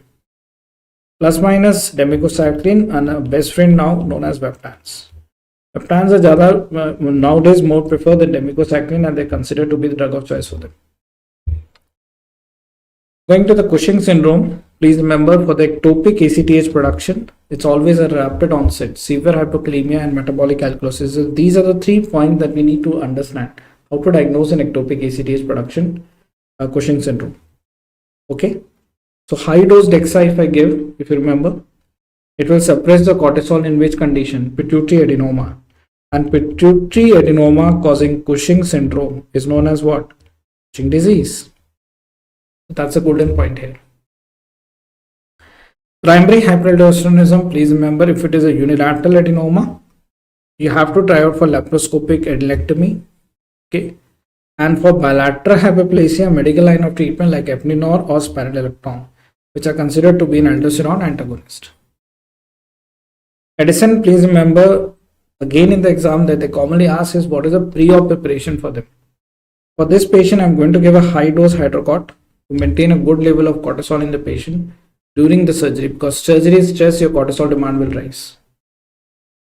So most important, in any illness, you need a stress dose steroid given to the patient. Otherwise, the patient will never recover. What is diabetes? What is diagnostic diabetes? HbA1c more than 6.5% is diagnostic. Other factors are random blood sugar with symptoms. So in case your sugar is above 200 or at 200 with symptoms of polyuria, polydipsia and weight loss, it's a diabetic patient. If the patient is symptomatic, yes, you consider a random sugar only. In case you are screening it for, screening for an even diagnostic vanity is HbA1c. And apart from this, don't forget the oral GTT with 75 gram glucose. The RBS is 200 and above for the patient, and for fasting sugar, it is above 126. And don't forget for GAD1 antibody positive, it's only seen in type 1 diabetic and they are insulin dependent. And LADA is latent autoimmune diabetes in adults, which is a slow onset autoimmune diabetes type 1 in adults, which precipitates quite later on. Whipple's triad, very important. What are the three things?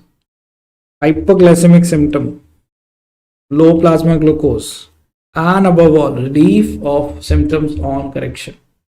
Okay, this is a classical triad that is used for diagnosing endogenous hyperinsulinemia, like insulinoma. Okay, and what is the main test that we do over here? It's not the Whipple's triad actually. It's extended fasting. We'll ask a patient to do fasting beyond 72 hours or 3 days. And in the patient, if you find hypoglycemia, you correct it. But at the time of hypoglycemia, what are the findings in endogenous hyperinsulinemia like insulinoma? In the patient, the insulin which had been low has gone up along with C-peptide. Because with the insulin from the beta cell of pancreas, what comes out? Of course, C-peptide. Then calcium and vitamin D disorders. High vitamin D and a normal PTH is due to what? Granulomatous disease sarcoidosis. Why? Because granulomas express this, macrophages express alpha hydroxylase, okay, which actually increases the active form of vitamin D, the calcitriol. Don't forget about hypothyroidism again. What are the classical symptoms? Fatigue, bradycardia, weight gain, depression, and not diarrhea, please. Constipation happens here. Graves' disease, how do you diagnose it? You have a diffuse goiter, you have a TSH receptor antibody in the patient, and exophthalmos. Okay. Only Graves, the toxic multinodular goiter, toxic adenoma, they don't have ophthalmopathy symptoms. Okay. So golden INICT takeaway are very simple. Sleep stress hormones modulate the seizure threshold in patients of JME. In a patient on anti-epileptic drug and pregnancy, check for the drug level and look for the contraindication before escalating the therapy. Thiamine before glucose is a classical neuro MCQ over there. Please remember. Okay. Fluctuating symptoms in Parkinson happens at a dopamine agonist or maybe salicylic. And ectopic ACTH production, right, will always have a rapid onset of symptom, while Cushing disease will always be slow and gradual to see. Central DI, yes, it responds to what? Desmopressin. Neuromyelitis optica, another important topic there. What do you consider more? Rituximab more than the interferon. In a patient with stress like surgery, infection, double the dose of steroid. Granulomas with vitamin D high causing hypercalcemia is due to rapid conversion of vitamin D into active form in the macrophages there. And in thyroid disorder, autoimmune Graves' disease is the only one which causes the eye signs. So that's a quick marathon, maybe a sprint also. It's not a teaching class, it's just a quick recap what you keep in mind before solving MCQs in INICT. And take my words, INICT, you need to know everything about something. You have to be clear in your concept, and these basic mantras maybe which can help you in the exam, the golden points. Thank you. All the best.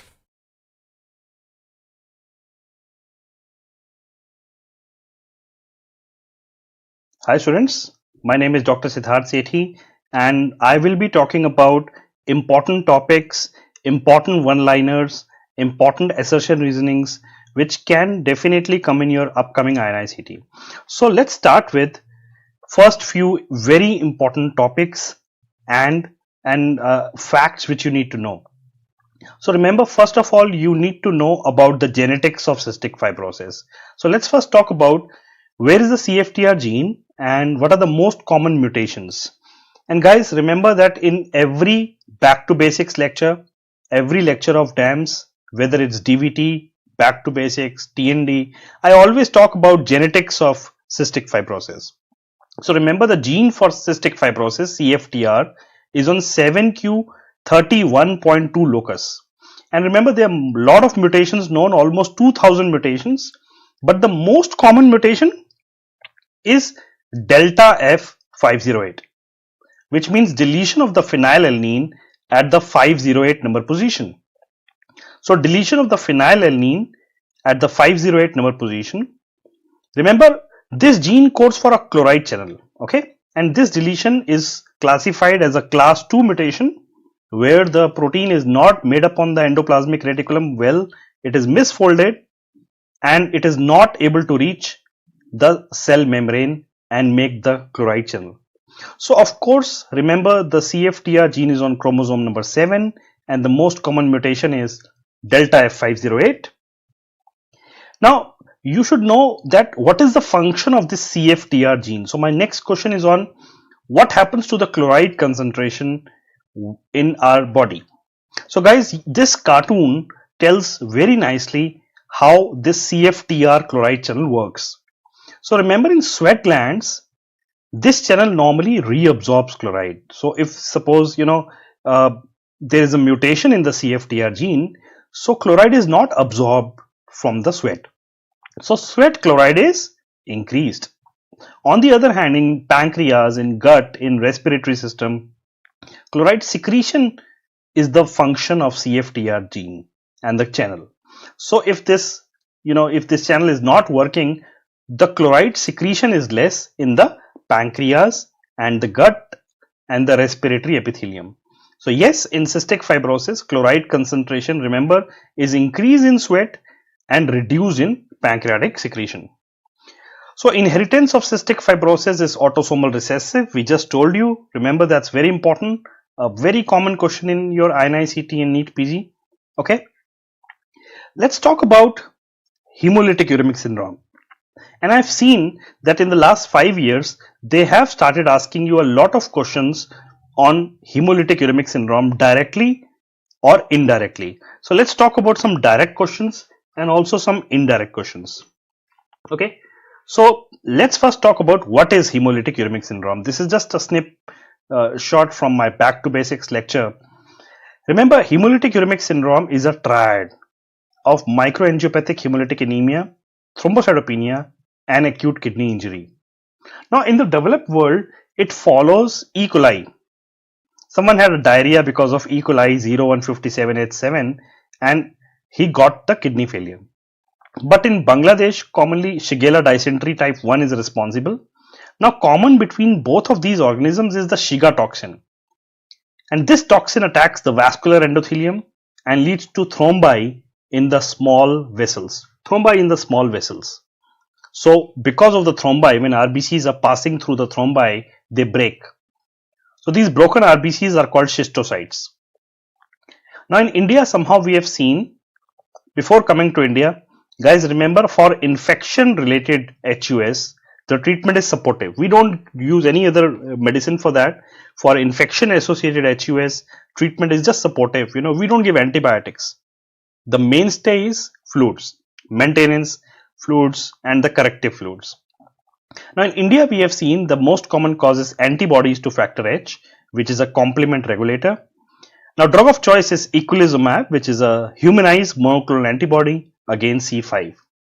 So coming back to the question, this is a very common question in your exam. You may have a patient with after diarrhea got anemia, thrombocytopenia, acute kidney injury. So that's E. coli. And remember, the classic triad of hemolytic uremic syndrome includes a microangiopathic hemolytic anemia. You see schistocytes on the peripheral smear, platelets are low and acute kidney injury. So remember, this is a very common question asked in your exam. So let's take a pause here and show you few more important facts which you need to know for the upcoming INICET. So the next few facts are related to vasculitis. Let's first talk about Kawasaki disease and some markers of Kawasaki disease.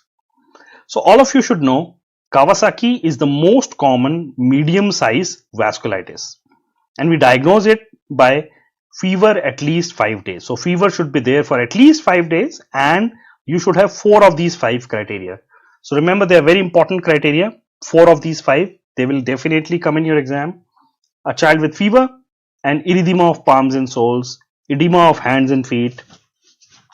Now in the subacute phase, they may have periungual peeling. Remember, very important. A polymorphous rash. Remember, this conjunctival inflammation does not have exudates. Listen to me carefully. Does not have exudates. Okay. So exam may, they will ask you what is not seen in Kawasaki. So remember, exudates are not seen in the conjunctiva. Erythema and cracking of lips, strawberry tongue, erythema of oral and pharyngeal mucosa. Now remember, this cervical lymph node is mostly big unilateral cervical lymph node. So it's a big unilateral cervical lymph node. Okay. Remember this. Now why are we talking about Kawasaki's? Because 20 to 25% of these children may get coronary artery aneurysms. So they get coronary artery aneurysms. Okay. So remember, Kawasaki, if untreated, 20 to 25% of children get coronary artery aneurysms. Now what is a marker? So if they ask you in the blood. So remember, sometimes what happens is those 4 criteria are not fulfilled well. So what we do is we do ESR and CRP. So it's common that in incomplete cases of Kawasaki's, we do ESR and CRP also, and then we have a different algorithm. If all the criteria are not fulfilled, we look at the ESR and or CRP, and then we look at many other markers of Kawasaki like thrombocytosis, anemia, and so on. Remember, all of you, the drug of choice to prevent aneurysms is IV immunoglobulin, 2 grams per kg with aspirin. Okay, remember that. If we give IVIG, this risk reduces to 4 to 6%. Initially it was 20 to 25%. Now the risk reduces to 4 to 6%. Now let's talk about Henoch-Schönlein purpura, about the deposits of Henoch-Schönlein purpura. So remember, Henoch-Schönlein purpura is also called IgA vasculitis. Now listen to me carefully, 3 sentences. It is the most common small vessel vasculitis in children. It is the most common vasculitis in children. It is the most common leukocytoclastic vasculitis in children. So WBCs are invading the vessel wall, and it leads to palpable purpura. So what happens exactly in HSP is that in the skin, in the glomeruli, IgA gets deposited, especially the IgA1. Okay, it can also involve the kidneys. It can cause HSP nephritis. Now my next 2 questions are on congenital adrenal hyperplasia, and you should know these 2 important enzyme deficiencies. Somehow in each of your exam, I've seen that they've started asking you a lot of questions on 11 beta hydroxylase deficiency. So let me just show you a cartoon of 11 beta hydroxylase deficiency. This is how our adrenal hormones are formed. Now in 11 beta hydroxylase deficiency, there is a block here. So aldosterone is not formed, glucose is not formed, but what happens is that deoxycorticosterone accumulates.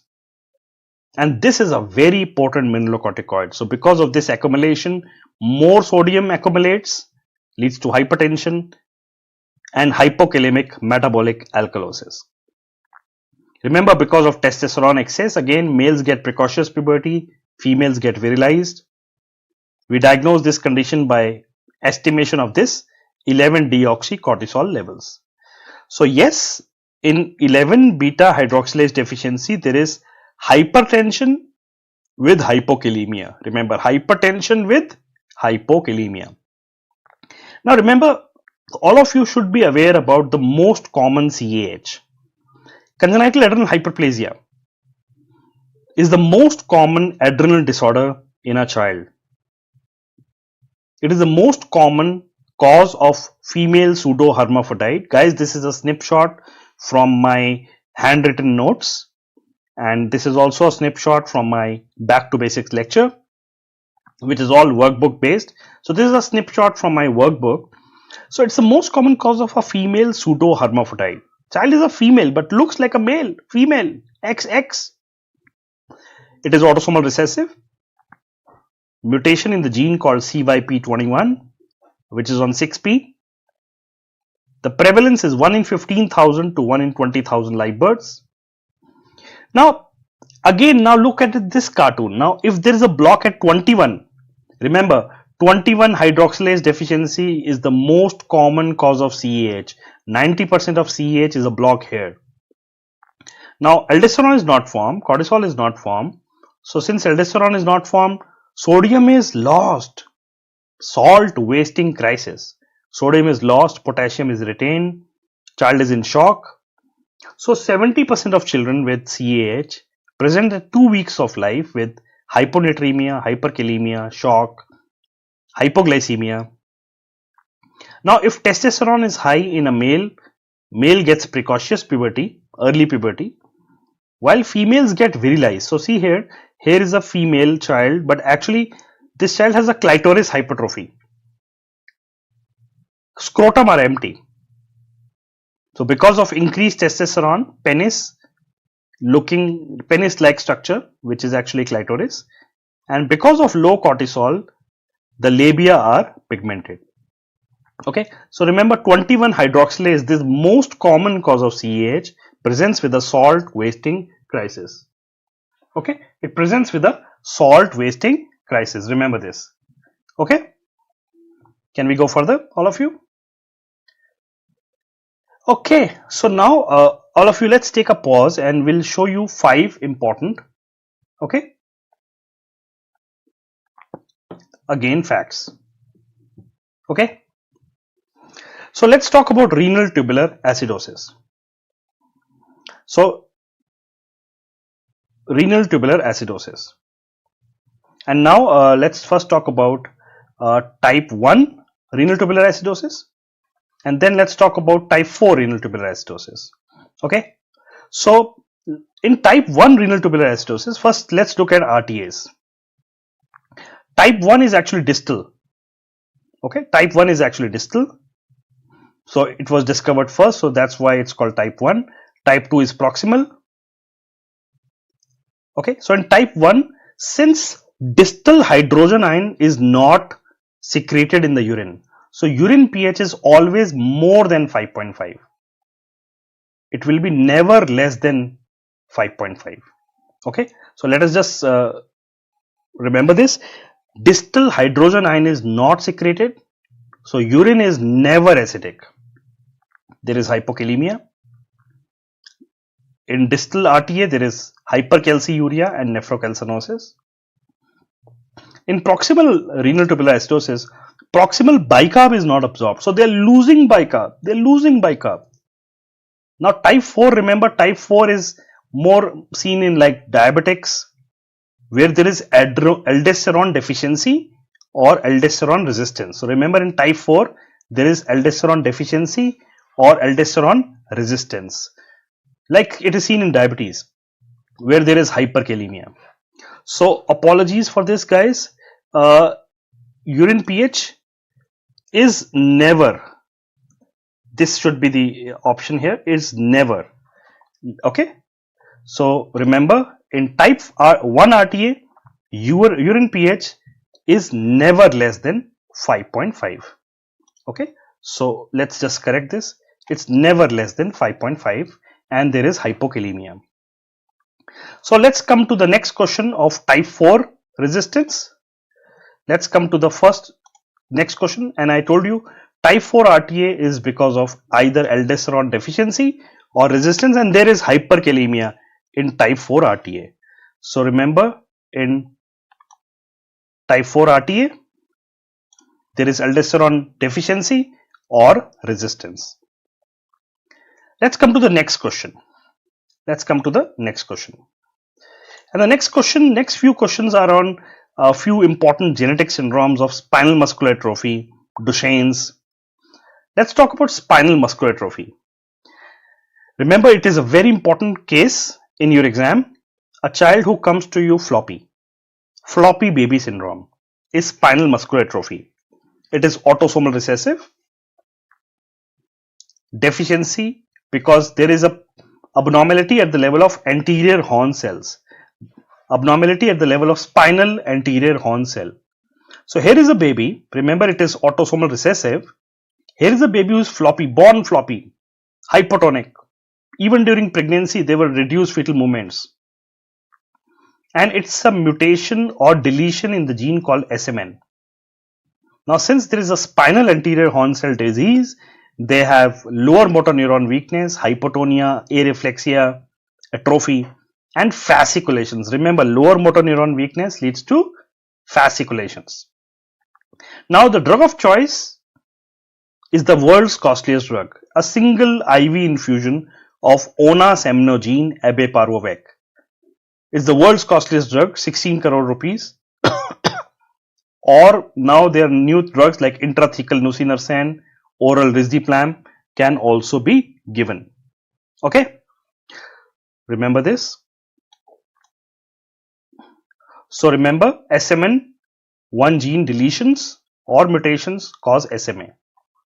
Okay, let's come to 14 and 15. Let's come to 14 and 15. Duchenne's is, remember, Duchenne's is an X-linked recessive disorder, the most common hereditary neuromuscular disease in children. They have a positive Gower sign. So, when he tries to climb, when he's asked to, get up from sitting position, he climbs on himself. It's proximal muscle weakness sign. Now, this is the earliest muscle biopsy picture of Duchenne's, where you see a lot of pink interfibril connective tissue. Interfibril connective tissue. Yes, CPK is very high in Duchenne's. So the CPK enzyme is very high in Duchenne's. It's in tens of thousands. It's very high in Duchenne's. Now what is PVL? I'm sure you would have read this in your neonatology lecture. Periventricular leukomalacia. It is seen in preterms. And preterms because of a periventricular white matter injury. So remember, preterms because of periventricular white matter injury get spastic diplegia type of cerebral palsy. Okay, spastic diplegia cerebral palsy, very important. Now remember guys, breast milk jaundice is somehow a very important topic for your exam. So let's have an assertion reason and you tell me, guys, in assertion reasoning there are 4 options. Both are true and R is the correct explanation of assertion. Both are true, but reason is not the correct explanation. Okay. Both are wrong. Okay. Or A is wrong, R is wrong. So you need to know this. Okay. Now remember, breast milk jaundice is a very important topic. Remember, it's a jaundice of late onset. It's a jaundice of late onset, which occurs usually 2nd to 3rd week of life. Now there are many pathogenesis. In the old time, they used to talk about pregnenolone, which inhibits the bilirubin conjugation. But now we say that there are some mothers whose milk has beta-glucuronidase. So these mothers, their milk has beta-glucuronidase. So this beta-glucuronidase deconjugates the bile pigments back to free bilirubin in the gut. When this baby has taken the milk, now in the gut there is more free bilirubin available for enterohepatic circulation. Remember, it's a benign condition. We do not stop breast milk. Never ever stop breast milk. It's a benign condition which resolves in 4 to 6 weeks. So yes, it's unconjugated abnormal jaundice, and R is the correct explanation of A. Okay. Now again, 11 beta hydroxylase deficiency is very important for your exams. Yes, it causes hypertension because of accumulation of deoxycorticosterone. So yes, R explains A well.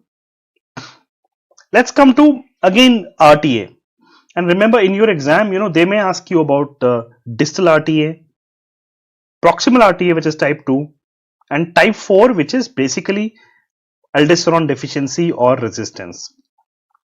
So I told you that the only RTA which has hyperkalemia is type 4. So A is false. Okay, reason is fine. Okay, R, distal, it decreases the distal sodium absorption. That's true. Now, cystic fibrosis we have talked about today, and we told you it's a defect in the cystic fibrosis transmembrane regulator.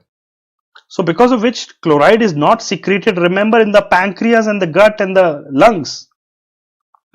So now there is mucus in the lungs, mucus in the pancreas ducts, which leads to pancreatic insufficiency. So yes, both are true, and this is the correct explanation how there is more mucus in the lungs in cystic fibrosis. Now, hemolytic uremic syndrome, guys, they will ask you, and you should know that normally in hemolytic uremic syndrome, we do not give antibiotics. There was a very big epidemic in Germany a few years back, and antibiotics are generally avoided. The mainstay of infection, listen to me carefully, mainstay of infection associated HUS is hydration. Oral and IV hydration reduces the risk of kidney failure in these diarrheas.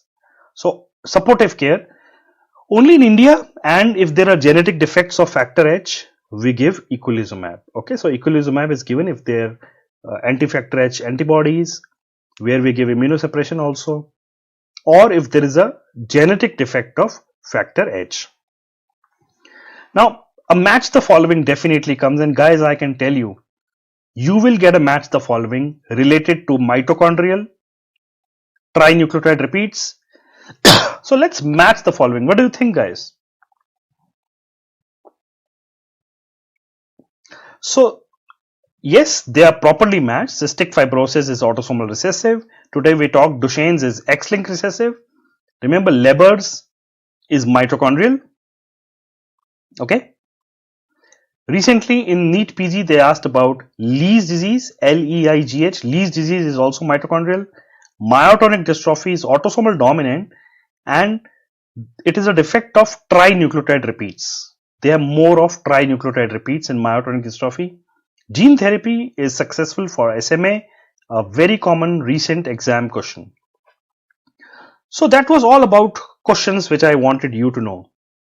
But guys, if you are going for INICET, you have to know the NADA's criteria. So I will not leave without telling you NADA's criteria question always comes in INICET as multiple options correct. So please remember the major and the minor NADA's criteria for defining congenital heart disease. For defining congenital heart disease, we need one major or two minor NADA's criteria, commonly asked, okay, in multiple options correct. Now remember, another favorite question of your examiners is febrile seizures. Again, a snapshot of back to basics, guys. Remember, back to basics lectures of our DAMS Alpha app are excellent, guys. I can tell you that they are now very well refined, to the point, workbook based, crisp notes. So all you need is everything is in your hand in the workbook, and we have taught everything as per the exam format. So these risk factors for recurrence of febrile seizures are very important, guys. Comes in every INICET. First of all, you should know febrile seizures happens between 6 months to 60 months. There are major risk factors for recurrence and minor risk factors for recurrence. You need to know all of these three.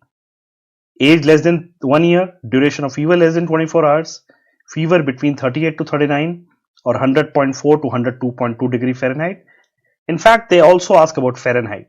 So you should know the risk factors for recurrence and the risk factors for epilepsy. So you should know if they are recurrent, there is a lifelong risk of epilepsy. If they are complex, I mean they are more than 15 minutes, multiple seizures in a day, fever within 1 hour of a seizure, So basically a seizure within 1 hour of a fever. Family history of epilepsy. Focal. Remember, febrile seizures are mostly GTCS. If they are focal, neurodevelopmental abnormalities or mental retardation, there is a risk of epilepsy. Guys, remember, we treat febrile seizures by nasal midazolam or per-rectal diazepam. So we treat them by nasal midazolam or per-rectal diazepam. Now, how do we prevent them? Remember, paracetamol does not work in prevention. Remember, cold sponging does not work in prevention. To prevent, we give oral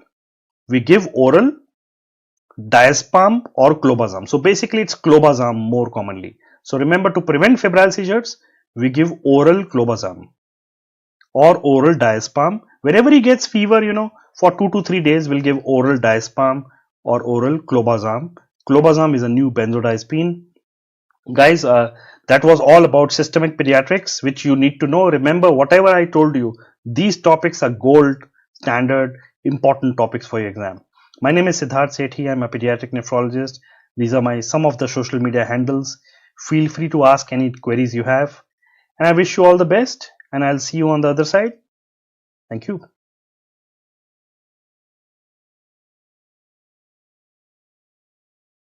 Hello students, welcome to the discussion of the topics of general pediatrics and the neonatology for the AIIMS exam, that is INICET exam. This is your faculty, Dr. Ashutosh Agarwal. So directly going on to the questions, if we go for the questions, the first one we see here, in neonatal resuscitation, the monitoring is done by. So in the neonatal resuscitation, the monitoring is done by the heart rate. Monitoring is done by heart rate. If the heart rate is increasing, we continue with the same step. If the heart rate is decreasing, we move on to the next step. Then in the neonatal resuscitation, basically we go for the preductal SpO2 monitoring.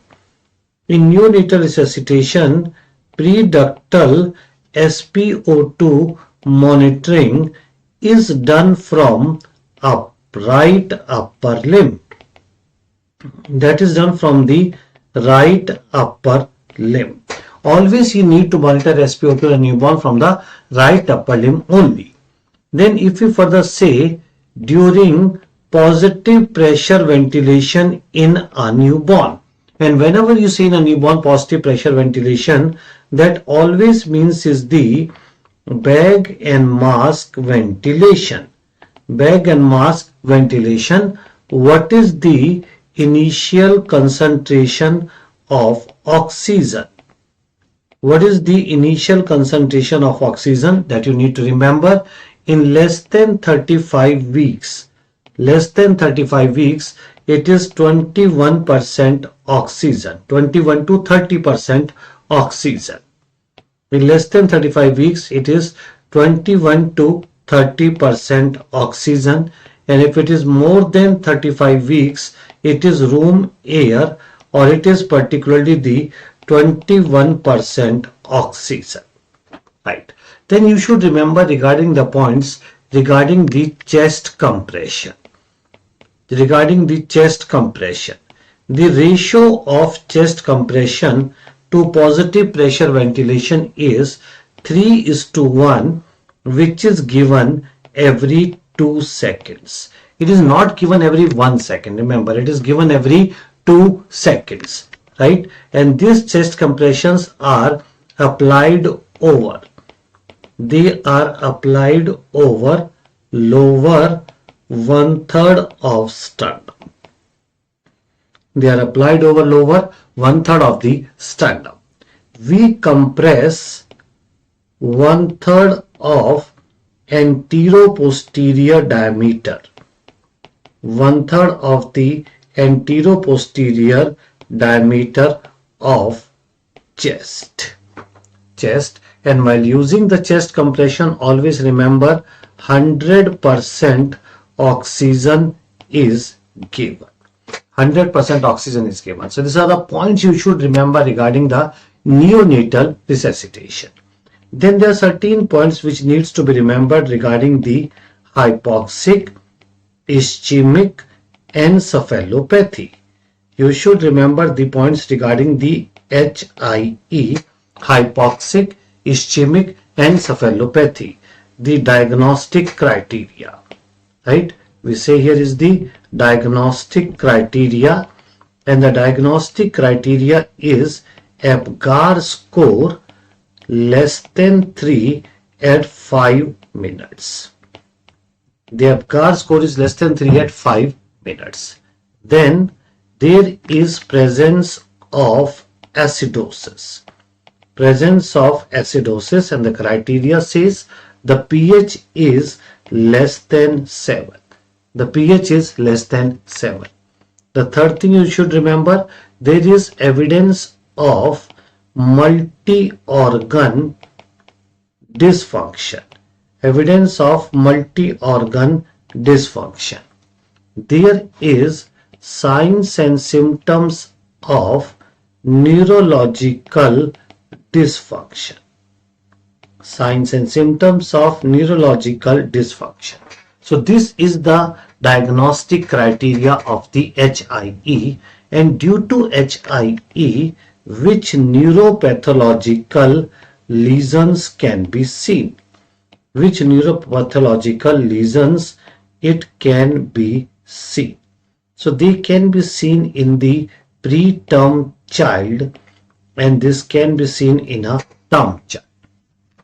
In the preterm child, there is periventricular leukomalacia, and this periventricular leukomalacia results in the spastic diplegic type of cerebral palsy. Spastic diplegic type of the cerebral palsy. But in the term child, if you consider particularly in a term child, one lesion is the status marmoratus. One lesion is the status marmoratus, and the status marmoratus results in the chorioathetoid type of cerebral palsy. And another lesion you should remember is the parasagittal cerebral injury, and this parasagittal cerebral injury results in the spastic quadriplegic type of cerebral palsy. Spastic quadriplegic type of cerebral palsy. So this is basically what we say in the HIE, and you should remember regarding the neuropathological lesions. So regarding the neonatal seizures, what you should importantly remember. In the neonatal seizures, what you should remember, the most common cause is HIE, hypoxic ischemic encephalopathy. That is particularly the most common cause. Most common cause in preterm child. Most common cause in preterm child is IVH, intraventricular hemorrhage. Most common cause in infant of diabetic mother is hypoglycemia. That is hypoglycemia, which is the first investigation to be done. The first investigation to be done is the blood sugar. The first investigation to be done is the blood sugar, and the second to be done is the serum calcium. And both of these investigations are must. Both of these investigations are must.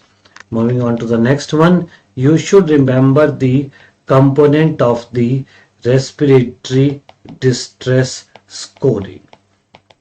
Components of the respiratory distress scoring. One can be the Silverman-Anderson score. Silverman-Anderson score, and one is the Downey's score. Downey's score. You should just remember at least the components here. The components here is particularly the upper chest movement. upper chest movement. It is the lower chest retractions. It is the xiphoid retractions. Xiphoid retractions.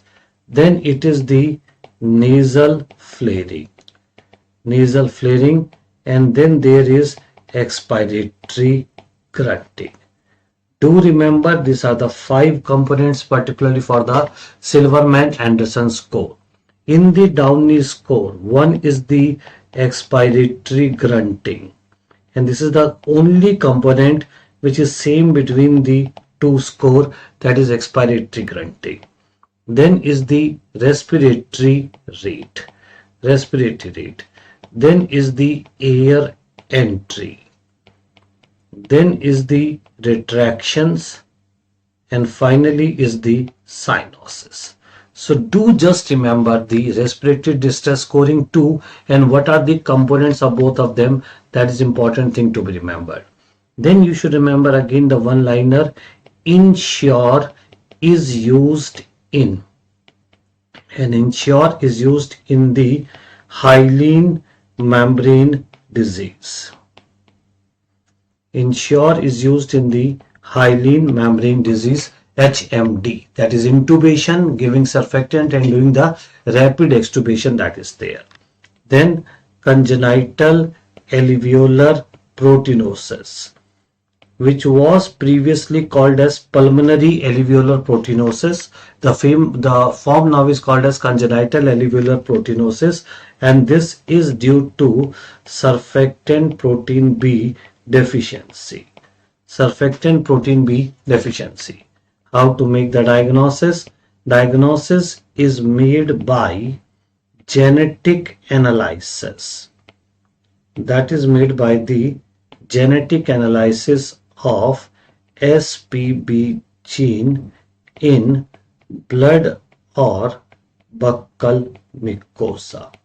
This is how we are making the diagnosis of the congenital alveolar proteinosis. Then point to be remembered, in the meconium aspiration syndrome, no tracheal suctioning is done. Maybe vigorous, non-vigorous, we are not saying here. There is no tracheal suctioning is done in meconium aspiration syndrome, and the chest X-ray here is bilateral infiltrates. Bilateral infiltrates. TTN. If you consider transient tachypnea of newborn, there is in the chest X-ray presence of prominent or bulging fissures. This prominent or the bulging fissures. Right. Moving on to the next one. Then we talk, here is the breast milk jaundice. And this breast milk jaundice is seen in, second or third week of life. A child is exclusively breastfed since birth, right? So you can get is a breast milk jaundice in second or third week of life, increase in unconjugated bilirubin. This is due to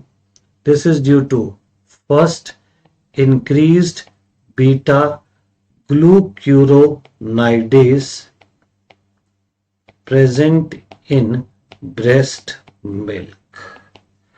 This is due to increased beta glucuronidase which is present in the breast milk. And secondly, this is due to presence of fatty acids.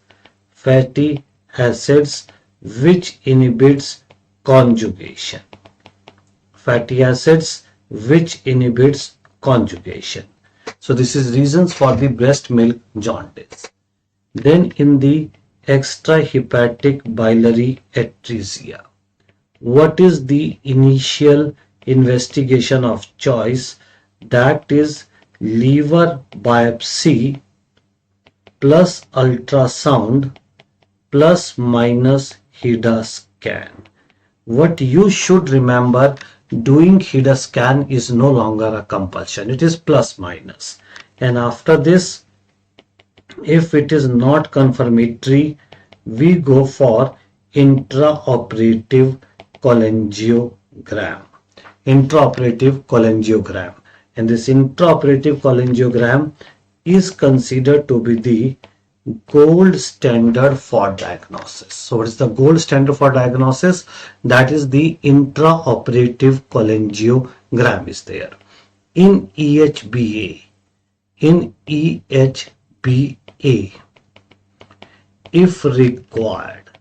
if required Kasai surgery, should be done. Kasai surgery should be done within. If EHBA, if required Kasai surgery should be done within 60 days of birth. It should be done within the 60 days of birth.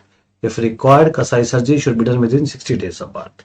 Then you should remember regarding the necrotizing enterocolitis.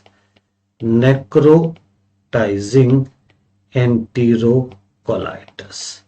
As the name indicates, necrosis of the small and the large intestine, necrotizing enterocolitis, and you should remember the stage 2B. In the stage 2B, in the radiological sign, there is presence of air in portal vein. Presence of air in portal vein with or without ascites. With or without ascites. So regarding the neonatology, these are some of the most important points which you should remember. Then going on to the severe acute malnutrition. Severe acute malnutrition, you should remember the non-reliable sign of dehydration. Non-reliable sign of the dehydration, which includes skin turgor. The skin turgor becomes a non-reliable sign. This includes buccal mucosa. This becomes a non-reliable sign, and this includes mental state. These three are the non-reliable signs of dehydration. And what is the reliable sign of dehydration? The most reliable sign you should remember is the urine output. Then you should remember it is the recent sunken eyes. Not just sunken eyes, because if a child will not get enough to eat, the eyeballs will be sunken only. So here we are saying is the recent sunken eyes, not the sunken eyes. Then you should remember the initial fluid. Initial fluid of choice. What we are giving here in severe dehydration in SAM child. In severe dehydration in SAM child. The initial fluid we are giving is 5% dextrose plus ringer lactate or 5% dextrose plus half normal saline. So this is the initial fluid of choice which are giving in the severe dehydration in a SAM child. Then what are the metabolic changes in the refeeding syndrome? In refeeding syndrome, what we can basically get is, in the refeeding syndrome, there is hypokalemia, there is hypomagnesemia, there is hypophosphatemia, and there is thiamine deficiency. These are all the features which can be seen in the refeeding syndrome. Then particularly we should remember what we mean by primary failure in malnourished child. Primary failure. Now in the primary failure, remember 2 days are important. One is day 4, one is day 10. So by day 4, there is no regain of appetite. There is no regain of appetite, and the edema does not start decreasing. Edema does not start decreasing. So this is what we are saying is day 4, no regain of appetite, and the edema does not start decreasing. by day 10, the edema is still present. If the edema has not completely resolved, it is still present and the weight gain has not started. Weight gain has not started. So this is what we say day 4 and day 10. This is the primary failure in the malnourished child is there. Regarding the rickets, you should remember the point here, the refractory rickets. The refractory rickets means which is not corrected by giving cholecalciferol.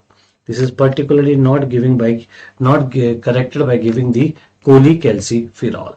And in this you should remember, one where there is increased PTH, one there is normal PTH and decreased serum phosphorus.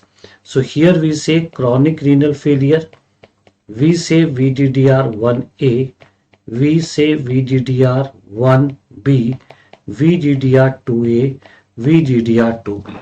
This is all those conditions where the PTH level is increased and there is refractory rickets. Normal PTH and decreased serum phosphorus, this is proximal renal tubular acidosis. It is X-linked hypophosphatemic rickets. It is X-linked hypophosphatemic rickets where there is increased amount of fibroblast growth factor 23, and due to increased amount of fibroblast growth factor 23 there is decreased reabsorption of phosphorus. So in the rickets, at least this is the important point to be remembered. Then hypogonadism, this particularly hypogonadism, then there is short stature, then there is dermatitis. All these features can be due to the zinc deficiency. This can be due to the zinc deficiency. Then we remember in the intrauterine infection. And here we remember is the parvovirus infection. In parvovirus infection, one we get is the anemia, second we get is the high drops, and third we get is the myocarditis. These are the three features what we get: anemia, high drops and the myocarditis. What we get in the congenital rubella syndrome. In congenital rubella syndrome we get is the patent ductus arteriosus, we are getting is the cataract, we are getting is the sensory neural hearing loss. So PDA is there, cataract is there, SNHL is there. These three things we get here. Then cytomegalovirus. Remember, only 10 to 15% who has acquired the infection is symptomatic. Only 10 to 15% is the symptomatic, right? And the most common long-term sequelae. Most common long-term sequelae is the sensory neural hearing loss, SNHL, sensory neural hearing loss. So one, then we say here Down syndrome, and here we say Turner's syndrome, right? And if I say here similar feature in both, in both of them there is short stature. In both of them there is a risk of short stature. In both of them there is increased incidence of celiac disease. Increased incidence of celiac disease, increased incidence of type 1 diabetes mellitus, increased incidence of the Hashimoto's thyroiditis. So these are basically the similarities which can be seen between the two. In both of them is there, right? But if I talk of the differences here, certain important differences. If we consider congenital heart disease, in Downs it is the most common is the endocardial cushion defect. endocardial cushion defect, and here we say it is the bicuspid aortic valve disease. Bicuspid aortic valve disease. Here if we say there is ligamentous hyperlaxity which is dangerous if present at occipito-atlantal joints. So there can be ligamentous hyperlaxity which is dangerous if present at occipito-atlantal joints, and here you can see is the cubitus valgus one thing, and there can be short fourth metacarpal, metatarsal, or both. So this is something you can remember the important things here between both of them. Then prominent occiput. Prominent occiput is a feature of the Edwards syndrome.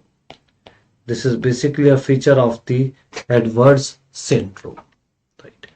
Then pseudo-dominant inheritance. Pseudo-dominant inheritance. And pseudo-dominant inheritance is seen in autosomal recessive disorder where one parent is carrier and other is having the disease. If one parent is carrier and other is having the disease, that is something we say is the pseudo-dominant inheritance. One parent is carrier, another parent is having the disease. So you get particularly a recurrence risk of 50%, which is normally a criteria of autosomal dominant disorder seen in autosomal recessive. This is given the name as the pseudo-dominant inheritance. Pseudo-dominant inheritance is there, right? Then in the CAG repeats. CAG repeats you can get in the Huntington's chorea. Huntington's chorea, and you can also get in the spinobulbar muscular atrophy. Spinobulbar muscular atrophy. Then lastly here, in complement deficiency. If we consider in complement deficiency, what is there?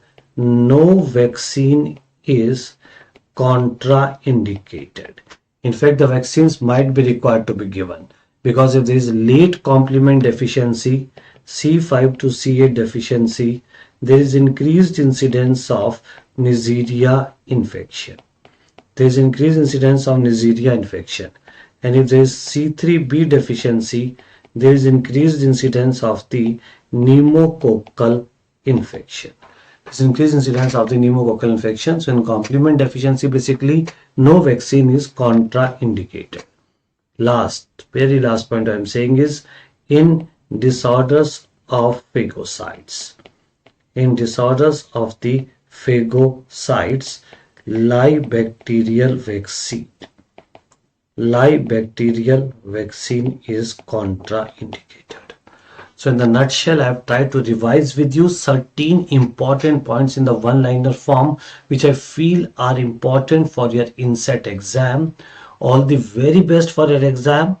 Do your best and forget all the rest. Thanks. See you after the exam. Hope we get all the good news from you. Thank you.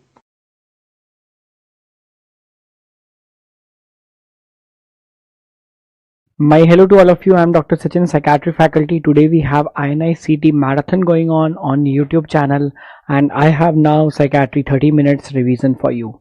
In 30 minutes we are supposed to discuss the most important areas asked in INICET or likely to be asked in INICET. Okay, we have to know what is already asked or what is likely to be asked, because in INICET very often topics are repeated. PYT becomes a very important part of psychiatry. So I will center my discussion in and around PYQ. Although most of you know the PYQs, they know the answer of the PYQ, but it will give you an idea This marathon session is targeting November 2025 exam. So first paper that we would like to analyze is May 2025 exam. In May 2025 exam, according to my recall, approximately 8 questions were asked related to psychiatry. So let us look at the latest paper. 8 questions related to psychiatry. What are the areas? They ask terminologies. They ask symptomatology in psychiatry. They ask how to make a clinical diagnosis. And they are psychopharmacology. And what is a favorite topic of them? De-addiction.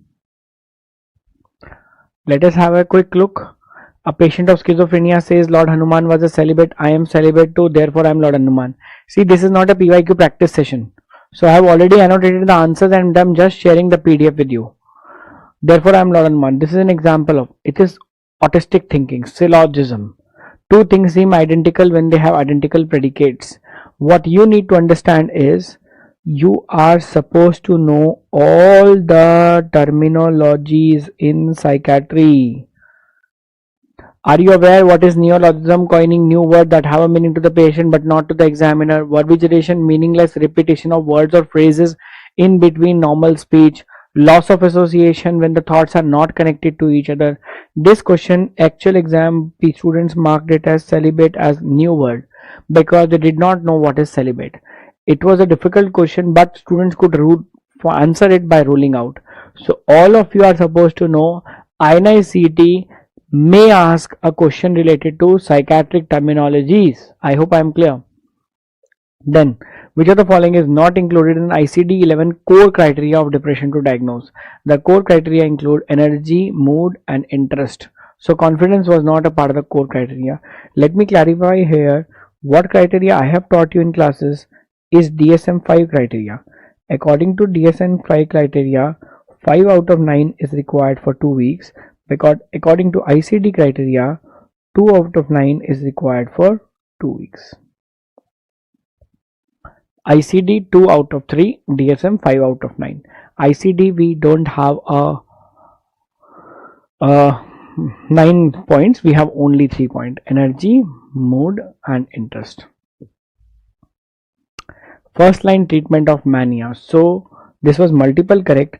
Treatment of mania, specifically anti-manic drugs, has been a area of interest in INICET. They ask a lot of questions related to lithium, valproate and their side effects. Please remember this. They ask a lot of questions on this topic. Then, which new psychoactive substance has to be found rapid antidepressant, that is ketamine. So new drugs in psychiatry, they ask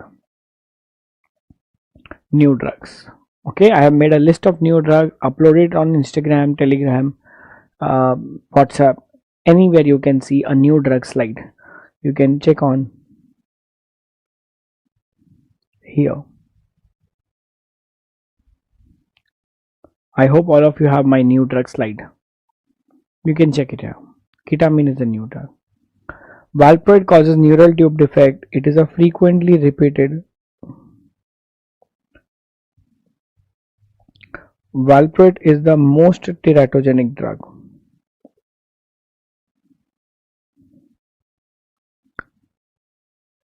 Then, this was substance use question. Opioid withdrawal is rarely fatal.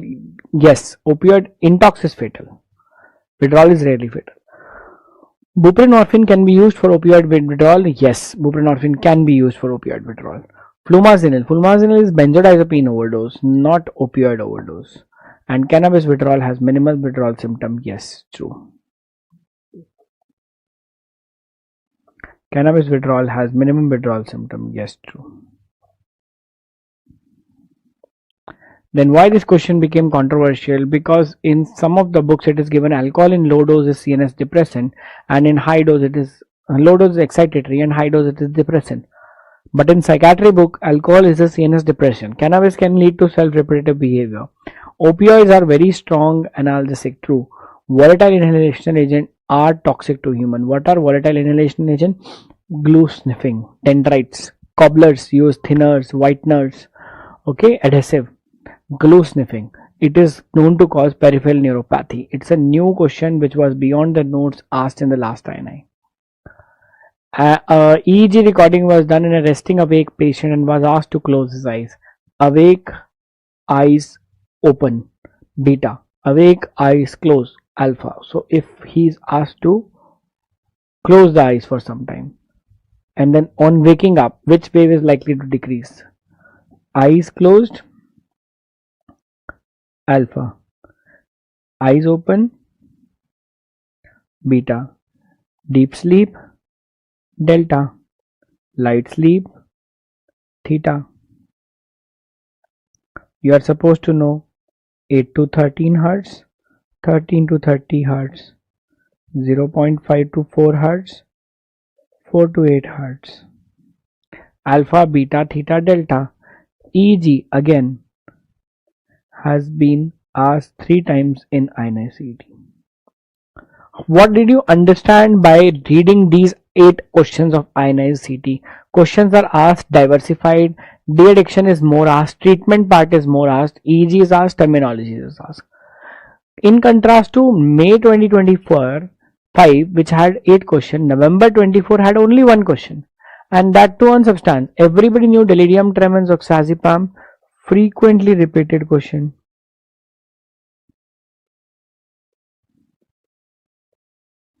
Alcohol de-addiction, acamprosate. Then opioid overdose, naloxone, previously asked in INI and NEET 2022, and smoking cessation, varenicline. Please remember, match the column is a famous question of INICET. So many questions come on match the column itself. So 8 questions to 1 question, because it is variable from 1 to 8. Usually 5 to 6 questions come, sometime 8, sometime as little as 1.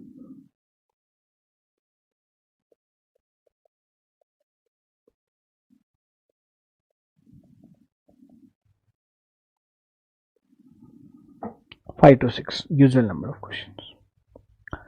Rapid cycler, more common in men? No. Rapid cycler is more common in female. Men more than female is like autism, Asperger, Heller's, ADHD, conduct disorder, oppositional defiant disorder. These are disorders more in men. Social anxiety is more in men.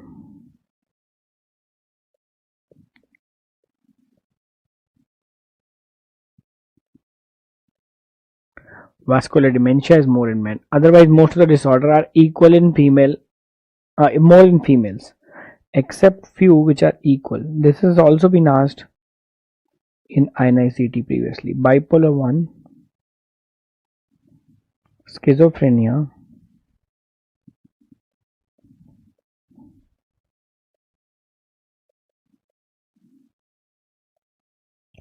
and childhood depression are equal. These are more in men, otherwise most of the disorders are more in female. It is common with hypothyroidism, 4 episodes per 1 year. Antidepressant increase the likelihood. WHO said, as per mental health gap, the number of patients having psychiatric illness are much more than the number of mental health professionals. So MBBS doctors should be given a basic knowledge in 7 priority conditions. Number 1, depression. Number 2, schizophrenia. Number 3, child psychiatry, substance use, epilepsy, dementia, suicide and self-harm. OCD was not included in this category. That's why OCD was the answer. Sexual perversions, important topic, paraphilia. Sadism is giving pain to other.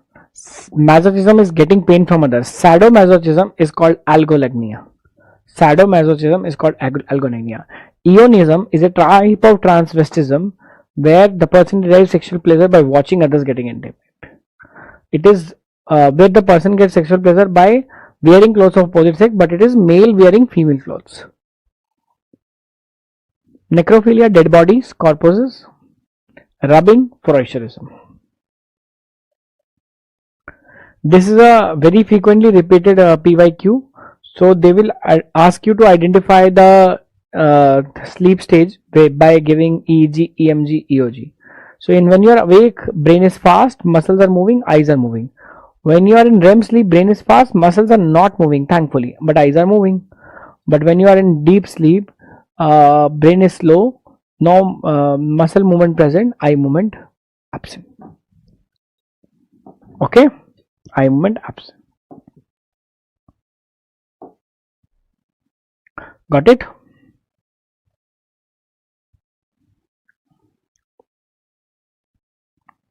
Not included in the diagnosis of autism spectrum disorder. It came in AIMS 2014 and directly got repeated in INICET 2024. There are students who, when preparing for INICET, they do INI-PYQ. Some of them also do NEET PYQ. Then some of them also do previous AIMS PYQ, JIPMER PYQ, and some of them also do PGI PYQ. So this is the preference order. This is the hierarchical order in which people do this. Not included in Beck's cognitive theory of depression. Beck's triad is different, Beck's theory is different. Beck's theory says depression is caused by maladaptive negative beliefs, negative thoughts, cognitive distortion, dysfunctional belief. Introjection is the defense mechanism in depression. Supportive psychotherapy. Supportive psychotherapy is a superficial form of psychotherapy in which we teach coping skills. Okay, so it can help in acute patient with crisis intervention also, chronic psychiatric illness. It can help with cognitive deficit and physical symptom, but it cannot help well motivated person who is not frustrated. For that we have different kinds of therapies. It was again a difficult question, but now if it is repeated you should be able to solve it. November 23. November 23 was an exam where there were total 6 questions of psychiatry and 5 of them were related to drugs. Like a patient of Alzheimer does not take medicine properly, so which medicine you will give? Acetylcholinesterase inhibitors are the drug of choice for Alzheimer, but we give rivastigmine because it comes as a transdermal patch.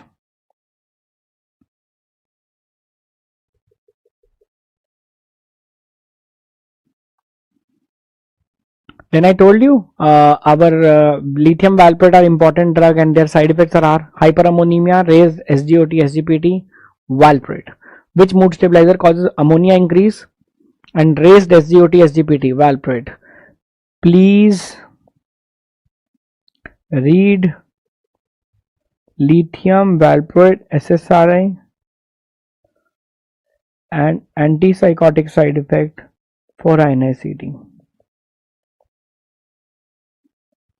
Please read lithium valproate SSRI and antipsychotic side effect. It is a repeat question. When newer congener of carbamazepine came called oxcarbazepine, it had less rash but more of hyponatremia. Less rash but more of hyponatremia. Now, a pregnant woman diagnosed with bipolar already on lithium comes to you in 3rd trimester. Actually, in 3rd trimester, total body water increases, so serum lithium level fall. So in 3rd trimester, we have to increase the dose. Overall, we should decrease the dose. If the woman on lithium valproate become pregnant, shift him to antipsychotic because lithium is contraindicated in pregnancy, but most of the teratogenicity is happening in 1st trimester. So in 3rd trimester, no need to decrease the dose, rather increase the dose. Pre-contemplation, contemplation, preparation, action, maintenance and relapse. These are the stages through which an alcoholic or a drug addict passes. Pre-contemplation, no motivation at all. Contemplation, some motivation.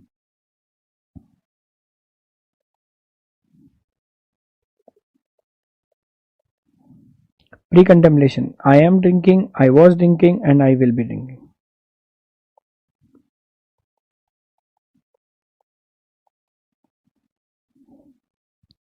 Contemplation and cost analysis stage.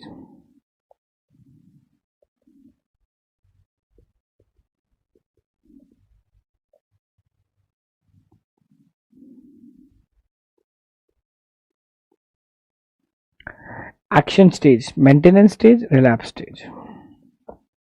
No motivation at all, some motivation, I will quit after few days, I quit, I maintain and I relapse. INICET question. Patient on amitriptyline unconscious, does not suggest TCS toxicity. TCS toxicity causes fever, not hypothermia. TCS toxicity causes arrhythmia, that's why it is lethal. Can cause confusion, can cause pupillary dilatation because it is an anticholinergic. May 2023. Causes of reversible dementia. Normal pressure hydrocephalus is reversible. Hypothyroid is reversible.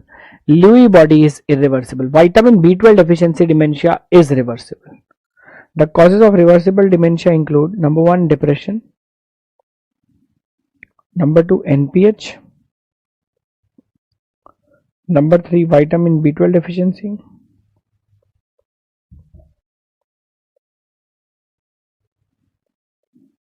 and number 4 hypothyroid. SCOFF questionnaire. Have you ever felt sick while eating? Have you feel you have lost control? Have you lost more than 1 stone, that is 10%? Do you think food dominates your life? Are you food faddist? SCOFF questionnaire. Similarly, we have different questionnaire. PAN-SS for schizophrenia, BDI for depression. I made a list and that also I shared. Tactile hallucination seen with use of cocaine is known as formication. What is dipsomania?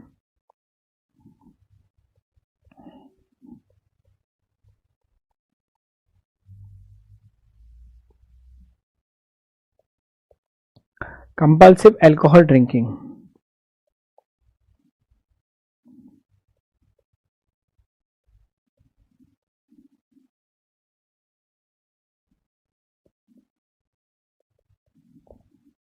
Awake, dreaming, but disoriented.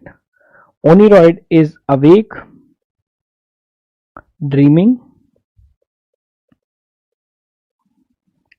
and disoriented. Okay, awake, dreaming, and disoriented. Corphologia, plucking bedsheet, flocculation. Seen in delirium. Again, a question asked related to terminologies, which I discussed in the first question itself, that they will ask question related to terminologies. Labile indifference, it is lack of emotional reactivity to the suffering seen in a patient of conversion disorder.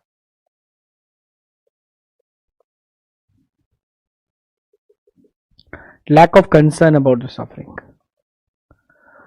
True about lithium, fine tremor, therapeutic level, coarse tremor, toxicity.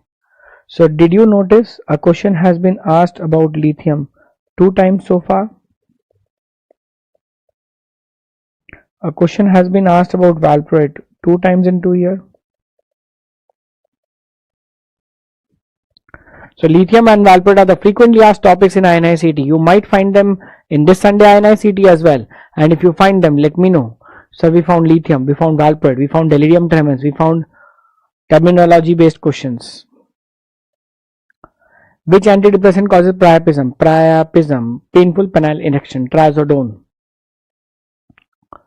Clozapine, rare side effect, agranulocytosis, also asked in NEET exam. On mental status examination, his thoughts: I am dead, I don't have a head, how will I eat? I don't have a head, nihilistic. If they ask which delusion, it is nihilistic. If they ask which syndrome, it is Cotard. So did you notice again there were 9 questions in this May? Substance is taken in longer period, the use of the substance having a physical problem, tolerance, gradually more amounts of substance, time is required to procure the substance. All these are included in criteria of dependence. We are trying to do at least last 3 to 4 year papers and the questions and the topics which have been asked, so that you are aware about these topics very well.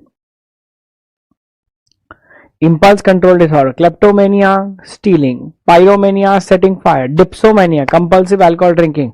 Was dipsomania there in the option of question on flocculation? On the question of carpologia or tactile hallucination, dipsomania was there. Mutilomania, mutilating animals, and Pyromania sets fire. Again, alcohol withdrawal. Alcohol withdrawal seizure. What should we give? Benzodiazepine plus thiamine. Don't mark only benzodiazepine. Benzodiazepine plus thiamine. Alcohol withdrawal seizure. Seizure diazepam, delirium lorazepam. In the previous paper discussion, did I tell you about not concerned about the blindness, not concerned about the deafness? La Belle indifference. Diagnosis. Conversion disorder. Conversion disorder. Got it? After an acute stress, sudden onset blindness. Remember, these type of clinical questions are asked. Lithium, maintenance 0.5 to 0.8, acute mania 0.8 to 1.2. Alcohol withdrawal seizure, but LFT deranged. If LFT are deranged, we can't give diazepam. So we will give oxazepam and lorazepam. These are the benzodiazepine that love liver. Benzodiazepine that love liver are called lorazepam and oxazepam. We have seen this question. When oxcarb came as a newer congenitor of carb, less rash, more hyponatremia. Less rash, more hyponatremia.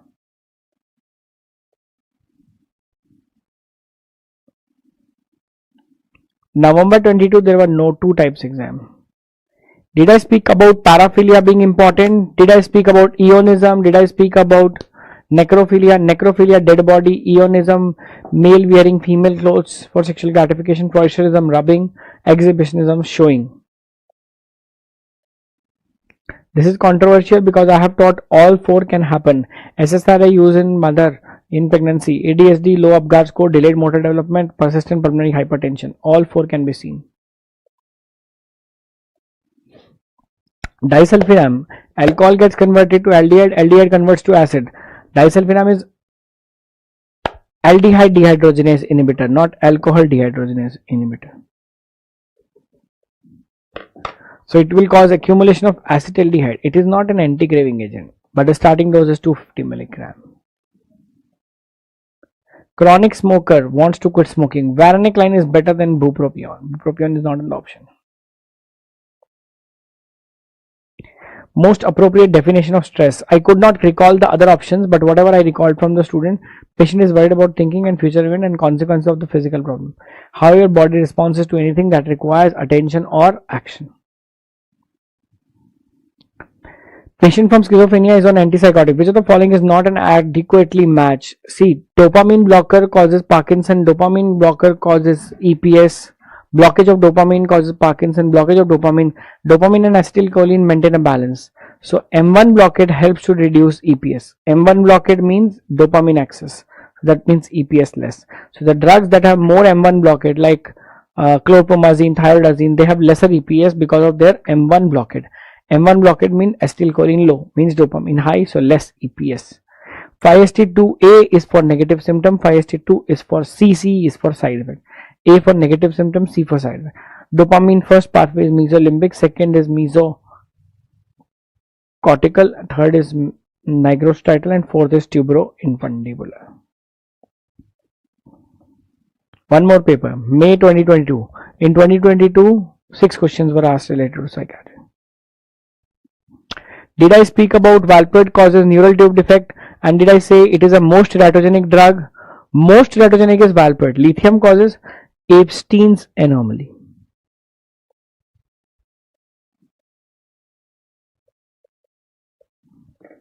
Valproate is the most teratogenic drug. Only seen in female, Rett syndrome, because the male die in utero. Rett syndrome is only seen in female. Patient of schizophrenia, third person auditory hallucination, risperidone. After last night, eye rolling upward for few hours. Dystonia. What is the drug? Injection promethazine. Injection promethazine. All are true. Bipolar 1 equal male and female, but 2 more in female. All most of psychiatric disorder more in female. 5 to 10% suicide rate, correct. Age group of bipolar is 25 to 35, not 35 to 45. Prevalence is 1%. Schizophrenia also prevalence 1%, bipolar also 1%. This question we have seen somewhere. History of alcohol withdrawal, LFT abnormal. So which benzodiazepine to be given? Love liver, lorazepam and oxazepam. 2022 they asked lorazepam, 2023 they asked oxazepam. It is possible that they might ask a similar question 2025 November as well.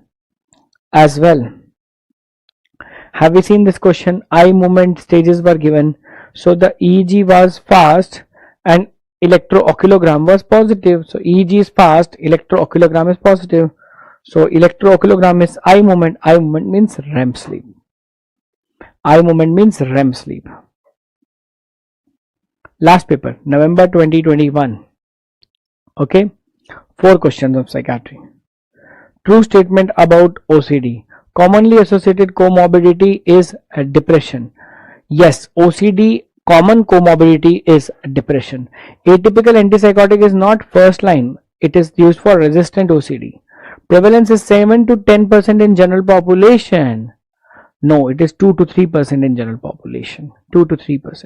Contamination is uncommon obsession. Contamination is the most common obsession. Most common. Answer is A. I have pre-marked the answers because it is not a test. It is just an knowledge giving. Smoking cessation, Wernicke, very famous question. So many times asked. We just saw it in the previous paper discussion as well. Wernicke. Wernicke is more effective than bupropion. True about Korsakoff syndrome. Anterograde amnesia with the loss of recent memory. Yes, Korsakoff has mainly AG amnesia, sometime RG, but mainly AG amnesia. Acute confusion, ophthalmology, ataxia is Wernicke. Wernicke-Korsakoff is again an important topic. Why did I discuss this marathon based on MCQs? So that you know what are the topics which are more commonly asked in INICET. Novel antidepressant, new, vilazodone. It is a SPARI. Loranserine, lorazepam are antipsychotics. It is an antidepressant, serotonin partial agonist and reuptake inhibitor. We have time. Let's do one more. Risperidone is not useful as an off-label agent in. Risperidone is used in dementia. It is used in resistant OCD. It is used in bipolar as a mood stabilizer. It is not used in PTSD. Please remember this. This question has been differently answered by different pharmacology faculty. Answer is PTSD. Which of the following is a body-focused repetitive behavior included under OCD? Body-focused repetitive behavior include trichotillomania and skin-picking disorder. Burnout. Getting psychosomatic symptom at the workplace and relieved at home. Overwork. Exceeding one's ability to work. Suicide. Relationship followed is a risk factor more common with substance use and female physician. And depression is difficult to diagnose in doctors because of self-pride. So this physician mental health topic has become really important recently. Twilight, impairment in consciousness. Oniroid state seen in onirophrenia. Oniroid is awake, dreaming, disoriented. We have written this. Mental subnormality, oligophrenia, persecution, paranoid. Persecution, paranoid. Repetitive hand washing, OCD case. What is the therapy of choice? Exposure and response prevention. So we have discussed in last 30 minutes INICET 2021 to 2025. 8 plus 1 is equal to 9 papers. If I can do 9 papers in 30 minutes, there's only one paper left. Shall I go ahead with that also? Only one paper left. It will take 5 more minutes. Let's do it. It is the first INICET that was conducted 2020. Let's do it. Let's extend it for 5 more minutes. No problem. Thank you so much. Last paper, INICET 2020. 10 questions in psychiatry. Prognostic factors in schizophrenia. Late onset, good. Early onset is bad. Depression is good because depression means low mood, not no mood. Low mood is good, no mood is bad. Insidious onset of symptom is bad prognosis. Positive symptoms are good, negative symptoms are bad. Which of these are subcortical dementia? See, Parkinson, Wilson, Huntington, basal ganglia. Alzheimer, frontotemporal and vascular.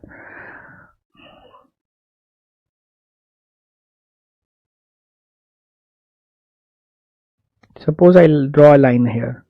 Anything above this line is cortical, anything below this line is subcortical. Vascular dementia, Alzheimer dementia, frontotemporal dementia. These are the three cortical dementia. Huntington, Parkinson, Wilson, Lewy body. These are subcortical dementia, mainly involving basal ganglia and the lower structure. Cortical structure, Alzheimer, vascular, frontotemporal. Remember this. Least sexual side effect, metazapine. But if they ask no sexual side effects, it is bupropion.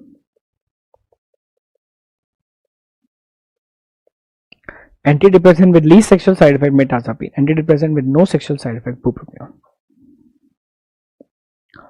Lost mother, sad, lost the job, sad mood, but only at the time of talking about the job he's sad, otherwise he's okay. Adjustment disorder. Adjustment disorder. 7-year-old child bedwetting, organic causes ruled out, nocturnal analysis, best treatment, bell and pad, classical conditioning. Bell and pad, best treatment this, drug of choice, desmopressin. Nocturnal analysis defined as bedwetting beyond 5 years. A patient of severe depression was treated with TCA on significant improvement of symptom. What is the most important concern at the time of discharge? At the time of discharge, suicidal tendency increases because depression, when early recovery stages, gets energy to commit suicide more.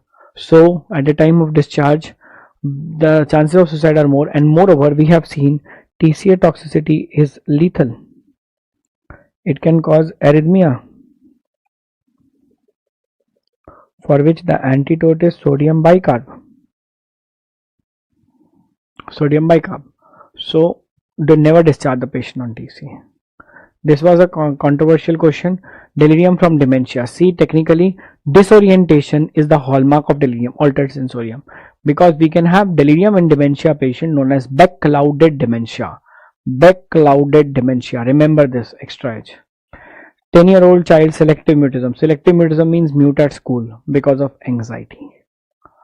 Psychotic patient purposely standing negativism, waxy flexibility. When you see this word waxy flexibility, does this come to your mind? It is a case of catatonia, for which the treatment is lorazepam. Best is ECT. First line is lorazepam, best is ECT. Last question. 40-year-old male, psychiatry OPD, thoughts dirty, hands are dirty.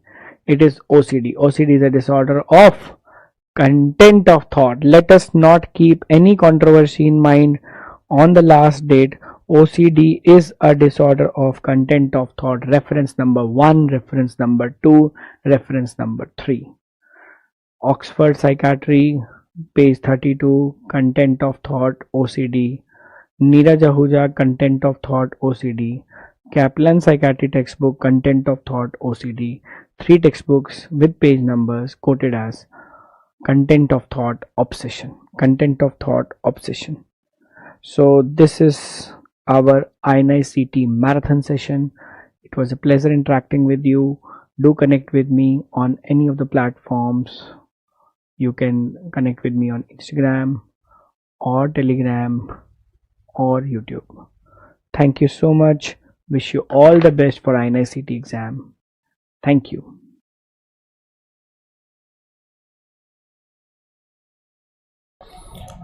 Hello doctors. Today you'll be watching the final attribution video on respiration, endocrine, GIT and miscellaneous topic, temperature regulation, physiology.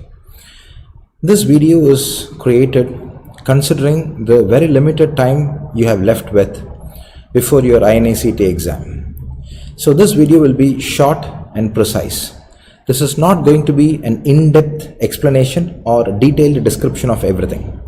This contains key points that are absolutely necessary for your exams. You got to be clear about these points, and these facts are going to be practically game changer when it comes to these systems: respiration, endocrine, GIT and temperature regulation, doctors. If at all if you have any doubts after watching this video, please do reach out to me. I'll clarify those doubts, and I need you guys to be confident before you step into the examination hall. So guys, without taking much time, let's move on to the first content. It's going to be respiratory physiology. Let's be clear about each and every point you need to be sure about when it comes to RS, guys. The first thing first is mechanics of breathing, and when it comes to inspiration, you got to be clear about two pressures. For inspiration to happen, you need negative intrapleural pressure and you need positive transpulmonary pressure. The intrapleural pressure must be negative so that the transpulmonary pressure happens to be positive. I'm sure you're familiar with this equation. Transpulmonary pressure is nothing but the difference of intraalveolar and intrapleural. So the more negative intrapleural pressure becomes, the more positive transpulmonary pressure becomes, and that's how inspiration takes place. So end of the day, just be clear. For inspiration to happen, you need negative intrapleural pressure and positive transpulmonary pressure. Moving on to surfactants. Guys, when it comes to surfactants, for a surfactant to be called as qualitatively good enough to reduce surface tension, the surfactant must be having high number of lecithin than sphingomyelin, and the lecithin sphingomyelin ratio happens to be greater than 2. The ratio must be greater than 2. You take up lungs between two different states, end expiration and end inspiration. Because of the small sized alveoli and surfactant getting clustered at a point, you will have very less surface tension during end expiratory state, and because of alveolar expansion and surfactant getting dispersed at end inspiratory state, the surface tension is going to be higher. Guys, you know what compliance is all about. When you change the transpulmonary pressure, you will find a corresponding change in lung volume, isn't it? If you apply a pressure and if you increase the transpulmonary pressure, the lung can able to expand very comfortably if it is already in end expiratory state, and hence at the end expiratory state, lungs will be having greater compliance. If a lung is already stretched to its maximum distensible limit, even if you apply transpulmonary pressure, you're not going to find any change in lung volume, so compliance is less at end inspiratory state. So that's going to be compliance as well as surface tension in lungs in end expiratory state as well as end inspiratory state. Just be clear, guys. Moving on to hysteresis and the reason why air-filled lung and saline-filled lung behave different. For both the questions, the answer is going to be surface tension. You know that surface tension is going to be the reason why inspiratory curves are going to be different than expiratory curve, and that's how hysteresis is formed. Because during inspiration, surface tension is getting higher, so we got to use more pressure to overcome the surface tension. During expiration, it's not that high and the surface tension is getting lesser and lesser, so you don't need more pressure, and that's exactly what is called hysteresis, guys. The compliance curve of inspiration and expiration is different. That's exactly hysteresis is all about. Some question papers uses another word for surface tension, and that is going to be surface forces. Got it? So be clear, these two forces, these two terminologies are just one and the same, surface tension and surface forces. And I hope you still clear in this concept. The air-filled lung do express more surface tension than saline-filled lung, and hence air-filled lung requires more pressure and force to expand it than a saline-filled lung, and again the answer is going to be surface tension, guys.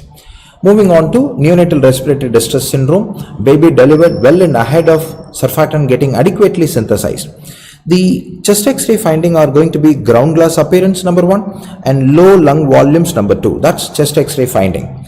Other findings you have to be clear about is going to be hypoxemia, and that is nothing but a drop in partial pressure of arterial oxygen.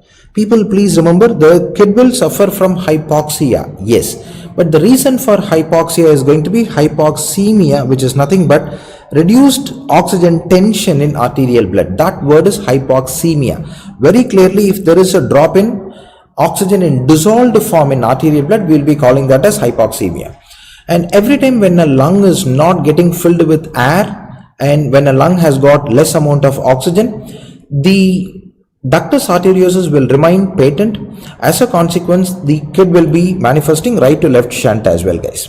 So you need more oxygen to cut down prostaglandins. When oxygen level in the lung is very less, prostaglandins will not going to go down, prostaglandin levels will be high, and ductus arteriosus remain open, and that is going to manifest as right to left shunt. So in NRDS, along with surfactant deficiency, the other points you need to be clear about is going to be ground glass appearance, low lung volume, there will be hypoxemia, which is nothing but decreased partial pressure of arterial oxygen, and number 4, there is going to be right to left shunt.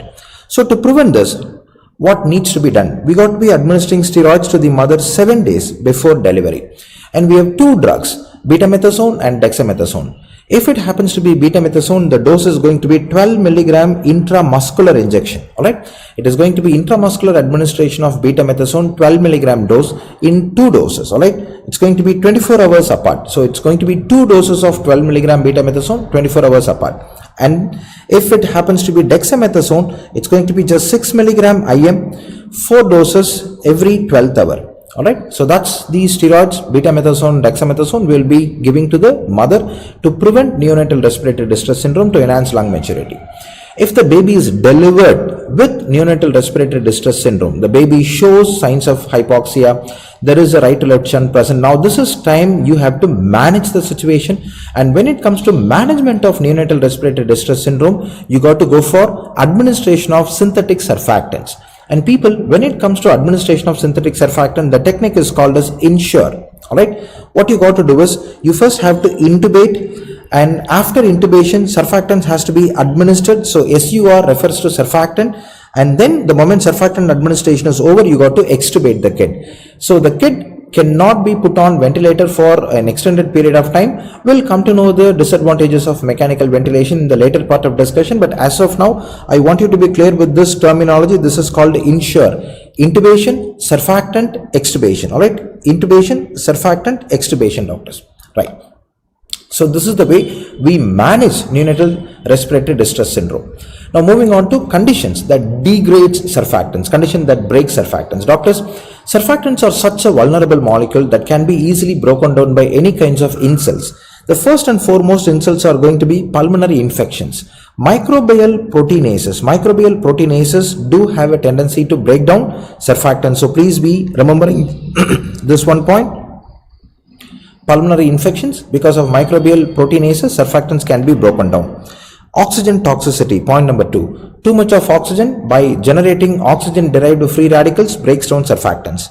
This is the reason why I told you kids cannot be put on mechanical ventilation for an extended period of time. And when it comes to management of neonatal respiratory distress syndrome, administration of synthetic surfactants is the best way and not positive end expiratory pressure ventilation. Reason is, by administering mechanical ventilation with high tidal volume, this high tidal volume itself is going to cause physical damage to surfactant, and surfactant levels are going to go down. Right, doctors, just be clear. Mechanical ventilation with high tidal volume administration will physically damage surfactants. And acute respiratory distress syndrome and pulmonary alveolar proteinosis. In these two conditions, there will be accumulation of proteins inside the alveoli. Got it? Be it plasma protein like albumin or other proteins inside the alveoli. Presence of other proteins inside an alveoli will be inactivating surfactants. So these are all conditions that degrade the existing surfactant, doctors. That's the next point for you. Moving on to complaints. People, this is a topic wherein you got to be clear about what structure in thorax is very, very highly complaint, at what thoracic volume that particular structure is very high complaint. Alright, now let us start with the very first point. Which structure in thorax is highly complaint? Guys, you have chest wall, which is going to be the maximum complaint structure. Chest wall is going to be the maximum complaint structure. Followed by chest wall, this is going to be lungs. Lungs are second maximum complaint, followed by chest wall. And the structure which is least complaint is going to be total respiratory system, that includes lungs plus chest wall together. I repeat, out of thorax, the most complaint structure is going to be chest wall, followed by lungs, followed by total respiratory system. Now doctors, usually when it comes to thoracic complaints, we will be focusing on total respiratory system alone. So even though put together lungs and chest wall collectively describe, at what point of thoracic volume this total respiratory system do show maximum complaints, at what point of thoracic volume this total respiratory system shows least complaints. When it comes to this discussion, at a lung volume of precisely functional residual capacity, FRC, the total respiratory system has got maximum compliance. Now from that point, from FRC, if the thoracic volume either increases or decreases, the compliance drops. So people please remember, after the functional residual capacity volume, the volume at which the thoracic compliance, total respiratory system compliance is getting lesser is going to be a volume above FRC or a volume below FRC. In both these two, volume compliance goes down. And when will we be seeing least compliance? Thoracic compliance is going to be least at total lung capacity. Right, at the height of inspiration, the compliance is going to be very least, guys. That's going to be the third point you got to be clear about, its compliance. The fourth point is about lung volumes and capacities. People, conventionally every single lung volume and capacity can be measured by spirometer except 3 volumes, and that's going to be residual volume. Just because you can't measure residual volume with spirometer, you cannot measure functional residual capacity. And just because you cannot measure FRC, you also can't measure total lung capacity, TLC. In order to measure these 3 spaces, you need 3 different techniques. You have to go for either nitrogen washout method or helium dilution method or whole body plethysmograph. These 3 different methods can be employed to measure residual volume and hence functional residual capacity and hence total lung capacity, doctors. Alright, that's basics of lung volumes and capacity measurement. Now when it comes to dead spaces, people, we have something called anatomical dead space here, which can be measured by nitrogen washout method. Alright, anatomical dead space here can be measured by nitrogen washout method. Physiological dead space here can be measured by carbon dioxide washout method. Now the carbon dioxide washout method is also called as Bohr's method. Nitrogen washout method is also called as Fowler's method. I want you to be clear about one point. The nitrogen washout method used to measure anatomical dead space air alone is called as Fowler's method. Please be clear. Nitrogen washout method used only to measure anatomical dead space air is going to be called Fowler's method. The nitrogen washout method, which is used to measure residual volume, is not called as Fowler's method, guys. Please be clear. Alright, so when it comes to the question of Fowler's method, your answer must be very clear. It is nitrogen washout method used to measure anatomical dead space air alone. That's Fowler's method, doctors. Alright, so that's going to be lung volumes and capacities. Moving on to V by Q ratio, you guys know this. Ventilation is maximum at the base, perfusion is maximum at the base. But when it comes to ventilation by perfusion ratio, we have this ratio greatest at the apex. The ratio is greatest at the apex with a value of 3.3, and the value is least at the base, it's with a value of 0.6. So apex is called as wasted ventilation, because for that amount of ventilation the perfusion is very less in the apex, and hence it is called as wasted ventilation. The base is also called as wasted perfusion, because for a very less amount of ventilation there is going to be huge amount of perfusion, and that's going to be base, guys. It's going to be wasted perfusion. That's the beginning of V by Q. And other points you got to be clear about when it comes to V by Q ratio is this. 2 things: pulmonary shunt and alveolar dead space. Number 1, what is shunt?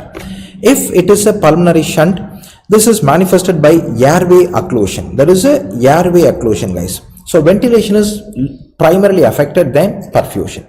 So V by Q ratio in pulmonary shunt, you guys know it is going to be 0, and the condition that causes pulmonary shunt is going to be atelectasis, chronic obstructive pulmonary disease, mucus plug occluding airway, bronchial asthma, bronchospasm because of smooth muscle contraction, foreign body occluding the airway. So any pathophysiology that blocks airway is going to be called as pulmonary shunt, and in this pathophysiology the alveoli gets disconnected from the airway. So the only source of air or only source of gases in the alveoli is going to be venous blood. So alveolar gas tension is going to be resembling exactly to venous blood gas tensions.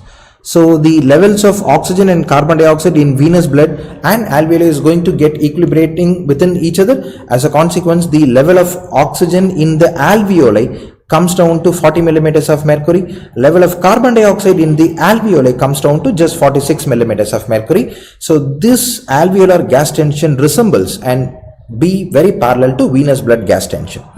On the other side, it is going to be alveolar dead space, where this is a pathophysiology of vascular occlusion and not airway occlusion, guys.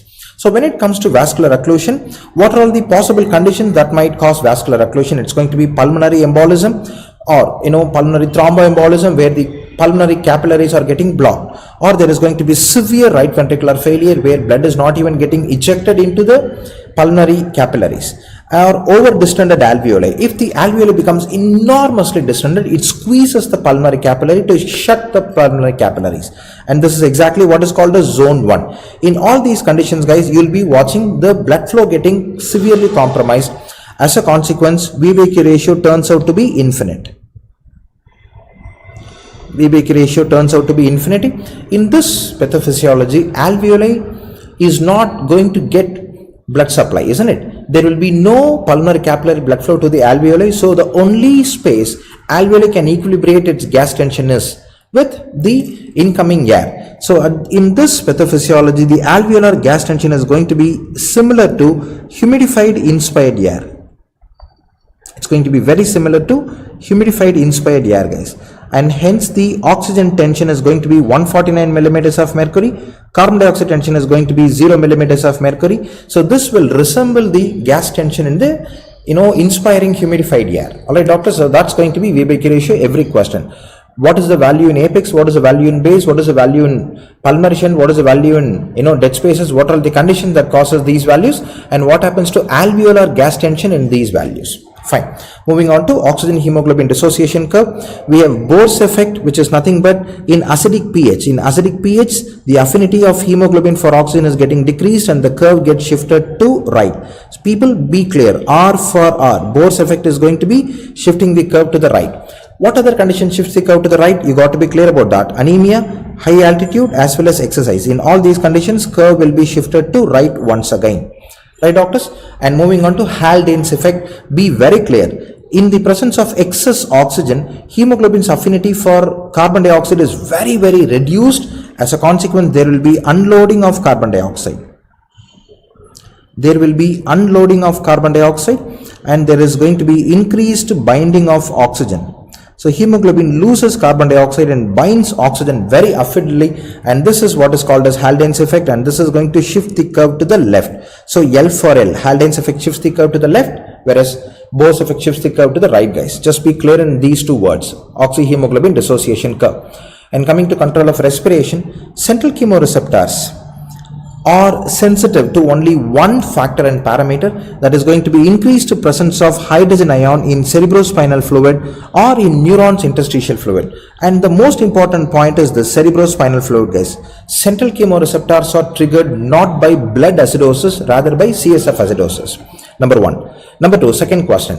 Peripheral chemoreceptors have got a kind of cells on them and they are called glomus cells. Peripheral chemoreceptors contains glomus cell. These glomus cell contains oxygen sensitive potassium channels. Oxygen sensitive potassium channels closes in the absence of oxygen, depolarizing the cell, creating the afferent transmission in glossopharyngeal nerve as well as vagus nerve, doctors. So this is a oxygen sensitive potassium channels. While central chemoreceptors are activated by presence of hydrogen in CSF, more amount of hydrogen in CSF, peripheral chemoreceptors are activated by three mechanisms. Number one, it gets activated by hypoxemia. Number two, hypercapnia. And number three, acidosis. Three triggers for peripheral chemoreceptors. Now doctors, moving on to the next topic, hypoxia and oxygen therapy. People, this is very important. There are four types of hypoxia. Number one, hypoxic hypoxia, and the pathophysiology is there is less amount of oxygen in the dissolved form itself in the arterial blood. Number two, anemic hypoxia, there are less RBC to carry the blood. Stagnant hypoxia, blood is not moving. Histotoxic hypoxia, everything is fine but the cells are not able to utilize this oxygen. That's one entrance question in hypoxia. And the second point is this: at what kind of hypoxia you will find administration of 100% oxygen becoming very, very, very beneficial? Where you will find administration of 100% oxygen very beneficial? The only answer for the question is going to be hypoxic hypoxia, guys. It is the hypoxic hypoxia, the only condition which gets recovered where the oxygen administration is going to do benefit to the patient. Why not in anemic hypoxia? That's my second question. Why not in anemic hypoxia? Because even though we give extra oxygen, the problem is oxygen carrying vehicles is going to be compromised. So it is a problem of oxygen transport. All right. As a consequence, even though you administer oxygen, it is not going to do any benefit to the patient because oxygen carrying capacity itself is very less. And why not stagnant hypoxia? Stagnant hypoxia also is not going to show any benefit with administration of 100% oxygen because blood is not flowing. Alright, blood gets stagnated in arterioles, and that is going to make the blood to get pooled in those blood vessels, and since blood is not moving forward, even though you administer oxygen, the tissues are not going to get that oxygen. Again, no benefit, no difference when it comes to administration of oxygen, guys. And the third condition, histotoxic hypoxia. Why there is no improvement? Because cells will not utilize oxygen because electron transport chain is knocked off, mitochondria is getting dysfunctional, so administration of oxygen is not going to play any role. So the only hypoxia that gets benefit with administration of 100% oxygen is going to be hypoxic hypoxia, guys. And the last point in RS is going to be acclimatization. People, what are all the changes you will notice when it comes to acclimatization? That speaks about someone who survives in high altitude for a period of time. So here the whole problem is going to be decreased partial pressure of atmospheric oxygen. As a consequence, there is going to be a drop in partial pressure of alveolar oxygen. As a consequence, there is going to be a drop in partial pressure of arterial oxygen, and this is going to trigger peripheral chemoreceptor, leading to hyperventilation. Because of hyperventilation, there will be carbon dioxide washout, and the pH is going to be alkaline. There is going to be development of respiratory alkalosis. pH will be quite high, guys. That's going to be respiratory changes. There will be hyperventilation and there is going to be respiratory alkalosis. Cardiovascular changes. Because of alveolar hypoxia, I repeat, because of alveolar hypoxia, there is going to be hypoxic pulmonary vasoconstriction, a very important point, hypoxic pulmonary vasoconstriction, and this is going to cause pulmonary arterial hypertension, guys. This is going to cause pulmonary arterial hypertension. Got it? And moving on to renal changes. There is going to be increased excretion of bicarbonaturia. This is to compensate for the alkalosis created by respiratory pathway. So that's going to be bicarbonaturia. Coming to blood, because of decreased oxygen, there will be increased synthesis of 2,3-bisphosphoglycerate. Because of hypoxia inducible factor, there will be more erythropoietin, more RBC, more hemoglobin. Because of more RBC, there is going to be more blood viscosity as well. So these are the points we are going to notice. These are the changes we are going to notice in someone who lives in high altitude for a prolonged period of time, and that's going to be the discussion we have on respiratory physiology, guys. And the next topic is going to be endocrine physiology. The first point is all about types of hormones and the receptors used by those hormones. People, we can classify hormones into three families. The first one is going to be peptides and proteins. Peptides and proteins are going to be first hormonal classification. And the second way we can classify hormones like this. It's going to be amino acids, and number three, steroids. So people, there are three families: proteins and peptides, amino acids and steroids. Out of all, proteins and peptides uses cell membrane receptors. Every receptors are going to be located on cell membrane. If this happens to be a protein hormone or a peptide hormone, the receptors are located on cell membrane. So this is going to be cell membrane receptors, and there are three types of cell membrane receptors: G protein coupled receptor, tyrosine kinase receptor, as well as cytokine receptors. Let me highlight the question zones for you. When it comes to the question zones in this topic, you got to be clear about growth hormone. Growth hormone uses cytokine receptor, insulin uses tyrosine kinase receptor, and when it comes to beta adrenergics, they use GS alpha. Alright, GS alpha subunit of G protein coupled receptor. And alpha adrenergics uses GI alpha. The difference is this: when it comes to GI alpha, it inhibits adenylyl cyclase and inhibits production of cyclic AMP, whereas GS alpha will increase the stimulation of adenylyl cyclase and increases production of cyclic AMP. Alright, doctors, and the next set of G protein coupled receptors are going to be GQ alpha, with which oxytocin, vasopressin, all these hormones are going to act. That's going to be first set of topic. And the second set of questions is from nuclear receptors. We have steroid hormones as well as amino acid based hormones that uses nuclear receptors, guys. And when it comes to steroids, we can clearly see glucocorticoids, mineralocorticoids, androgen, estrogen, progesterone, they use type 1 nuclear receptor, and this type 1 nuclear receptors are also called as cytoplasmic receptors because they are essentially located in cytoplasm. Once the hormone binds with the receptor, they translocate to the nucleus and exerts its action. So type 1 nuclear receptor is also called as cytoplasmic receptors, guys. Just be clear on that one word. Coming to nuclear receptors type 2, they are utilized by very important point, thyroxine. T3 and T4 uses nuclear receptor, which is specifically called the type 2 nuclear receptors. Along with that, vitamin A, vitamin D3 also uses nuclear receptor, guys. Please remember, when it comes to amino acid based hormones are going to be number 1, T3, T4. You just learned that they uses nuclear receptor type 2. The other set of hormones which are basically amino acids are going to be catecholamines. They are going to be catecholamines, and when it comes to catecholamines, depending on the site, the receptor activity will be different. For example, if it is beta adrenergics, you know it is GS alpha. If it happens to be alpha adrenergics, you know it is GI alpha, isn't it? Fine. So that's going to be different types of receptors utilized by different types of hormones. The point you got to be familiar about vasopressin is this. Vasopressin uses essentially two family of receptors, V1 as well as V2. V2 receptor is seen in principal cells of late distal convoluted tubule, cortical collecting duct and medullary collecting duct, where they act on principal cells to increase the expression of aquaporin type 2. V1 receptors are useful in constricting smooth muscles of blood vessel, which is nothing but vasoconstriction, guys. So vasoconstriction is created by V1 receptor of vasopressin, and that increases ionocetyl triphosphate, diacylglycerol and calcium, whereas V2 receptor increases cyclic AMP and expresses aquaporin type 2 on principal cells. Moving on to the hormone coming from pituitary corticotrope. Please remember, pituitary corticotrope do not produce ACTH directly. It first produces pro-opiomelanocortin, a hormone called pro-opiomelanocortin that gets cleaved into adrenocorticotrophic hormone, melanocyte stimulating hormone and beta endorphin.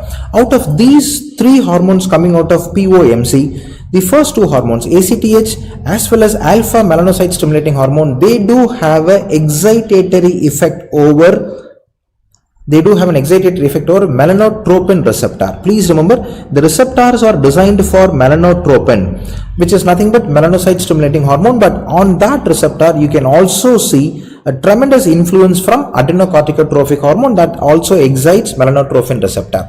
So end of the day, you need to be clear about 2 points when it comes to this topic. If there is going to be deficiency of ACTH and MSH, if there is a deficiency of ACTH and MSH, which is nothing but hypopituitarism, what will happen? The effect of these two hormones over melanotropin receptor goes down. As a consequence, there will be hypopigmentation, abnormal hypopigmentation. On the other side, a patient suffering from Addison's disease. Point is, Addison's disease is nothing but primary adrenal failure. So the pathophysiology is there is going to be decreased amount of cortisol, because zona fasciculata will not produce adequate cortisol, and this cortisol cannot able to create a negative feedback effect. Alright, this cortisol is supposed to be inhibiting pro-opiomelanocortin because of negative feedback mechanism, and in the absence of cortisol, you are not going to have this negative feedback, guys. So this is not going to happen. As a consequence, there will be more ACTH, more MSH, and this is going to cause hyperpigmentation. So Addison's disease is manifested by hyperpigmentation, whereas decreased ACTH and MSH levels are associated with hypopigmentation. That's going to be hypopituitarism, guys. So that's pro-opiomelanocortin, the point you need to know. Coming to growth hormone. Growth hormone is not going to exert its action directly. Growth hormone first acts on liver and increases the production of something called insulin-like growth factor. And insulin-like growth factor are of two varieties, IGF-1, IGF-2. Please remember, IGF-1 has to be produced by liver in the presence of growth hormone, because you need growth hormone to stimulate IGF-1 production.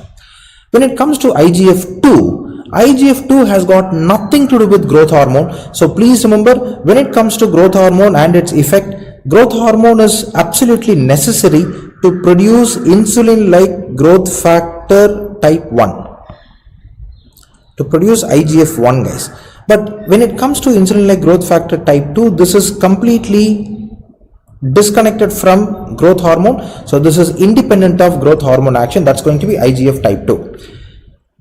In different sets of population, the highest level of circulating growth hormone is seen in adolescents.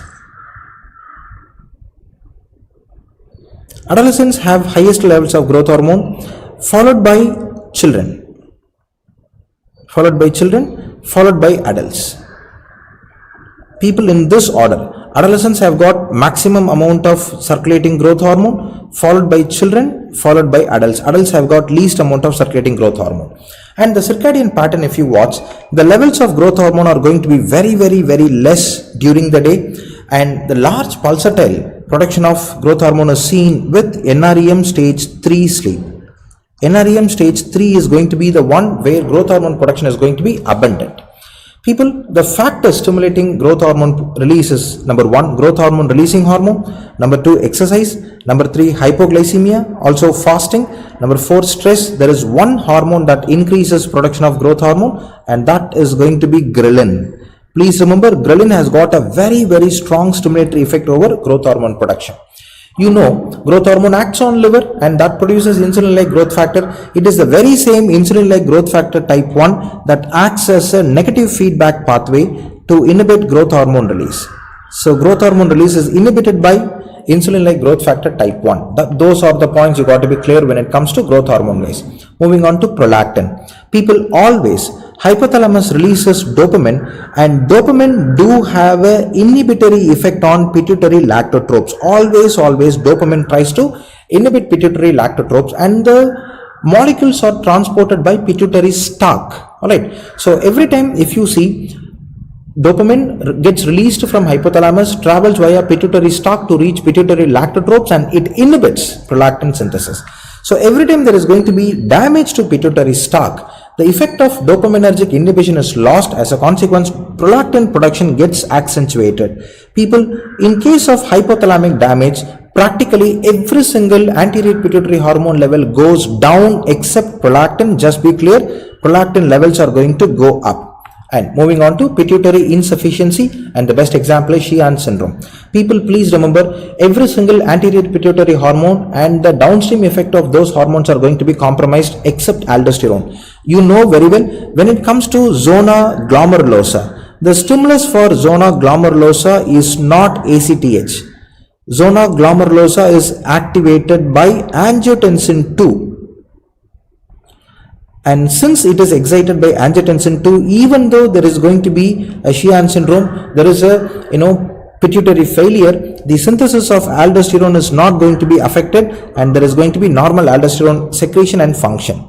And number 2, guys, usually insulin has got nothing to do with anterior pituitary gland, but the glucose metabolism do require anterior pituitary gland in one way. You have insulin that tries to minimize blood sugar level, which is counteracted by growth hormone. When growth hormone is absent or growth hormone is deficient because of Sheehan syndrome, the counter-regulatory effect is gone, and there is going to be tremendous amount of insulin sensitivity, and that leads to hypoglycemia. Please remember, if patient has got Sheehan syndrome, there will be hypoglycemia because of uncontrolled insulin activity in the absence of growth hormone. Number 3, there is going to be decreased urine volume. People, we may think that because of drop in pituitary action, there will be less production of vasopressin. As a consequence, urine volume may go up. Never. Because of lack of growth hormone, because of lack of thyroid hormone, the whole body metabolism goes down. Because of decreased metabolism, what happens is there is going to be decreased metabolites in the body. Because of decreased metabolites in the body, the whole activity of glomerular filtration rate itself is going to go down. Because there is a drop in GFR activity, there is a drop in glomerular filtration. There is a drop in glomerular filtration, there is going to be a parallel drop in urine volume production as well. Please remember, there is a drop in urine volume despite of a decrease in antidiuretic hormone, the urine volume is less. So I need you to be clear about 3 points when it comes to Sheehan syndrome. There will be normal aldosterone, there will be hypoglycemia, there will be decreased urine volume. Coming to thyroid hormone, guys, 2 acts you got to be clear about. One is Jod-based phenomena and Wolff-Chaikoff effect. What is Jod-based phenomena? Exogenous iodine load. Too much of iodine load is going to trigger excessive thyroid hormone synthesis. So too much of iodine triggering thyroid hormone synthesis is Jod-based phenomena. On the other hand, if there is excessive iodine load, this is going to inhibit thyroid hormone synthesis, and that's going to be called as Wolff-Chaikoff effect. People, please remember, this is not seen in normal situations. Every time if there is exogenous iodine load and that triggers thyroid hormone synthesis, this is seen in multinodular goiter.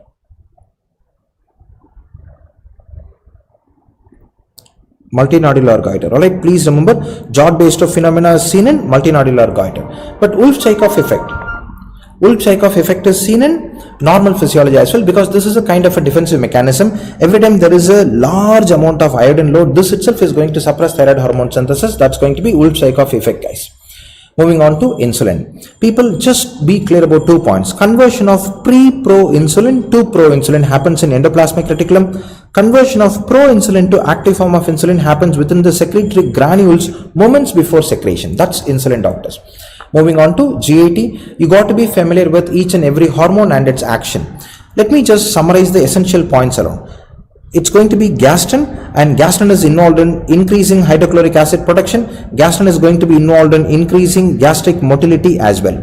Cholecystokinin comes from eye cells. It increases pancreatic enzyme secretion, and this inhibits gastric emptying. It inhibits gastric emptying, guys. Secretin, it stimulates bicarbonate secretion, not enzyme. Please remember, it stimulates bicarbonate secretion. This also inhibits gastric acid production, guys. It inhibits gastric acid production as well. Motilin comes during fasting state, and this is going to create a movement called the migratory motor complex, and this regulates interdigestive motility as well. And finally, incretins. Incretins are key stimulating factors for beta cells, and this stimulates insulin, guys. That's going to be GI hormones. People, the PDF is going to be with you. You can, make sure that you are clear with each and every hormone and its action. And again, if you got any doubts, you are most welcome to get it clarified with me. Moving on to gastric secretions, guys. Again, when it comes to saliva, I just need you to be clear with 2 points. What are all the characteristic feature of the fluid, and what are all the stimulating factors and inhibiting factors? Let me highlight the exam points alone. Saliva has got high amount of bicarbonate, high amount of potassium. Saliva is hypotonic. Alright, both sympathetic as well as parasympathetic stimulate salivary production, and salivary production gets inhibited by sleep, dehydration as well as with administration of atropine. Moving on to gastric secretion, this is stimulated by gastrin as well as vagus. Vagus also do have an excitatory influence over gastric secretion, and the inhibitory factors are acidic pH. It's a negative feedback mechanism. Acidic pH is going to be inhibiting gastric secretion, guys. And somatostatin, other drugs, atropine, simritine, omeprazole, these are the one that inhibits gastric secretion. Coming to pancreatic secretion, just like saliva, it also has got very high amount of bicarbonate.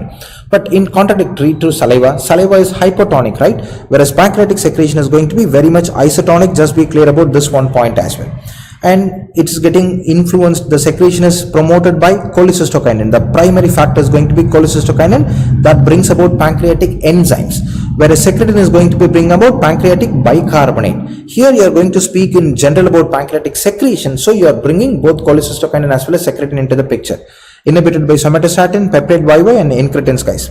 Moving on to bile, contains bile salts, bilirubin, and cholecystokinin is the one that facilitate release of bile from the gallbladder, and this is getting dropped by ileal resection because bile salts are necessary for synthesis of bile, guys. That's going to be GI secretions. And finally, the temperature regulation, miscellaneous topic. Please remember, anterior hypothalamus senses warmth and promotes cooling. It senses warmth and promotes cooling. Cooling is done by vasodilatation and sweating, and lesion of anterior hypothalamus leads to failure of cooling of body, and the consequence is hypothermia.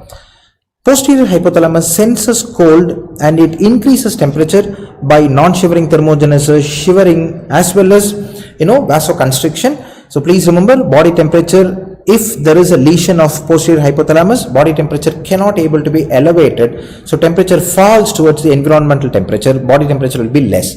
That's going to be posterior hypothalamus, guys. Coming to different threshold for different conditions.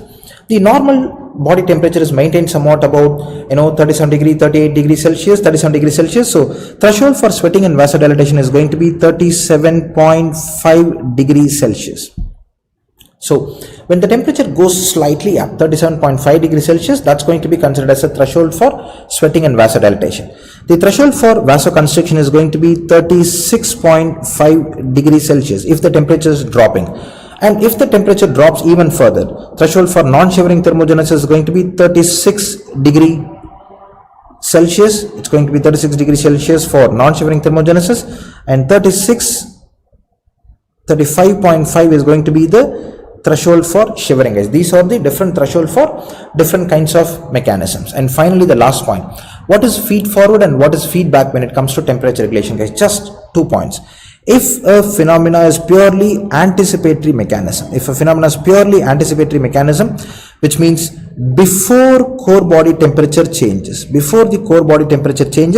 we have, physiological process comes in like sweating before the core body temperature changes, moments after exercise has started, all right, these are the situations where physiological mechanisms comes in to make sure the temperature stays same before the core body temperature changes. That's going to be feed forward.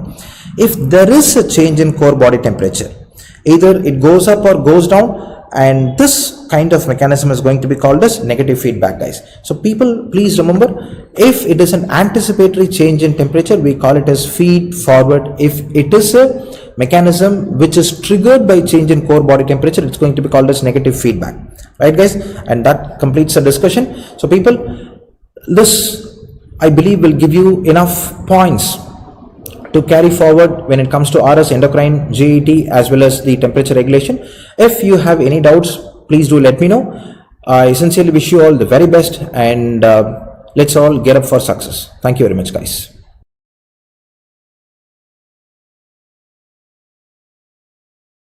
Good evening, my dear students. So here we are for the discussion of some very important points just before your INICET, and this is just like a last look, some things that you should keep in your mind just before going for the INICET exam. We are expecting about 3 to 5 questions in anesthesia, and this compilation is based on what has been recently asked and something that is a recurring topic for anesthesia in INICET. All right. So let's quickly go through these points, and I'm going to use everything pre-written so that we don't waste too much of time.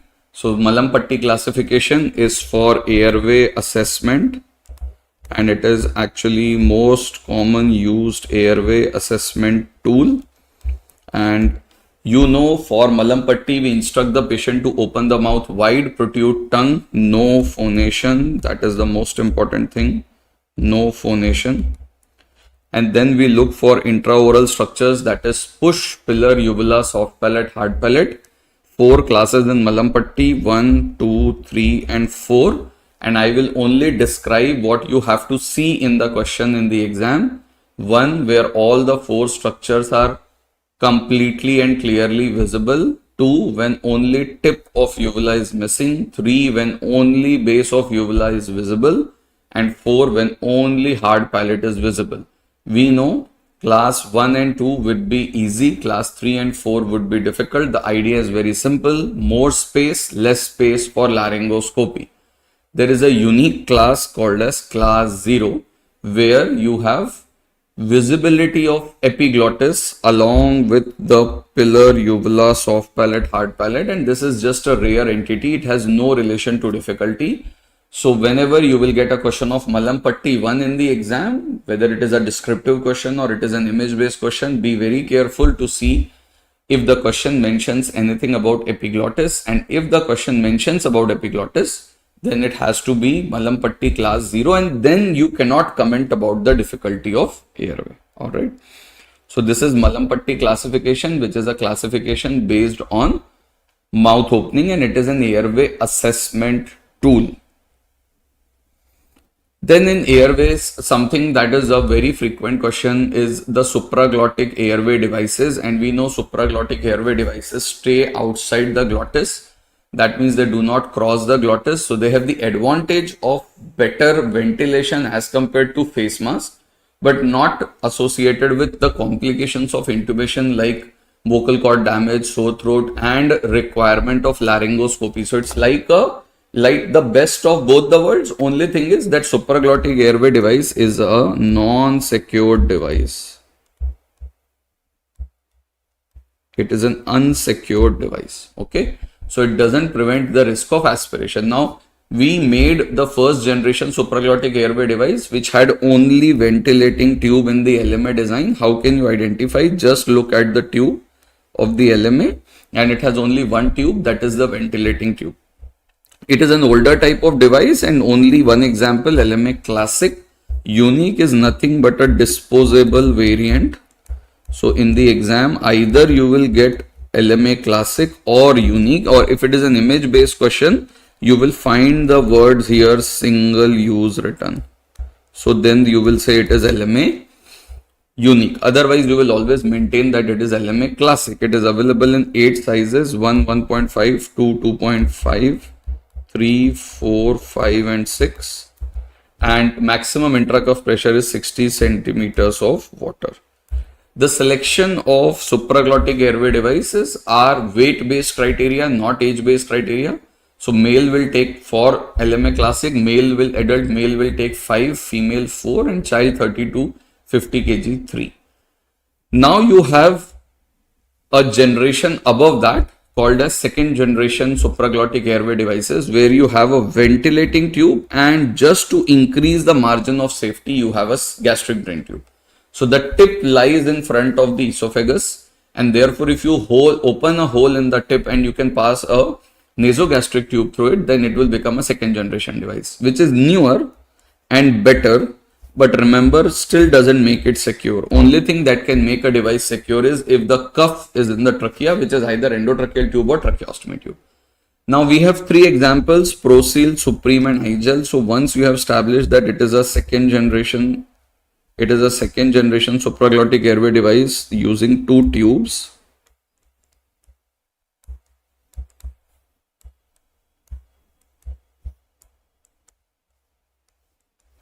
then all you have to do is look at the shape. If your device has no particular shape, then it is LMA ProSeal. If your device is anatomical in shape, then it is Supreme. And if your device has no cuff, then it is iGel. Right? We have a special type of LMA called as intubating LMA, which can be used to intubate the individual. How can you identify it? Handle. Once a question on Ambu Aura again came. Ambu is another company. It has another set of, Ambu Aura 40 that was asked. And Ambu Aura 40 is a first generation supraglottic airway device. Why? Because it has only ventilating tube. But I really don't think they should ask brand names, and that too different brands have different approaches. So it was very insensitive of them to not give an image and just say ki what type of supraglottic airway device is Ambu Aura, as if Ambu Aura is a standard which is present everywhere, but it is not. But if at all they repeat the same question again, then Ambu Aura 40 is a first generation supraglottic airway device. Then ASA physical status classification, which is a classification on risk assessment, and we need to assess the risk so that we can talk about written informed consent. We can take the consent from the patient, and so for that we divide every patient into 6 classes based on his clinical condition or medical problems. First 4 classes, 1, 2, 3, 4, are increasing risk of medical problems with the patient. So 1 is normal healthy adult. 2 is someone with mild systemic disease, which is limiting but not incapacitating. 2 is a mild systemic disease that is not limiting functional activity, that is well controlled. So 2 is well controlled.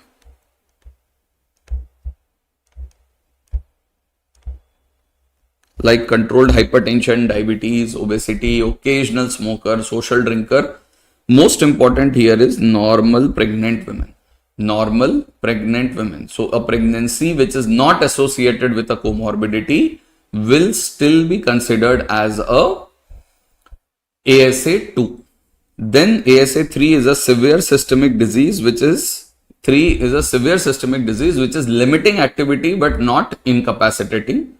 So all uncontrolled comorbidities, and 4 would be that uncontrolled comorbidity which is life threatening, like ESRD not on sepsis or severe sepsis or ESRD not on regular dialysis. Alright.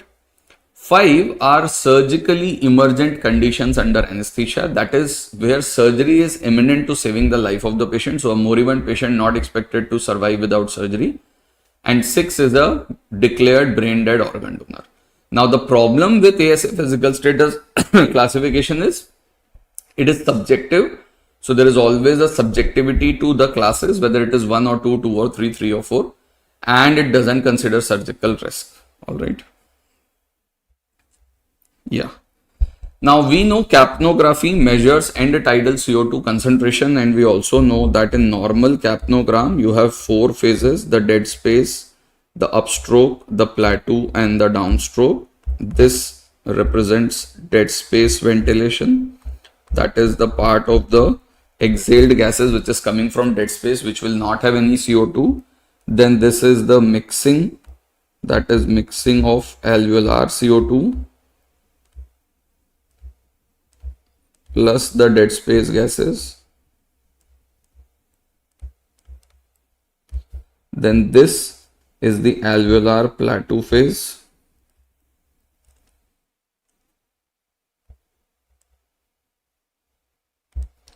And finally you have the downstroke, which is the inspiratory part of the curve.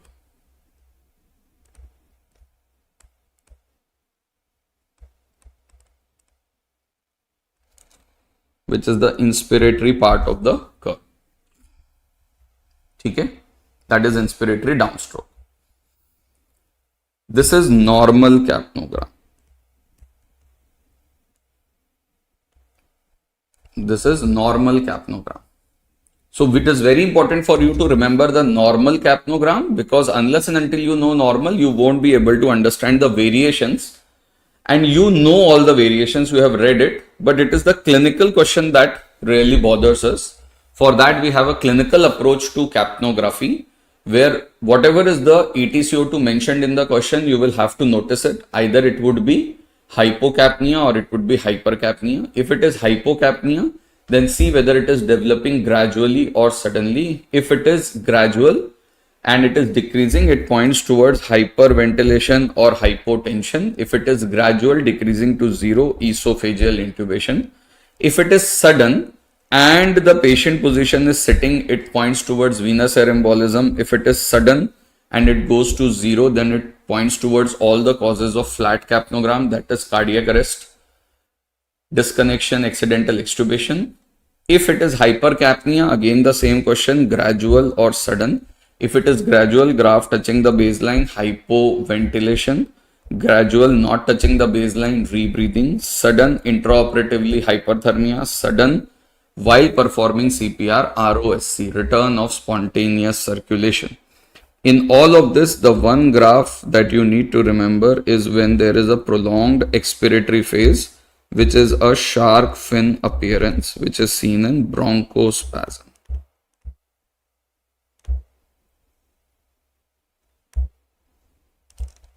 Shark fin appearance, bronchospasm.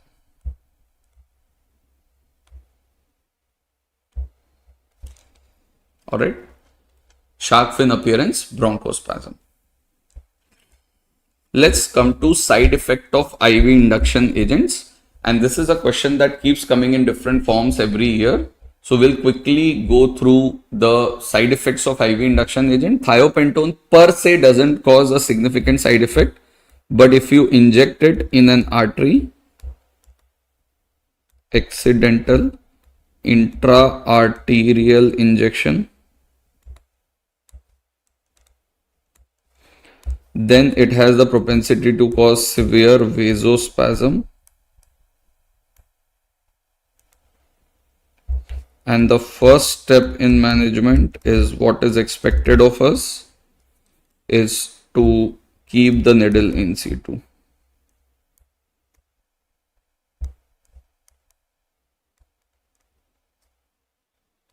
Is to keep the needle in situ. Ketamine in recovery, that is recovery from ketamine anesthesia, causes an entity called as emergence delirium. And this emergence delirium is associated with hallucinations, extrasensory perceptions. So the patient behaves weirdly, and it can delay the diagnosis of any pre-existing psychiatric condition. Propofol in an infusion causes propofol infusion syndrome,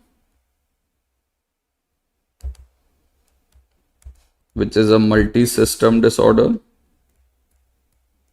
which is fatal. And the cardinal clinical feature is acute refractory bradycardia.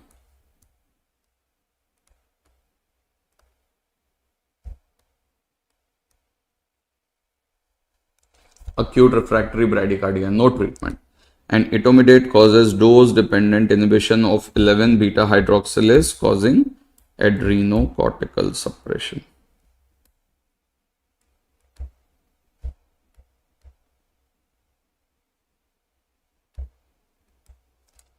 And this was asked in May 2025, the last time I said. Alright. So something you should keep in your mind: adrenocortical suppression, etomidate, propofol infusion syndrome, propofol, recovery, emergence, delirium, ketamine, thiopentone, accidental intraarterial injection. Sugammadex. Now in muscle relaxant, this is the hot topic. Why? It got its approval in India 2023 September. Since then it has been asked in 3 exams. Very much expected in every exam that we go. Sugammadex is a cyclodextrin molecule which is a instant reversal agent. It is like an antidote for ROC and WEC. Excuse me. ROC and WEC only. So it is for 2 steroidal, not all steroidal, 2 steroidal derivatives, rocuronium and vecuronium, causes instant reversal. That means from every level of neuromuscular block, it will reverse. Okay.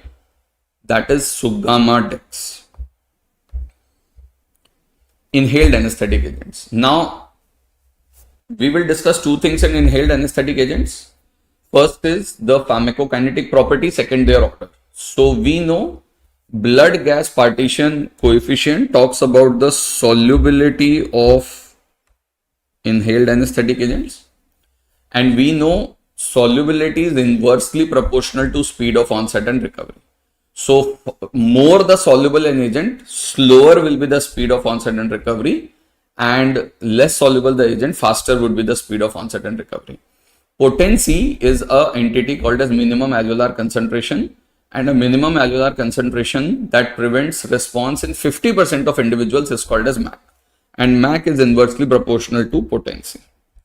So the entity which decides the speed of onset is the entity that decides the recovery, and the concentration required for 50% action is the potency. Now this is what is asked in the exam, that is the order, and this is a very very important topic for INICET because the order based questions are anyway very important.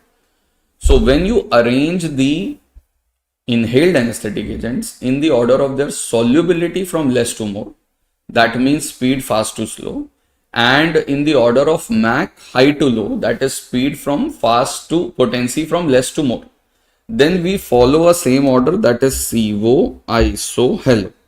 That means CO is less soluble than ISO, which is less soluble than halo, and CO is faster than ISO, which is faster than halo. But if someone asks you which is the overall fastest inhaled anesthetic agent, answer is xenon. Fastest least potent inhaled anesthetic agent is nitrous, and fastest and least potent volatile anesthetic agent is DES. When I say volatile agents, I am excluding the pure gases which are nitrous oxide and xenon.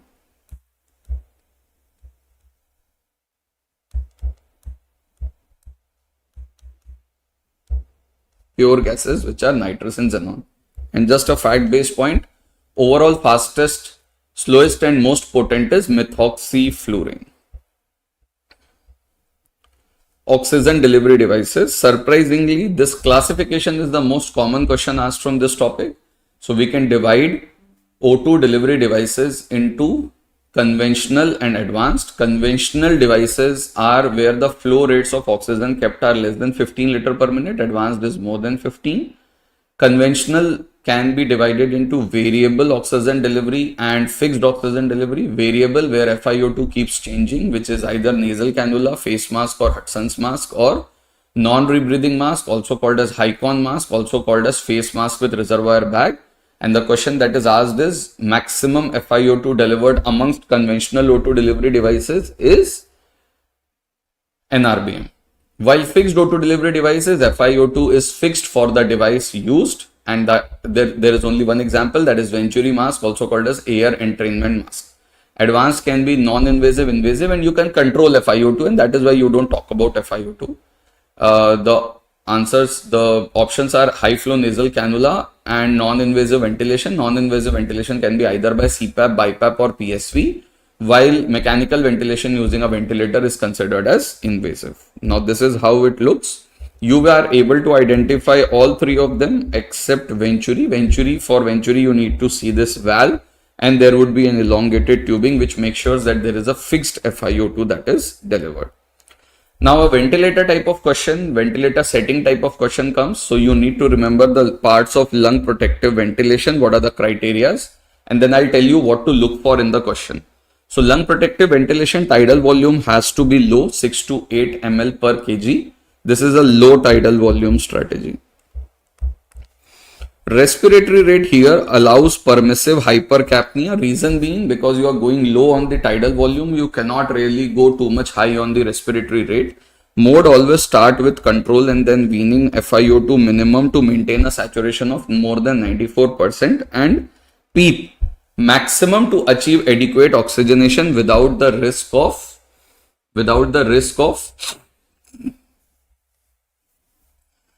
hemodynamic effects. Now, if at all they give you a question where they give you a ventilator setting and give you a what you can say the ABG, then keep certain things in your mind, that if the problem is oxygenation, that means you want to improve oxygenation. Then you can do it either by increase in tidal volume, or by increase in FiO2, or by increasing PEEP. Alright. Increase in tidal volume, increase in FiO2, increase in PEEP. These are the three ways to improve oxygenation. Of course, most preferred is this. Out of the two, first try to increase the PEEP to improve oxygenation, and last to do is increase FiO2. Last step is always to increase FiO2. If you want to improve CO2 exhalation, that means the problem is that the CO2 is not getting exhaled. Then again increase PEEP, increase minute ventilation. Minute ventilation is a product of respiratory rate into tidal volume.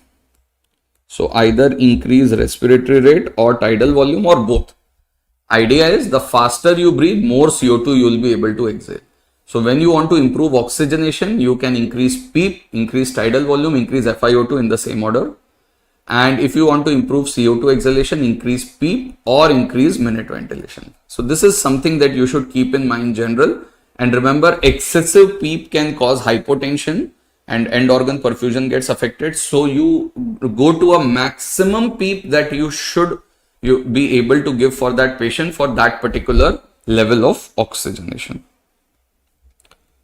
Let's come to CPR, and although there has been an update and I have put out the update and we have discussed the update in the AIMS capsule as well, but that is all not relevant too much few days before the exam, because bulk of the question on CPR comes from this topic, that is do's and don'ts of high quality CPR. So you should remember these 10 criterias, and one update which I want you to very specifically remember, because that is something which is very commonly asked in the exam, that is the management of foreign body airway obstruction. So we know 5 do's and 5 don'ts of high quality CPR. 5 do's: rate 100 to 120 per minute. That means not less than 100, not more than 120. Depth at least 2 inches, that means not less than 2, not more than 2.4.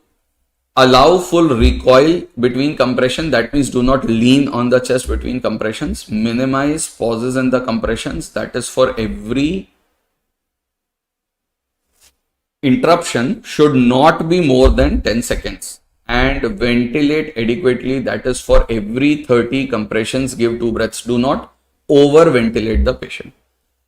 Do not give excess ventilation thinking ki zyada breath matlab zyada acha.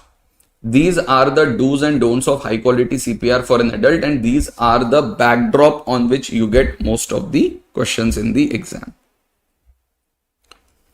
Foreign body obstruction, and the entire algorithm remains the same. That is, you have to first identify whether it is a partial or a complete foreign body obstruction. If it is partial, then the patient can produce any sound and there is no active treatment needed, except you can promote cuffing or you can send them to an ENT surgeon. Complete foreign body obstruction, the patient will give no sound or universal choking sound. No sound or universal choking sound. This is a medical emergency and you have to start treating immediately. What do you have to do? Assess the responsiveness. If the victim is responsive, then if he is she is less than 1 year of age, then now the update is 5 chest thrust. Earlier it was 5 chest compression. Now it is thrust. When you say thrust, the idea is you don't have to take care of the quality that you are giving in the thrust, that it should be this rate or this depth. All of that doesn't matter. Just press the chest, followed by 5 back blows. And if it is responsive more than 1 year, now the update is 5 back blows and then 5 Heimlich, that is subdiaphragmatic thrust. So now they have added this 5 back blows to the adult algorithm as well. But at any point of time, if the victim is unresponsive, then you will call for help and start CPR. And if foreign body is visible, then you will remove before giving breaths. So something to make you understand, this is what you will do in less than 1 year, that is infant. 5 chest thrust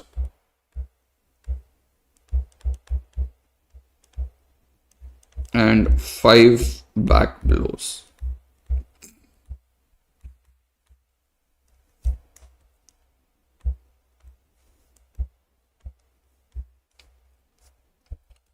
Five chest thrust and 5 back blows, and this is 5 abdominal thrusts, 5 back blows. This is for an adult, and this is something that has been introduced new.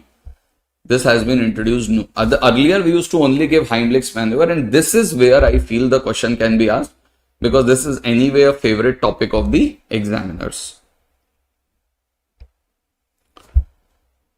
Local anesthetics. And I have summarized the most important points about local anesthetics. What is a local anesthetic? Sodium channel blocker. Sodium channel is a ion channel. But local anesthetic need to get inside for the onset of action. So site of action is inactivation gate of sodium channels. And that is why for the onset, you need the local anesthetic to be in unionized form.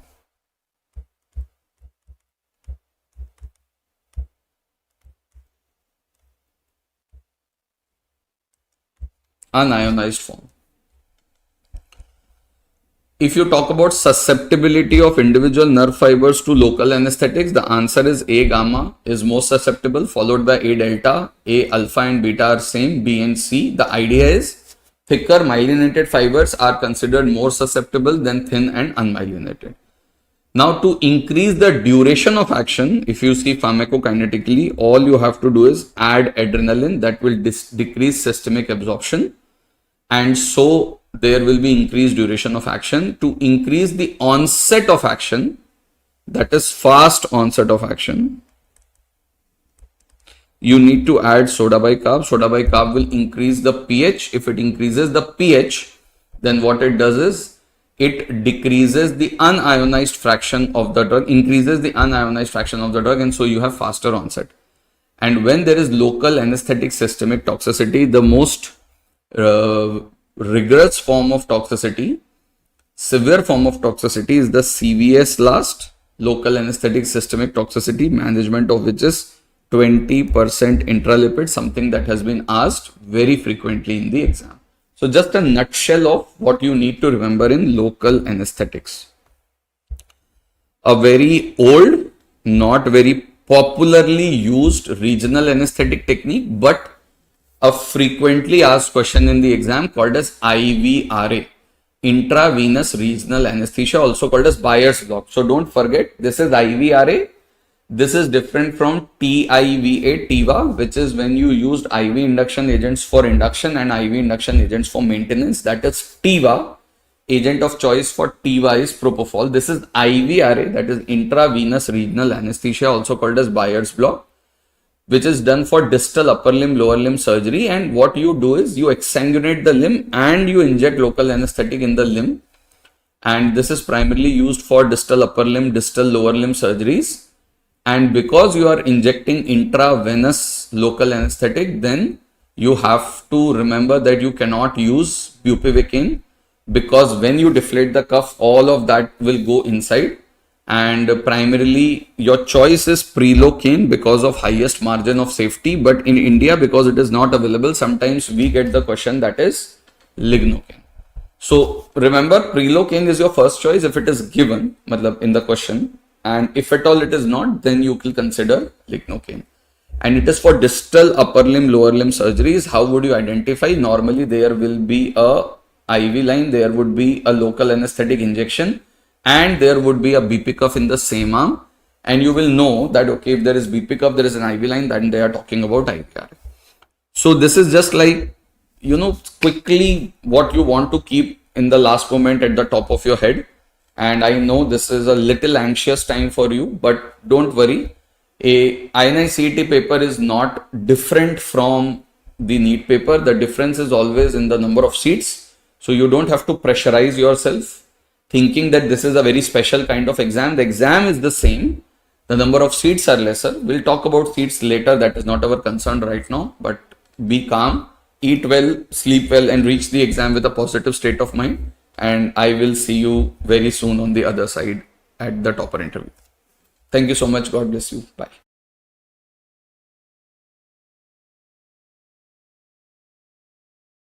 Hello friends, with the INICET exam just round the corner, we bring you the quick revision and recap, most held and most likely topics to land up in your exam for your revision. I'm going to cover 50 quick points from biochemistry which have been asked in the last few years, so that you know the topics which are in vogue and you can score high in this very important subject. So one of the first questions which is being asked is about the urea cycle disorders and the management, the drugs which can be used to decrease the ammonia formation in this case. So two molecules you have to remember: phenylbutyrate, which is a prodrug, and it forms a phenylestate which combines with glutamine to form the phenylacetyl glutamine. The second molecule being the sodium benzoate. Sodium benzoate will combine with glycine to form the hippuric acid. Both phenylacetyl glutamine and hippuric acid are freely water soluble and therefore they are lost in the urine.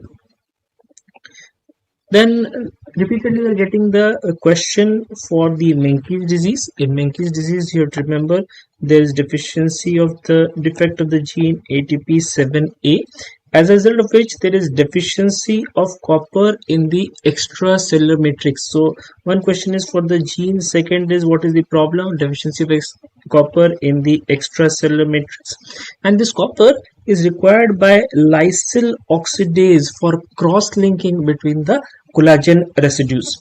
Okay, so Menkes disease, ATP7A, deficiency of copper in extracellular matrix, and the lysyl oxidase enzyme is getting affected. Then very important is the effect of insulin on two of the lipases, the lipoprotein lipase and the hormone sensitive lipase, and how it will affect the levels of the triglyceride and the VLDL in case of diabetes. So what you have to remember, that in case of diabetes mellitus, functionally the insulin level may be low. Maybe in type 2 DM you can have hyperinsulinemia, but because of insulin resistance, this insulin is not able to act. So functionally there is insulin deficiency. So when you say diabetes mellitus, you have to think of it as insulin level is low, and insulin is supposed to activate the lipoprotein lipase and inhibit the hormone sensitive lipase in the adipocytes, which breaks the triglycerides. Therefore, in case of diabetes, because insulin is low, these functions will revert and the LPL action is decreased. Normally insulin will increase, but here the insulin effect is less. Similarly, hormone sensitive lipase action will increase. Insulin is inhibiting, but now insulin level is low. So please remember, in diabetes mellitus patients, there is elevated triglyceride and VLDL due to the effects on the hormone sensitive lipase and the lipoprotein lipase. One of the very hot favorite question of the examiners is the cytochrome C oxidase inhibitors, and please remember that cytochrome C oxidase is the complex 4 of electron transport chain. Nowadays they don't give the number, they give the name. So complex 4 is the cytochrome C oxidase, and the blockers or the inhibitors of cytochrome C oxidase, these 4 names you must remember, they should be on the tip of your tongue. They are the carbon monoxide, cyanide, azide and hydrogen sulfide. Very commonly asked question, very important, you must be sure about these 4 names. Another hot favorite of examiners is the sickle cell anemia. Please remember, HPS is the most common abnormal variant of hemoglobin. So repeatedly they keep asking this question, where there is change from glutamic acid to valine at position 6 in the beta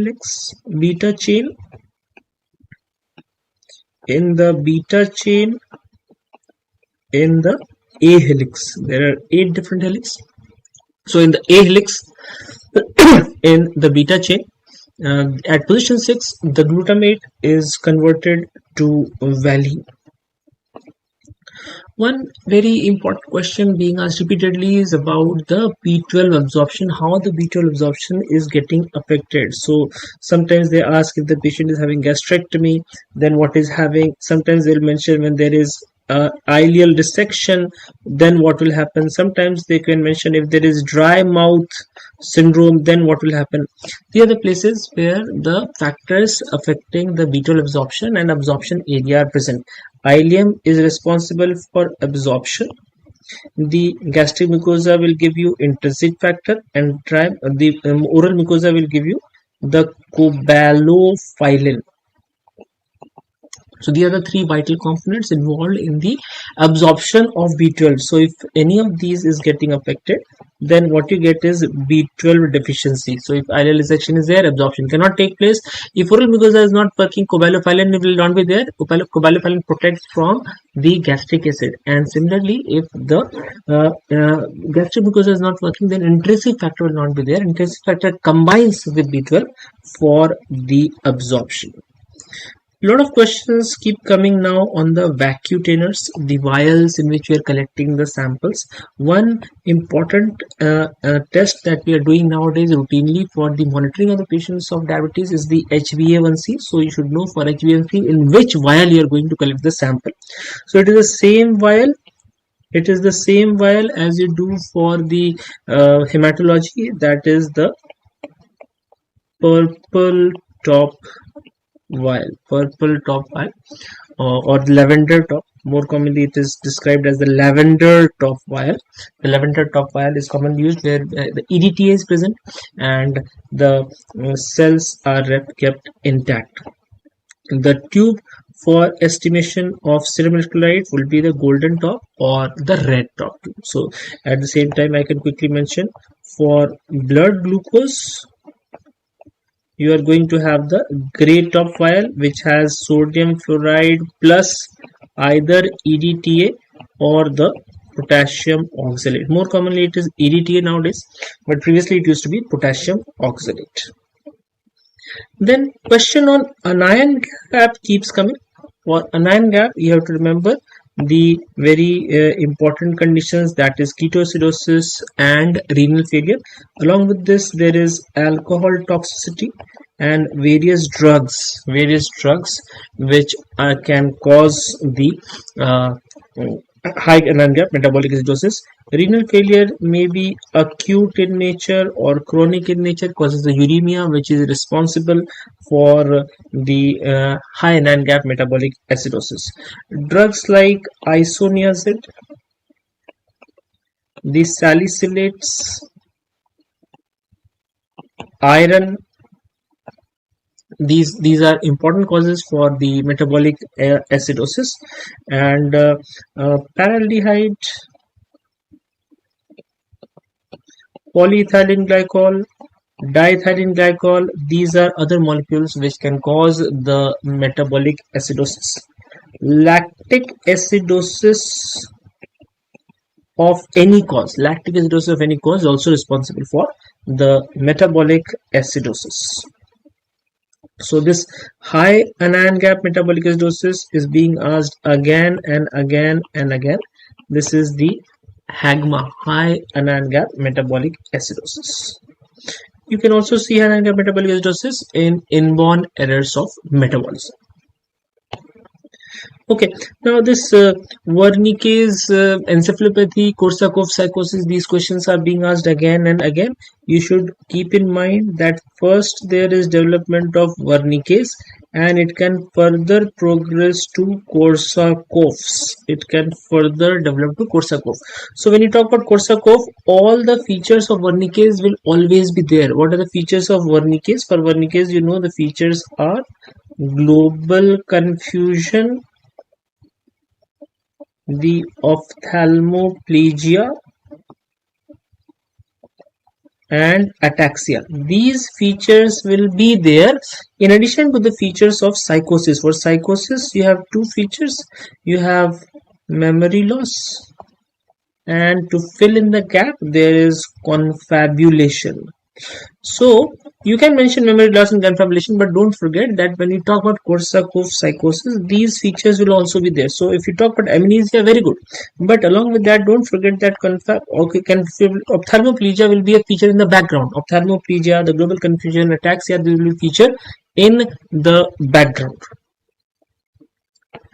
Another repeatedly asked question is about congenital lactic acidosis. Now, lactic acidosis commonly occurs either due to deficiency of pyruvate dehydrogenase, or it can be due to the B1 deficiency, or it can be due to lissanite and mercuric ions, which act on lipoic acid.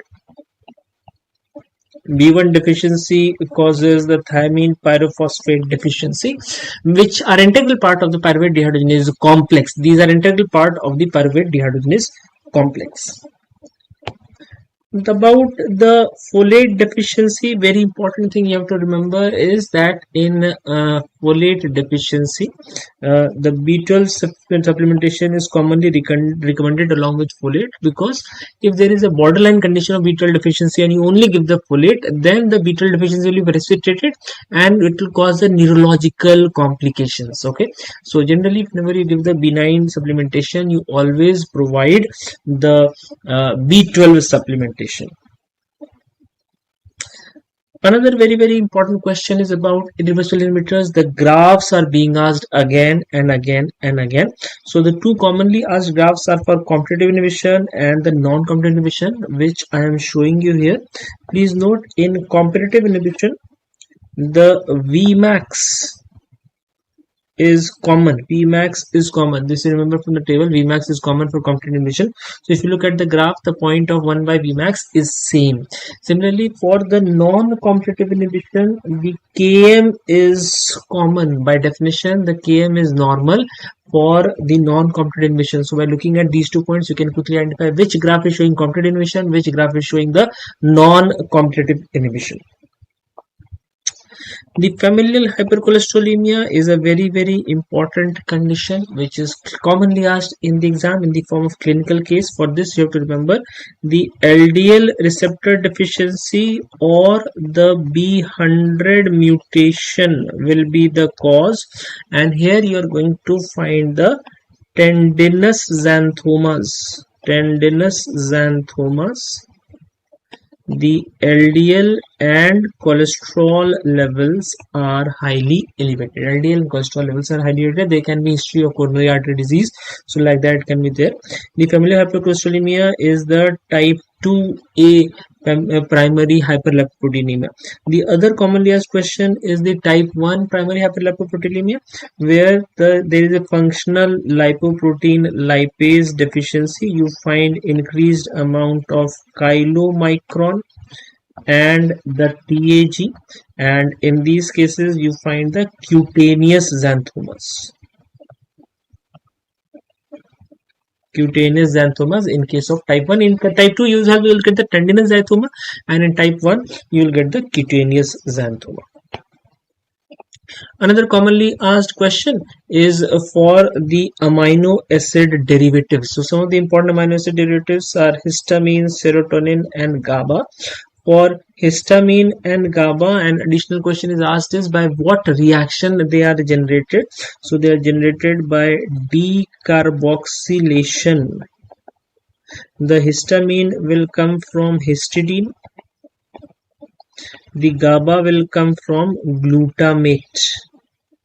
In addition to this, the other important products include the melatonin,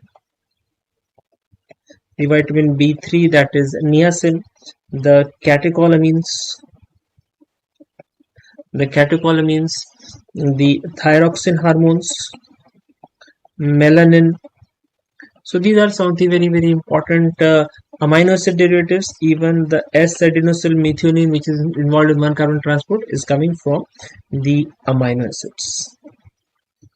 Now, sometimes you get the question on the post-transcriptional modification and the post-translational modification. Post-translational modification involves the changes in the RNA within the nucleus. So when you talk about post-translational modification, you can see the methylation. Methylation is happening at the 5' end of the messenger RNA. 7-methylguanosine is there. The endonuclear cleavage, that is the splicing, removal of the introns is happening, and the capping is the methylation only. Then there can be addition of poly A at the 3' end, which is called the tailing. Addition of poly A at 3' end, which is called the tailing. Then there is addition of CCA at the 3' end in tRNA. There is addition of CCA in tRNA and lot of modified nucleotides in the tRNA. Lot of modified nucleotides in the tRNA. So these are some of the post-translational modification that you see in the different types of RNA. Along with this, we now frequently get asked about the tool which is used for the screening of the newborns, because now a lot of states have started rolling out the neonatal screening program within our country itself. For example, Delhi is screening for 5 to 6 inborn errors. So the best mechanism, best tool to do this screening is tandem mass spectrometry. Tandem mass spectrometry is going to use the dried blood spot, and it can test for 40 to 50 diseases. From this one single dried blood spot, you're able to identify 40 to 50 different diseases. Very important technique, fish fluorescent in situ hybridization can be used to identify changes in the DNA size. So those things can be easily detected. For example, translocation, amplification, deletion, these can be readily identified. 1 or 2 nucleotide mutation changes in the nucleotide, that is difficult to identify using the fish, but the bigger size defects can be readily identified. Metabolism of heme is briefly asked, if at all the question is there, talking about the breakdown of the heme. The 3 products that you get in the breakdown are ferric iron, biliverdin and carbon monoxide. Please note, carbon dioxide is not produced, carbon monoxide is being produced physiologically, and during this heme catabolism oxygen is required. That is why you're getting the ferric iron and not the ferrous iron. When oxygen is participating in the reaction, it oxidizes the ferrous iron to the ferric iron. So remember, ferric iron is generated when you do the breakdown. During synthesis, During synthesis, what you require are succinyl coenzyme A, glycine, and the ferrous iron. And these are what are required during the synthesis, but in breakdown you get the ferric iron, not the ferrous iron. Talking about the enzyme, sometimes they ask about the active site of the enzyme. Active site is supposed to bind the substrate. This is where the catalysis takes place, and this is where the product will be formed. Okay, so unless it allows the substrate to bind, the catalysis and the product formation will not take place. So it must be complementary to the substrate. Similarly, binding of 2,3-PPG to the hemoglobin is asked. So remember here, the 2,3-PPG doesn't bind to the heme, it binds to the globin part of the hemoglobin, not to the heme part. The 2,3-PPG binds to the globin part of the hemoglobin. Question on glucose transport, very common, particularly talking about the GLUT4. GLUT4 is present in adipocytes, it is present in skeletal muscle, and it is present in the cardiac muscle. And the GLUT4 is the only transporter which is insulin dependent. All other glucose transporters are insulin independent except for GLUT4, and GLUT4 is present on these three tissues. So if mention of these three tissues is there, then you know that they are going to have the insulin dependent glucose transport, and that is why after overnight fasting, when you do overnight fasting, what will happen? Insulin levels will fall, therefore concentration of transporter in these tissues will be less. After overnight fasting, insulin level is low, so transporter will go inside and the transporter concentration is decreased on the surface of these tissues. Now very frequently the question based on the Chargaff rule is asked. You know, as per the Chargaff rule, the A pairs with T and G pairs with C. Based on this, in the double-stranded DNA, amount of purine is equal to the amount of pyrimidine. But this is true for the DNA, for double-stranded DNA. If you have the RNA virus, if the genome of the virus is made up of RNA, in that case the Chargaff rule does not apply where purine equals pyrimidine. In that case doesn't apply because the pairing up is not there, complementarity is not there. So different amounts of purine and pyrimidine may be there when the RNA virus is there. So HIV virus is common RNA virus, the COVID virus which was there in the pandemic, so COVID-19 virus is another RNA virus. In these cases, the amount of purine and pyrimidine need not be equal. The amount of adenine and thymine need not be equal. Amount of guanine and cytosine need not be equal. Okay, these parameters need not be equal. Now, very repeatedly, we are getting the question on glycogen phosphorylase activation. So, for this activation, you should remember the two very important molecules, calcium and AMP. About calcium, the extra point you have to remember, it can activate the phosphorylase directly, and it can also activate the phosphorylase indirectly via the calmodulin. Via the calmodulin can activate it indirectly as well. Very important point. Glycogen phosphorylase is an isoenzyme in different tissues in liver and muscle. If you compare, they are isoenzymes. So this is more commonly happening in the muscle and not in the liver. In liver, mostly the allosteric regulation is causing inhibition, activation is not happening, whereas in muscle some activation is also happening. Okay, now talking about fuel, one important point you have to remember is that RBC in all the conditions makes use of only glucose. It is not able to metabolize the other fuels, which include the free fatty acid and the ketone bodies, because both these metabolisms have to occur in the mitochondria. RBC does not have mitochondria. RBC does not have mitochondria. Then the topic which is also asked is the microRNA. MicroRNA causes RNA interference, and this RNA interference acts through knockdown phenomena. Less number of proteins are being formed when the microRNA is active. Okay, we will talk a little bit more about microRNA later.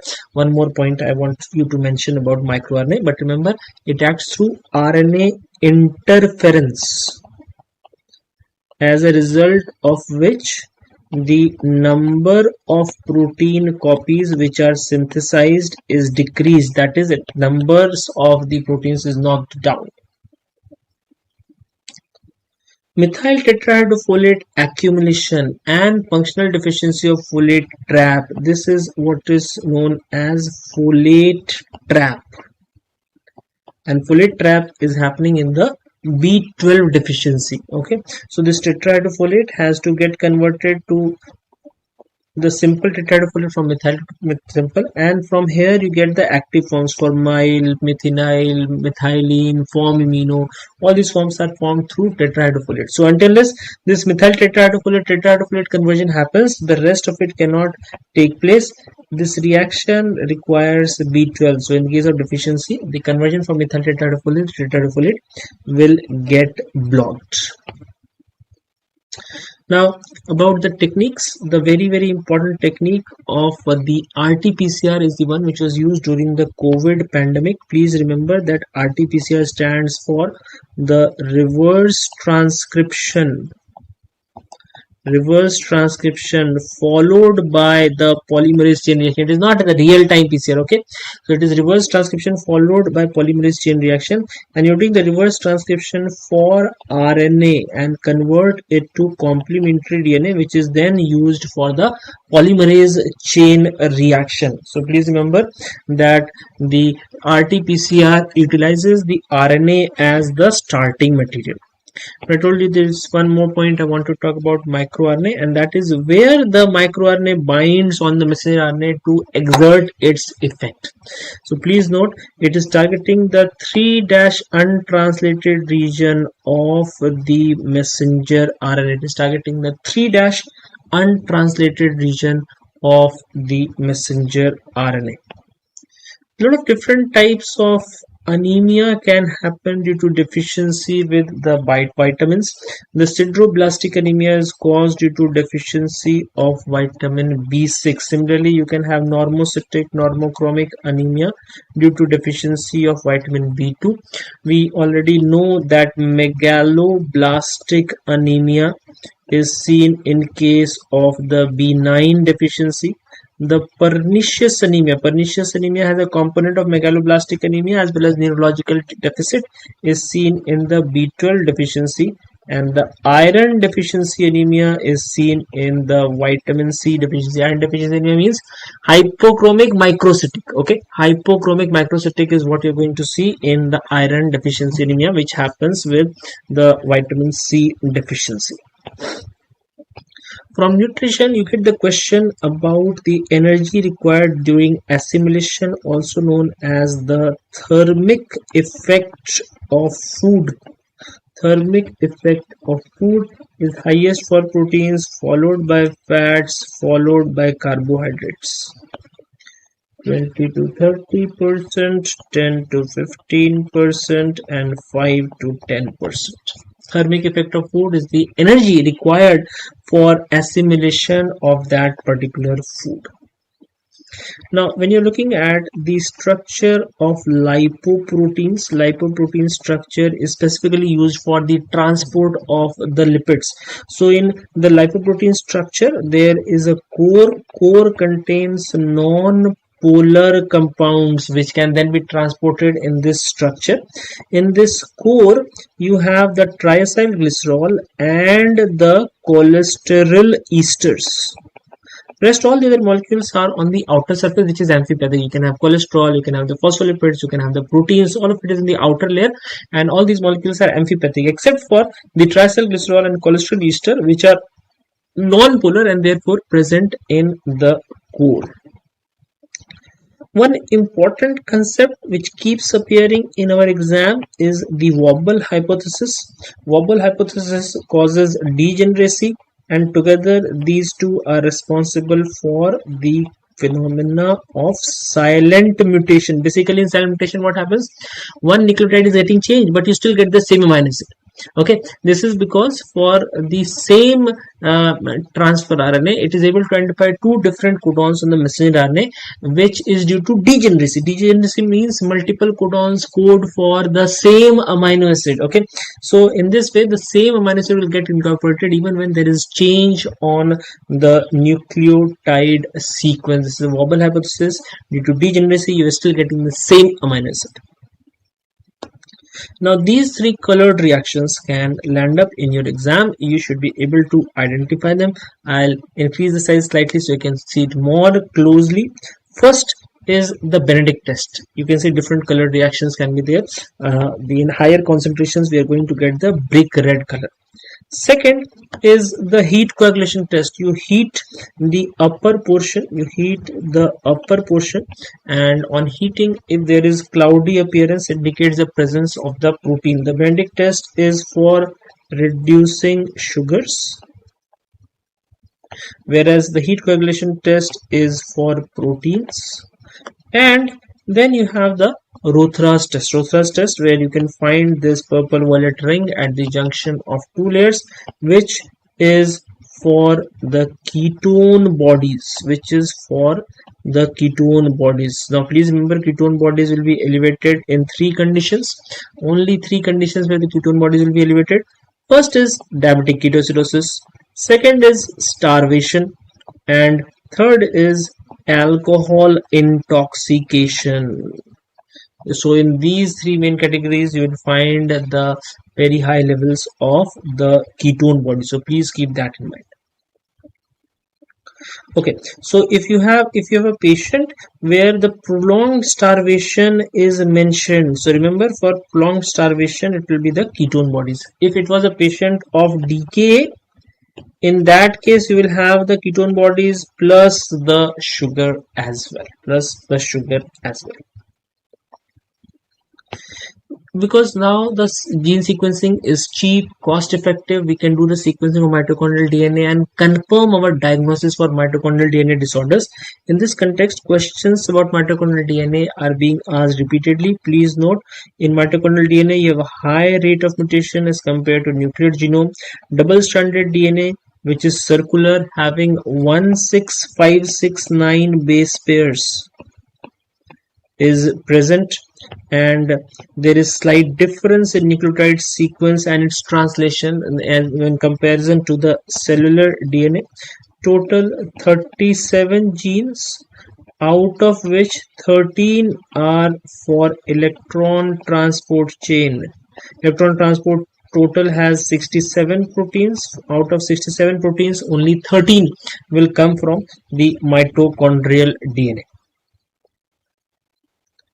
Scurvy is one of the important nutritional collagen deficiency. The most important condition is the scurvy, because the vitamin C is required for hydroxylation of proline and lysine in the maturation of collagen, not in the translation, but in maturation this molecule is required.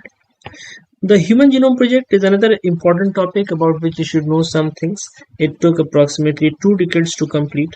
International collaboration was utilized, more than 11 countries, 27 laboratories, and number of genes which were identified were 20,500.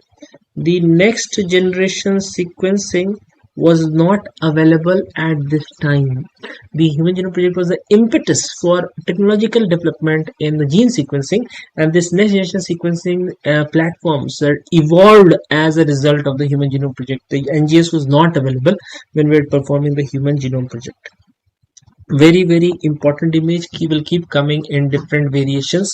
This is the Gaucher's cell, the crumpled or wrinkled tissue paper appearance. Crumpled or wrinkled tissue paper appearance, the characteristic description of the Gaucher cell. Gaucher cell itself is a characteristic finding in the Gaucher disease. Characteristic but not diagnostic. Okay, so please remember Gaucher cell. And sometimes in the question you may find the term pseudo-Gaucher cell. Pseudo-Gaucher cell is seen in chronic myelogenous leukemia. Pseudo-Gaucher cell is seen in chronic myelogenous leukemia.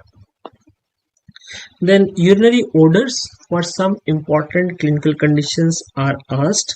One is isovaleric acidemia or aciduria, where you get to see the sweaty feet odor of the urine. All these odors are related to urine. All these related odors are commonly related to urine. Then you have the mousy or musty odor, which you see in phenylketonuria. Please note, in addition to urine, this odor is also seen in sweat. The burnt sugar odor, also known as the maple syrup odor, is seen in the maple syrup urine disease, where the branch in ketose state metabolism is getting defective. The fruity odor due to the ketone body acetone is seen in ketoacidosis. It is seen in ketoacidosis. It is seen in urine as well as in the breath, because the acetone is volatile and it evaporates on the surface of the lungs, so it is coming out in the breath as well. The boiled cabbage odor is a very characteristic finding in the tyrosinemia. In tyrosinemia, it is a very, very characteristic finding. And similarly, the swimming pool urine odor or chlorine-like odor is seen in Hawkinsinuria. So these are some of the important urinary odors which are present in the clinical case. When writing the clinical case, they will give you these points, so you can use it to identify the correct answer very, very quickly. We have what is known as the 21st amino acid, known by the name of selenocysteine. Selenocysteine is present in the active site of some of the common enzymes. These include the glutathione peroxidase, thyroidoxine reductase, the glucose 6-phosphate dehydrogenase, the deiodinase, and selenocysteine synthase, and even lyase. Please note, it is not present in the glutathione reductase. It is not present in glutathione reductase. It is present in the glutathione peroxidase. It is present in glutathione peroxidase, not in the reductase.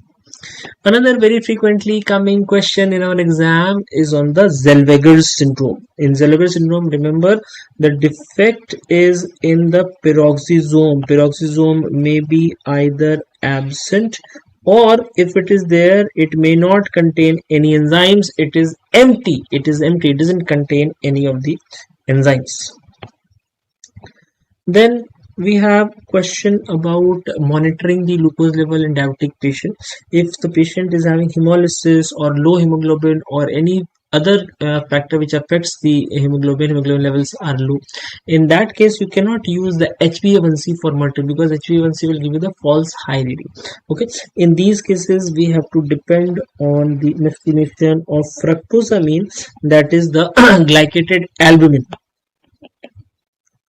We are looking at the glycated albumin. In this case, we call it the fructosamine. This we have seen previously. I had written these points, which tissues are dependent on glucose for uptake. Both the skeletal and the cardiac muscle along with adipose tissue are dependent on insulin for uptake of glucose. Now, when you are doing the polymerase chain reaction, we have to perform denaturation. To perform the denaturation, you have to break the AT bonds and the GC bonds. Remember, A and T will have 2 hydrogen bonds, whereas G and C will have 3 hydrogen bonds. So obviously, to break this bond you require more energy, to break this bond you require less energy. To break AT bonds, low temperature is required. To break the GC bonds, higher temperature is required. So please remember this point. During PCR, the required temperature in denaturation depends on how rich is the DNA in GC content or how rich it is in the AT content. If AT content is more, temperature required will be less. If GC content is more, temperature required will be higher. Now, liver synthesizes the ketone bodies, but it does not metabolize the ketone bodies due to absence of the enzyme thiophorase. Please remember that thiophorase is also known as the succinyl coenzyme A. acetoacetate coenzyme A transferase. This enzyme is required for the activation of ketone bodies before it can be metabolized. So you convert the acetoacetate into acetoacetyl coenzyme A, and then it enters the beta oxidation in the tissues. All tissues will have the enzyme thiophorease except for liver and RBC. In RBC, mitochondria is not there at all. In liver, because it is making the fuel, it will not utilize that fuel. So thiophorease is absent in liver and RBC. In RBC, the mitochondria is not there. In liver, because the fuel is being synthesized at this place, it doesn't make sense to consume it here itself. Otherwise, it will result in the futile cycle. Urinary findings in B6 deficiency, xanthurenic aciduria. Along with that, you also get the homocystinuria and the oxaluria. These are the urinary findings in B6 deficiency, along with the sideroblastic anemia and the peripheral neuropathy. These are the findings in vitamin B6 deficiency. These are the findings in B6 deficiency. We previously discussed the sideroblastic anemia seen in the B6 deficiency. Now, one important point about the balanced diet. Please note, in balanced diet, the carbohydrate would be 50 to 60%, average 55%. The protein content is 10 to 15%, and the lipid content should be 25 to 30%. Okay, until and unless this value is greater than 35%, we cannot call the diet as the high fat diet. More commonly, instead of the high fat diet, what we are getting is the high carbohydrate diet. And how do you identify the high carbohydrate diet? The balanced diet will have the RQ of 0.85. High carbohydrate diet will have the RQ which is closer to 1. In this way, you can identify the high carbohydrate diet in comparison to the balanced diet. In balanced diet, remember, the amount of fat is up to 30%. So if it is more than 35%, only then you will call it the lipid rich diet or the fat diet.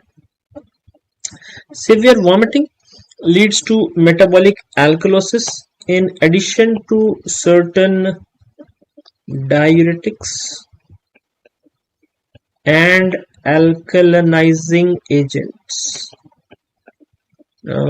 You can give the alkalinizing agents to some patients where the renal stones are there. For example, you are giving the Alka-Sol for small renal stones so that it can get dissolved and it can pass out without requiring any surgical intervention. Anion gap question being asked again and again. I told you some conditions where the increased anion gap is seen. Remember, increased anion gap is seen only in metabolic acidosis. In all the other different types of acid-base disorders, the metabolic alkalosis, respiratory acidosis, respiratory alkalosis, anion gap will be normal. But in some of the important metabolic acidosis conditions, you can find the increased anion gap. We also have the normal anion gap metabolic acidosis, which is seen in renal tubular acidosis and in case of the diarrhea. In these cases, you have the normal anion gap metabolic acidosis. In almost all other conditions in the metabolic acidosis there, you find that there is increase in the anion gap. Hot favorite of the examiners, ingestion of milk-based products. So lactose intolerance, where you will have intestinal signs and symptoms, GI signs and symptoms are there. Please remember, deficient enzyme is lactase, and safe to consume milk products include the yogurt and curd. Yogurt and curd, although obtained from milk, are still safe to consume. The oil drop cataract, very important and categorical image that can come in your exam. Remember, oil drop cataract is seen in galactosemia. Most important or the most common deficiency is for the galactose 1-phosphate uridyl transferase. sometimes also written as GALT, galactose transferase, sometimes written as the galactose transferase. So these are some of the questions which I could present to you as one-liner, simple fact-based questions. Few important things which have not covered here is the how to do the calculation and identification of the acid-base disorders, because that will take time. We don't have the time to the revision here, but most of the simple one-liner questions, knowledge-based questions, I put in front of you, and we expect that around 90 to 95% of questions from biochemistry will be from what we have covered today. The 50 points that I've covered today should give you a rich haul in the INICET exam, which is just around the corner on the 9th. And best of luck to all of you. I'm sure you'll come out with flying colors with all the hard work that you've put in. Take care and bye-bye.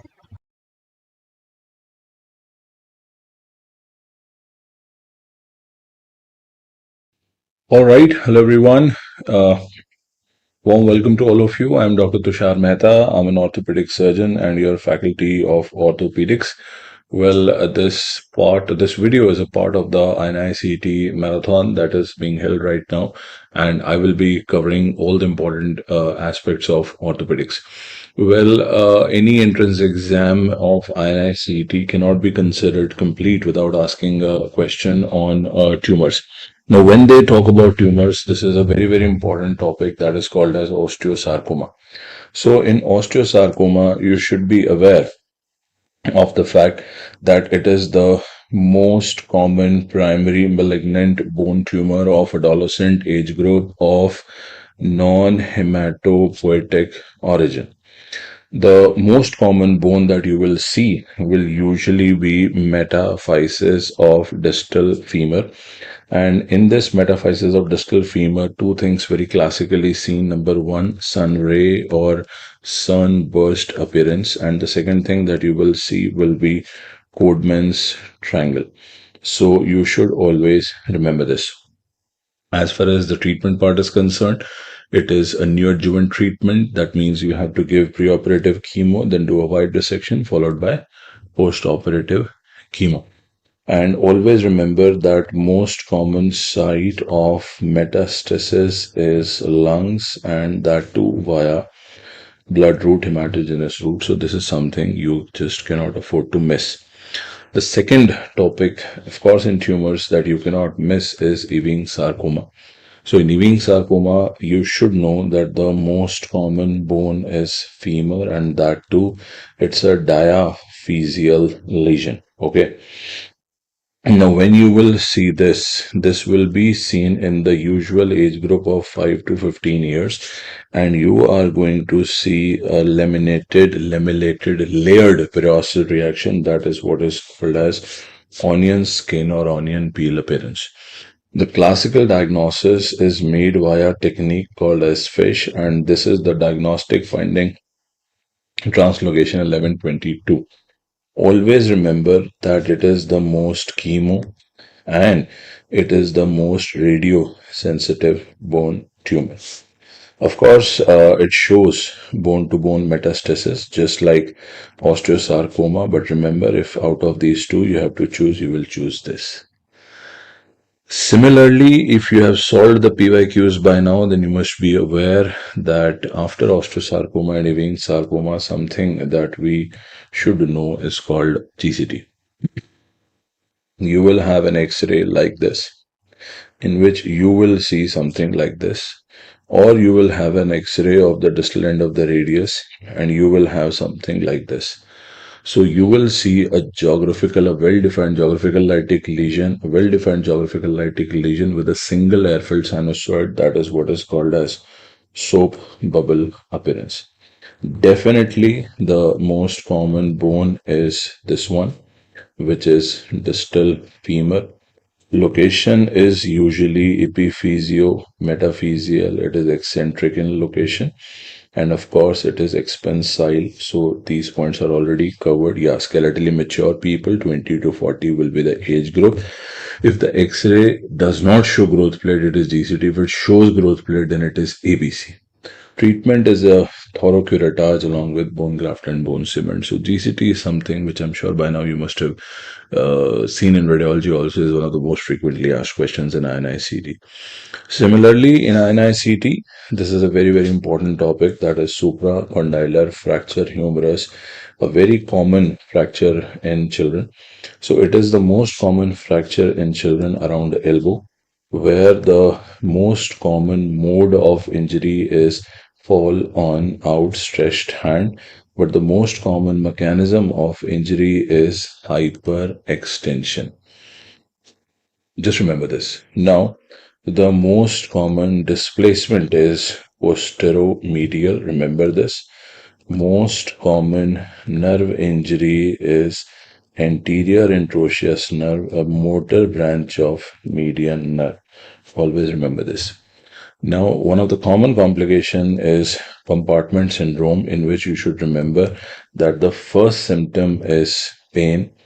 The first sign is pain on passive stretching of the finger, also called as the stretch test, and always remember it is the most diagnostic finding.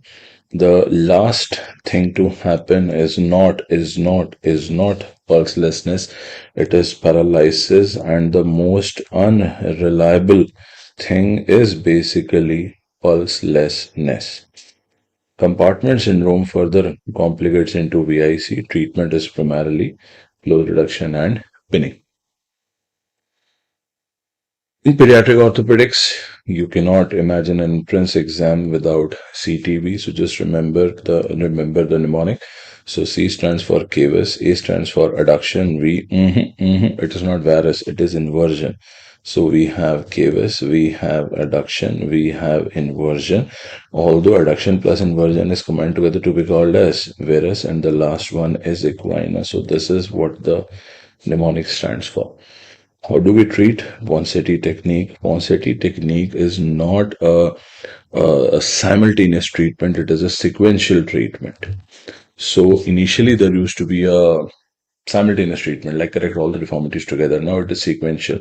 So first deformity to be corrected, cavus. The last one to be corrected is equinus. Most difficult one to be corrected is equinus. Most common to reoccur is equinus.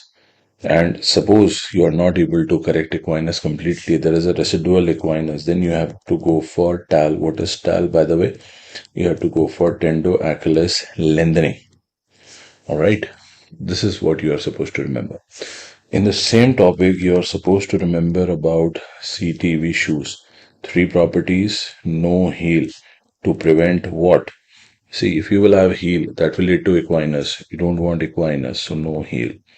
Then the second property, straight inner border, to prevent. See, if you have a curved inner border, that can lead to adduction. So straight inner border to prevent adduction. Then you should have a outer shoe raise.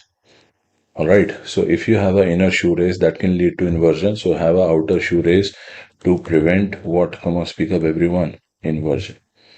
Alright, now tuberculosis of spine is a very, very important topic for INICET. The most common area to be involved is undoubtedly thoracolumbar junction. Wrong.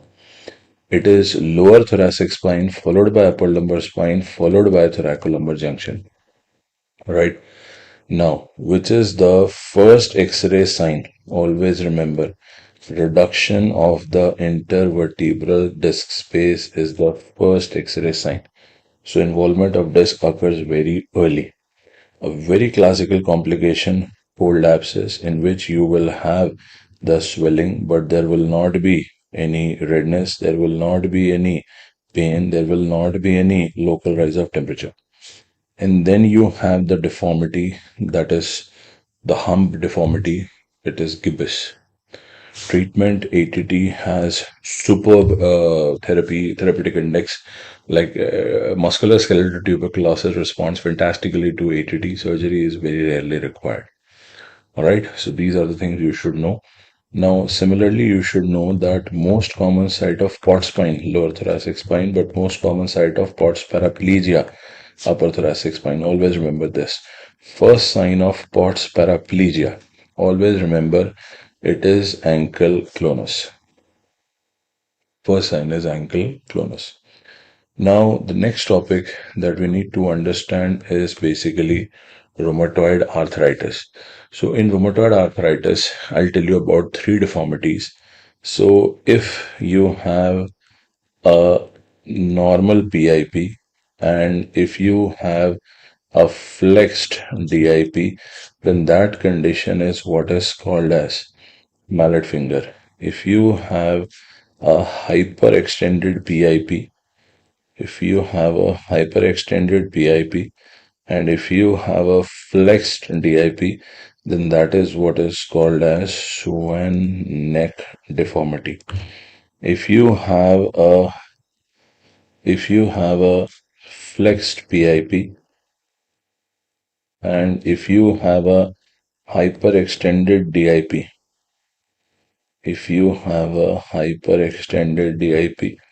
then that is what is called as Botu-Neyer's deformity, right?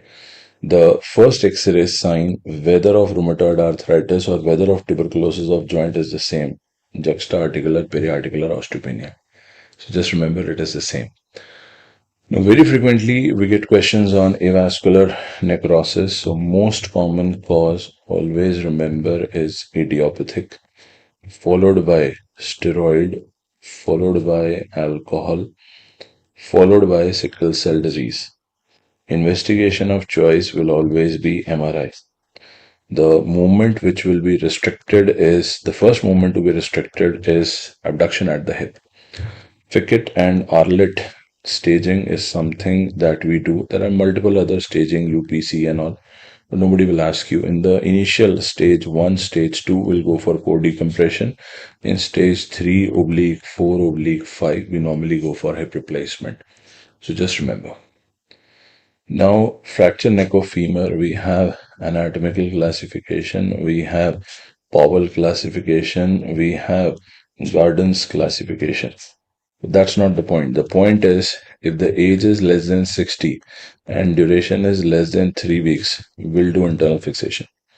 Okay, if the age is less than 60, duration is more than 3 weeks, we will do MRI to look for AVN of the head. If there is AVN of the head positive, then we will do revascularization surgery. If there is no avascular necrosis, then we will do Powell's and McMurray's osteotomy. If the age is more than 60, there is pre-existing symptoms of osteoarthritis, we'll do total hip replacement. If there is no pre-existing osteoarthritis, then we will do hemiarthroplasty. This is a fundamental. All right. So this is what they have written. Now, most common complication is always non-union, not avascular necrosis. All right. We are talking about fracture neck of femur, by the way. One more thing, in fracture neck of femur, shortening will be less than 1 inch. And by the way, 1 inch is equal to 2.54 centimeter. And external rotation deformity is 0 to 45 degree. Always remember this. I hope you understand something which is very frequently asked.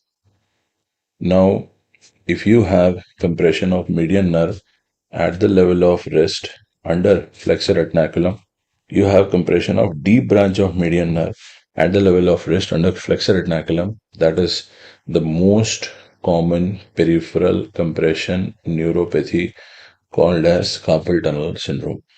So when you do this and in 60 seconds, pain occurs, tingling occurs, Fallon's test.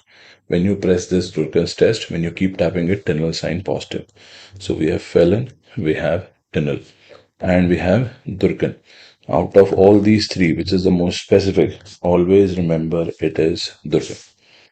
It's a temporary treatment. It's a temporary treatment. This is the definitive treatment. Always remember this. Okay? So always remember, it's a very, very important topic, and Durkin is the most frequently asked MCQ. See, I have tried my level best to compile all the important MCQs asked in INICET. All right. Now, if you get a bone tumor, just remember your job is to find out whether it is meta-epididymic. If it is dia, Ewing sarcoma. If it is meta, osteosarcoma, osteochondroma. If it is EP, then probably GCT. Alright.